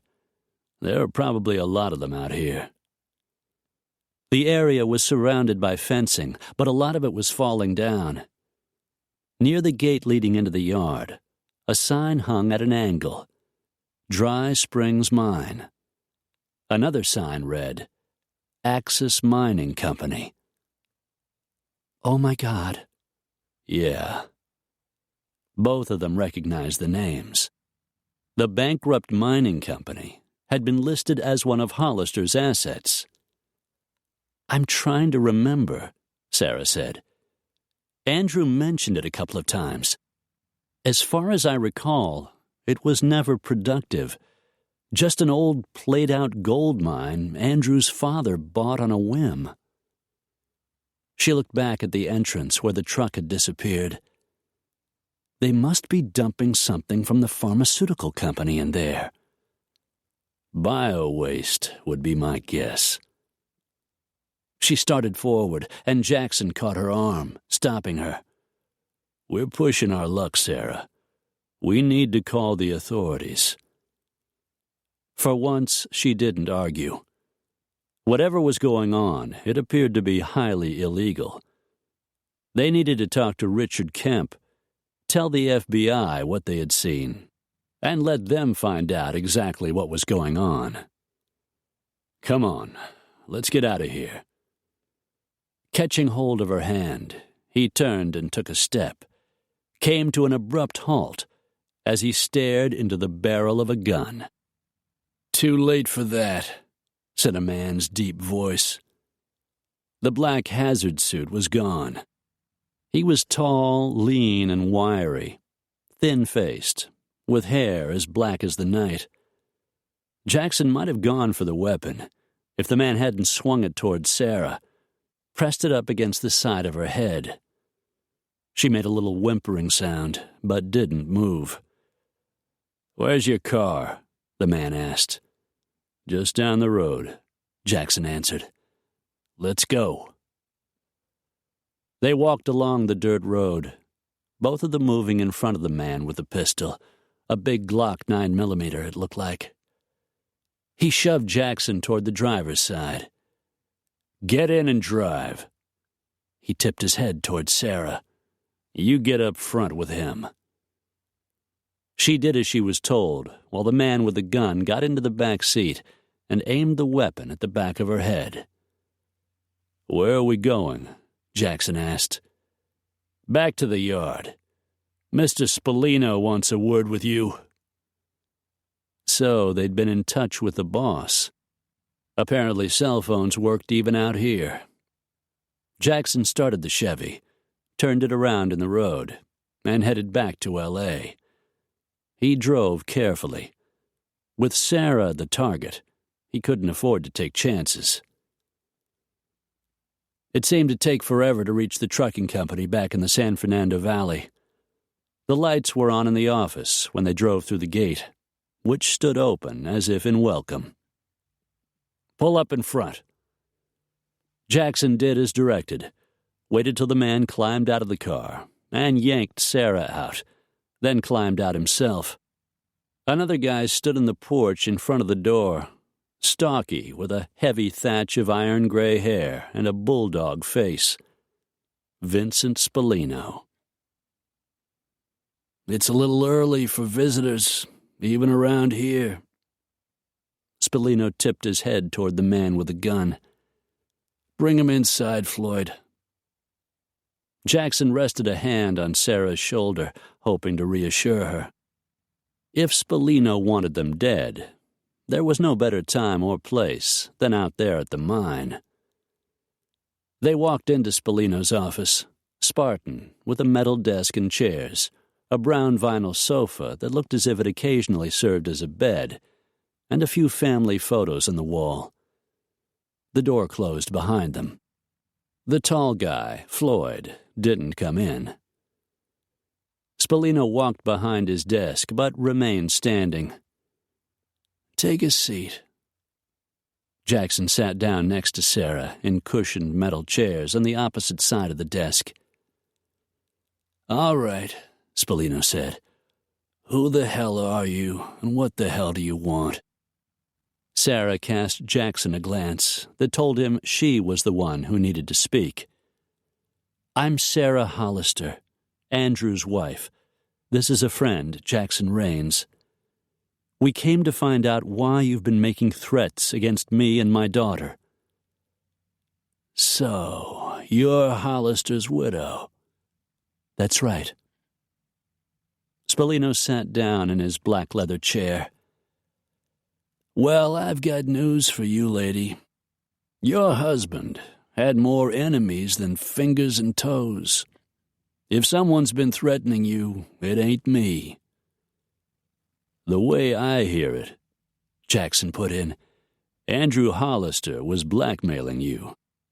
You figured Sarah knew you were dumping pharmaceuticals out at the mine, and you wanted to make sure she kept her mouth shut." He grunted. "First off, me and Hollister were business partners, that's all. He didn't ask for anything more than we agreed on. Hexel paid me to dump the stuff, and I paid Hollister for the use of his property. He was happy to get the money." Jackson mulled that over. Hollister had been blackmailing Kozak, but not Spallino. If it isn't you, it must be the pharmaceutical company. Spallino shrugged his bulky shoulders. Could be. The company's got real deep pockets. Hollister might have figured he could squeeze a little more out of them. Would they come after Sarah? They might. It's a small company with big plans. The guys who run it haven't been around that long. They still don't know the ropes. Meaning they were wild cards, just the sort to cause trouble. The dumping has to stop, Sarah said. Spallino leaned back in his chair. We ain't paying your husband no more. I told those guys at Hexel that sooner or later it would have to end. With Hollister dead, the mine's in probate. Better to seal it up now, before somebody starts sniffing around. What do you mean, seal it up? Sarah asked. He eyed her with speculation, as if weighing how much he could say. You got the cash, right? The money your husband got paid? He was thinking of leaving the country. I figured he was putting away a little nest egg. When he died, you got the cash, so we're in this together, right? Sarah opened her mouth. She got the money. Jackson answered for her. We're all in this together. Spallino nodded. The stuff's stored in 50-gallon drums. The drums are stashed in one of the auxiliary mine shafts. A few sticks of dynamite to close the entrance to the shaft, and the barrels are safely disposed of, all nice and tidy. Jackson looked at Sarah. Now wasn't the time to argue. She made a faint nod of her head, clearly getting the message. What about Hexel Pharmaceuticals? Jackson asked. How do we get them to leave Sarah alone? I'll talk to them, explain the deal. He turned to Sarah. If they're the ones who've been hassling you, they won't give you any more trouble. Jackson caught Sarah's faint wash of relief. That sounds fair. Hey, we all came out winners, didn't we? Hexel will have to figure something out, but, that's their problem. He rose from behind his chair. Too bad about your husband. Him and me, we always got along real good. Sarah made no reply. It was difficult to manage a nod. Your car's out front, Spallino said. Thanks. Jackson rose, and so did Sarah. He set his hand at her waist and guided her toward the door. One more thing. Both of them stopped and turned. You open your mouth to the wrong people, you won't be getting threats. You'll be dead.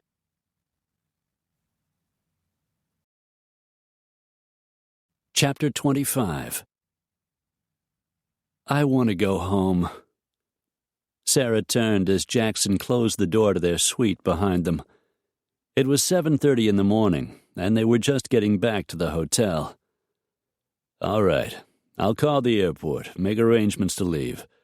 We'll be back in Wyoming before dark. Sarah paced over to the window and looked down into the courtyard. She watched a young valet pull a car up in front of the lobby, then wait for the driver to climb inside. She turned back to Jackson. This all seems so surreal. I know what you mean. I don't feel right about leaving that stuff in the mine. We don't even know what it is. Some kind of waste from whatever it is Hexel doesn't want anyone to know they're doing. I feel like I should do something, but... She shook her head.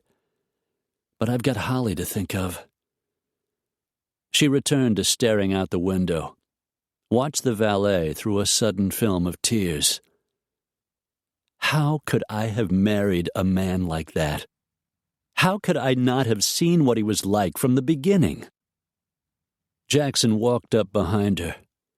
Slipping his arms around her waist, he drew her back against his chest. You were young. He was good at what he did, and that included conning you. She turned around and leaned into him, slid her arms around his neck. I wish it had been you. He moved a strand of dark hair off her cheek with his finger. There's time, Sarah. You're young yet, and so am I. Things can still work out. She looked up at him, and the tears in her eyes rolled down her cheeks. She stepped out of his embrace, felt a chill at the loss of his warmth. I won't marry again, Jackson. Not ever. You might as well know that. If you're looking for a wife, you need to look somewhere else. Jackson's gaze remained on her face. I wasn't looking for a wife when you came along, Sarah. I'm not looking now. But unlike you, if the right person happens to come into my life, if I fall in love, I won't throw away the chance for happiness. Sarah felt a sharp pinch in her heart. If I fall in love. She was in love with Jackson. She didn't think he knew, and she would never tell him. How could she? How could she drag a good man like Jackson into the kind of sordid life she had been living? The kind that seemed to follow her wherever she went. I need to pack, she said, turning away from him and heading for her bedroom. I'll arrange our flight home. Sarah paused at the door and looked back at him, saw him reach for the phone. He was so handsome, her heart squeezed. She had never met anyone like him. She never would again. She was in love with him, and she didn't deserve him. She stepped into the bedroom, closed the door, and leaned against it. If Spallino kept his bargain, she and Holly would be safe. There was no reason to continue her impossible relationship with Jackson. There was only one thing to do. As soon as she got back to Wyoming, she was moving off Raintree Ranch. The plane returned them safely home. Jackson drove his pickup, which he'd left at the Wind Canyon Airport, back down the road to the ranch. Sarah sat in silence beside him. You're supposed to be feeling better, he finally said. I've got a hunch Vincent Spallino is a man of his word, and I'm pretty sure Hexel Pharmaceuticals is behind the threats against you. Spallino will talk to them, and hopefully your problems will disappear. She looked up at him with troubled blue eyes. I hope you're right. I still don't like the idea of just looking the other way while Hexel dumps its garbage into the mine or somewhere else. They don't want to go to a legitimate toxic dump site because they don't want anyone to know what they're doing. God only knows what that is, or what the consequences might be. Jackson slowed to let a deer cross the road. A small spotted fawn followed its mother. I'll talk to Dev. Maybe we can come up with a way to handle the problem without involving you. She nodded, sighed, and settled back in the seat. She fell silent again as he turned down the private road leading into the ranch. A car sat in front of the main house, he saw as they drove up. A plain brown Ford Taurus with bald tires that needed replacing. Jimmy stood in front of the driver's side door talking to the man, who had straight brown hair cut short, a bad complexion, and wore wrinkled khaki slacks. Sarah made a funny sound in her throat as Jackson pulled the pickup to a stop in front of the ranch house, next to the car. Jackson turned. You know who that is? She glanced away. He could see she was upset. Who is he, Sarah? She trembled. He's a policeman from Los Angeles. A detective named Mercer. Jackson opened the door of the pickup, rounded the vehicle, and helped Sarah climb down. Mercer turned away from Jimmy and started walking toward them. "Welcome back," the man said to Jackson with a smile that looked anything but sincere. "I'm Detective Ed Mercer, Homicide Division, LAPD. I'd like a word with you, Mr. Raines." "Why did you come back here?" Sarah interjected. "Why can't you leave me alone?" "I'm just on vacation," Mercer said. "Heading home after 2 weeks off. I told you that when I came to see you before." Jackson looked at Sarah hard. She hadn't mentioned the detective's visit. He couldn't help wondering why. "If you'll excuse us, Sarah," Mercer said, "I'd like to talk to your friend alone." Jackson could see she wanted to join them, but Mercer wasn't giving her a choice. "Holly's probably with Livy," Jackson said. "I'll send her home." Sarah just nodded, watching as he and Mercer walked inside the ranch house. Holly spotted him and came running in from the kitchen, bubbling with excitement. "Jackson!" She ran to him, and he lifted her into his arms. "You keep growing," he teased, "and pretty soon you'll be too heavy for me to lift." She giggled at that. "I'm glad you and Mama are home." He gave her a kiss on the cheek and set her back down on her feet. "Your Mama's waiting for you in the cottage." Holly flashed a grin, then took off running, heading back into the kitchen, slamming out the screen door and racing for home. Jackson turned to the detective. "Why don't we go into my study? We can speak privately there." He headed that way, and Mercer fell in behind him. Once the door was closed, he moved toward his desk instead of the sofa, forcing Mercer to take a seat in one of the brown leather chairs on the opposite side. "So, what can I do for you, Detective?" Mercer surveyed the study, his gaze taking in the leather-bound books on the shelves and the old pot-bellied stove. Though Jackson didn't even know the man, there was something about him that rubbed him the wrong way. Mercer leaned back in his chair. "Like I said, I was just passing through. I thought I'd stop by, see if there was something you might be able to tell me about Andrew Hollister's murder." Jackson eyed him carefully. "How could I tell you anything? I wasn't there when it happened. I didn't even know the guy." "No, but you know the woman who shot him." Jackson's whole body tightened. He held on to his temper, but only by a thread. "As far as I know, Sarah Allen isn't even a suspect in her husband's murder." "Oh, she's a suspect, all right. She was there that night. It isn't clear exactly what time she left the house, but she could have been there at the time the murder was committed. She had motive. It was common knowledge the woman hated her husband. Hollister had a girlfriend, and Sarah found out. Oh, and there was the life insurance policy." "What are you talking about? Sarah got almost nothing from Hollister's estate." "True enough. Turned out the policy was expired.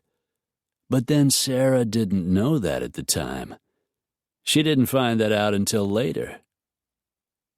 "That's all you have? She might have been there around the time he was killed, and she didn't like him."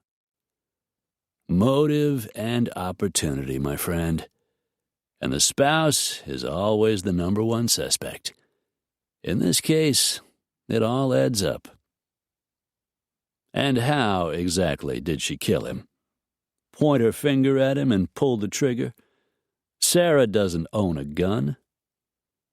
"We haven't found the murder weapon yet, but sooner or later, something's going to turn up that proves she was the one who shot him." Jackson came out of his chair. "This conversation is over. Unless you're here with an arrest warrant, Detective, it's time for you to leave." Mercer stood up too. "Like I said, I was on vacation. 2 weeks this year. I just figured I'd drop by, see if you might have something you wanted to tell me." "Yeah, well, I don't. And since this is private property, I'd suggest you get moving. I'm sure they could use your services back in L.A. Mercer smiled the same unfriendly smile he'd flashed before. "I'll keep in touch. You never know. You might have a change of heart." Jackson made no comment, just stood fuming as Mercer walked out of the study.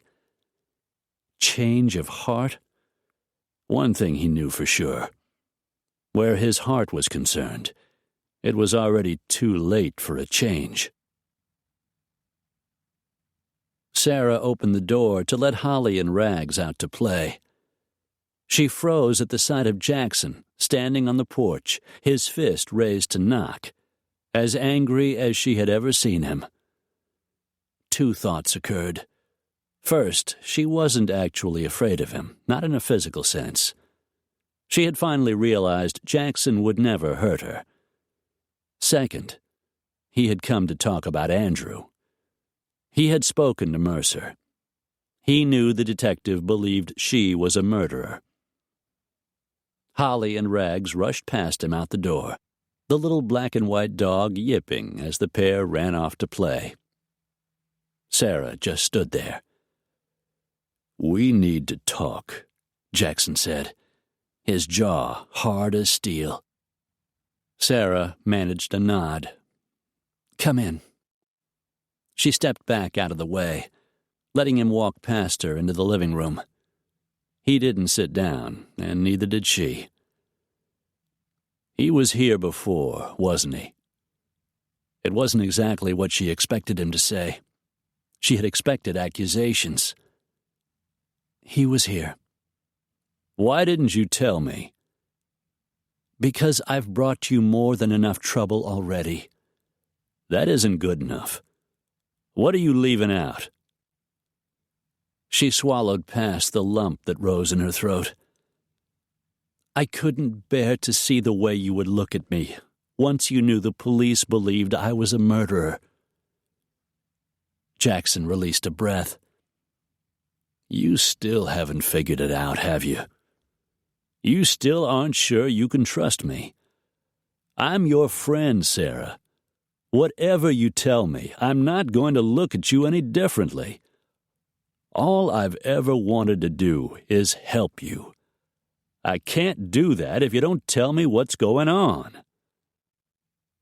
When she didn't move, Jackson reached out, drew her into his arms, and she didn't resist. It was hard to believe he was taking her side again, and yet clearly he was. "I'll talk to Dev," he said. "Ask him to find out who this guy is and what's going on with the murder investigation." A trickle of fear slid through her, and her shoulders stiffened. "Please, Jackson." She eased out of his embrace. "I'd rather you didn't. I don't want any more trouble. Lieutenant Delaney was the detective in charge of the investigation. He's Mercer's boss. The lieutenant thinks someone Andrew owed money to killed him. I don't think the police are trying that hard to find out. I keep hoping, praying that in time things will settle down and this will all go away." Jackson made no comment. Clearly he wanted to do more than ignore the matter. His jaw flexed, but he didn't argue. For now it seemed he was willing to concede to her wishes. "Next time, you tell me if someone shows up and gives you any trouble." Sarah opened her mouth, then closed it again, and simply nodded. Jackson stalked across the living room toward the door. He was still angry, but not because of Mercer's accusations. He was mad at her for not asking him for help. She watched him walk out the door and close it solidly behind him, her heart squeezing hard in her chest.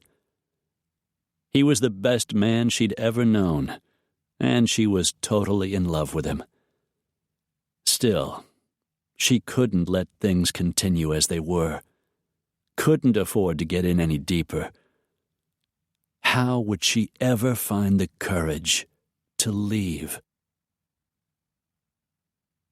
It was dark outside, a warm summer wind blowing through the trees, making a soft whistling sound. As Jackson walked into his study, the phone started ringing. He headed to his desk and picked it up. "Hey, brother." "Gabe. Been a while since I've heard from you. What's going on?" "Just thought I'd call and see how things went in California. I spoke to Dev a couple of times, so I know a little of what's been happening to Sarah." Jackson raked a hand through his hair. "Things have been pretty much upside down, I can tell you." He explained to Gabe about the stakeout and the waste being dumped in the mine, that it looked as if Hexel Pharmaceuticals had been behind the recent threats to Sarah, and that he hoped Vincent Spallino would help get things worked out. "I was just getting ready to call Dev and fill him in," Jackson said. "I meant to call earlier, but somehow time slipped away." Somehow, like spending the afternoon talking to a homicide detective about Sarah's possible involvement in her husband's murder. He didn't believe for a moment that Sarah had murdered the guy. It just wasn't something she would do. What he needed was information on Ed Mercer, and he hoped Dev could help him get it. "You're into some serious stuff, bro. If anyone can help, it's Dev.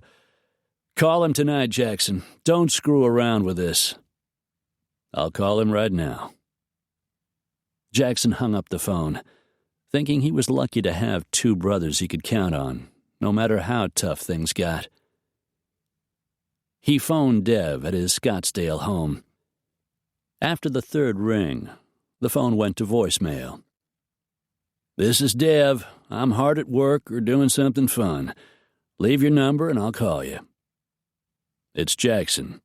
Ring me when you get the chance." An hour later, Dev returned the call. He sounded sleepy or satisfied. Jackson had a feeling it was the latter, which was an irritating reminder that he could have had Sarah this morning before he left the Gramercy Hotel, that he wanted her fiercely right now. The feeling put a grouchy note in his voice. "I called an hour ago. I hope you were enjoying yourself." Dev chuckled, then yawned. "The lady had to go to work early, or I'd still be enjoying myself. I gather you're back in Wyoming. How did your trip go?" Jackson exhaled deeply. "You'd better make yourself comfortable. This is going to take a while." Even over the phone, Jackson could feel his brother tense. "Tell me," he said. For the next half hour, Jackson relayed the events of last night, starting with the stakeout at Ace, following the truck to Hollister's abandoned mine, the trip back at gunpoint, and the conversation with Vincent Spallino. Dev whistled into the phone. "Now you know why I'm mostly retired." "You aren't retired, which is the reason I'm calling. I need you to see if you can find out what Hexel's dumping and why. If it's nothing that will do any harm, we'll leave things the way they are. Unfortunately, considering the pressure they've been putting on Sarah, I'm thinking whatever it is, it's probably not going to be good. I'll see what I can do. That it? There's one more thing. A detective named Ed Mercer, he's LAPD, showed up at the house this afternoon. It's his second visit. He's convinced Sarah killed her husband, and he's determined to prove it. It seems personal, Dev. I want to know why Mercer's made Sarah his personal target.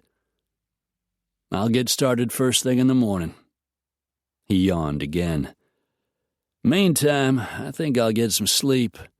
I'm damn well worn out." Jackson grumbled a curse and hung up the phone. He sighed into the quiet of the study. He had bought himself a handful of trouble when he'd let Sarah stay in the cottage. But right now, all he could think of was climbing back into her bed. Sarah left the real estate office on Friday afternoon, a rental flyer clutched in her hand. She had gone to the office after work, spoken to a realtor, and the woman had shown her a small house for rent at the edge of town that she could afford. It wasn't as nice as the cottage on Raintree Ranch, but every day she spent with Jackson, the harder it was going to be to leave him. And there was Holly to think of. Her daughter was beginning to think of Jackson as the father she'd never had. Sarah couldn't let that happen, not when it all might come to a crashing end. She had to move. Mercer had left her no choice. In truth, she should leave Wyoming entirely. Maybe in time she would. But she loved her job, and she loved this town. She was beginning to make friends, and so was Holly. Her grandmother was here, and they were becoming a family again. She would stay for as long as she could. She was making her way along the boardwalk toward the parking lot when she heard someone calling her name. "Sarah? Sarah, wait!" Nan Hargrove waved. Strands of red hair brushed her flushed cheeks as she hurried across the street. "Nan, it's good to see you." The two women hugged. "You too." Nan settled in beside her, the two of them strolling together along the walk. "I hear you've been traveling. Jimmy said you and Jackson went out to California. I hope you had fun." Fun? Sarah inwardly shuddered at the memory of the man who'd held a gun against her head. "It wasn't exactly fun. It's a long story, Nan. Problems left by my late husband. I just can't seem to escape him, even now that he's dead." Nan shifted her Wilkins mercantile bag from one hand to the other. "I guess in some ways I was lucky. Ron and I are friends. Well, not exactly friends, but we get along. We don't try to hurt each other the way some divorced couples do." They walked past a small shop called Mountain High, a new winter clothing store that was just getting ready to open. The town was growing, but slowly, which suited Sarah just fine. "So how are things going with you and Jimmy?" she asked. Nan smiled dreamily. "I'm crazy about him, Sarah, and I think he really likes me." She stared down at her feet. "We, spent the night together last weekend." She looked up and grinned. "It was fantastic. But then I always figured it would be." Sarah couldn't help thinking of Jackson. He made her feel womanly and sexy. She had never really understood desire until she met him. And even as she had made the arrangements to move away from the ranch into the house in town, she'd wanted him. She wanted him now. "What about you and Jackson? You guys moved in together yet?" Sarah paused on the boardwalk. "I'm moving into town, Nan. My husband's been dead less than 6 months. I'm not ready to get serious with a man."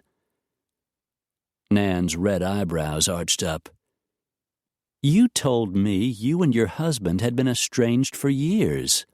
It's not like you had any kind of real marriage." "I know." Nan's shrewd gaze searched her face. "To tell you the truth, I thought you two were in love. I mean, the way you looked at him, and the way he looked at you." She rolled her eyes. "You could start a fire with a look like that." Sarah smiled, but it was tinged with regret. "What I feel for Jackson doesn't matter. I'm just not ready, that's all." Nan gently caught her arm. "Hey, I'm your friend, no matter what happens between you and Jackson, okay?" Her chest squeezed. She treasured what few friends she had. She was grateful to have Nan as one of them. "Thank you. You can't imagine how much that means." Nan leaned over and hugged her. "Maybe you just need a little more time. Maybe." But Sarah didn't think so. Not with a murder investigation hanging over her head. Not with a bloodhound like Mercer digging and digging, determined to put her in jail. Chapter 26. It rained through the night, a light, soothing patter against the roof.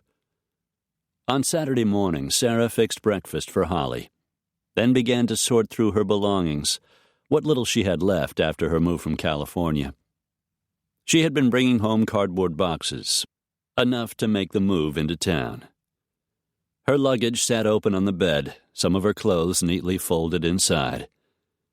She carted a couple of the boxes into the living room. It was warm this July morning, a little damp from the mist that still hung in the air. In concession to what would likely be a hot summer day, she had left her feet bare and dressed in a sleeveless white blouse and a pair of cut-off jeans. She was trying to decide whether to start in the living room or go back to the bedroom when a familiar knock sounded at the door. She peeked out the window to see Jackson standing on the porch, handsome as sin in his jeans, hat, and boots. A memory surfaced of the last time they had made love, and a jolt of heat slid low into her stomach. She took a deep breath and opened the door, wishing the coming confrontation could be postponed for a couple more days. Beneath the brim of his hat, his dark eyes ran over her face. "Good morning," he said. She smiled back as he took off the hat and held it in his hand. "Good morning." He looked past her into the living room, saw the string of open boxes, and his eyebrows drew together. "What's going on?" She thought how much she was going to miss him, how much she loved him, how hard it would be to explain. "I'm leaving the ranch, Jackson. Holly and I are moving into town." His frown deepened. "What are you talking about?" I'll be closer to my work, and Holly will be closer to school when it starts. She'll have a better chance to make friends. We both will." Jackson looked at her as if she had punched him in the stomach. He looked past her to the boxes, looked into her face again. He didn't say a word, just stepped into the living room and closed the door firmly behind him.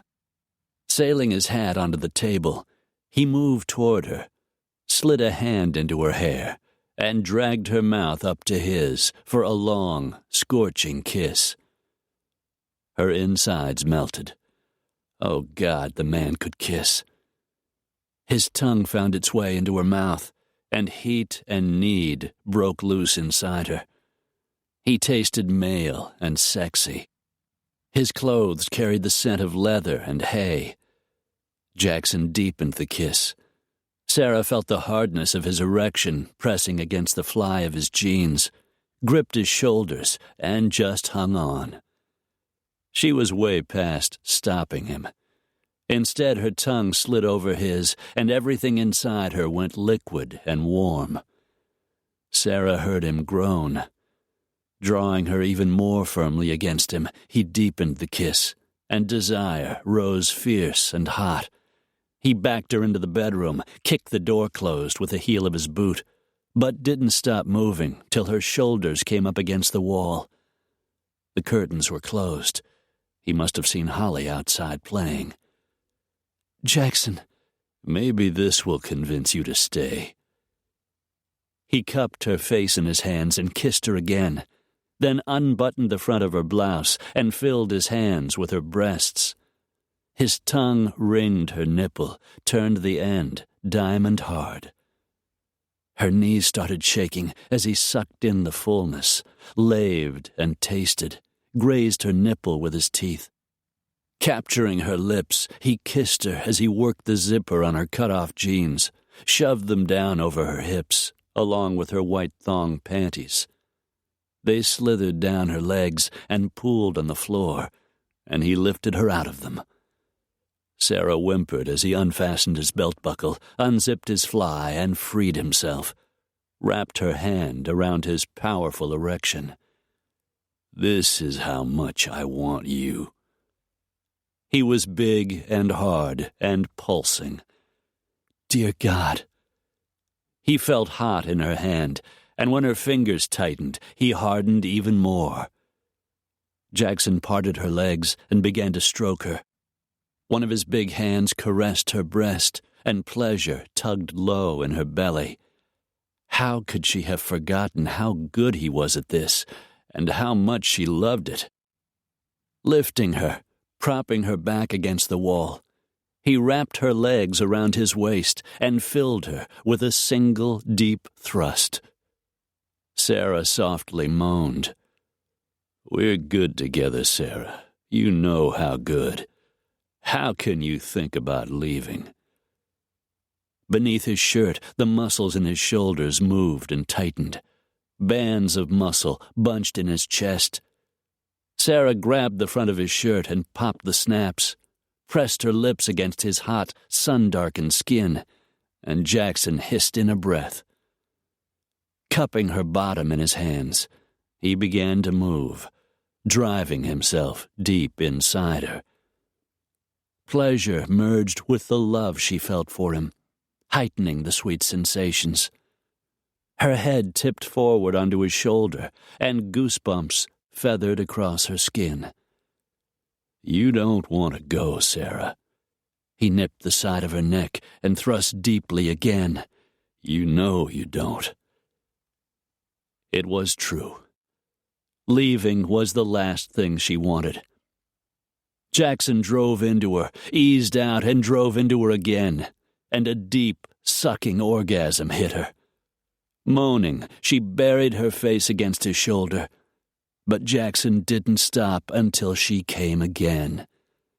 Then a low, growling came from his throat, and he followed her to release. Long seconds passed. Limp and sated, she held on to him as he lowered her to her feet. He zipped his jeans and fastened his buckle, bent his head and very softly kissed her. He handed Sarah her discarded garments. "I don't want you to go." Sarah turned away from him and began to put on her clothes, needing a moment to compose herself. Once she was dressed, she forced herself to turn and face him. "I have to go, Jackson. It's something I just have to do." "Even if you want to leave, you can't. At least not right now." "Why not?" "Vincent Spallino is dead." "What?" "That's what I came to tell you. Dev called this morning. Apparently one of the people in his L.A. office saw it on the news. Spallino's secretary found him this morning sitting at his desk, dead of a heart attack." A shiver went through her. She read the worry on his face. "It wasn't a heart attack, was it?" "Dev doesn't think so. Neither do I." "Hexel makes pharmaceuticals. They would know what to do to kill someone and make it look like a natural death." She raised her gaze to his face. "Oh, God, Jackson, what am I going to do?" He moved toward her, eased her into his arms. "After our trip to the mine, I'm also on Hexel's radar, which means the question is the same as it has always been. What are we going to do?" Sarah moved away from him, trying to think things through, trying to stay calm, and failing. She saw him through a film of tears. "This is all my fault. I never should have come here." "But you did, and I'm glad. And somehow we'll get through this. How? I don't know yet. She raked back her hair and glanced over at the empty cardboard boxes. I should leave. Maybe if I did, they'd forget you're involved. He chuckled, but it wasn't with mirth. Those guys at Hexel aren't going to forget. We have to find a way to stop them. Maybe it's time to call the police. Maybe. In that regard, it might interest you to know the reason Ed Mercer has it out for you is because you were Hollister's wife. Apparently he got divorced about 8 months ago. His wife took him to the cleaners. She got custody of his 2 kids, and he got minimum visitation. He can't get to her, but he figures to make you and every other woman pay for what she did to him. Mercer may have had troubles in his marriage, but he couldn't begin to understand what it was like living with a man like Andrew. He couldn't begin to know the fear, not only for myself, but for Holly. The good news is most of the cops think he's gone off the deep end. He hasn't got any real evidence, and apparently they aren't giving much credence to his theory. He reached out and stroked her cheek. For now, let's not worry about Mercer. Let's just figure out what to do about those guys at Hexel. Before they kill us, you mean? Just like Vincent Spallino. Chapter 27. Sarah awakened to the low roll of thunder outside the cottage. It had rained again last night, for which everyone was grateful. She glanced at the glowing red numbers of the clock on the nightstand and shot up from the bed. It was almost 9:30. She hadn't been able to sleep last night, so she'd taken a couple of Tylenol PM. They had worked so well she had overslept. She was surprised Holly hadn't come in to wake her hours ago. Maybe she had overslept too. Grabbing her fleece robe off the foot of the bed, Sarah hurriedly drew it on and walked to the bedroom door. As she stepped into the living room, the house seemed oddly quiet, and a little tremor of unease went through her. Holly? She opened the door to her daughter's bedroom, saw the rumpled bed, the colorful quilt that Livy had made, decorated with tiny fawns and bear cubs, but no sign of her little girl. Certain Holly must be outside playing. She started to close the door, then happened to glance at the window. She frowned as she walked toward it. Holly liked to sleep with the window partly open so she could feel the cool night air, but the window was completely closed. She leaned in closer toward the glass panes and looked down to the ground. Big, deep footprints were stamped into the mud. Terror filled Sarah's stomach. Whirling around, the air stalled in her lungs as she caught sight of the square of paper lying on Holly's pillow. Her hand shook as she picked it up. If you want to see your daughter alive, bring Jackson Rains and come to the old mining shack near Alpine Meadow. Take the Bear Flat Road. You've got till noon. No police, or she's dead. Biting back a cry of sheer panic, Sarah turned and ran from the room, the paper gripped in her hand. Tears threatened as she raced out of the house. Asleep on the porch, Rags's head popped up. He jumped up and barked and started running along beside her. Through the open barn door, Sarah spotted Jackson working. "Jackson!" She tripped and nearly fell. Tears burned her eyes. Fear made it hard to breathe. "Jackson!" He ran toward her, caught her hard against his chest. "What is it? What's happened?" It's Holly." Her voice broke. "They've taken her." The tears in her eyes spilled onto her cheeks. Her hand shook as she handed him the note. Jackson scanned the words, and his jaw went granite hard. "We'll get her back, Sarah. I promise you." "Oh, God, Jackson." "It's all right. Everything's going to be okay." "Do you know this place? Can you get there?" Jackson caught her arm. "I know you want to go with me," but she jerked away from him. I'm going. She's my daughter. Don't you dare try to stop me." Jackson seemed to read her determination. "All right, go get dressed. I'll get my gear and meet you at the truck." Jackson looked up to see Jimmy Three Bears walking toward him. "What's going on? I heard you talking. What's happened to Holly?" "It's a long story, Jim." He glanced back at Sarah and saw her dash into the cottage. "Same problem as before, different players, and these guys mean business." He handed Jimmy the note, which he read as the two of them strode toward the ranch house. "What are you going to do?" "They've got Holly. We've got to do whatever they say." "These are city folks, right? How did they know that the shack was even up there?" "Must have paid someone who lives around here for information." Everyone in the area knew about the old abandoned cabin at the top of the mountain.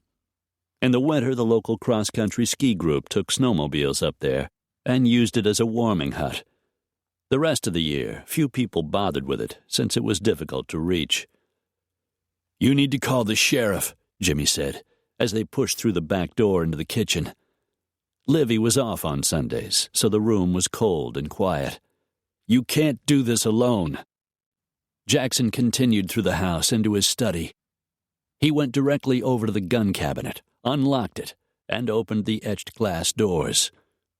Pulling out the .308 Winchester rifle he used for hunting, he set it on top of the desk, his mind running over his options, which were few and far between. "All right, here's what we'll do," he finally said to Jimmy. "The road up to the cabin is bad in the best of weather.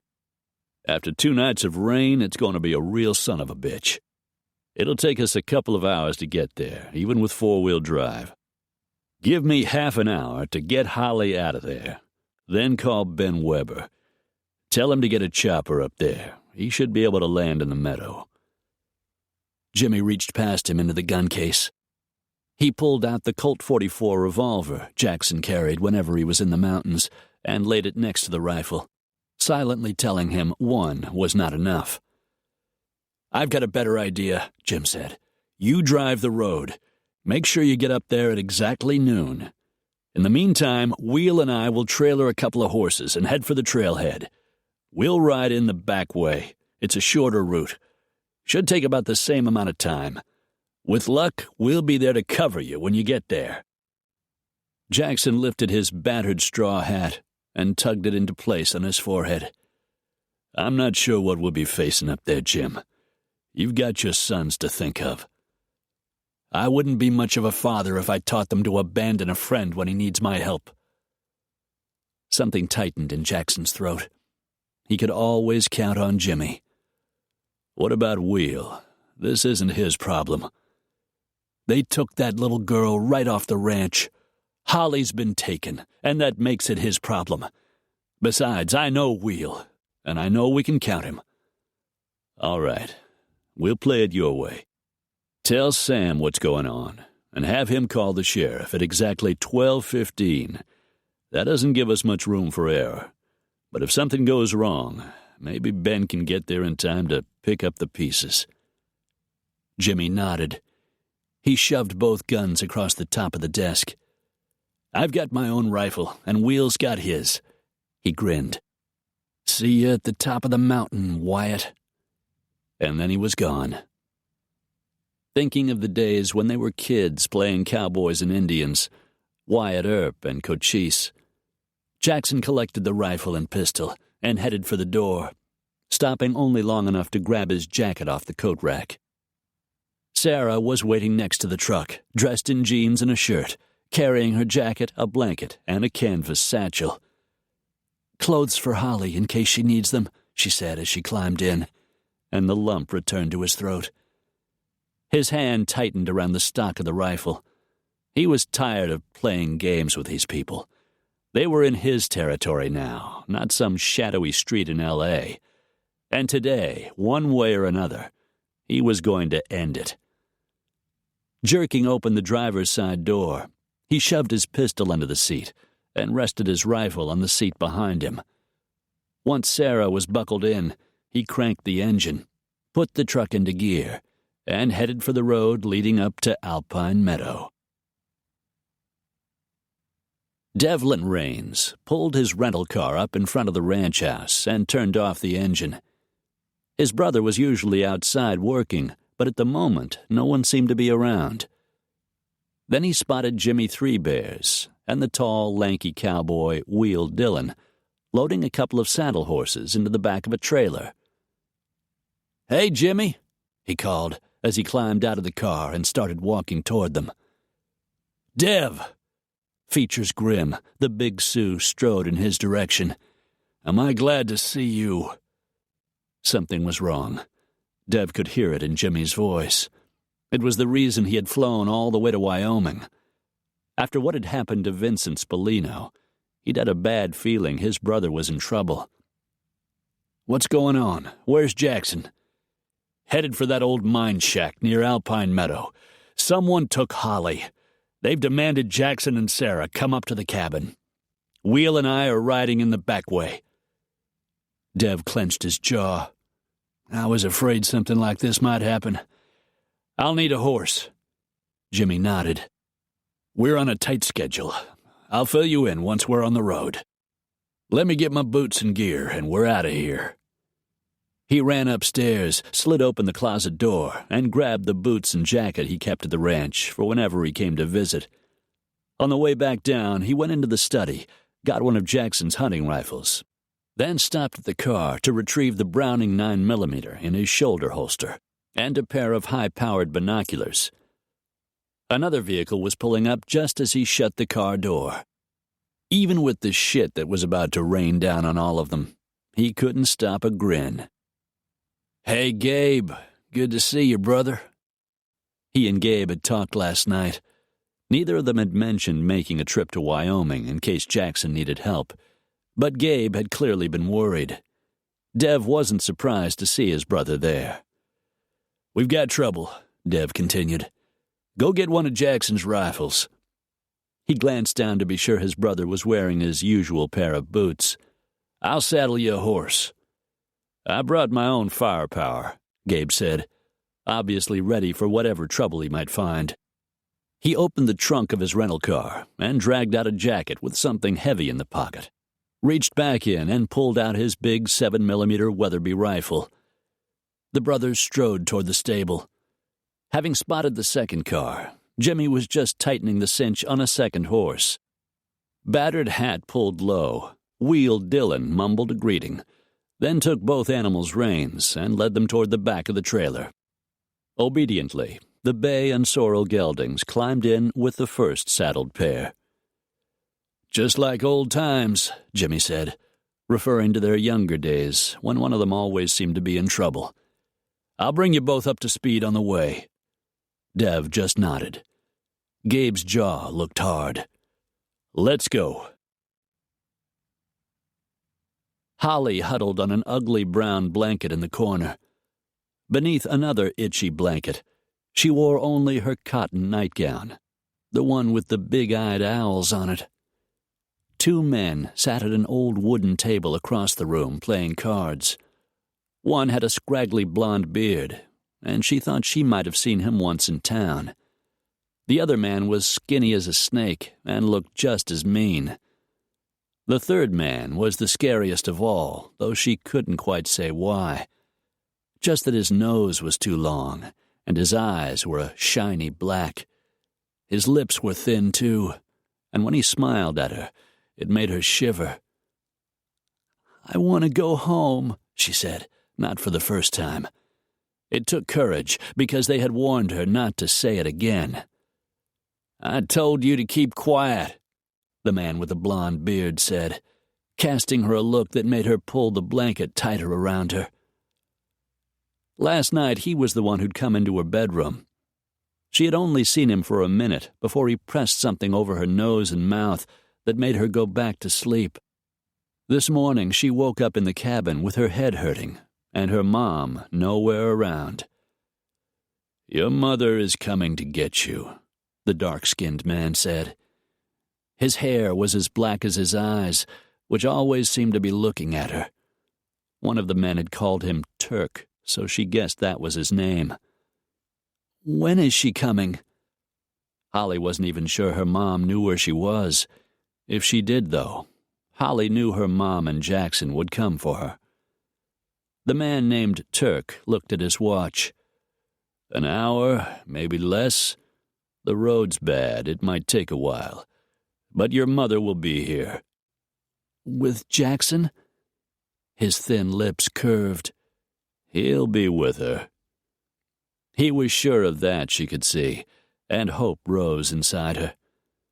Still, she couldn't figure out why the men had brought her here, why they had come into her room in the middle of the night and carried her out of the house.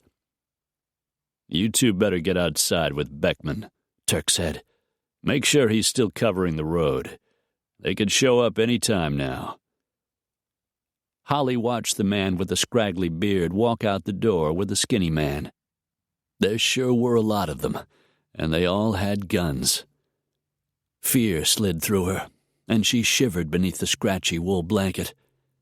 She told herself not to cry, and whenever she did, she didn't let them see. She tried not to think what the men meant to do when her mom and Jackson came to get her. Whatever it was, she was afraid it wasn't good. The pickup crawled along the narrow, rutted, muddy road. Thanks to the rain, it was nearly impassable in places. Mostly the truck was axle-deep in sludge, making the tires spin, and the vehicle slide sickeningly on the curves. At first, Sarah had been afraid they wouldn't be able to make it to the cabin. But Jackson knew this country and how to drive a road like this, and the four-wheel truck just kept going. I shouldn't have taken those pills last night, she said, as the vehicle rolled along in a spot that was a little less rutted. If I hadn't been sleeping so soundly, I would have heard them. I could have stopped them. Her eyes burned. She glanced out the window and hung on to her emotions, refusing to cry again. She had to be strong for Holly. You only took a mild sleep aid. And even if you'd heard them come into the house, chances are you couldn't have stopped them. They probably would have taken you both. But they want me too. This way they make sure that happens. Why do they want us to come way out here? To control the situation. As far as they know, we're the only real threat to them. They want to get rid of us before we can tell the police about the mine. And they want to take care of the matter as neatly as possible. She clamped down on a stab of fear. You would have gone to the police already, wouldn't you, if it weren't for my troubles with Mercer? Jackson made no reply. If she had known this would happen, she would have called Richard Kemp at the FBI as soon as they had talked to Vincent Spallino. But they hadn't imagined that Spallino might get killed.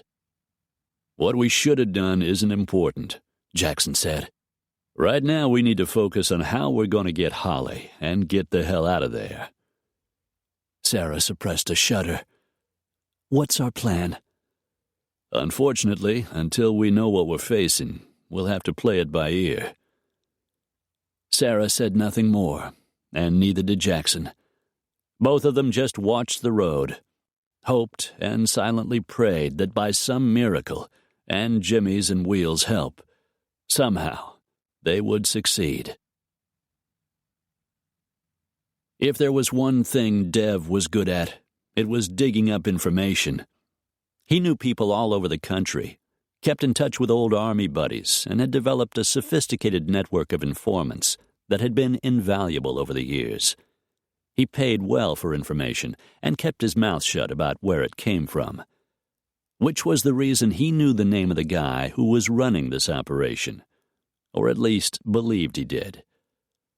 From the description Jackson had given him and the talk he'd stirred up, his name was Rene Abaz, a hired gun currently employed by Barry Hellman and Frank Eldridge, the owners of Hexel Pharmaceuticals. Rene's family had been in this country since the 30s, regular upstanding citizens. His father was first-generation Turkish-American, his mother mostly French, and Rene didn't even speak his family's native language. Still, everyone called him the Turk. Abaz was smart, and he was ruthless. And he was being well paid to cover up whatever it was Hexel was doing. And since money seemed to be no object, he had all the help he needed. Dev swore softly as the sorrel's steady pace ate up the trail. His instincts had been warning him, but he hadn't known about Abaz until last night, and he hadn't figured on how quickly the man would move. Saddle leather creaked beneath him. He hadn't ridden in nearly 2 years. Under different circumstances, he would have been enjoying himself, enjoying the ride and the scenery. At the moment, he barely noticed the dark green pines and jagged peaks. He was too busy scanning the rocky slopes in search of movement, anything that might be a sign of trouble. They were less than half an hour from the summit, had pushed hard to make up for the extra time it had taken them to get on the road. A squirrel chirped loudly, signaling their passage along the route. The gelding's ears went up, and the horse's nostrils flared. Dev's hand went to the butt of the pistol in his shoulder holster. He straightened in the saddle, felt the comforting weight of Jackson's rifle slung across his back. Several seconds passed, time enough for another scan of the mountains. No problem, just Mother Nature's warning system. He had learned to pay attention to it when he'd been with the Rangers. Riding ahead of him, he saw that Gabe had also gone on alert. Seeing nothing out of the ordinary, both of them relaxed. He was glad to have his brother along. They were both ex-military, able to communicate in a language that didn't require spoken words. He didn't know much about Jimmy's friend, Wheel Dillon, but Jimmy was as solid as a stand of timber. If Jimmy trusted Wheel, then Dev figured he could trust him too. He checked his watch. Almost noon. They were right on schedule. Another quarter mile, and they'd leave the horses, go the rest of the way on foot. It wouldn't be long until they knew what they were up against. Dev felt the familiar adrenaline rush, and prepared to do battle in a different kind of war.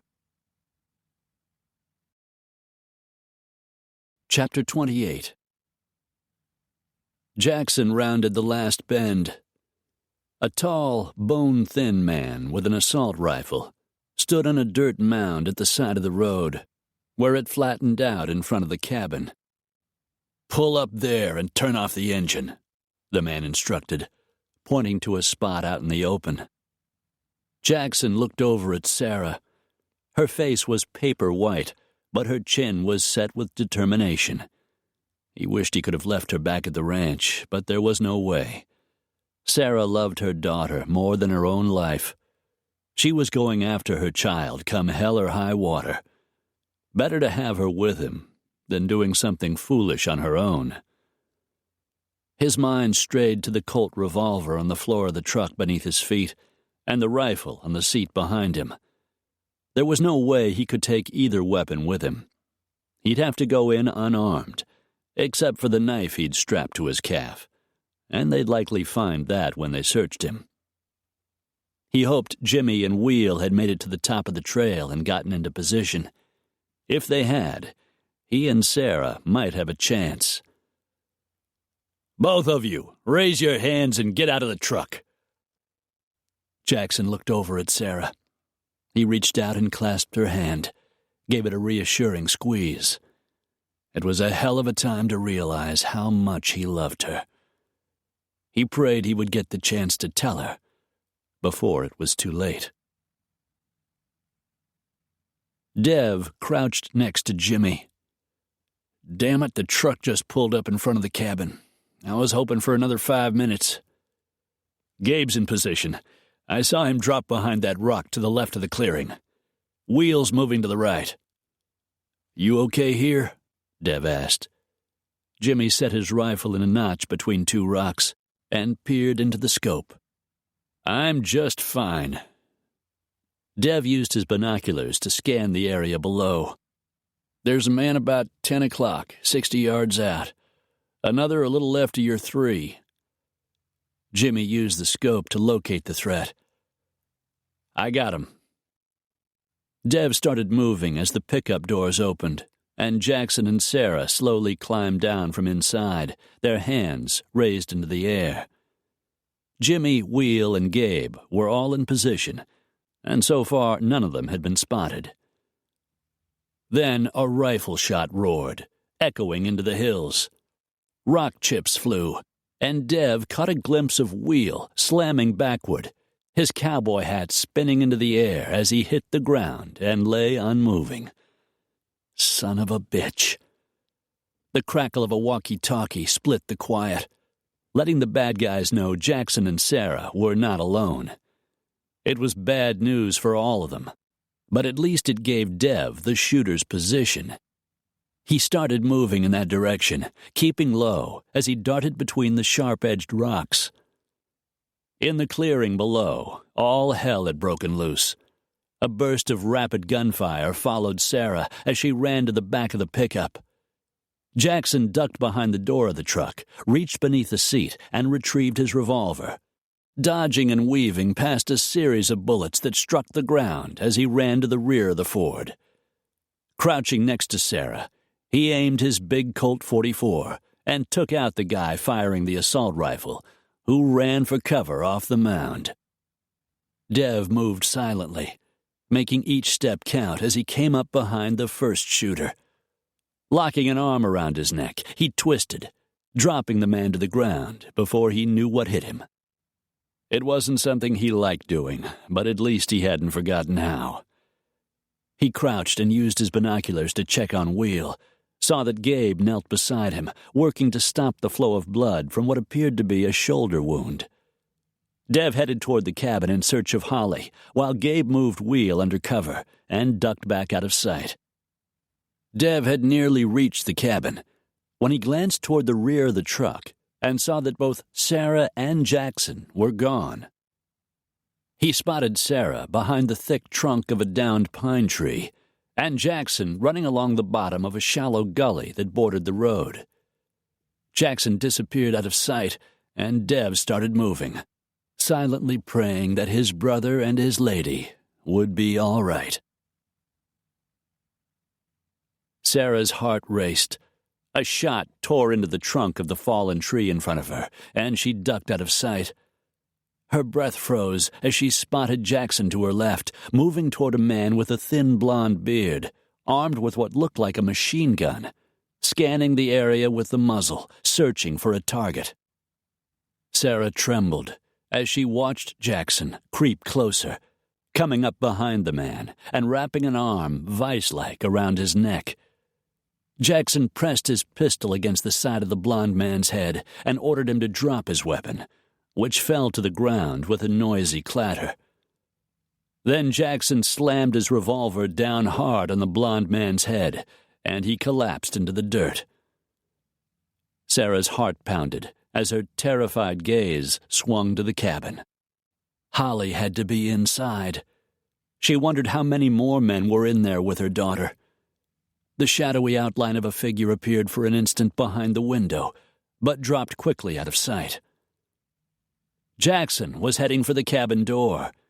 He jerked to a halt and dropped down into the rocks as the door swung wide, and the tall, dark-skinned man Sarah recognized from the parking lot stepped into the opening, holding Holly up in front of him like a shield. Sarah's stomach knotted with fear for her little girl. She stifled a terrified sob and forced herself to remain where she was, instead of rushing into the clearing to beg the man not to hurt her daughter. "Put down your weapons. Do it or the child is dead." Gripping his Colt in both hands, the barrel leveled at the man who held Holly, Jackson stepped out into the open. Holly's abductor held her flush against him, one arm locked around her waist, his pistol pressed against the side of her head. "Do it, or I kill her." Jimmy stood up, but continued to hold on to his rifle. Wheel staggered to his feet, his rifle steadied against his hip. Blood soaked his shirt and dripped onto his jeans. "Where are you, Sarah?" the black-haired man called out, as if they were old friends. Jackson recognized him as the guy who had accosted her in the parking lot. "If you want your daughter to live, you'll come forward. Now!" Sarah came out from behind the fallen log, her jeans and shirt covered with mud and dead leaves. Her face looked even paler than it had before, and her legs were shaking as she hurried to Jackson's side. "Now, like I said, drop your weapons. Tell your men to throw down their guns, Rains. Do it, or the little girl dies." "Do it, Jackson," Sarah begged. The terror in her voice cut into him like a blade. But if they gave up their weapons, all of them would die, including Sarah and Holly.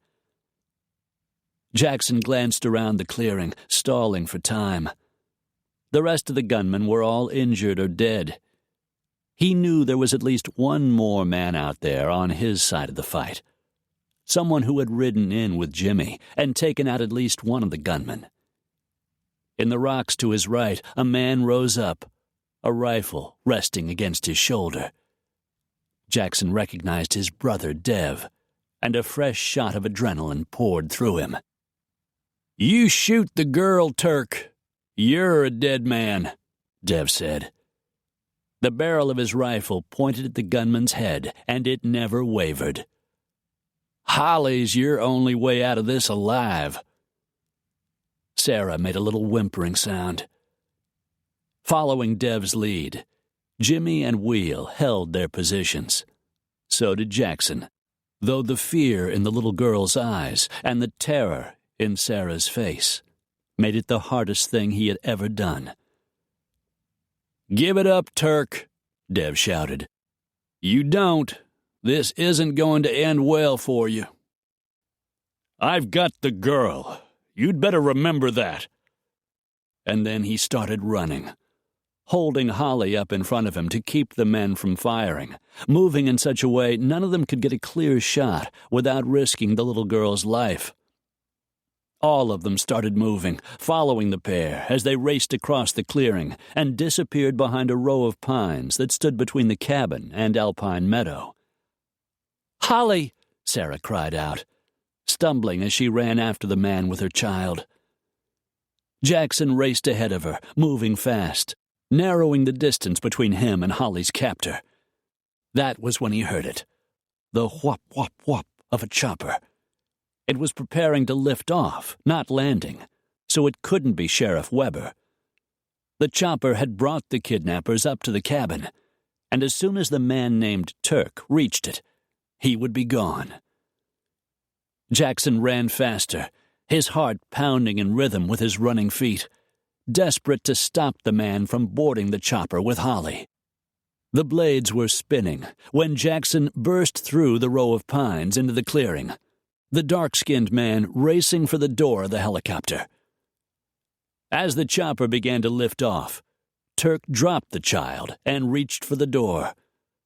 A shot roared from somewhere in the rocky terrain to the right, and a bullet slammed into Turk's chest. Blood gushed through the hole in his shirt as he went down, his pistol landing in the grass a few feet away.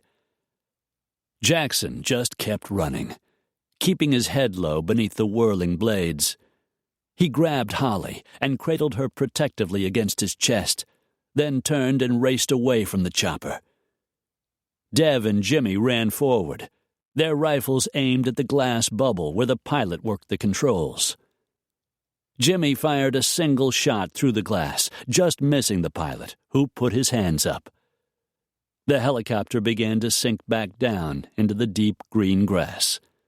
The engine turned off, and the rotor blades began to slow. Sarah raced toward her daughter. "Holly! Holly! Mama!" As soon as they were a safe distance from the blades, Jackson set the little girl on her feet, and she rushed into her mother's open arms. Both of them started crying. Relief hit him so hard, his eyes began to burn. Jackson watched the two people he had come to love so much, alive and clinging to each other, and a lump swelled in his throat. He turned away, and when he did, he saw Gabe walking toward him, his rifle slung over one wide shoulder. Relief was etched into his face. Dev was right behind him. Both his brothers had come to help. Jackson clenched his jaw against the fresh rush of emotion that seeped into his chest. "How'd you know?" he said to Gabe, clapping a hand on his brother's shoulder. "We didn't. Dev and I talked last night. He had a hunch trouble was about to come down. I figured a little trip to Wyoming wouldn't hurt. I guess he thought the same thing." For the first time since that morning, Jackson smiled. "You two always did have a good sense of timing." They walked over to where the pilot stood next to the chopper, covered by the rifle Wheel held in his hand, Gabe's makeshift bandage wrapped around his injured shoulder. A few feet away, Jimmy knelt next to Turk, who lay bleeding and unconscious. Dev found some rope in the chopper, and he and Jimmy tied up the rest of the gunmen. Kneeling next to Turk, Gabe tore open the man's bloody shirt to check the wound in his chest. "I didn't kill him," Gabe said to Jackson. "I figured the way things were going, you might need him." Gabe was a crack shot. If he'd wanted the man dead, he would be. But his brother was right. There was still the matter of Hexel Pharmaceuticals, and whatever they were dumping in the Dry Creek mine. The company still posed a threat that needed to be dealt with. Jackson hoped the FBI would be able to solve the problem. Dev left them there and went to check out the cabin. His blue eyes looked hard when he returned. "Bastards wired the place. From the way it looks, they meant for the three of you to be in there when it blew. You disarmed it?" He nodded. "It's safe now." Jackson looked at his two brothers, and gratitude for the family he had been given filled his chest. His gaze went to Sarah and little Holly, who still hung on to each other in the meadow. They were part of his family, too. He loved them both, and he wanted them with him. He just hoped he could make Sarah see. Chapter 29. Jackson believed it was over. He would never know how much Sarah wished that were true.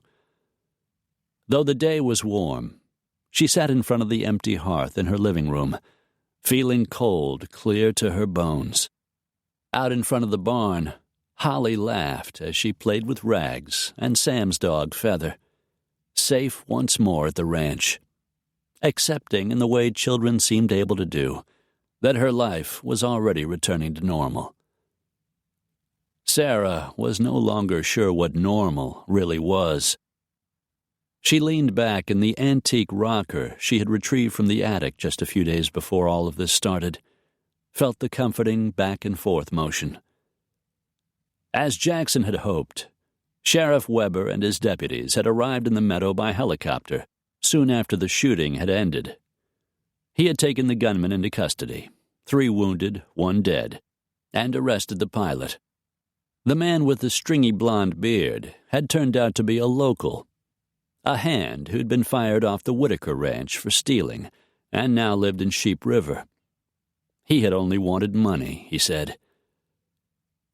Weber's pilot had flown Sarah and Holly back down the mountain, along with Wheel, who'd been taken directly to the hospital. Later that afternoon, the sheriff had come to the ranch to take her and Holly's statements. He had said not to worry, that he would take care of everything. If only that were true. Sarah leaned back in the rocker. She was exhausted. She hadn't slept in the past 3 nights, not since that awful day in the meadow. Whenever she closed her eyes, all she could hear were the sound of bullets. All she could see was blood. The man on the mound with the bloody arm. The blond man moaning, pressing a hand over his bleeding head. The black-haired man, the Turk, lying in the grass, a spreading stream of crimson pumping out of his chest. Sitting in front of the empty hearth, she thought of those men, and a memory of Andrew arose, as it had 100 times before. Andrew, lying on the floor of the study, scarlet soaking the front of his jacket over the perfect hole in his heart. She squeezed her eyes shut, trying to block the memory, but it wouldn't go away. "Do you think I'm a fool, Sarah?" Why would I think that?" He just smiled, the kind of smile that made her insides roll with nausea. "I told you we were going to Rio. Did you actually think you were going to take Holly and run away?" She straightened, determined not to let him know how frightened she really was. "Holly and I aren't going with you. You can leave if you want, but we're staying here." His mouth thinned to a slash across his face. "You really believe you can defy me? You don't remember what happened the last time?" She remembered. He had beaten her so badly she'd wound up in the hospital. The fear inside her swelled, nearly overwhelmed her. Andrew stepped away from his chair, rounded the corner of his desk. Anticipation glittered in his eyes. He liked this, liked to hurt her. "Andrew, please don't do this." She forced herself not to back away, to hold her ground and face him. When he just kept coming, she drew the pistol from her purse. Her hand shook. "Stay away from me, Andrew. I'm warning you." A noise reached her. Was someone in the house? She glanced around, but there was no one there. "I won't let you hurt me again." He laughed, the sound almost demonic. Even the gun wasn't enough to frighten him. "You dare to threaten me? I'm going to kill you for this, Sarah. I'm going to make you disappear. And then I'm taking Holly with me to Rio." He took another step closer. "I'll shoot you, I swear it." His lips curled. "You don't have the guts."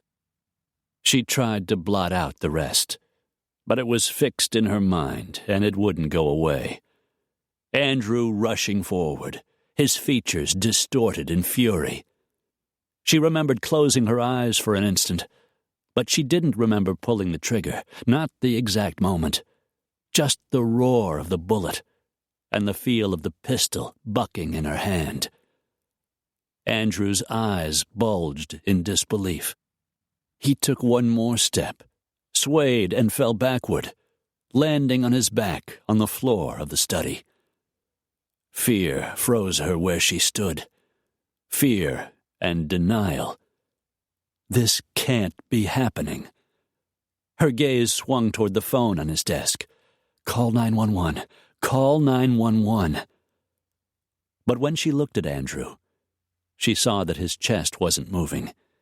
His eyes were staring straight up at the ceiling, and she knew for certain he was dead. Dear God, what have I done? For several long seconds, she just stood there, listening for the wail of sirens, the gun a dead weight in her hand. But no police cars came. No one walked through the front door. The house sat at the end of a long private drive, and no one had heard the gunshot. Holly's sweet face rose in her mind. If she called the police, they would take her away from her daughter. Even if she could prove it was self-defense, she'd be arrested. They would put Holly in foster care. There would have to be a trial. It could take weeks, months. She didn't have money for an expensive lawyer. She might even be sent to prison. Hysteria threatened. She thought of Holly and forced herself to stay calm. Opening her purse, she dropped the gun back inside, her hand shaking almost uncontrollably. On legs that felt rubbery and numb, she turned and walked out of the study. She retrieved the bag she had packed, the last of her things left in the Sunset House, and headed for the car. "Stay calm," a little voice ordered.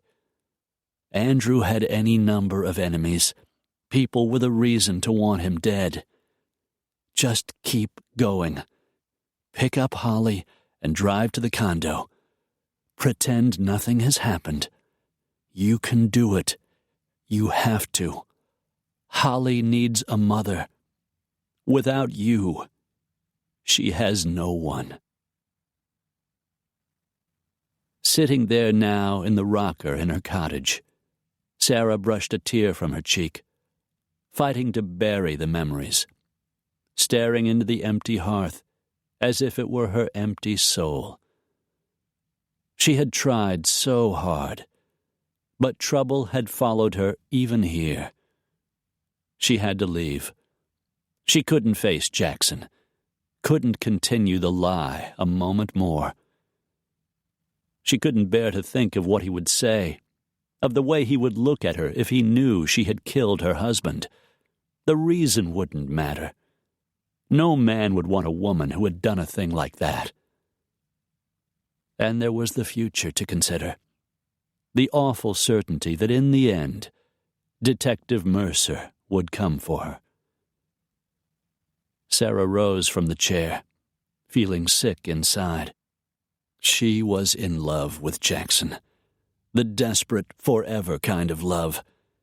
She knew that now.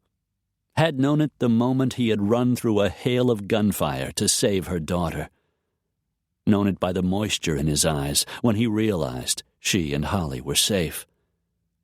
He had risked his life for her and her daughter. Sarah loved him, and now she was going to repay him for the kindness he had shown her. She was going to leave him. She was going to give him back his life. It would be the hardest thing she'd ever done. Sarah didn't know how long she stood there, staring into the empty hearth. At a knock on her door, she glanced up. Wearily, she crossed the living room, wondering who was there. Pausing at the window, she saw Jackson standing on the porch, looking masculine and virile, without even trying. She summoned her courage and opened the door. "I've brought news," he said, as she stepped back to let him into the living room. He took off his work-stained cowboy hat and held it in one of his calloused hands. He always seemed so big, larger than life. There would never be another man like him. Would you like something to drink? Some iced tea or something?" He smiled. "It's hot out there. Iced tea sounds great." For the past few days, he had left her mostly alone, just stopping by to check on her and Holly, but careful to give them plenty of space, time to adjust to all that had happened. "I'll be right back." She went into the kitchen, filled 2 glasses with ice, and poured in the sun tea she had made by setting a jar filled with tea and water out on the porch. Jackson rested his hat on the back of the sofa as she handed him one of the frosty glasses, and both of them sat down. "You said you brought news. I hope it's good for a change." He took a long drink of his tea, the muscles in his throat moving up and down. He set the glass down on a coaster on the coffee table in front of him. "It's kind of good news, bad news." She braced herself. It seemed lately everything had been that way. "Give me the good news first." "Richard Kemp called. They've arrested Barry Hellman and Frank Eldridge, the guys who owned Hexel. According to Kemp, Renee Abaz turned state's evidence, and Hellman and Eldridge were charged with conspiracy to kidnap and attempted murder, and that's just for starters." "What about the mine?" That's the bad news. Turns out the Dry Springs mine didn't live up to its name. The springs weren't dry? Not completely.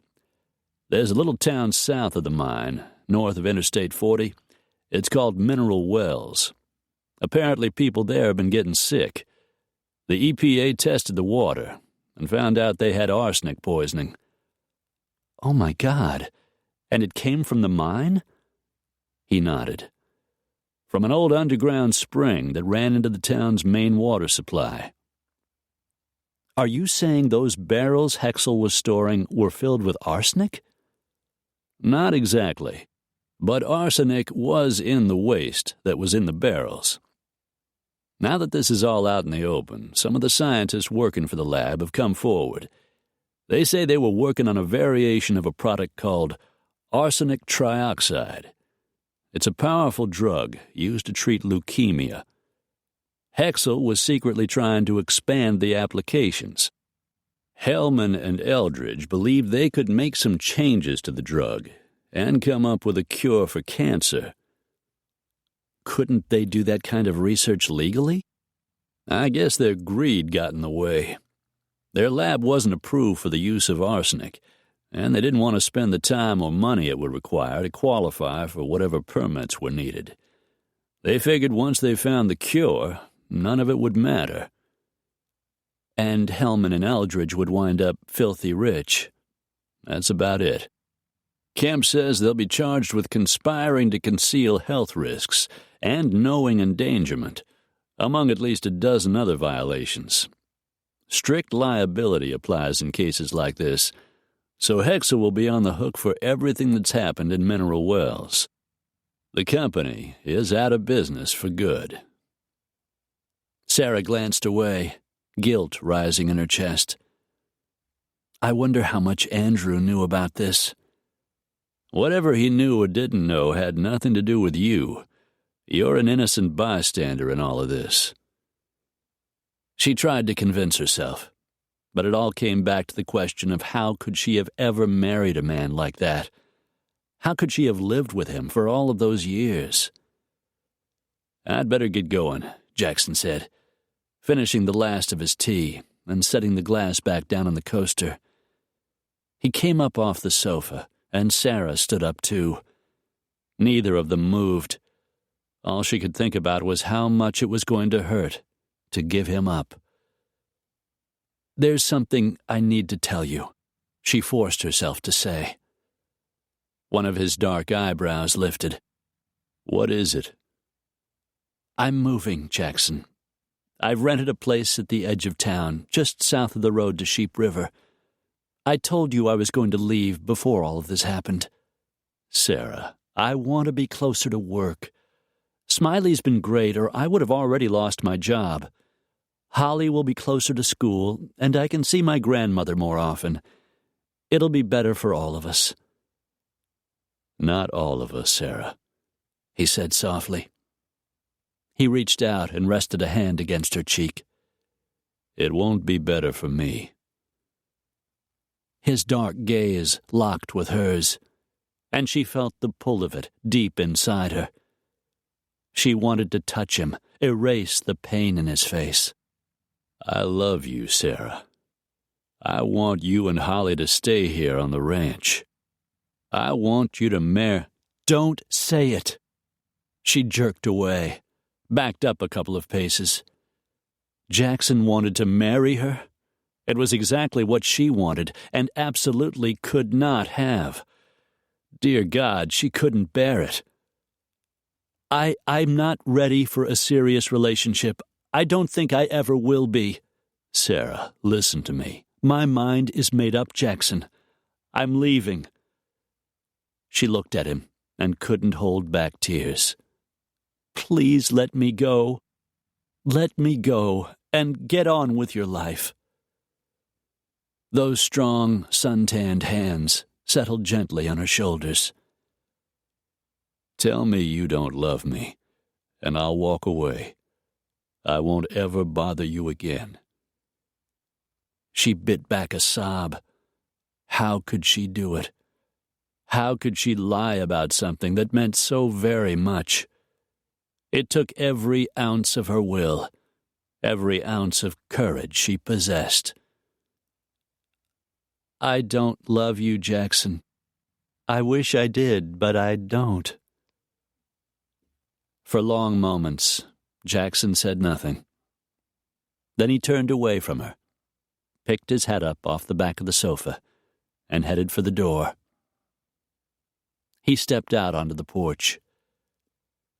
Whenever you're ready, I'll send a couple of the hands over to help you move the boxes. Very softly, he closed the door. The faint click, as loud as a gunshot in the silence of her heart. Sarah pressed a hand over her mouth to hold back a sob of pain. She loved him so very much. She told herself she had done the right thing.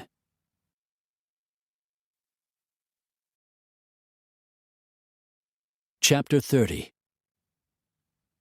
Sarah had been living in her new place in town for almost 2 weeks. The house was more modern than the cottage, with a newer kitchen and bath. But it didn't feel homey like the little cottage on the ranch, and it wasn't surrounded by a clear bubbling stream, beautiful vistas, and towering pine trees. The furniture inside was modern, too, and Spartan. She hadn't even brought the few antiques she had purchased for the cottage. There was no fireplace here, just a heater in the wall, and no old, worn wooden floors. The antiques seemed to belong up there, not here. She kept telling herself she could fix the place up a little, make it more comfortable. But so far, she never seemed to find the time. Holly didn't like the house either. At first, she had cried and begged Sarah not to move away from the ranch. But she was a sweet, loving child, and sensing her mother's unhappiness, she had resigned herself and let the matter rest. Holly missed Jackson, though. Whenever his name came up, a wistful look crept over the little girl's face. She thought of him as the father she had never really known, and Sarah blamed herself for that, too.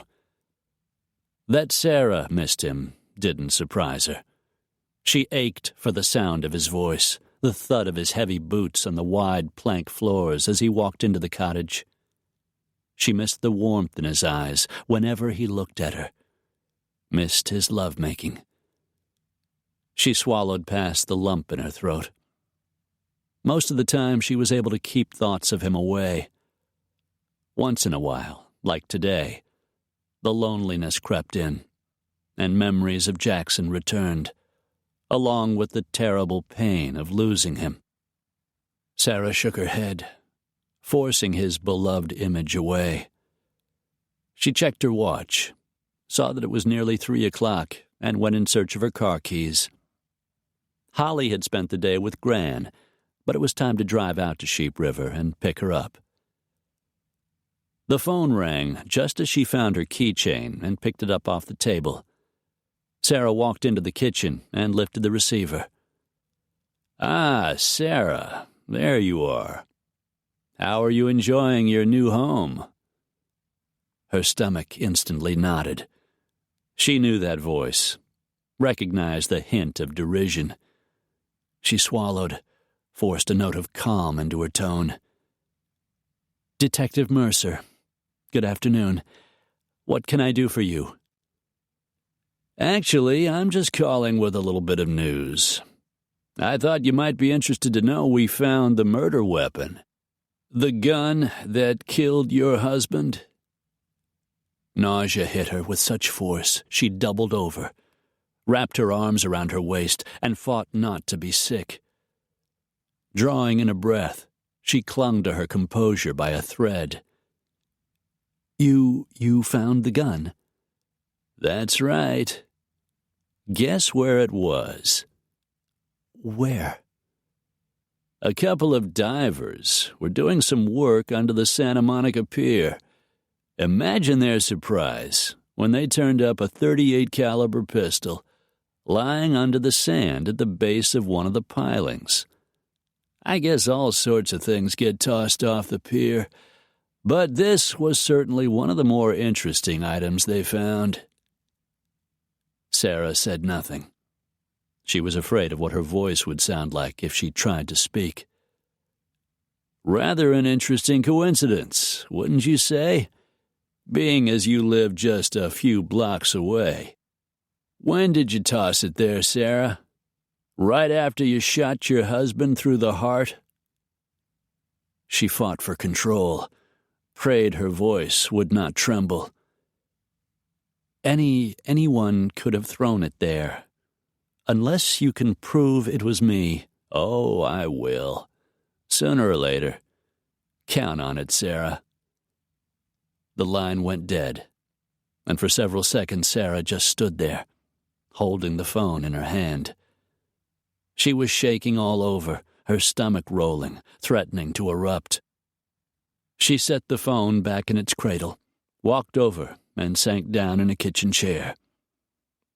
For the past 2 weeks, every time she'd thought of Jackson, the notion had arisen that maybe she had made a mistake. Maybe she should call him, tell him she loved him, tell him she wanted to marry him more than anything in the world. But deep down, she knew she couldn't keep lying to him. That in not telling him the truth about Andrew, she was betraying his trust in the worst possible manner. She looked back at the telephone, ominously silent now. But for exactly how long? How long would it be until Detective Mercer came to haul her off to prison? Jackson was working in the barn when Jimmy spotted the smoke. "Hey, boss, you'd better come take a look at this." Jackson walked out of the barn, his gaze following the direction Jimmy pointed. Son of a bitch. A plume of white smoke rose from the thick forest covering the west slope of the distant mountains. "You know where that is?" Jimmy said. "Up near Pine Lake. Isn't that where Red DeSalvo and his loggers were working?" "Yeah." Jackson pulled out his cell phone. "The Forest Service is probably already on it, but we'd better call it in just in case." He pressed the Forest Service number that was on autodial in his cell address book, reported the fire, then went to retrieve his binoculars from the pickup and began to scan the white smoke in the distance. He glanced up at the sound of a chopper, watched it appear overhead on its way to collect buckets of water from the lake. "Looks like they're already on it," Jimmy said. "Looks that way. Maybe we'll get lucky and they'll be able to stop it before it gets too bad."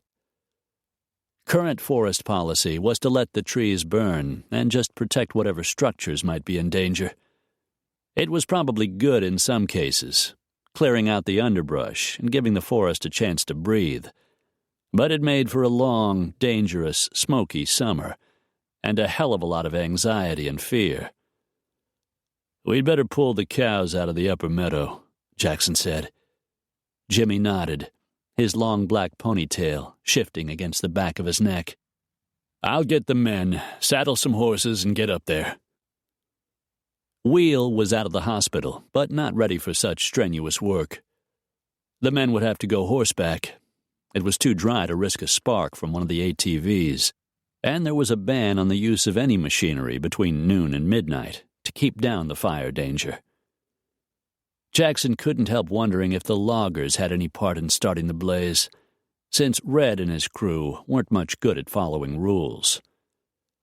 "Saddle Galahad," he said, "and I'll go with you." "You got it." Jimmy waved over his shoulder as he walked away, and Jackson headed off to retrieve his gear. At least the fire would get him away from the house. For the past 2 weeks, he had hardly been out of his study, just sat there staring at the walls as if they held the answer to what had happened between him and Sarah. He was in love with her, deeply in love, and God, it hurt. He could barely eat, couldn't sleep, thought about Sarah and Holly from morning till night. Losing her was killing him, and he didn't even know how it had happened. From the start, he had tried to keep his distance. He had told himself not to fall for her again, not to let her hurt him the way she had before. But Sarah Allen had gotten into his blood when he was a kid of 19. Clearly, he had never gotten over her. As he grabbed his saddlebags, a blanket, and a jacket and headed out the door, Jackson wondered if he ever really would. Chapter 31. Sitting at the cheap pressboard desk she had purchased at the Mercantile, then assembled and put in her bedroom, Sarah pushed the button on her laptop, saving the article she had been writing for the newspaper, a story about Tanya Morton, last year's homecoming queen. Tanya had been chosen as a contestant on the TV show America's Next Top Model. Being a local girl, it was big news in Wind Canyon. She looked out the window, saw a layer of thick smoke spreading across the mountains in the distance. She knew where the fire was, up near the lake where Jackson had taken her and Holly camping. She had seen it on the news.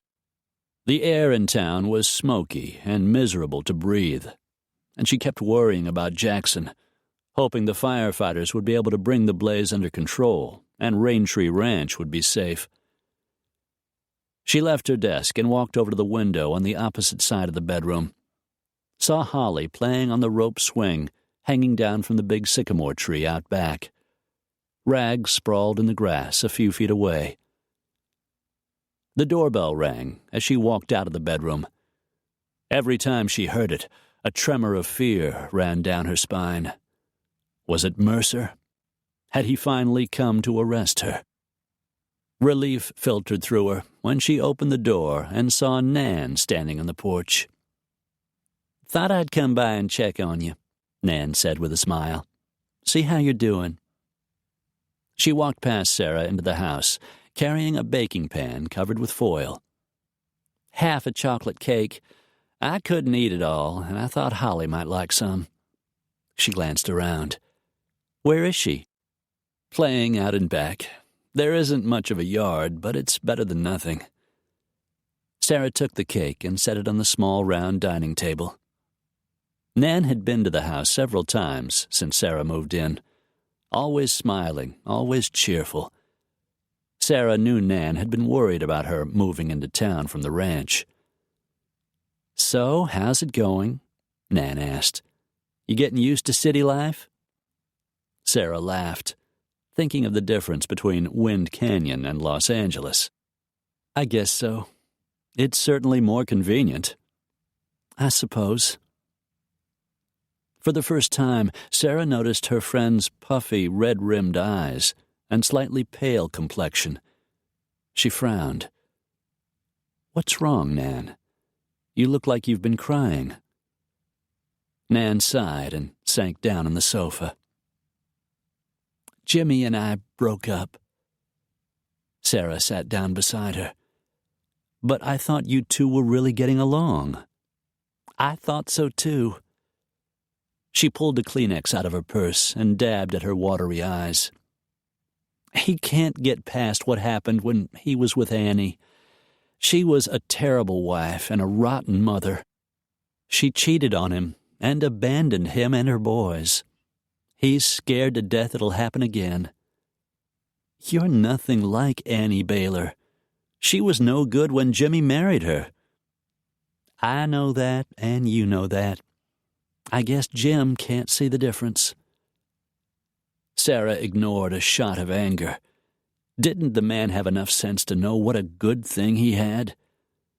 Then again, she'd given up the best man she'd ever known. Maybe sometimes what seemed like choices weren't really choices at all. She leaned over and hugged her friend. "I'm sorry, Nan." "Yeah, me too."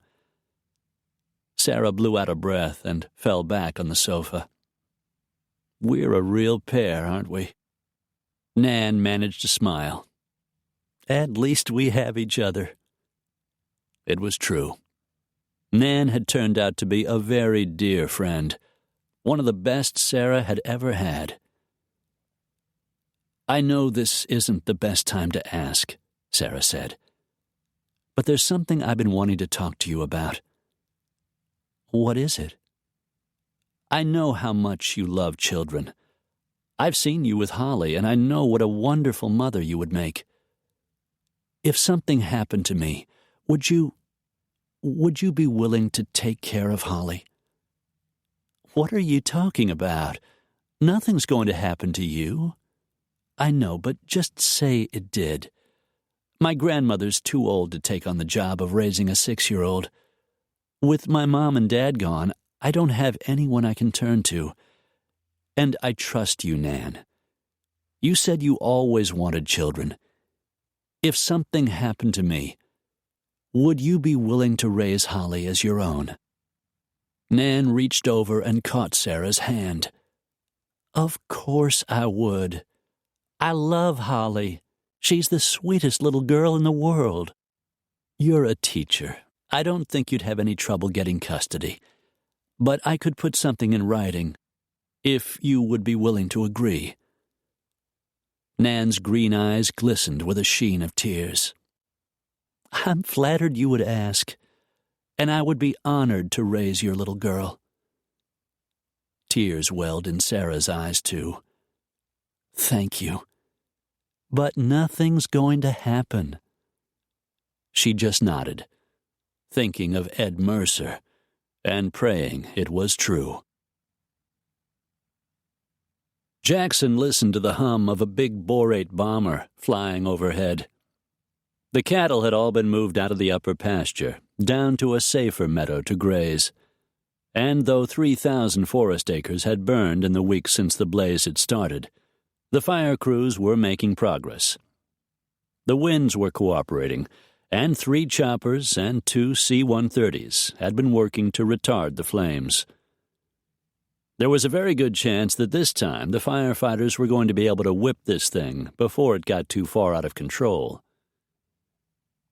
Sitting behind the desk in his study, Jackson almost smiled. He'd been right about Red DeSalvo and his crew. They'd been logging during the hottest part of the day. A catalytic converter on one of the trucks had been the cause of the blaze. It was the 3rd infraction the Bannock brothers had committed, and it looked like the company was going to lose its logging contract, at least in the National Forest. Couldn't happen to a bunch of more deserving guys. Jackson leaned back in his chair, wishing he could muster the energy to do something productive. Instead, he reached over and poured himself a whiskey. He rarely drank, but lately, well, it seemed like the only time the ache went away. He wouldn't let it get out of control. He wasn't the type. Still, he tipped the glass back and downed a hefty swallow. A warm numbness spread through him, and the feeling of grief that seemed to haunt him faded away a little. He was holding the glass up to the light, studying the rich amber color, and contemplating a second swallow, when a familiar, sexy blonde walked into the study. Interested, dark brown eyes ran over him. Livy said I'd find you in here. Jackson set the whiskey glass down on the desk and came to his feet. Hello, Maddie. He hadn't seen her since the Memorial Day celebration in the park, but in her skin-tight jeans and a tank that showed her impressive cleavage, Maddie Gallagher was as tall and svelte as she had always been, with miles of gleaming blonde hair and legs that went on forever. Jackson waited for the familiar stirring, but it never came. What can I do for you, Maddie? She crossed the room, rounded the corner of the desk, and sat down right in front of him. Jimmy called. He says you've been lonely. He thought maybe I could cheer you up. She usually could. Leave it to Jimmy to give it a try. Maddie was sexy as hell, and he was a man with a strong sexual appetite. She ran a long, manicured finger along his cheek. He hadn't shaved, he realized, thinking it must have been at least a couple of days. I appreciate the invitation, Maddie. I really do, but... She slid her arms around his neck and pulled him toward her, covered his mouth with her soft, full lips. He tried to enjoy it, should have, but all it made him feel was sad. He eased her arms from around his neck. Thanks for trying, Maddie. I guess I'm just not in the mood. She shrugged her lightly suntanned shoulders. Things change. I'm willing to wait. She slid off his desk, her breasts spilling toward him. He should take what she offered. Maybe it would help. Thanks for thinking of me, Maddie. Maybe next time. I think of you too much, Jackson. She flashed him a seductive smile as she headed toward the door of the study. Next time, I won't take no for an answer. He didn't argue. Sooner or later, he'd have to come back to life again. And sooner or later, he would. Just not now. Not today. The image of another woman rose into his mind. Beautiful blue eyes and thick, dark hair. A body that fit perfectly with his. The memory made him hot and hard in an instant. Clearly, he wasn't dead yet. Determined not to think of Sarah, Jackson tossed back the rest of his whiskey and sat back down in his chair. Gabriel Rains pulled the throttle back on his twin Aerostar and lined up for touchdown on the airstrip. He sat down gently, heard the familiar rub of the tires on the asphalt, taxied to the hangar, and turned off the engines. Half an hour later, he was sitting behind the wheel of the brown Jeep Cherokee he had rented and was on his way down the highway. He wasn't headed for the ranch. Instead, he was on the road to Sheep River. He turned off the road at the outskirts of Wind Canyon, pulled down a narrow paved lane, and stopped in front of one of 3 small houses in a cul-de-sac at the end. He'd flown all the way to Wyoming to talk to Sarah Allen. Gabe clenched his jaw. He had ignored the first call he had received. Livy had been crying when he picked up the phone. But she was a woman, and he knew from experience the female gender often went overboard on emotion. It was clear she was worried about Jackson, but Gabe assured her that in time his brother would be just fine. It was only a broken heart, after all. Nothing too serious. When Jimmy had called, he'd begun to rethink the situation. Jackson had always been the calm one, the voice of reason among the brothers. Liv and Jim were calling Gabe, not Dev, the hothead of the 3. Gabe had a temper, too, but mostly he controlled it. I don't know what to do, Jim had said. Livy and me, we were hoping you might be able to talk to him, help him figure things out. And with those words, Gabe had gotten mad. What the hell had Sarah done to his brother? Jackson was no fool. He'd been with a dozen different women. He rarely got involved, always made it clear from the start that he wasn't looking for a serious relationship. And he was always careful no one got hurt. That he had fallen so hard for Sarah was frightening.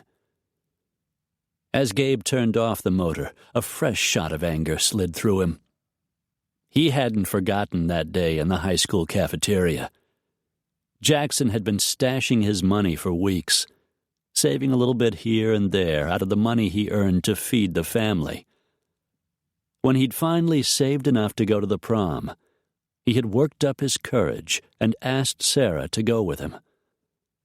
Sarah had ridiculed him, laughed at him in front of every kid in the cafeteria. Sarah had hurt him badly that day. But according to Livy and Jim, not nearly as bad as she had hurt him this time.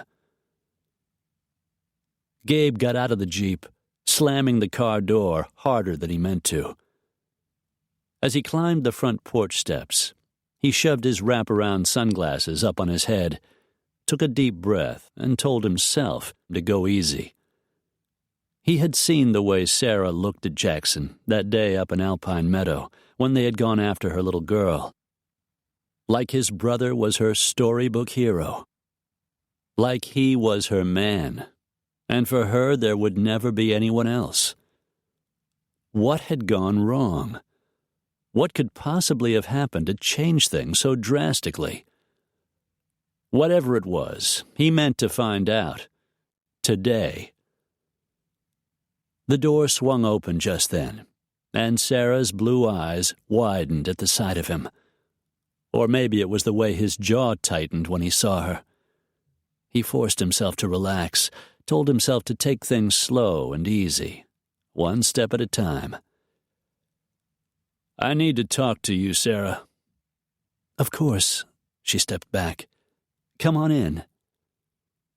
He started through the door, and Sarah must have suddenly realized how odd it was for him to be there.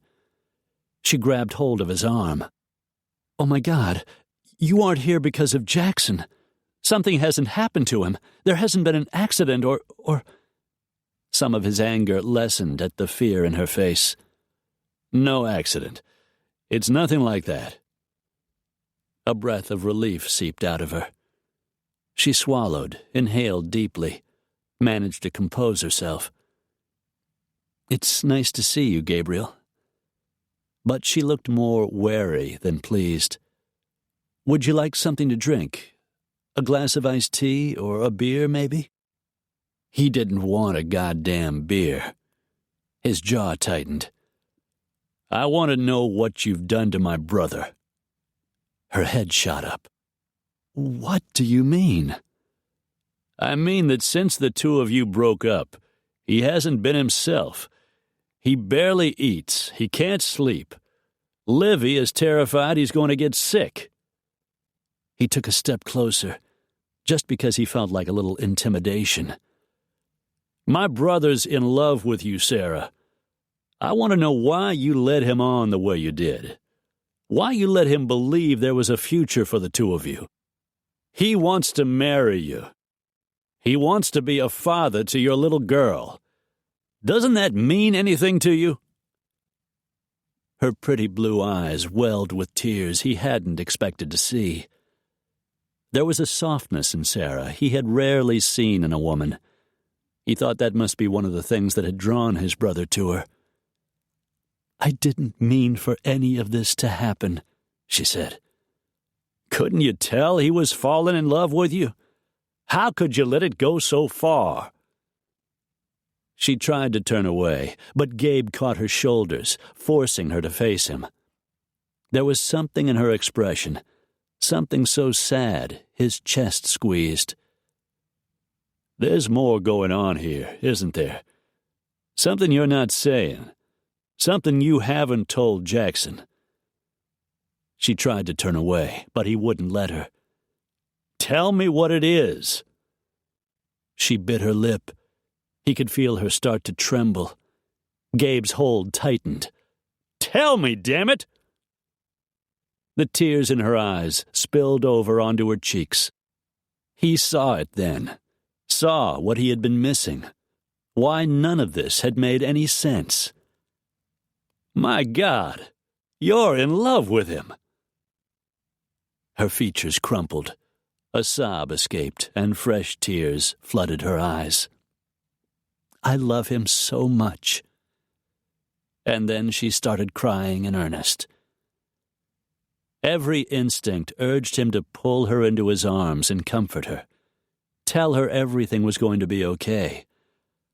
But too much was at stake. His brother's future, Sarah's, even little Holly's. "I want to know, Sarah.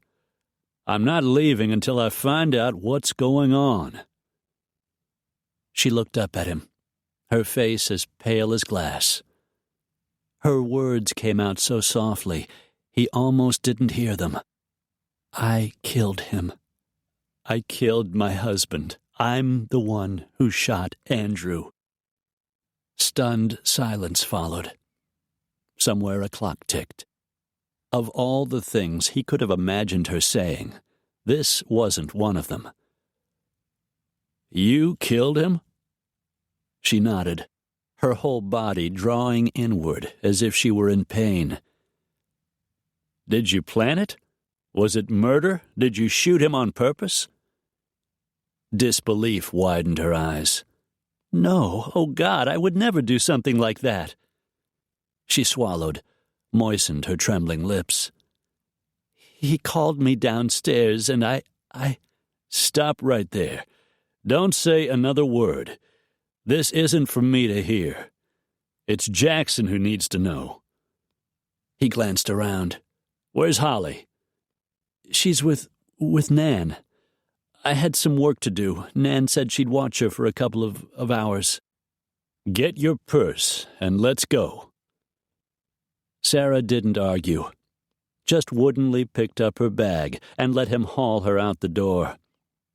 He urged her around to the passenger side of the Jeep, opened the door and shoved her inside, then went around, climbed in himself, and started the engine. Sarah said nothing as he drove down the lane and turned onto the road into town. Nothing as he continued onto the 2-lane road headed north, then turned onto the private lane leading into Raintree Ranch. She was shaking when the big sprawling ranch house came into view. And so pale, he was a little afraid. "We're almost there," he said, driving up in front of the house, hoping that Jackson was inside as he had been all week. Gabe turned off the engine, went around to the passenger side, and helped Sarah out of the Jeep. She was silent as he took her arm and guided her through the front door into the living room. When he walked into the study, he saw Jackson sitting in the chair behind his desk. The computer was on. He caught a glimpse of a cost analysis program, but Jackson wasn't looking at the screen. He wasn't looking at much of anything until he saw Sarah. He jerked as if he had been punched, slowly pushed to his feet. "Sarah." Jackson started to move toward her, but she held up a trembling hand. "Please, just stay where you are. I have something I need to tell you." She glanced over at Gabe, who gave her a nod, then took his cue and quietly closed the door, slipping off to the kitchen. He needed a strong cup of coffee. He hoped Livy had a pot on the stove. For several seconds, Sarah just stood there, soaking up the sight of him. It didn't matter that Jackson needed a shave or that his shirt was wrinkled. It didn't matter that he looked a little thinner than he had before. He was still the handsomest man she had ever seen. And she was still desperately in love with him. "Your brother brought me here," she began. "I hoped I would never have to tell you. But I can't go on like this any longer." Jackson's dark eyes searched her face. "For God's sake, Sarah, what is it?" "First, I want you to know that I lied to you the last time I saw you. I said I didn't love you, but it wasn't the truth. I love you so very, very much. I've loved you for a long time, but—" He started to move again, but she shook her head, and he stopped. "But sometimes loving someone isn't enough. I never wanted to hurt you, Jackson. I never meant for any of this to happen. Sarah, I'm the one who killed Andrew, Jackson. That's the reason I can't marry you. Sooner or later, the police will find out. I don't want to bring that down on you. You don't deserve it. You never have." Jackson stood, frozen. Sarah closed her eyes, steeling herself, determined not to cry. "Now that you know, you can do whatever you feel is right. I've made arrangements for Nan to take Holly, so you don't have to worry about that." Jackson's jaw tightened, but he still didn't move. How did it happen? I need to know that, Sarah. She nodded, utterly resigned and sick at heart. He came home while I was packing. He was furious. He demanded I come down to the study. I could tell how mad he was. I could hear it in his voice. Come down here, Sarah. What is it you want, Andrew? She told him the rest. How Andrew had threatened her. How he'd told her he was going to kill her, then take Holly with him to Rio. Told him everything that had happened that night. I had a gun, she said, her voice thick with emotion. Pat, a friend of mine, sent it to me through the mail. She said I should use it to protect myself. She said I should never let him hurt me again. Go on, Jackson said, his features like granite. Her heart ached just to look at him. She had known it would be this way, known what he would think, what any man would think. She had tried so hard to protect herself from the awful look in his eyes, but it was there just the same. She swallowed the tears in her throat and forced herself to continue. When he started toward me, I pulled the pistol out of my purse. I told him to stay away from me. I told him I wouldn't let him hurt me again. She bit down on her lip to keep it from trembling. Andrew just laughed. Even the gun wasn't enough to frighten him. You dare to threaten me? I'm going to kill you for that, Sarah. What happened then? Jackson pressed. She drew in a shaky breath, forced herself to continue. I warned him. I told him I'd shoot him if he came any closer. He said I didn't have the guts. Her voice broke on the last. Her head was spinning. The whole room seemed off-kilter. Finish it, Jackson demanded. She braced herself, shoved out the words. Then he ran toward me. I don't remember pulling the trigger. Just the roar of the gun and the feel of the pistol jerking in my hand. She knew she was crying, could feel the wetness rolling down her cheeks. I knew I should call 911, but Andrew was already dead, and I was afraid for Holly. She dashed at the tears on her cheeks. I kept thinking of my little girl. What would happen to my daughter? Dear God, the trial would take months. I knew they would put her in foster care. I had no money. I couldn't afford a lawyer. If they put me in prison, what would happen? Happen to Holly? She hadn't seen him move. He was simply there, pulling her against him, holding her tightly in his arms. She felt the shudder that rolled through his tall, lean body. Jackson, it's all right. His hand smoothed over her hair. You were protecting yourself and your child. You did what you had to. Andrew left you no choice. Sarah clung to him, and she wept. We'll find our way through this, Sarah. He pressed his cheek against the top of her head. Somehow we will. For long moments, she just stood there in the circle of his arms, her heart aching with love for him, wishing she didn't have to tell him the rest. Finally, she let go of him. This isn't going away, Jackson. His gaze searched her face, and she forced herself not to reach for him, not to step back into his arms. Mercer called. They found the gun. He straightened, seemed to collect himself. What did you do with it after the shooting? I wiped off my fingerprints. That night, after Holly went to sleep, I asked one of the neighbors to watch her while I ran a quick errand. Then I walked down to the end of the pier and tossed it in the ocean. How did Mercer find it? He said some divers were working and they found the gun in the sand at the base of one of the pilings. Jackson swore softly. Mercer won't give up. Jackson looked at her hard. Neither will I. Everything inside her seemed to cry out with regret. It was happening exactly as she had feared. Are you sure, Jackson?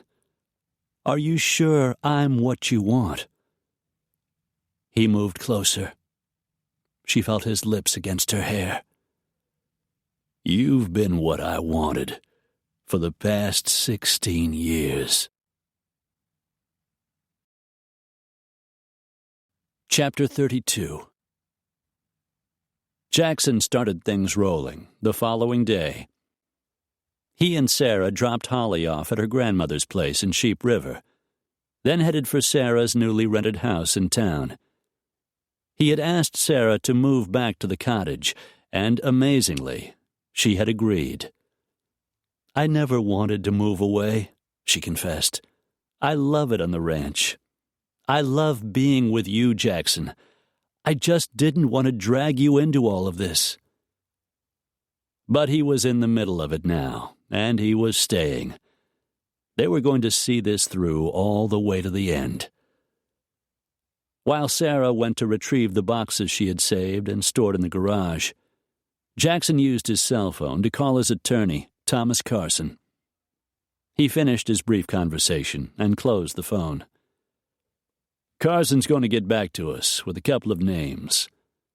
The best criminal attorneys in the L.A. area. Dev's on it, too. He had known from the moment Sarah had told him the truth about the shooting, what he would have to do, what both of them would have to do. They couldn't get on with their lives until the matter of Andrew Hollister's death was resolved. To do that, Sarah needed to come forward with the truth. It's funny, she said, slipping into his arms. Now that you're with me, I'm not afraid anymore. She rested her cheek on his shoulder, and God, it felt so good just to hold her. You did what you had to. She eased out of his embrace, and he immediately felt the loss.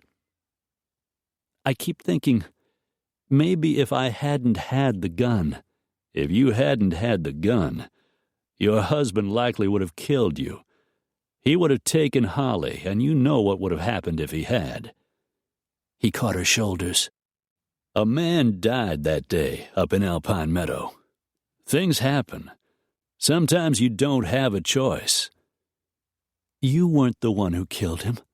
No, but I would have if I'd had to. I would have done whatever it took to protect the people I love. Sarah stared up at him. I never thought you'd understand. It never occurred to me that I could trust you with such a terrible secret. It isn't going to be a secret much longer. And once it's out in the open and all of this is settled, we can get on with our lives. He tipped her chin with his fingers. I think we should get married. Holly would be protected. To a certain extent, so would you. Her lovely blue eyes welled with tears. I want that. I want to marry you more than anything in the world. But I don't want to start our lives together with this awful shadow hanging over our heads. I can't do it, Jackson. Please don't ask me. What about Holly? I talked to Nan some time back. She'll take Holly if it comes to that. It would be wonderful if you and Livy would help her. You know we will. I'm hoping it isn't going to go that far, but if it does, Holly will have everything she needs, including people who love her. She nodded, brushed away a tear. "Thank you." She walked into the bedroom to begin packing her clothes. He saw her there next to the bed, and for the first time in weeks allowed his mind to remember how good it had been between them. He imagined her lush body spread open on the quilt, welcoming him, taking him deep inside her. He imagined having her in every way a man could take a woman, and make her completely his. She must have read his thoughts, because her gaze grew soft and warm. He could see the heat, the desire rising there, the passion that was so much a part of her. "I feel empty, Jackson. I need you to fill me. Make me believe this is all going to work." There was nothing he wanted more. He ripped open the snaps on the front of his shirt, tugged it free of his jeans, and walked toward her. He hauled her into his arms and kissed her long and deep. He had never wanted a woman the way he wanted Sarah. Never felt such satisfaction with a woman before. He meant to go slowly, to remove each of her garments and kiss the soft, pale skin he exposed. He meant to spend the next few hours making slow, languid love to her. But the weeks he'd spent without her had taken their toll. Once men were warriors, and he felt that way now, his groin swelling, his erection throbbing against the fly of his jeans. He wanted to bury himself inside her, plant his seed so deeply she would never think of another man. The sex was wild and lusty, hot, sweaty, raunchy sex that had nothing to do with love and everything to do with a man claiming his mate. The second time was different, easy and gentle. The love he felt for her pouring out of him, the love she felt for him washing over him in a soft, sweet wave. "I wish I could stay in this bed forever," she said with a smile, as she lay contentedly beside him. Jackson chuckled. "I don't know about forever, but I can manage a few more hours." He came up over her, kissed her, and began to make love to her again. The persistent knock at the door finally reached him. It was fierce and determined.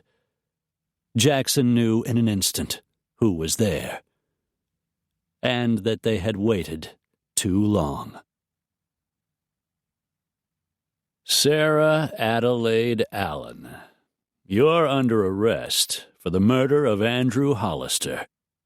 Detective Ed Mercer stood next to Ben Weber and a female deputy sheriff. Sarah trembled, lifted her chin, and stepped forward. They had dressed hurriedly, Sarah once more in her jeans, sneakers, and a blue cotton blouse. Mercer spun her around and clamped a pair of plastic bands around her wrists. "Is that really necessary?" Jackson asked, doing his best not to grab the man by the front of his coat and bust him right in the mouth. Knowing if he did, he would go straight to jail, and if that happened, he wouldn't be any good to Sarah. "Probably not," Mercer smirked, "but that's the way it's going to be." Ben Weber looked embarrassed. "I'm sorry it turned out this way, Jackson." "It was self-defense, Ben. And she was turning herself in. We've just been waiting for a call from her attorney." The sheriff nodded. "I figured there was more to it. Let me know if there's anything I can do." Jackson had known Ben Weber for years. There was a great deal of mutual respect between them. If Jackson said Sarah was innocent, Ben would give her the benefit of the doubt. Unfortunately, Ed Mercer and the LAPD weren't going to be quite that cooperative. "I'll follow you down to the station," Jackson told Sarah. On the way, he would call Carson and Dev. One of them was sure to have a name by now. Sarah needed legal help, and she needed it today. She stopped at the bottom of the steps, turned and looked up at him. "You don't deserve this." "Neither do you." He caught up with her, walked beside her to the door of the sheriff's car. "I'll pick Holly up at your grandmother's and take her to Nan's. Explain what's happened. We'll work things out between us." Sarah just nodded.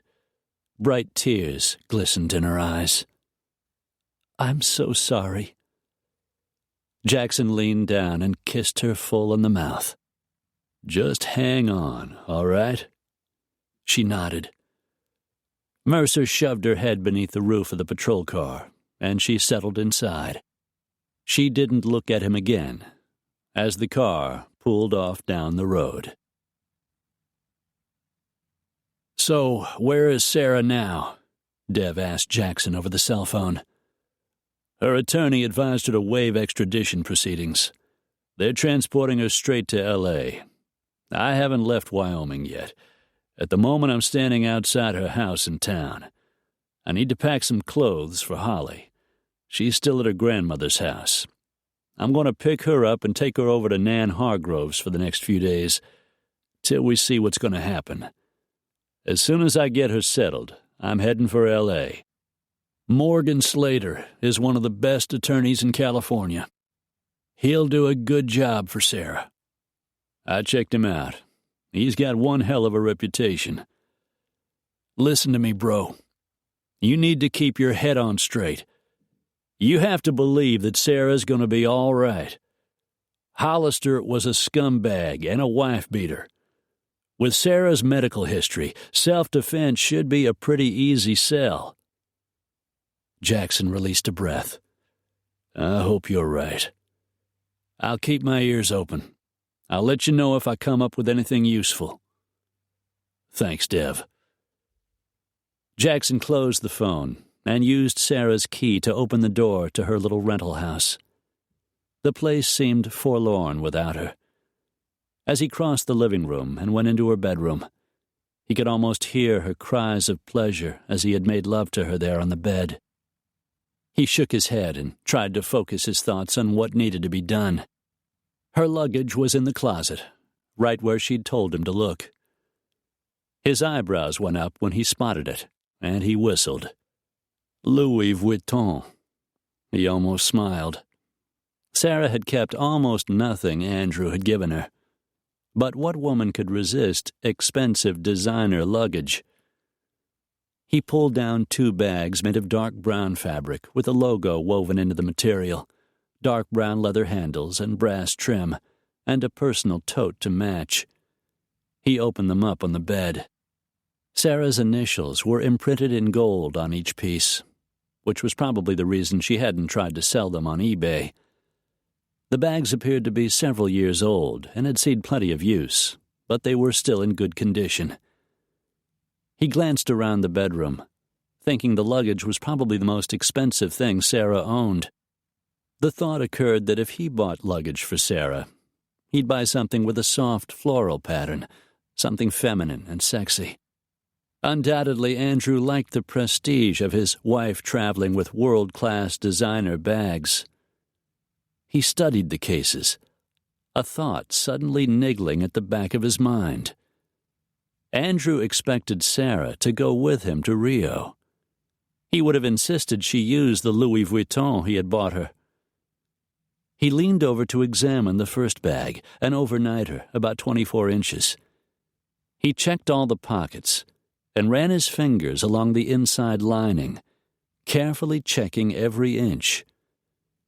He glanced at the tote, but Sarah probably would have carried that on the plane, which meant it would have had to go through airport security. He checked it quickly, not really expecting to find anything. He moved to the final bag, which was slightly bigger. Sliding his fingers carefully along the interior, he checked the pockets, tested each section of the lining. He was about to give up when his fingers touched something behind one of the removable zippered pouches. Velcro buzzed as he unfastened the pouch and felt the protrusion. His adrenaline kicked up as he pulled his pocket knife out of his jeans and cut into the lining, which had been stitched back together by hand. Reaching in, he carefully removed the item inside. It was a USB flash drive. Small and compact, it could hold a huge amount of information. He rechecked the pocket, felt something more in the lining, and pulled out a slip of paper with a row of numbers written on it. Andrew hadn't wanted to carry the disk or the paper himself in case there was a problem. But his wife was another story. Jackson shoved the piece of paper into his pocket, walked over to Sarah's laptop, and turned it on. He waited while the machine warmed up, then shoved in the flash drive. A list of files popped up. Good old Andrew, Jackson thought, as he opened the first file and found exactly what he and Sarah had been searching for all along. There was information on Martin Kozak's illegal operations, a long list detailing the man's every move. There was information on Vernon Rimmer, the greedy highway inspector, the dates and amounts of the payoffs he had received, and the numbers identifying Rimmer's offshore Cayman Island accounts, the same ones Dev had managed to come up with. Another file held documentation of Hexel Pharmaceuticals' activities, including the weight of the barrels of toxic waste and the dates they were delivered to the mine. There were numerous other miscellaneous infractions. A number of other companies were mentioned, other shady deals outlined in glaring detail. None of the company names were familiar, but Jackson figured the FBI would likely know who they were. The disk held a wealth of information. If he was lucky, the contents would be valuable enough to exchange for dropping all the charges against Sarah. The only one who was truly interested in seeing her convicted of killing a scumbag like Andrew was Ed Mercer. Jackson had a strong suspicion. This time, Mercer was going to be flat out of luck. He grinned as he closed the files and turned off the computer, pocketed the disk, and flipped open his cell phone. The first call he made was to Morgan Slater, Sarah's attorney. He filled Slater in on his find, and Slater agreed to make the call to Richard Kemp at the FBI. They had to handle this very carefully, or it would be Jackson who went to jail for withholding information. Satisfied things were progressing in the direction he wanted, he walked back to the bedroom, grabbed one of the suitcases, and went in to collect some of Holly's things. As soon as he got the little girl settled, he was heading for L.A. He wasn't coming back until he could bring Sarah home. Chapter 33. Sarah sat at a table in a room at the district attorney's office. Carolyn Gallegos, assistant district attorney, sat across from her, an attractive Hispanic woman in her 40s. Richard Kemp of the FBI, in his dark blue suit and power tie, was also there, as well as Sarah's lawyer, Morgan Slater, late 40s, salt and pepper hair, a man who exuded power and control. Most importantly, Jackson sat beside her. The deal was almost finished. The FBI was practically salivating to get their hands on Andrew's disk. Amazingly, no one really doubted her story. They knew enough about Andrew's reputation to figure it was probably true. Or maybe they figured no matter the reason she shot him, he deserved it. At any rate, her heart was gently pulsing with hope, and whenever she looked over at Jackson, she saw confidence in the hard lines of his face. "There's just one last thing, Miss Allen," Richard Kemp said. "We'll need to know the name of the person who sent you the gun used in the shooting." Her stomach dropped. Her heart set up a clatter. She had no idea what to say, only what not to say. And that was Patty Gorski's name. Not even the threat of prison could pry out those words.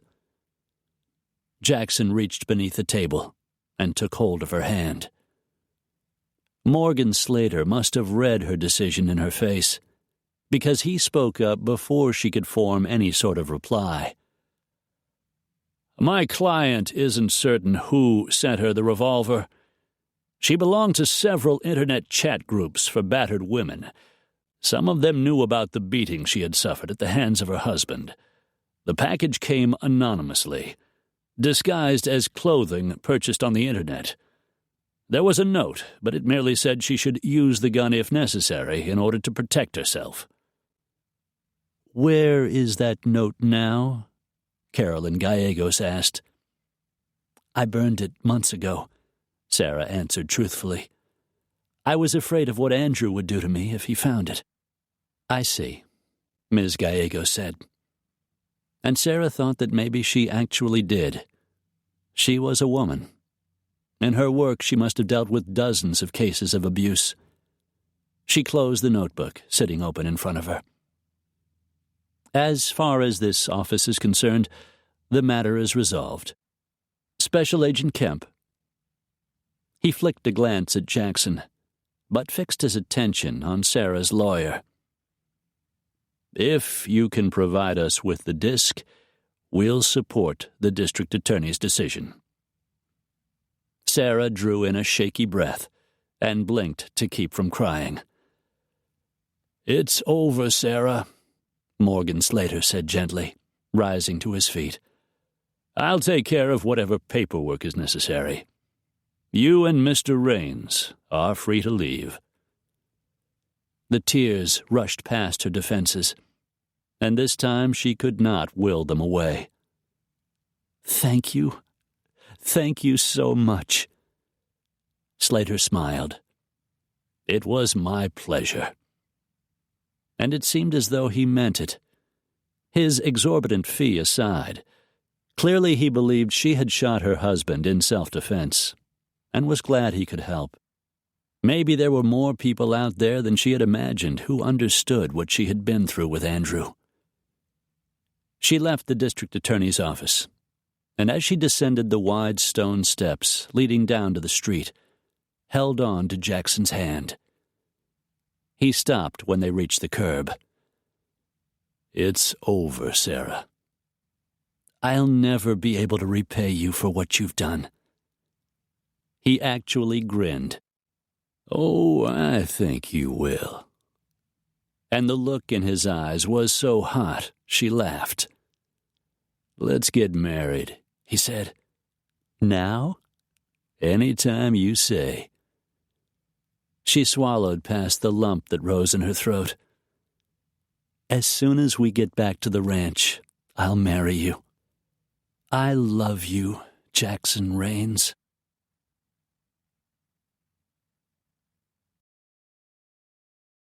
Epilogue. A glorious sun shone down from a sky so vibrant a blue it seemed surreal.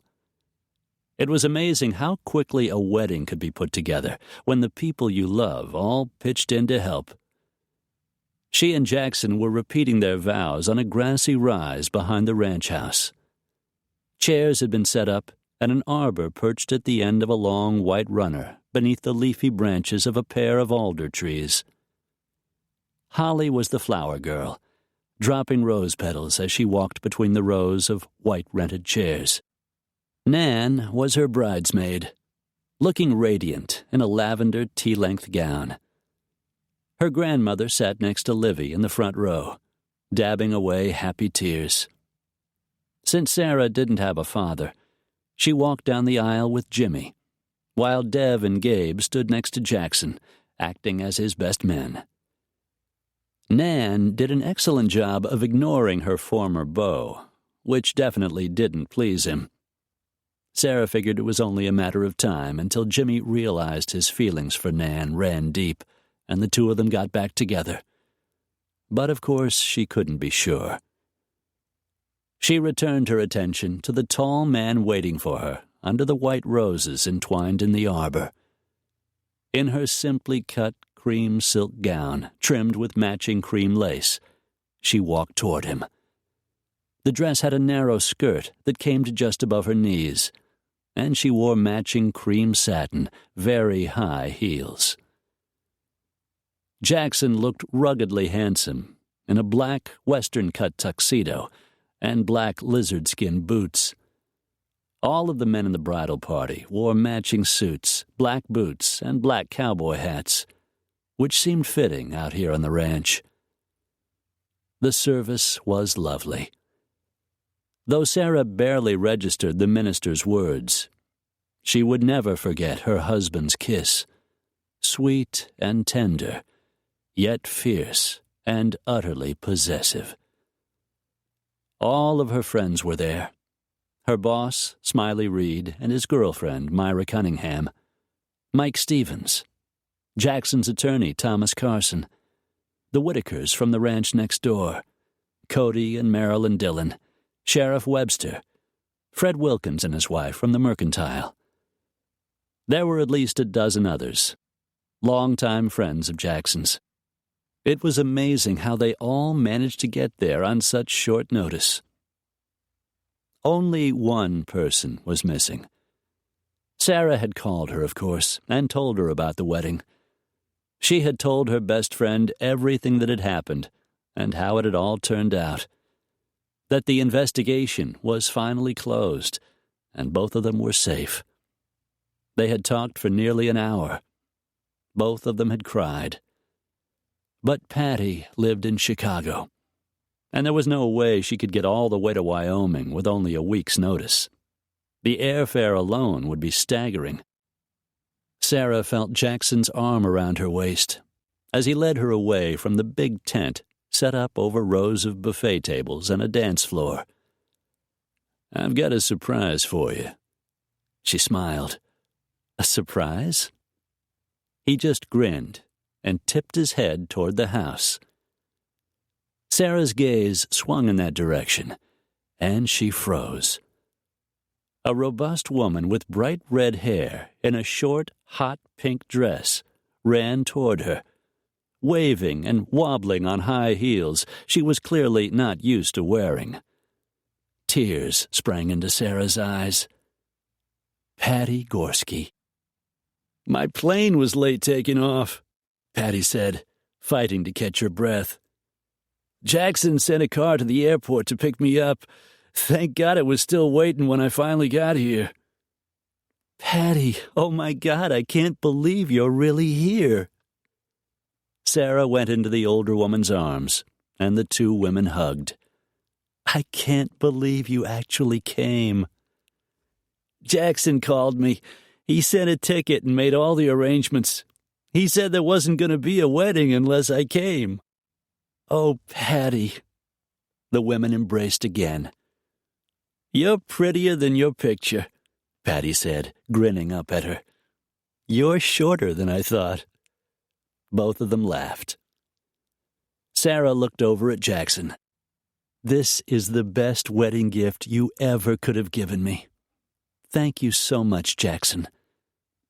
He just smiled. Patty eyed him from top to bottom, leaned over and whispered, "My God, he's gorgeous." She straightened and grinned. "A man like that might be enough to make me contemplate marriage again." Sarah laughed. Patty turned serious.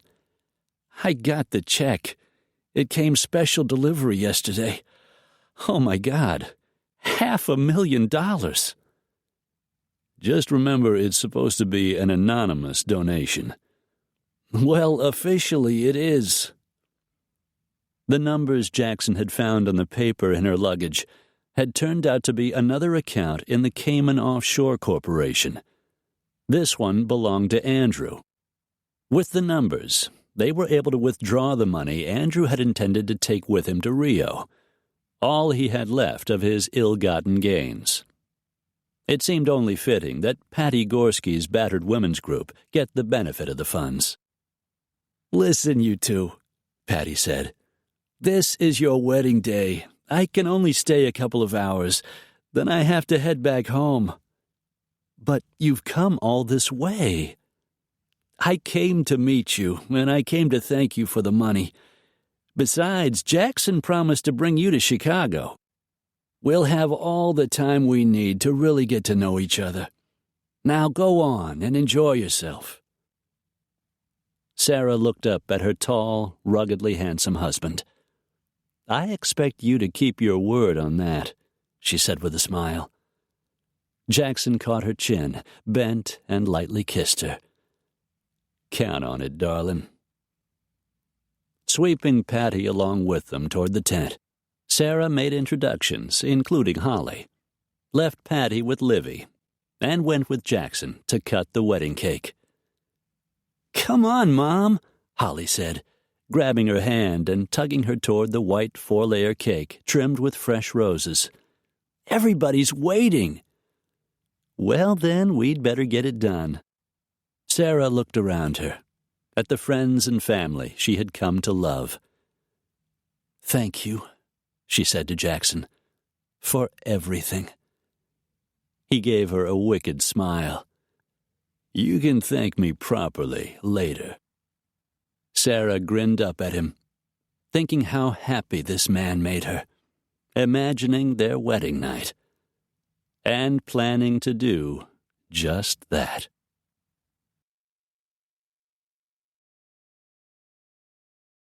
The end.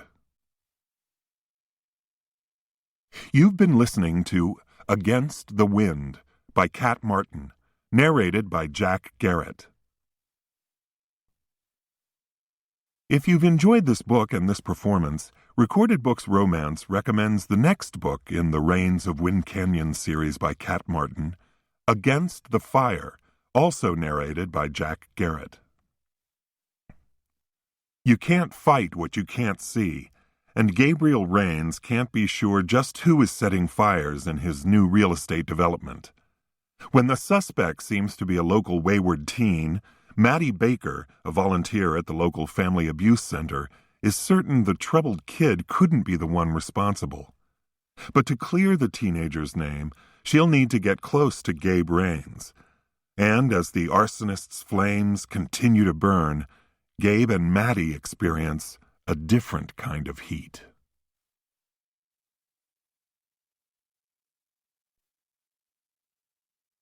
You'll find a wide selection of titles in the Recorded Books catalog, including bestsellers, mysteries, classics, histories, and more. Call us toll-free or log on to recordedbooks.com to learn about our latest releases and special offers, order another recorded book, or to read author interviews and narrator profiles. Don't forget to ask about easy 30-day rentals by mail. And thank you for being a Recorded Books reader.